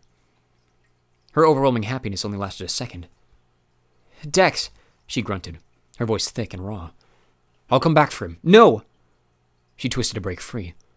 They were both getting rescued. I have to get you out of here, Sophie. No! She kicked her legs and almost managed to slip out of his grasp. His sigh rocked through his body. You kids are so difficult! Something tugged at her memory, but she didn't have time to process it. Dex, she insisted, thrashing harder. He made a sound that may have been a growl as he spun her around, jostling her more than he probably needed to as he ran. When they stopped, he shifted his weight and pulled a body over his other shoulder. Her heart leapt when she felt Dex's warm breath against her cheek. He still seemed drugged, but he was alive, and they were being rescued. Everything would be okay. Hang on to me, the rescuer ordered. If I have to carry two of you, you have to pull some of your own weight. Her brain still felt foggy from the drugs, and her body was weak, but there was no way she was going to risk having him put Dex down. She wrapped her arms around his neck and held on with everything she had. He moved quick and silent, occasionally stopping to catch his breath. Then they entered some sort of elevator, and her stomach lurched from the sudden jump in altitude. Who are you? She whispered. It's not important. His voice sounded clipped, giving her nothing distinct she could recognize. Why are you helping me? It's my job. His job. She'd been hoping it was someone who cared, but she wasn't in a position to complain. How long have we been gone? It took us 10 days to find you. 10 days in that drug delirium? Her whole body started to shake.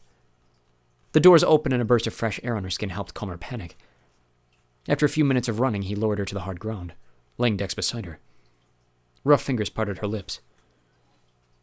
Swallow, he ordered, pouring something bitter and salty down her throat. She gagged, but he clamped her mouth shut. Swallow, Sophie.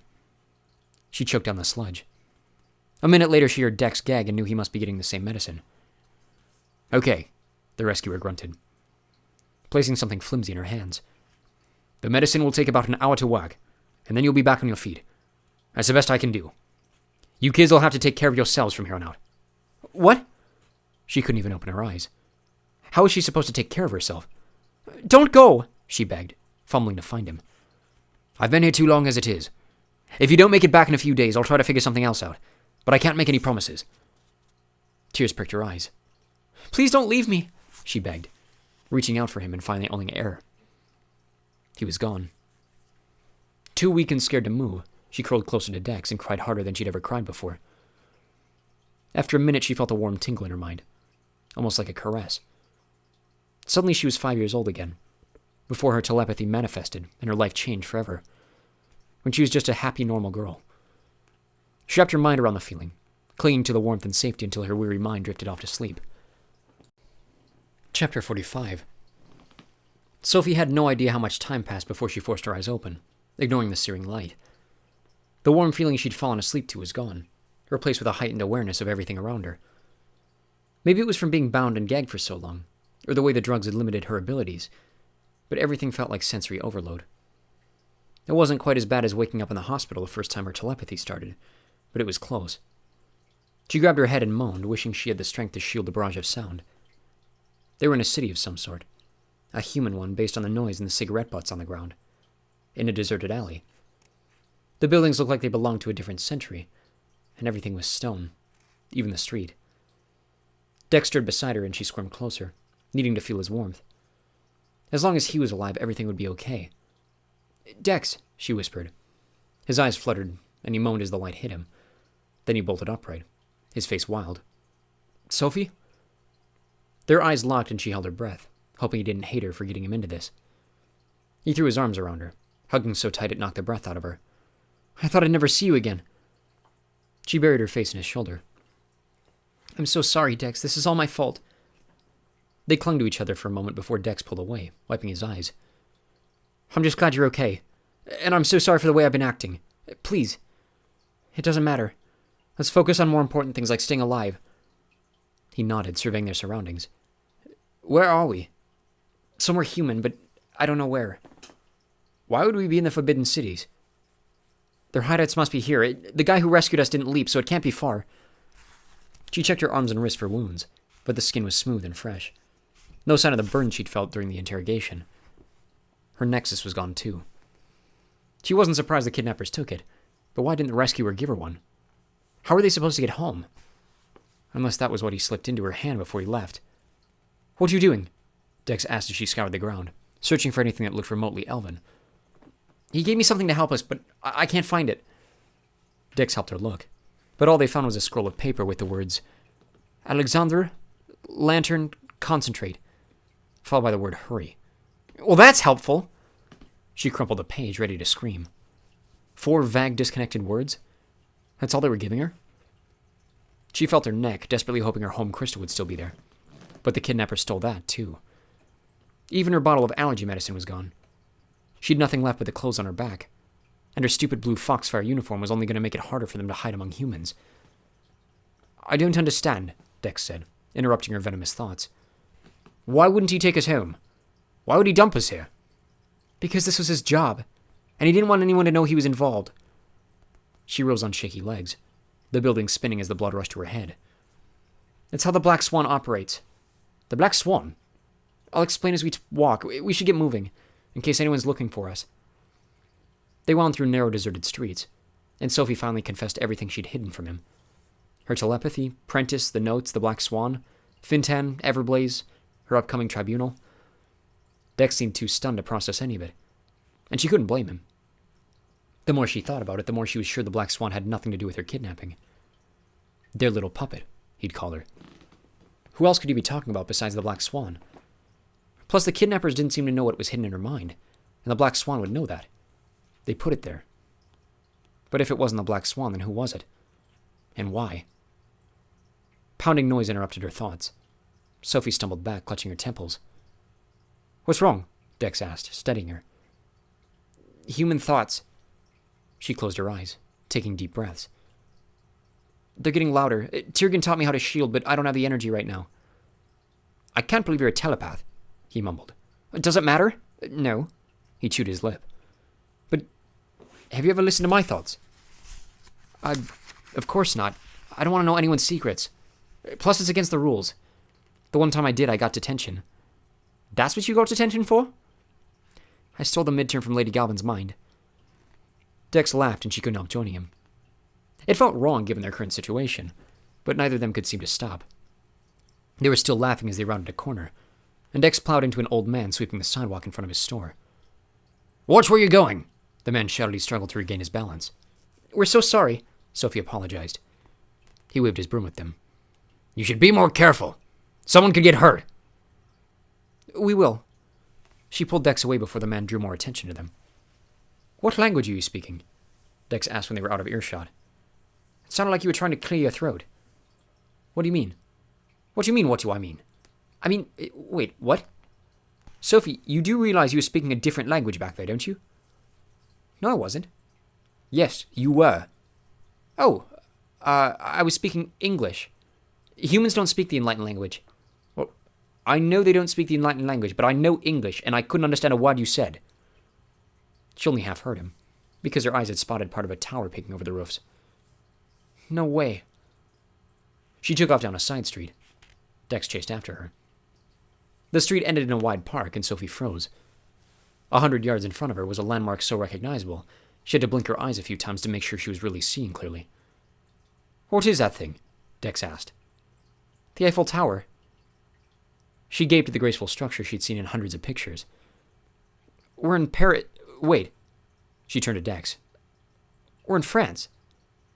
"And that means—" "Well, you must have heard me speaking French." She wrestled with the idea, but it wouldn't make sense. How could she speak a language she'd never learned?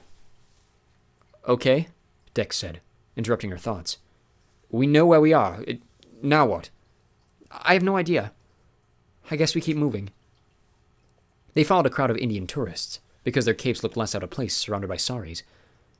"We're going to need money," Sophie said as they passed a currency exchange. "But unless you feel like robbing a bank, we'll have to figure out a way around it." "Doesn't money come out of that machine?" Dex asked, pointing to the ATM. "That's how they show it in the movies my mom watches." "Yeah, but you have to have an account and a code." "Well, can we fake that?" "No, they have all kinds of security measures." He frowned. "Well, I'm going to check it out. Maybe I can make it work." "How could you make it work?" "I'm good with gadgets." She bit her lip. "Fine, but be careful. They have cameras and stuff." He waved her worries away as he got in line. Sophie fidgeted in the background, covering her eyes when he started pressing random buttons like it was a game. She kept waiting for police sirens and alarm bells, but a couple minutes later he was at her side. "Is 1,000 enough?" He held out a thick stack of rainbow-colored bills. "It's just paper, so I wasn't sure." She gasped, glancing over her shoulder. "What did you do?" "I told it we needed money, and it gave me this." "You told it? How?" "I don't know. I just knew what buttons I needed to press. Why?" "Because that's not normal, Dex. You just robbed an ATM." "I did?"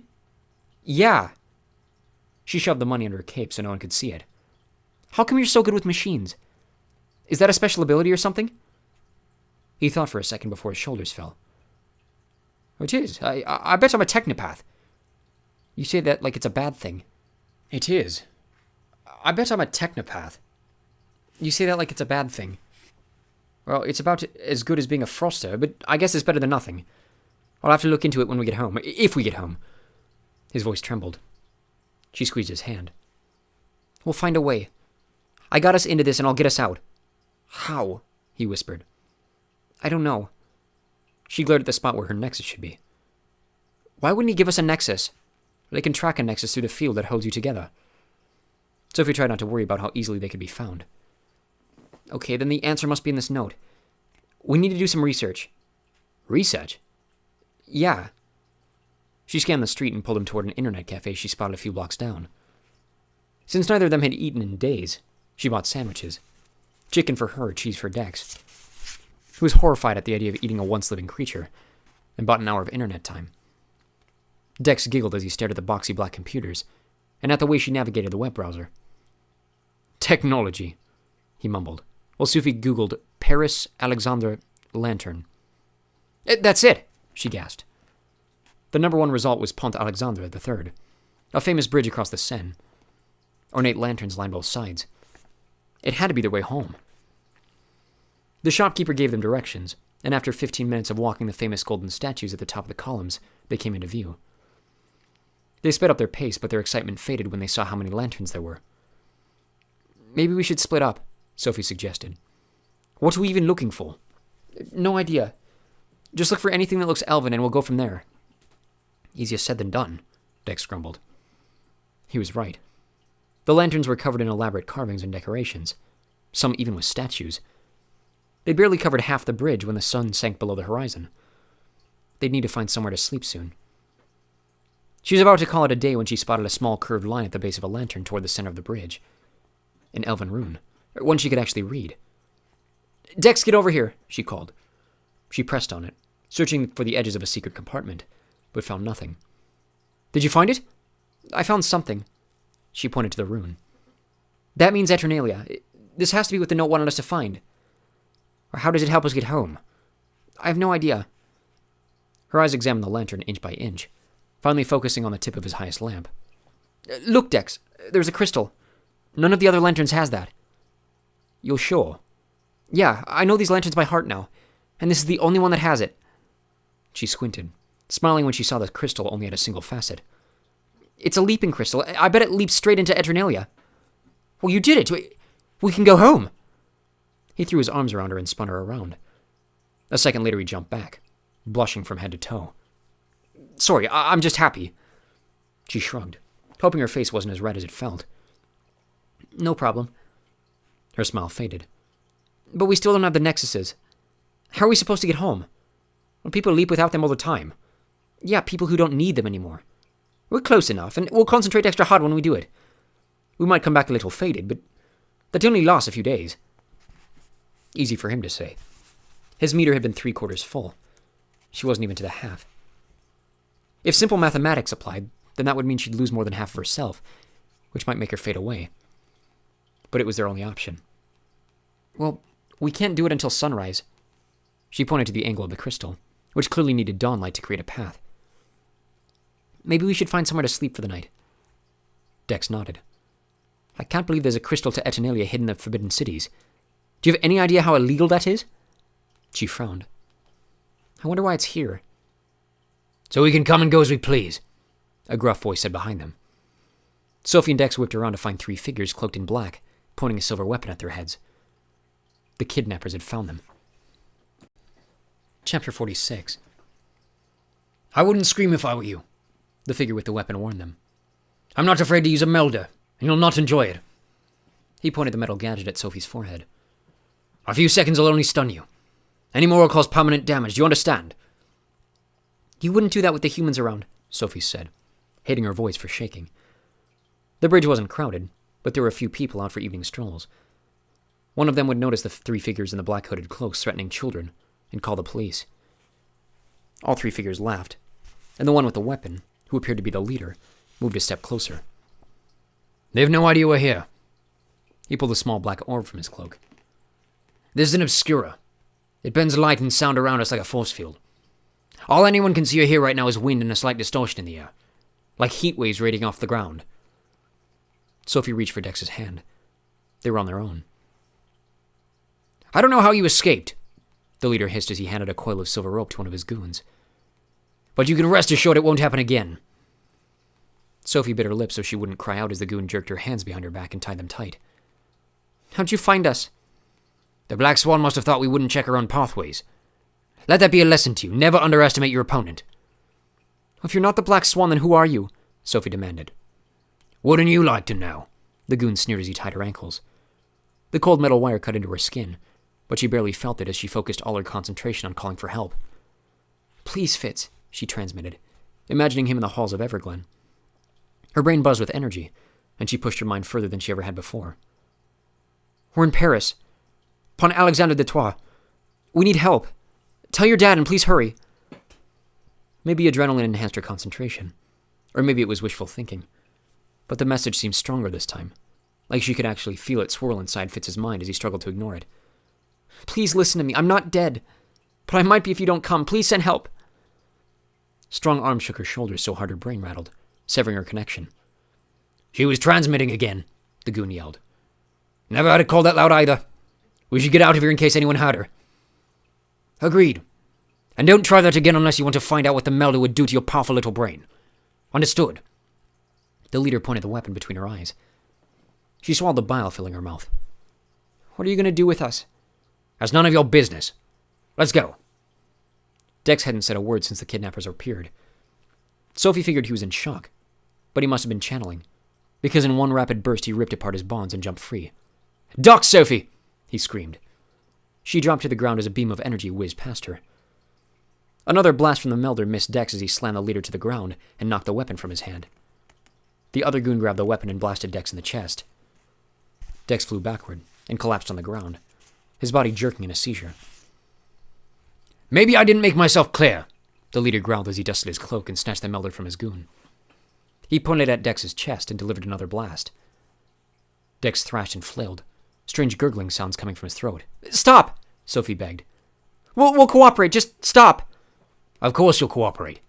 You have no choice. He blasted Dex again, and this time Dex didn't move. His blank, lifeless eyes stared into nothing, and Sophie squeezed her eyes shut to block the image. He'll be fine, she told herself. He's just unconscious. Get your hands off me, she screamed as a goon yanked her to her feet. A bony white hand squeezed her arm, and she memorized every detail of the pale scar between his thumb and forefinger, so she could track him down and find him. The line was white and crescent shape, with jagged points, almost like a bite. The word triggered a flood of memories, vivid and clear, and this time they were her memories. You! She gasped, jerking her head around to get a better look at him. The deep cowl of his cloak hid his face, but she knew who was hiding in the shadows. I know you! You know nothing, he growled, but there was a dash of uncertainty to his voice. He shoved her forward, laughing when her bound ankles made her stumble. Stop playing around, the leader yelled at his goon. Get rid of the boy while I take the girl back to the keep. You can't do that, Sophie shrieked. How are you going to stop us? The leader asked as he pointed the melder at her forehead. He snorted when she didn't say anything. That's what I thought. Something inside her snapped as she watched the scarred goon heft Dex's limp body over his shoulder to take him away and kill him. She'd heard of seeing red, but this wasn't red. This was fierce black hate. It clouded her mind until it consumed her. All sound vanished and her whole body shook with a frenzy she didn't understand. She pushed the anger and darkness out of her mind, needing to be free of it. When the last ounce of hatred was gone, her vision cleared, and all three figures were slumped on the ground, holding their heads and writhing in pain. Her bonds snapped like they were made of paper, her muscles strengthened by the strange energy still pumping through her. She ran to Dex. His body was limp as she pulled him free, but she could feel a weak pulse. If she could get him to Elwyn, he'd be okay. He had to be okay. He couldn't die because of her. She fumbled through the heavy-set figure's cloak and grabbed his pathfinder. She spun the crystal and locked it into place on the facet to stop it, hoping it wouldn't take her to one of the secret hideouts. She didn't have any other options, so she just had to take the chance. It didn't matter where they went, just so long as there were elves there to help. Then she flung Dex over her shoulder, barely noticing the extra weight. Took a deep breath and imagined her concentration wrapping around Dex's body like an aura. When she had a hold on him, she held the pathfinder up and stepped into the light, letting it pull them away. The pain was almost unbearable, but she held on, refusing to let the leap beat her. The light was a force, battering her, pulling and pushing in so many different directions she couldn't tell if she was being ripped apart or crushed. When she was nearing her breaking point, the rushing slowed, the tug-of-war lessened, and the scenery glittered in around her. She forced the last ounce of her concentration around Dex as the light whisked away, not allowing it to take any part of him with it. The pain faded, and for one glorious second she thought they might actually be okay. Then her legs collapsed. They hit the ground hard, and Dex groaned from the impact. At least she knew he was still alive. She tried to turn to see if he was awake, but she couldn't move her head. She couldn't feel her body. It was like her brain wasn't connected anymore, and she had an overwhelming urge to let go, drift with the gentle breeze tugging at her skin, and follow after the parts of her that the light had dragged away. She was fading. She must have lost too much of herself in the leap. For a moment she surrendered, closing her eyes as the warmth surrounded her. But she couldn't leave Dex. She had to hold on until he was safe. She summoned every last bit of concentration and transmitted as far as she could. "It's Sophie, Fitz. Dex is hurt, and I'm too weak to help him. Please come, I can't hold on much longer." She could see him with her mind's eye. In his room this time. It was a place she'd never seen, and she couldn't be sure if she was really seeing it now, or if it was all in her imagination. But when she called his name, he turned and looked at her. "Please, Fitz, I need your help." He turned away and his hands grabbed something. A tiny purple Albertosaurus, and the note she'd given him with it. If she could have felt her chest, her heart would have skipped a beat. "I went to your funeral," he thought. "I'm not dead. Not yet, I need your help." Her mind grew weak from the effort, but she fought against the weariness overtaking her and clung to the connection. "Please, Fitz, you have to come, before it's too late." Her hazy eyes scanned the scenery, searching for a landmark that might explain where she was.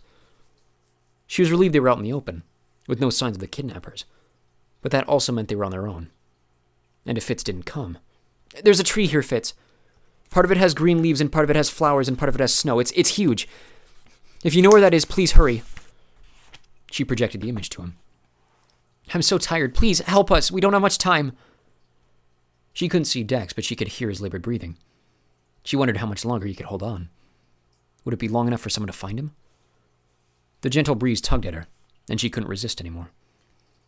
"I'm so sorry, Dex," she transmitted, not sure if he was conscious. "I'm sorry I'm not strong enough to save you." The warmth painted across her mind, and she sank into it, to a world of blinding rainbow sparkle. No cares or worries, just rushing air and freedom. A faint sound yanked her back to reality. Steady pounding close by. Footsteps. Someone was coming. Somehow she managed to pull her eyes open. The world was blurry, but she could see feet approaching her. 3 pairs of feet, in dark clothes. No! She wouldn't let the kidnappers take her again. She wouldn't go back to that dark, horrible place. "I'm sorry I couldn't wait for you to get here, Fitz. I tried." Then she released her last tiny hold on reality, and let the blinding light sweep her away. Chapter 47. Sophie drifted with the warmth. Time, space, life, they held no meaning in the brightness. But she was peaceful. More peaceful than she'd ever been. If this was death, it wasn't so bad. A ghost of sound wove through the sparkle and color and heat. She tried to ignore it, but the noise persisted, and it sounded familiar. The same word over and over. "Sophie!" Awareness tugged her away from the light, and she fought against leaving the freedom. She didn't want to go back to the darkness, but she couldn't tune out the voice. "Sophie! Sophie, can you hear me? Sophie!" The light turned teal and sparkled like a jewel all around her. The voice was soft, but still crisp, like it had an accent she couldn't place. "Fitz!" The rainbow world lost its appeal. With a surge of newfound strength, she pulled every remaining ounce of her concentration and wrapped it around the sound of his voice, letting it pull her back to reality. She gasped as pain rocked her head so hard it felt like her mind cracked, and 1,000 different aches splintered through her body. She tried to move, but only managed a slight shiver. Something strong and warm wrapped around her. "Sophie!" Fitz said again, clearer now, right next to her. "Sophie, can you hear me? Squeeze my hand if you can hear me." She didn't have the strength to squeeze, but her mind was stronger than her body. "I'm here." He laughed. A beautiful sound, and the warmth enveloped her again, tighter this time. "Everything's gonna be okay," he whispered. "You're safe now, just stay with me, okay?" "I'll try." There was something she needed to remember. Something bad had happened. Someone was hurt. An image of a strawberry blonde-haired boy crumpled on the ground flashed into her mind. "Dex! Dex is fine," Fitz promised. "Keith left him to Everglen, and Bianca left to get Elwyn. We weren't sure if it was safe to move you." His voice hitched at the end. So many questions raced to her mind, but she was afraid to ask any of them. Thank you for coming. I'm sorry I didn't come sooner. I didn't want to believe you could still be... Get my hopes up if... He choked on the words. I finally told Keith and Bianna about it, and they convinced me to come. If I'd come sooner, maybe... You're here now. I just hope I'm not too late, he whispered. Where is she? Elwyn barked, as running footsteps moved closer. He gasped. Fitz, open her mouth! Soft fingers parted her lips. Then a cool liquid slid across her tongue. Try to swallow, Sophie, Elwyn ordered. It took every bit of strength she had to push the sweet syrup down. The medicine rushed through her body, numbing as it went. No! She didn't want to be sedated again. She didn't want to go back to the darkness. It's okay, Sophie, Fitz whispered, his voice farther away. Don't fight the medicine, Elwyn added. Your body isn't ready to be awake. I promise, it'll be okay. She was scared to sink into the blackness again. She wasn't sure she'd have the strength to come back. Her panic eased as Fitz's voice filled her mind. You're going to be okay, he promised. Just sleep. She clung to his words as the darkness dragged her under. Cool tingles across her forehead pulled her back to reality, and Sophie took deep breaths, luxuriating in the rise and fall of her chest. She'd forgotten how wonderful it was to breathe. That's my girl, someone whispered. She knew the voice, but her foggy mind couldn't place it. Something touched her lips and she parted them, gulping the cool wetness that poured into her mouth. She wanted to drink forever, but the liquid stopped. Her face twisted in protest. I know, the voice said. But you have to give your stomach a chance to adjust. It's been empty for a long time now. She wanted to argue, but her stomach cramped as the cold liquid hit it. Her body contorted. Can't you give her anything for the pain? Another voice asked from somewhere nearby. I need it to feel right now so I can check her progress. Then I can numb her again. No, she begged, horrified at her strangled voice. She'd had enough sedative to last a lifetime. No medicine. Shh, he whispered, rubbing balm into her dry lips. I won't give you any medicine, I promise. Now please, lay still before you wear yourself out. Okay. She forced her eyes open, squinting in the light. A round face with dark, messy hair hovered over her. The iridescent spectacles gave him away. Elwyn, she whispered. Tears pooled in his eyes. I can't tell you how good it is to hear you say that. Bullhorn's been sleeping next to you for 2 weeks. We were starting to lose hope, but yesterday he moved, and now here you are. Someone sniffled behind her. Alden? She asked, recognizing the other voice she'd heard. I'm here, he whispered, stepping into her line of sight and taking her hand. You up for a few visitors? Elwyn asked. Sure, she whispered. Alden propped her up with a pillow, and she realized she was at Everglen, in the room she'd stayed in her first night as an elf. Outside, she could hear some murmured debate over who she should see first, and then Fitz rushed to her side. She swallowed back tears as she met his eyes. Thanks for bringing me back. Before he could reply, Bianna raced into the room, threw her arms around her, and burst into tears. I'm so sorry, Sophie. My dad wanted you around more so he could keep an eye on you, so he told me to reach out to you, but I really am your friend, and then you were gone, and... Her voice trailed into sobs. It's okay, Sophie whispered, and she meant it. If Bianna had cared enough to rescue her, cared enough to cry, that was enough. Forget about it, okay? We're still friends. Bianna sniffled and pulled back to meet her eyes. Really? Really. All right, enough galley drama, Keith said, shoving his way in. I was part of the rescue too, remember? I'm the one who knew the tree that you told Fitz was the Four Seasons tree, so if it weren't for me... He faltered as he seemed to realize he was talking about her dying. Thank you, Keith. She smiled to show him she didn't mind. He shrugged. Anytime. Hey, by the way, you're a telepath? I think that proves once and for all that you're definitely the most mysterious girl ever. His face darkened. My dad was very smug when he heard you'd been trading with Tegan. He always has to be right, and this time he was. Sophie's eyes darted to Alden. It's okay. You won't have to hide it anymore. In fact, everyone seems to know every detail that's happened these past few months. He shot a meaningful glance at Keith. Great. Everyone knew what a freak she was. Though it was kind of a relief. No more hiding. No more lying. Her friends would stand by her, and the others, she wasn't sure she cared. Things are changing, Alden added. But we'll talk about that later. Right now you should rest. Not without this, Fitz said, handing her a bright blue elephant. Ella! Sophie buried her face between the floppy ears, ignoring Keith's snickers. She'd been through too much to care about being teased. She met Fitz's eyes, melting when he smiled at her. Thank you guys for rescuing me. Just get better, okay? Keith ordered. School wasn't the same without you. No explosions or emergencies. Boring. I'll try, she promised. And if you need anything, you know how to reach me, Fitz transmitted. Sophie gasped. How? Fitz grinned. I've no idea. I slipped in when you were fading, and now it's easy. Does that mean you can read my mind? She asked, preparing to die of embarrassment if he could.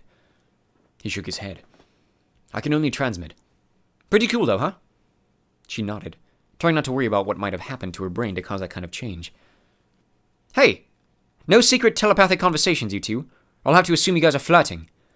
Keith laughed as they both flushed and looked anywhere but at each other. I think Dex is going to explode if I don't let him in, Elwyn interrupted. Dex burst through the door, and Sophie's breath caught in her throat. He looked perfect. Not a scratch on him. We'll see you later, Fitz promised as he pulled Keith and Bianna out with him. Dex stomped past them. Next time you try to rescue me, concentrate a little more on yourself, okay? You almost died because of me. Actually, you almost died because of me. Twice, she reminded him, her voice shaking as she tried not to think about his blank eyes after the melter blasts. He bit his lip. Call it even? Deal. He leaned forward like he wanted to hug her, then noticed Alden and Elwyn and backed off. He squeezed her hand, color streaking his cheeks. You're really okay? Yeah, just a bit tired. How about you? Did the melter do any damage? Her eyes searched for tiny injuries she might have missed from far away. Nothing Elwyn couldn't fix. And nothing like what happens when you leap with all your concentration wrapped around someone else. Do you have any idea how dumb that was? What was I supposed to do? My concentration's weak as it is, and you were injured. Actually, your concentration isn't weak at all, Alden corrected. Dex didn't lose a single cell in the leap, Elwyn agreed. If you'd kept a little more of that concentration for yourself, you wouldn't have faded, and I wouldn't have had to spend 2 weeks trying to bring the color and life back to a half-drained body. Sorry, she mumbled, cringing at the words half-drained. But my nexus was barely at the half. Dex, you saw it. How could my concentration be strong? We'll talk later, Alden said. Right now you need to rest. He pulled the blankets around her shoulders, and she snuggled Ella, wondering why Fitz had her. She'd left Ella at Havenfield. Did Grady and Adeline come to see me? She whispered, hating herself for hoping they had. They haven't left since Fitz found you. You have no idea what they've been going through these past 3.5 weeks. 3.5 weeks? You've been gone a long time, Sophie. They're waiting outside, but they understand if you don't want to see them. Emotion caught in her throat and she cleared it away. As much as they'd hurt her, as angry as she'd been, she couldn't shut them out. Not after everything she'd been through. You can send them in, she whispered. Alden squeezed her shoulder and led Dex toward the door. Dex waved as 2 gaunt figures crept into the room. Sophie blinked. Grady? Adeline? She barely recognized them. They looked like they hadn't eaten or slept or changed clothes in weeks. Adeline covered her trembling lips and raced to Sophie, crawling into the bed to hold her so tight it was almost hard to breathe. Grady dropped to his knees on the floor beside them, squeezing Sophie's arm. I'll just give you guys a minute, Elwyn said, fleeing the scene as they all started crying. Grady cleared his throat and wiped his eyes. Sorry we don't want to wear you out. It's just a little overwhelming to get you on back. We went to your funeral. Another sob shook Adeline's shoulders before she released Sophie and pulled herself up, squeezing Sophie's hands. Losing you is one of the hardest things I've ever endured, she whispered. But the worst part was knowing that you had no idea how much you mean to us. Grady squeezed both of their hands. We never wanted to love anyone again after we lost Jolie, Adeline whispered. But we love you, Sophie. You're just as much our daughter as she was. We need you to know that. Not because we want you to forgive us, but because you deserve to know. Cancelling your adoption was the worst mistake we've ever made, Grady added. You'll always have a home with us at Havenfield. But we understand if you want to stay with Alden and Della. We just hope you'll come visit sometime. Let us be a tiny part of your life, even if we don't deserve it. Sophie nodded, too overwhelmed to say anything other than, thanks. But when Adeline kissed her cheek and Grady stroked her hair, she added, I love you guys too. They both smiled, and even though they were still thin and tired, they looked more like themselves. Adeline kissed her cheek again. Oh, I almost forgot. Grady pulled a tiny fur ball out of his pocket. Iggy! Iggy flitted to her shoulder, nuzzling her cheek. Sophie gagged. Ah, I forgot about Iggy breath. She scratched his fuzzy head, and his crackly purr filled the room. Thanks for your help in the cave, little man. Adeline sniffed. He did come and find us. It took us a while to figure out what he wanted, and by the time we got down to the caves, there'd been a huge wave, and... Her voice vanished. Sophie squeezed her hand. I'm safe. She tried to believe the words were true. Grady stood up as she yawned. We'll let you sleep. She didn't want to sleep after losing so much time, but her body demanded it. And by the time Grady pulled the blankets around her and switched off the lights, she was already asleep, with Iggy snoring like a chainsaw behind her.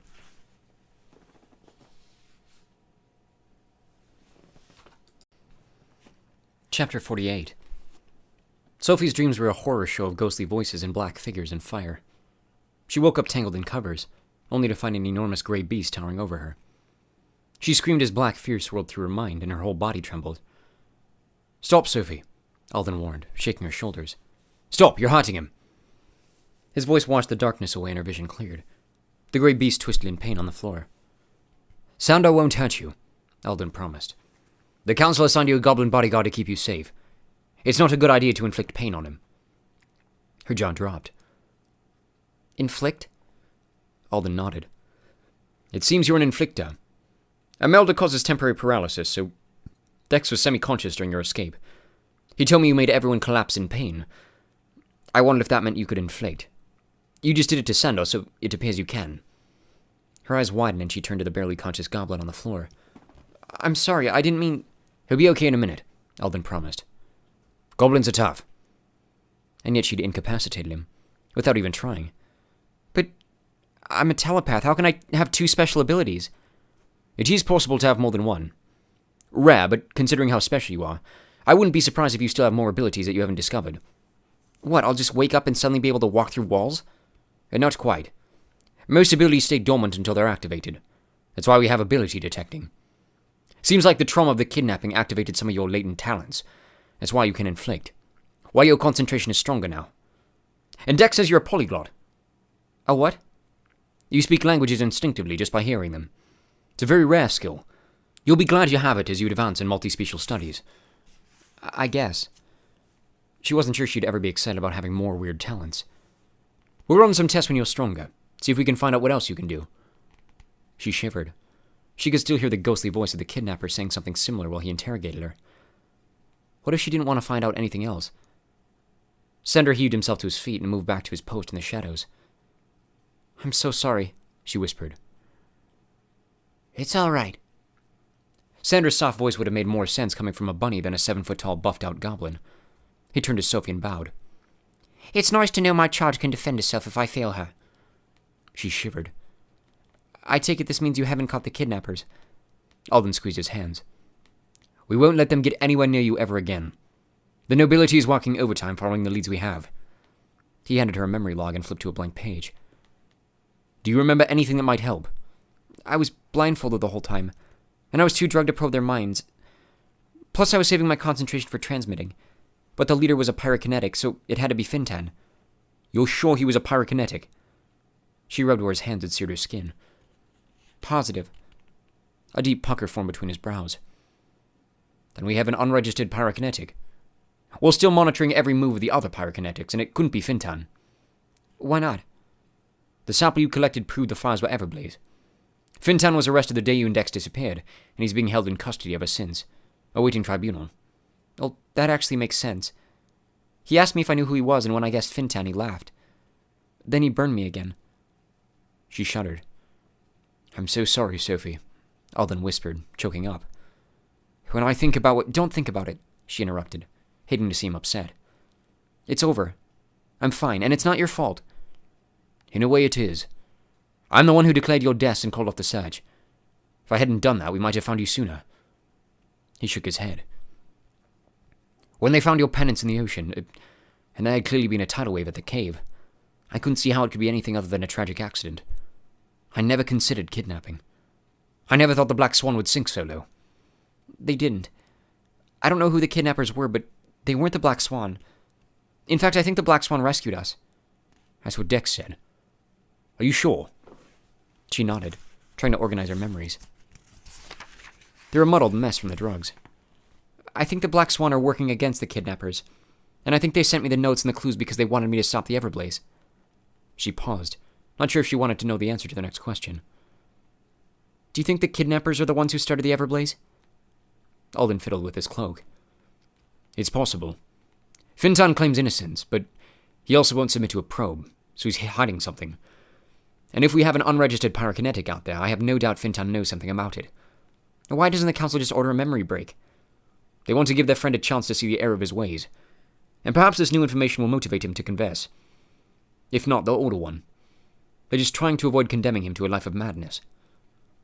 That's his choice if he won't confess. It is. But if you'd ever actually seen a memory break, you'd understand the reluctance. His shoulders trembled. It's haunting. Her thoughts flashed to Prentice. She didn't know what he looked like, or even who he was, but he let his mind be broken to protect her. Maybe from the same people who'd taken her in Dex. She wasn't sure she deserved that sacrifice, especially since it had also destroyed the lives of his family. I'm sure the memory break will be ordered, Alden said, breaking the silence that had settled over them. The council is simply giving their friend every chance to help himself. Plus, they don't want to believe he tried to single-handedly wipe out the human race. In the meantime, if there's anything else you can remember that might help us find the kidnappers, now's the time to tell me. There was something else. Something big. But their memory was out of reach, repressed by the trauma. She stared at Alden's hands as he fiddled with his cape. His pale white hands. She lunged for the memory log. I've seen one of them. What? When? The man who tried to grab me in the human world the day Fitz brought me here. He had a dog bite on his hand. The kidnapper had a crescent-shaped scar in the same place. She projected the wound and the scar on a page, and handed the memory log to Alden. One was fresh and bleeding, and the other was a faded scar. But they were the same size and shape, and were even jagged in the same places. See, he really was an elf, and he'd been there to get me. Yet another way I failed to protect you. Alden shook his head. Do you remember what he looks like? She closed her eyes and concentrated on the memory, waiting until she'd recalled every detail before she sent it to the paper. Her hands shook as she stared at the person who'd tied her up and drugged her, who'd been ready to kill Dex. He had short blonde hair, piercing blue eyes, and chiseled features. It seemed wrong for someone so handsome to be so evil. Alden's eyes pored over the image. I don't know him. It's amazing he let you go the first time, with only a human to threaten him. Well, Mr. Forkle could be what? Alden asked when she didn't continue. Her mind was racing in too many different directions to answer. She rubbed her temples, trying to think through the chaos of memories. She needed to be really sure of what she was about to say. Should I call Elwyn? Alden asked, rushing to his feet. She grabbed his cape. It was him. What was? Mr. Forkle. She shook her head as she met Alden's eyes. Mr. Forkle rescued us. The sentence was so bizarre it made her want to laugh, but she knew it was true. Mr. Forkle, Alden repeated. She nodded. He started almost every sentence with you kids. The man who rescued us said it too. That could be a coincidence. It was him. She scooted back, like she needed room to fit her huge epiphany. Mr. Forkle's an elf. Alden sank down beside her. You're sure? She wanted to say yes, but she grabbed the memory log and projected Mr. Forkle the way she remembered him. Wrinkled. Overweight. There had to be a mistake. Alden gasped as he looked over his shoulder. He is an elf. But he's old. That's exactly what someone looks like when they've eaten ruckleberries. See the way the skin looks stretched? The body swells and wrinkles as the berries digest. He did smell like feet, Sophie remembered. That could have been from the berries. Alden swept his hair back and stared into space. That explains why the kidnapper backed down. He could tell your neighbor was more powerful than him. I'm sure the Black Swan had the most skilled operative guarding you.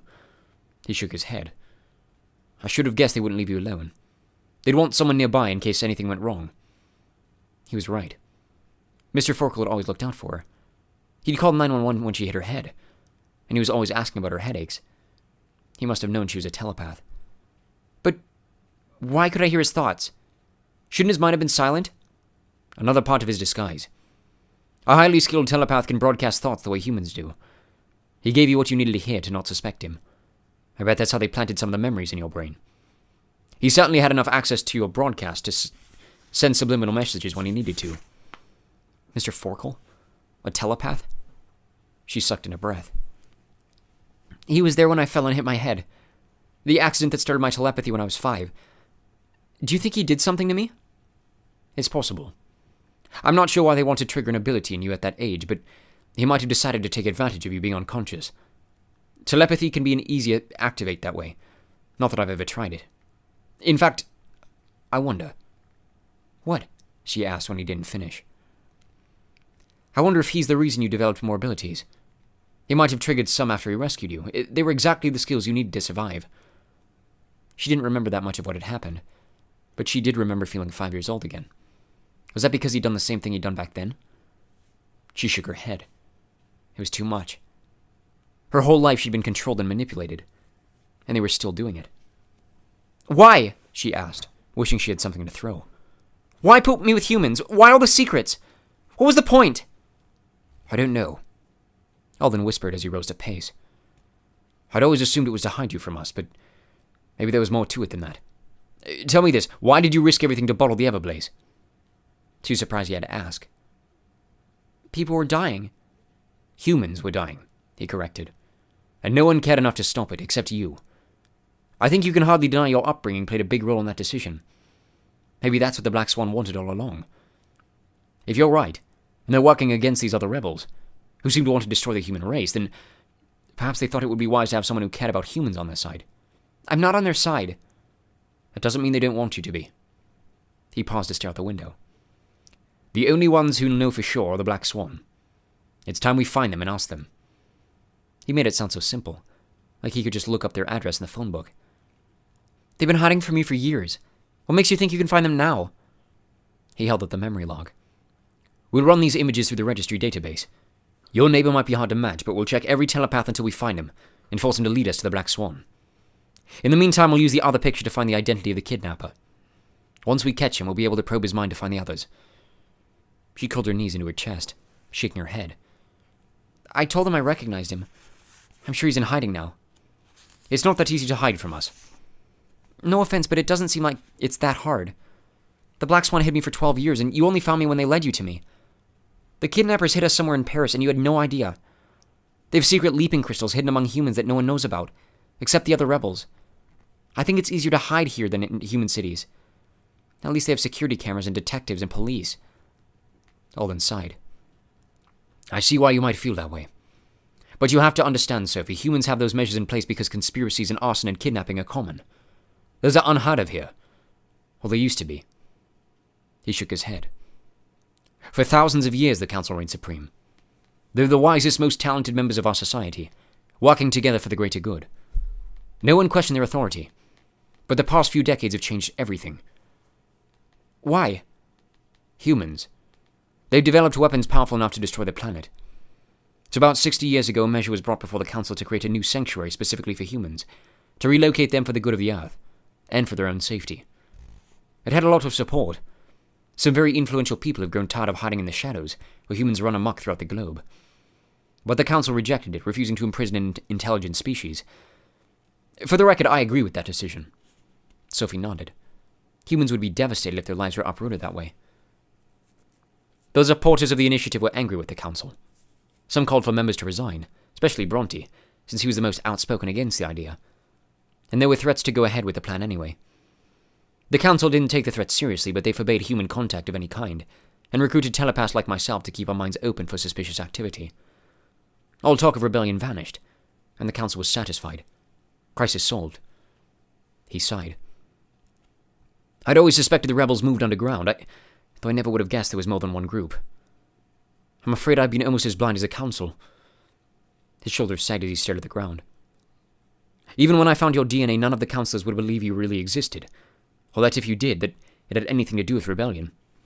That's why things have been handled so poorly. But they can't ignore it anymore.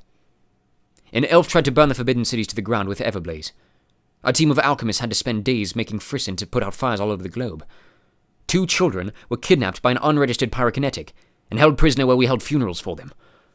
His voice cracked, and he paused for a second, clearing his throat. The Council has been forced to admit that rebellion exists, and you can rest assured that this threat will be resolved. We have tremendous power at our disposal. We just haven't been using it. Sophie reached for Ella, hugging her to her chest to hide her shaking. She wanted to believe him, but it was hard. The rebels were smart, and very well organized. If they wanted to get to her, she had no doubt that they could.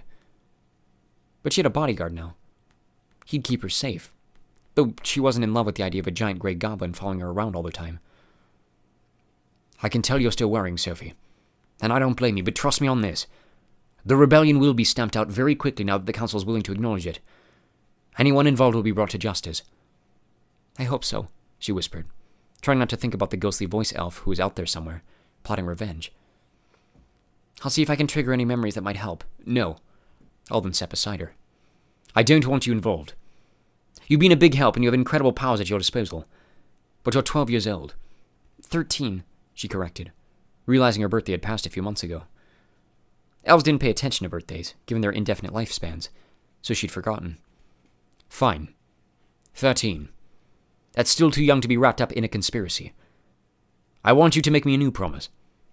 He waited until she met his eyes. I want you to promise you will just be a normal, happy 13-year-old girl. Go to school. Make friends. Get crushes on boys. Have fun. No more worrying about secret messages or plots or rebellions. Leave that to boring grown-ups like me. But I'm not a normal 13-year-old girl. I have abilities no one understands, and secrets stored in my brain that people are willing to kill me for. That may be true. But being special doesn't mean you can't have a normal life. You only get 7 years to be a teenager. Enjoy them. Promise me you'll try. A normal life. It sounded too good to be true. It was too good to be true.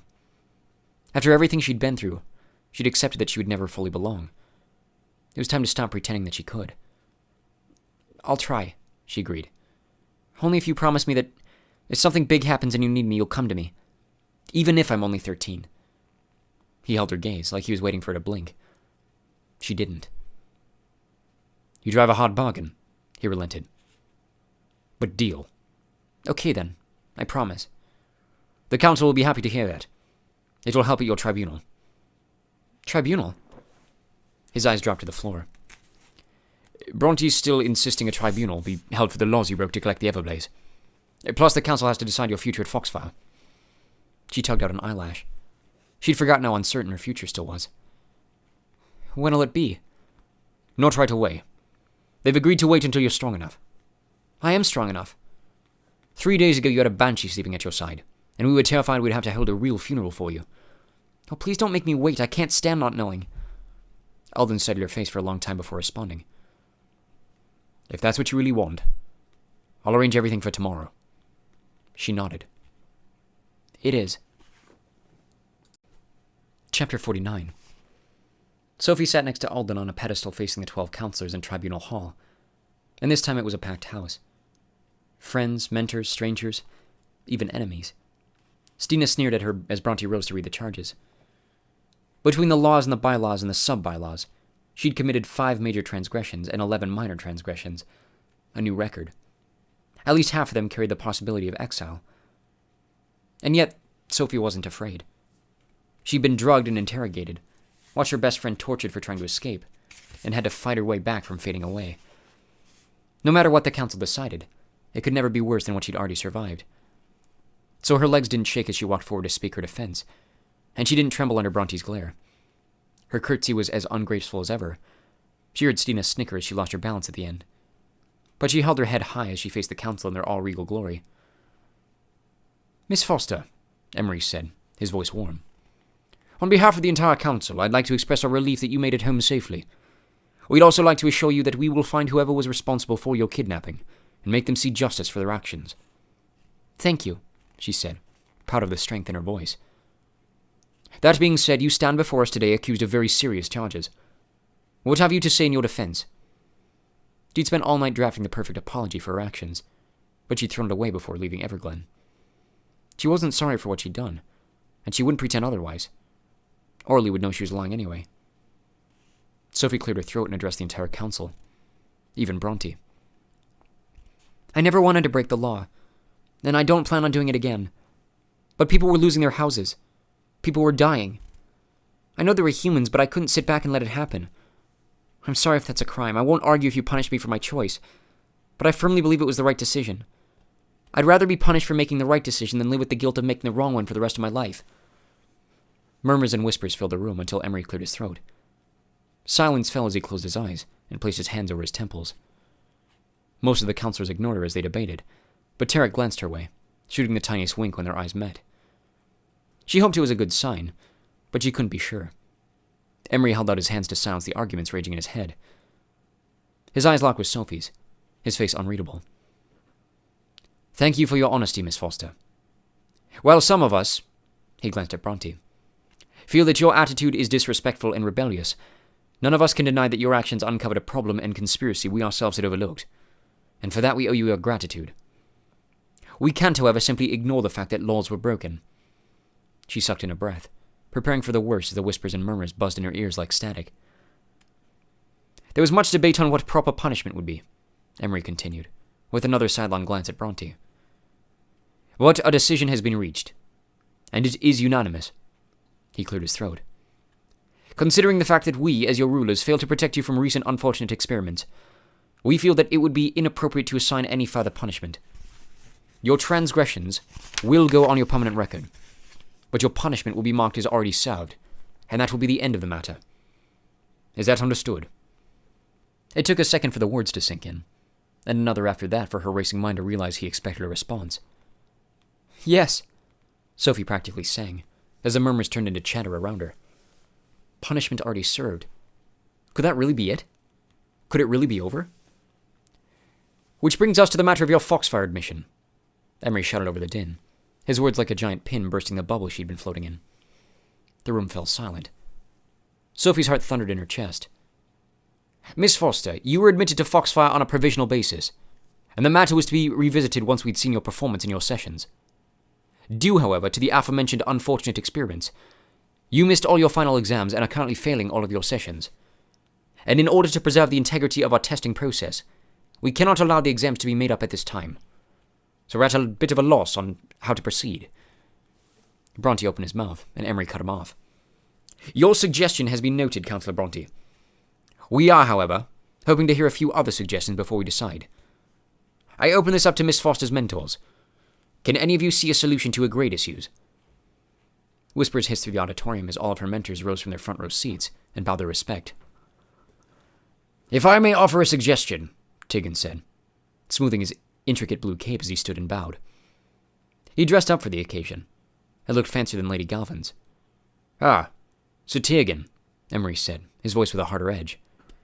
"It's been a long time since you stood before us." "Yes, and I hope this time my appeal will be more successful," he murmured. Emery waved his hand, signaling that the floor was his. Tiergan shuffled his feet. "Sophie is the most talented telepath I've ever worked with, and I cannot imagine failing her for any reason. If you need proof that her skills hold up under test, well, I can't think of a better proof than the fact that she managed to transmit halfway across the world to Fitz and send a mental image to guide him to her location, all while her body was fading away. For that alone, I'd give her 100% if the council would accept it." Sophie resisted the urge to run across the room and hug him. There was a moment of silence before Emery nodded.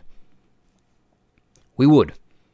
But if she were to continue her studies at Foxfire, she would require a mentor, and our records indicate you aren't planning to return." "I would be willing to extend my stay as mentor, provided Sophie could remain as my protege," Tiergan agreed, looking only at Sophie. She nodded, hoping he knew how much she appreciated his sacrifice. She knew how much he despised being a part of the nobility. "Excellent." Emery turned to the other mentors. "Anyone else have anything to add?" Lady Anwin stepped forward. "Sophie knows more about the human species than any protege I've had, so I'll gladly give her 100% in multispecial studies. She was already passing with flying colors." Several of the councillors nodded their agreement. Bronte scowled. "The fact that she was able to pull herself back from fading away settles the mind over matter debate quite nicely," Sir Faxon added, "and should definitely count for 100% in metaphysics." He bowed and stepped aside to let Lady Dara forward. She dipped an elaborate curtsy. "Sophie didn't just learn history, she made history. Textbooks will be written about her someday, and I'll not have them saying she received anything less than 100% in my session." Hope flared in Sophie's heart, but she tried to squash it. She still had her toughest mentors left. She held her breath as Lady Lexington stepped forward. "I think the fact that Miss Foster was able to leap an injured friend without a nexus, and both of them survived to tell the tale, is more than enough to earn her 100% on her physical education exam." And she found an unmapped star, Sir Aston added. Not to mention she has the stars memorized. She definitely deserves 100% in the universe. All the counselors were smiling at this point, except Bronte. He turned his murderous glare on Sir Conley as he bowed and cleared his throat. Sophie successfully bottled a sample of Everblaze, something I doubt even I could have done. It would be absurd to give her anything less than 100% in elementalism. The room seemed to hold its breath as all eyes turned to Lady Galvin. She stood behind the others, fingering the jewels on her dark purple cape. Anything you would like to add? Emery asked when she didn't say anything. Lady Galvin cleared her throat. This will not be a popular decision, but Miss Foster barely passed her midterm and has struggled with my session all year. There is no way I can justifiably pass her. Silence throbbed through the room as Emery frowned. Nothing will change your mind. She turned to Sophie as she shook her head. I'm sorry. She sounded like she meant it. The crowd buzzed with murmurs of displeasure, but Sophie could hear Stina's cackle rise above it all. Right then she would have given anything to be a vanisher and disappear. That is most unfortunate, Emery said through a sigh. He glanced at the other counselors, who were shaking their heads, except Bronte, who was smirking like a spider with a trapped fly. It appears our hands are tied. We cannot allow Miss Foster to advance if she does not qualify for 8 subjects. Perhaps we can agree to let her retake the year. He turned to the other counselors. The room swung around her and Sophie wobbled on her feet. Being held back was better than exilium for sure, but it'd still mean being left behind by all her friends. If I may propose an alternative solution, Alden interrupted, rising with an elegant bow. Sophie held her breath as Emery gestured for him to proceed. The rules state that she must qualify for 8 sessions to advance, not that she must pass 8 sessions. And recent events have revealed that Sophie has developed a second special ability. Alden paused for the murmurs in the crowd to quiet. Obviously that would qualify her for a session training in her new ability. Therefore, it would seem not only practical but prudent to replace her alchemy session, which she obviously has no future prospects in. He flashed Sophie a smile. With a session studying inflicting. The rumble of the audience shifting in their seats mirrored Sophie's internal unease. She had mixed feelings about being able to inflict pain on others at will, and she wasn't sure she waited to train on it. If it got her into the next level at Foxfire, though, it'd be worth it. Emery stroked his chin. That would be logical. Absolutely not, Bronte barked, a vein throbbing in his forehead. I refuse. That is not your decision to make, Emery informed him with a smile. An ability as volatile as inflicting qualifies for a majority vote decision. And, he closed his eyes. We have it. 11-1 in favor. That settles it. Miss Foster will continue her studies at Foxfire, and an inflicting session will replace her alchemy session. Someone cheered. Dex or Keefe, Sophie wasn't sure, and the whole audience followed their lead, erupting into applause and chanting her name. So I passed? Sophie asked Alden, shouting over the chaos. I can stay? She wanted to smile when he nodded, but the glare Bronte was directing at her was so hateful it nearly knocked her over. He cleared his throat, silencing the room. You can force me to mentor her in my ability, but her final grade will be up to me, and I can guarantee she will not pass. Angry murmurs rose as Sophie turned to Alden. Bronte's going to be my mentor? She waited for him to tell her it was a mistake, but Alden nodded. Bronte's the only registered inflictor. Besides you, it's a very rare ability. Her mind reeled with horror. Bronte made Lady Galvin seem cuddly. But he's planning to fail me. We'll deal with that when the time comes. For now, just be glad you've earned another year at Foxfire.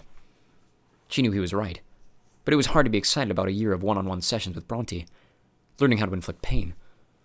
She didn't even want to imagine how he'd teach something like that. Next year was going to be very interesting. There's one more matter we must address before we close, Emery announced, calling the room back to order. It's a delicate matter, however, and one I think best left to the immediate friends and family. Everyone else, please see yourselves out. He waited until the crowd left, then turned to Sophie. It appears we have 2 adoption requests for you, Miss Foster. One from Alden and Delavaca, and the other from Grady and Edeline Ruin. The council feels it should be your choice, so we're leaving the decision up to you. Sophie spun around, her eyes finding Grady and Edeline. Grady gave her a small smile. It's your call, Sophie. Whatever you decide, we'll still love you. Edeline nodded her agreement. Her eyes looked misty. Alden squeezed Sophie's hand and she jumped. She'd forgotten he was still next to her. Dell and I want you to be happy. Wherever you decide to live won't change anything. Sophie nodded and swallowed the tangle of emotions, trying to sort them out. She turned back to Grady and Adeline, taking Adeline's tear-stained cheeks and dark circles, and Grady's puffy eyes and rigid jaw. She knew what she needed to do, what she wanted to do. Do you need some time to decide? Emery asked her. No. I've made up my mind. She took a deep breath and cleared the emotion out of her voice as she turned to face the council. I want to stay with Grady and Adeline Ruin. She wasn't sure who cheered louder, Grady and Adeline, or Dex.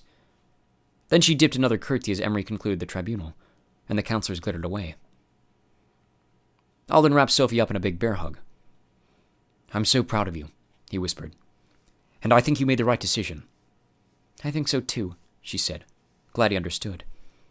Living with Alden and Della would have been awesome, but Grady and Adeline needed her. And she needed them too.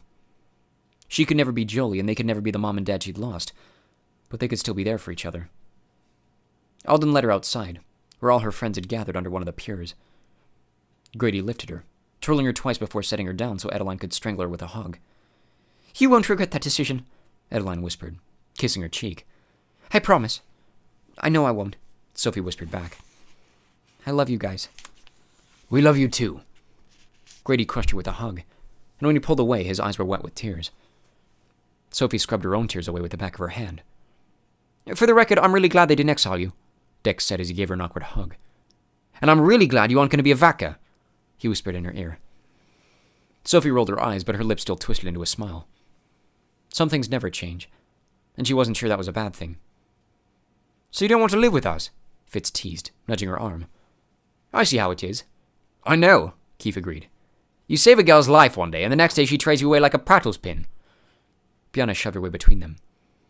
She probably couldn't stand the thought of having you guys around all the time. And I can't say I blame her. Sophie giggled. You guys don't mind? Nah. One little sister's more than I can handle already, Fitz said as he sidestepped Bianna's shove. I guess I have to settle for being your friend. Friend sounds good, Sophie agreed.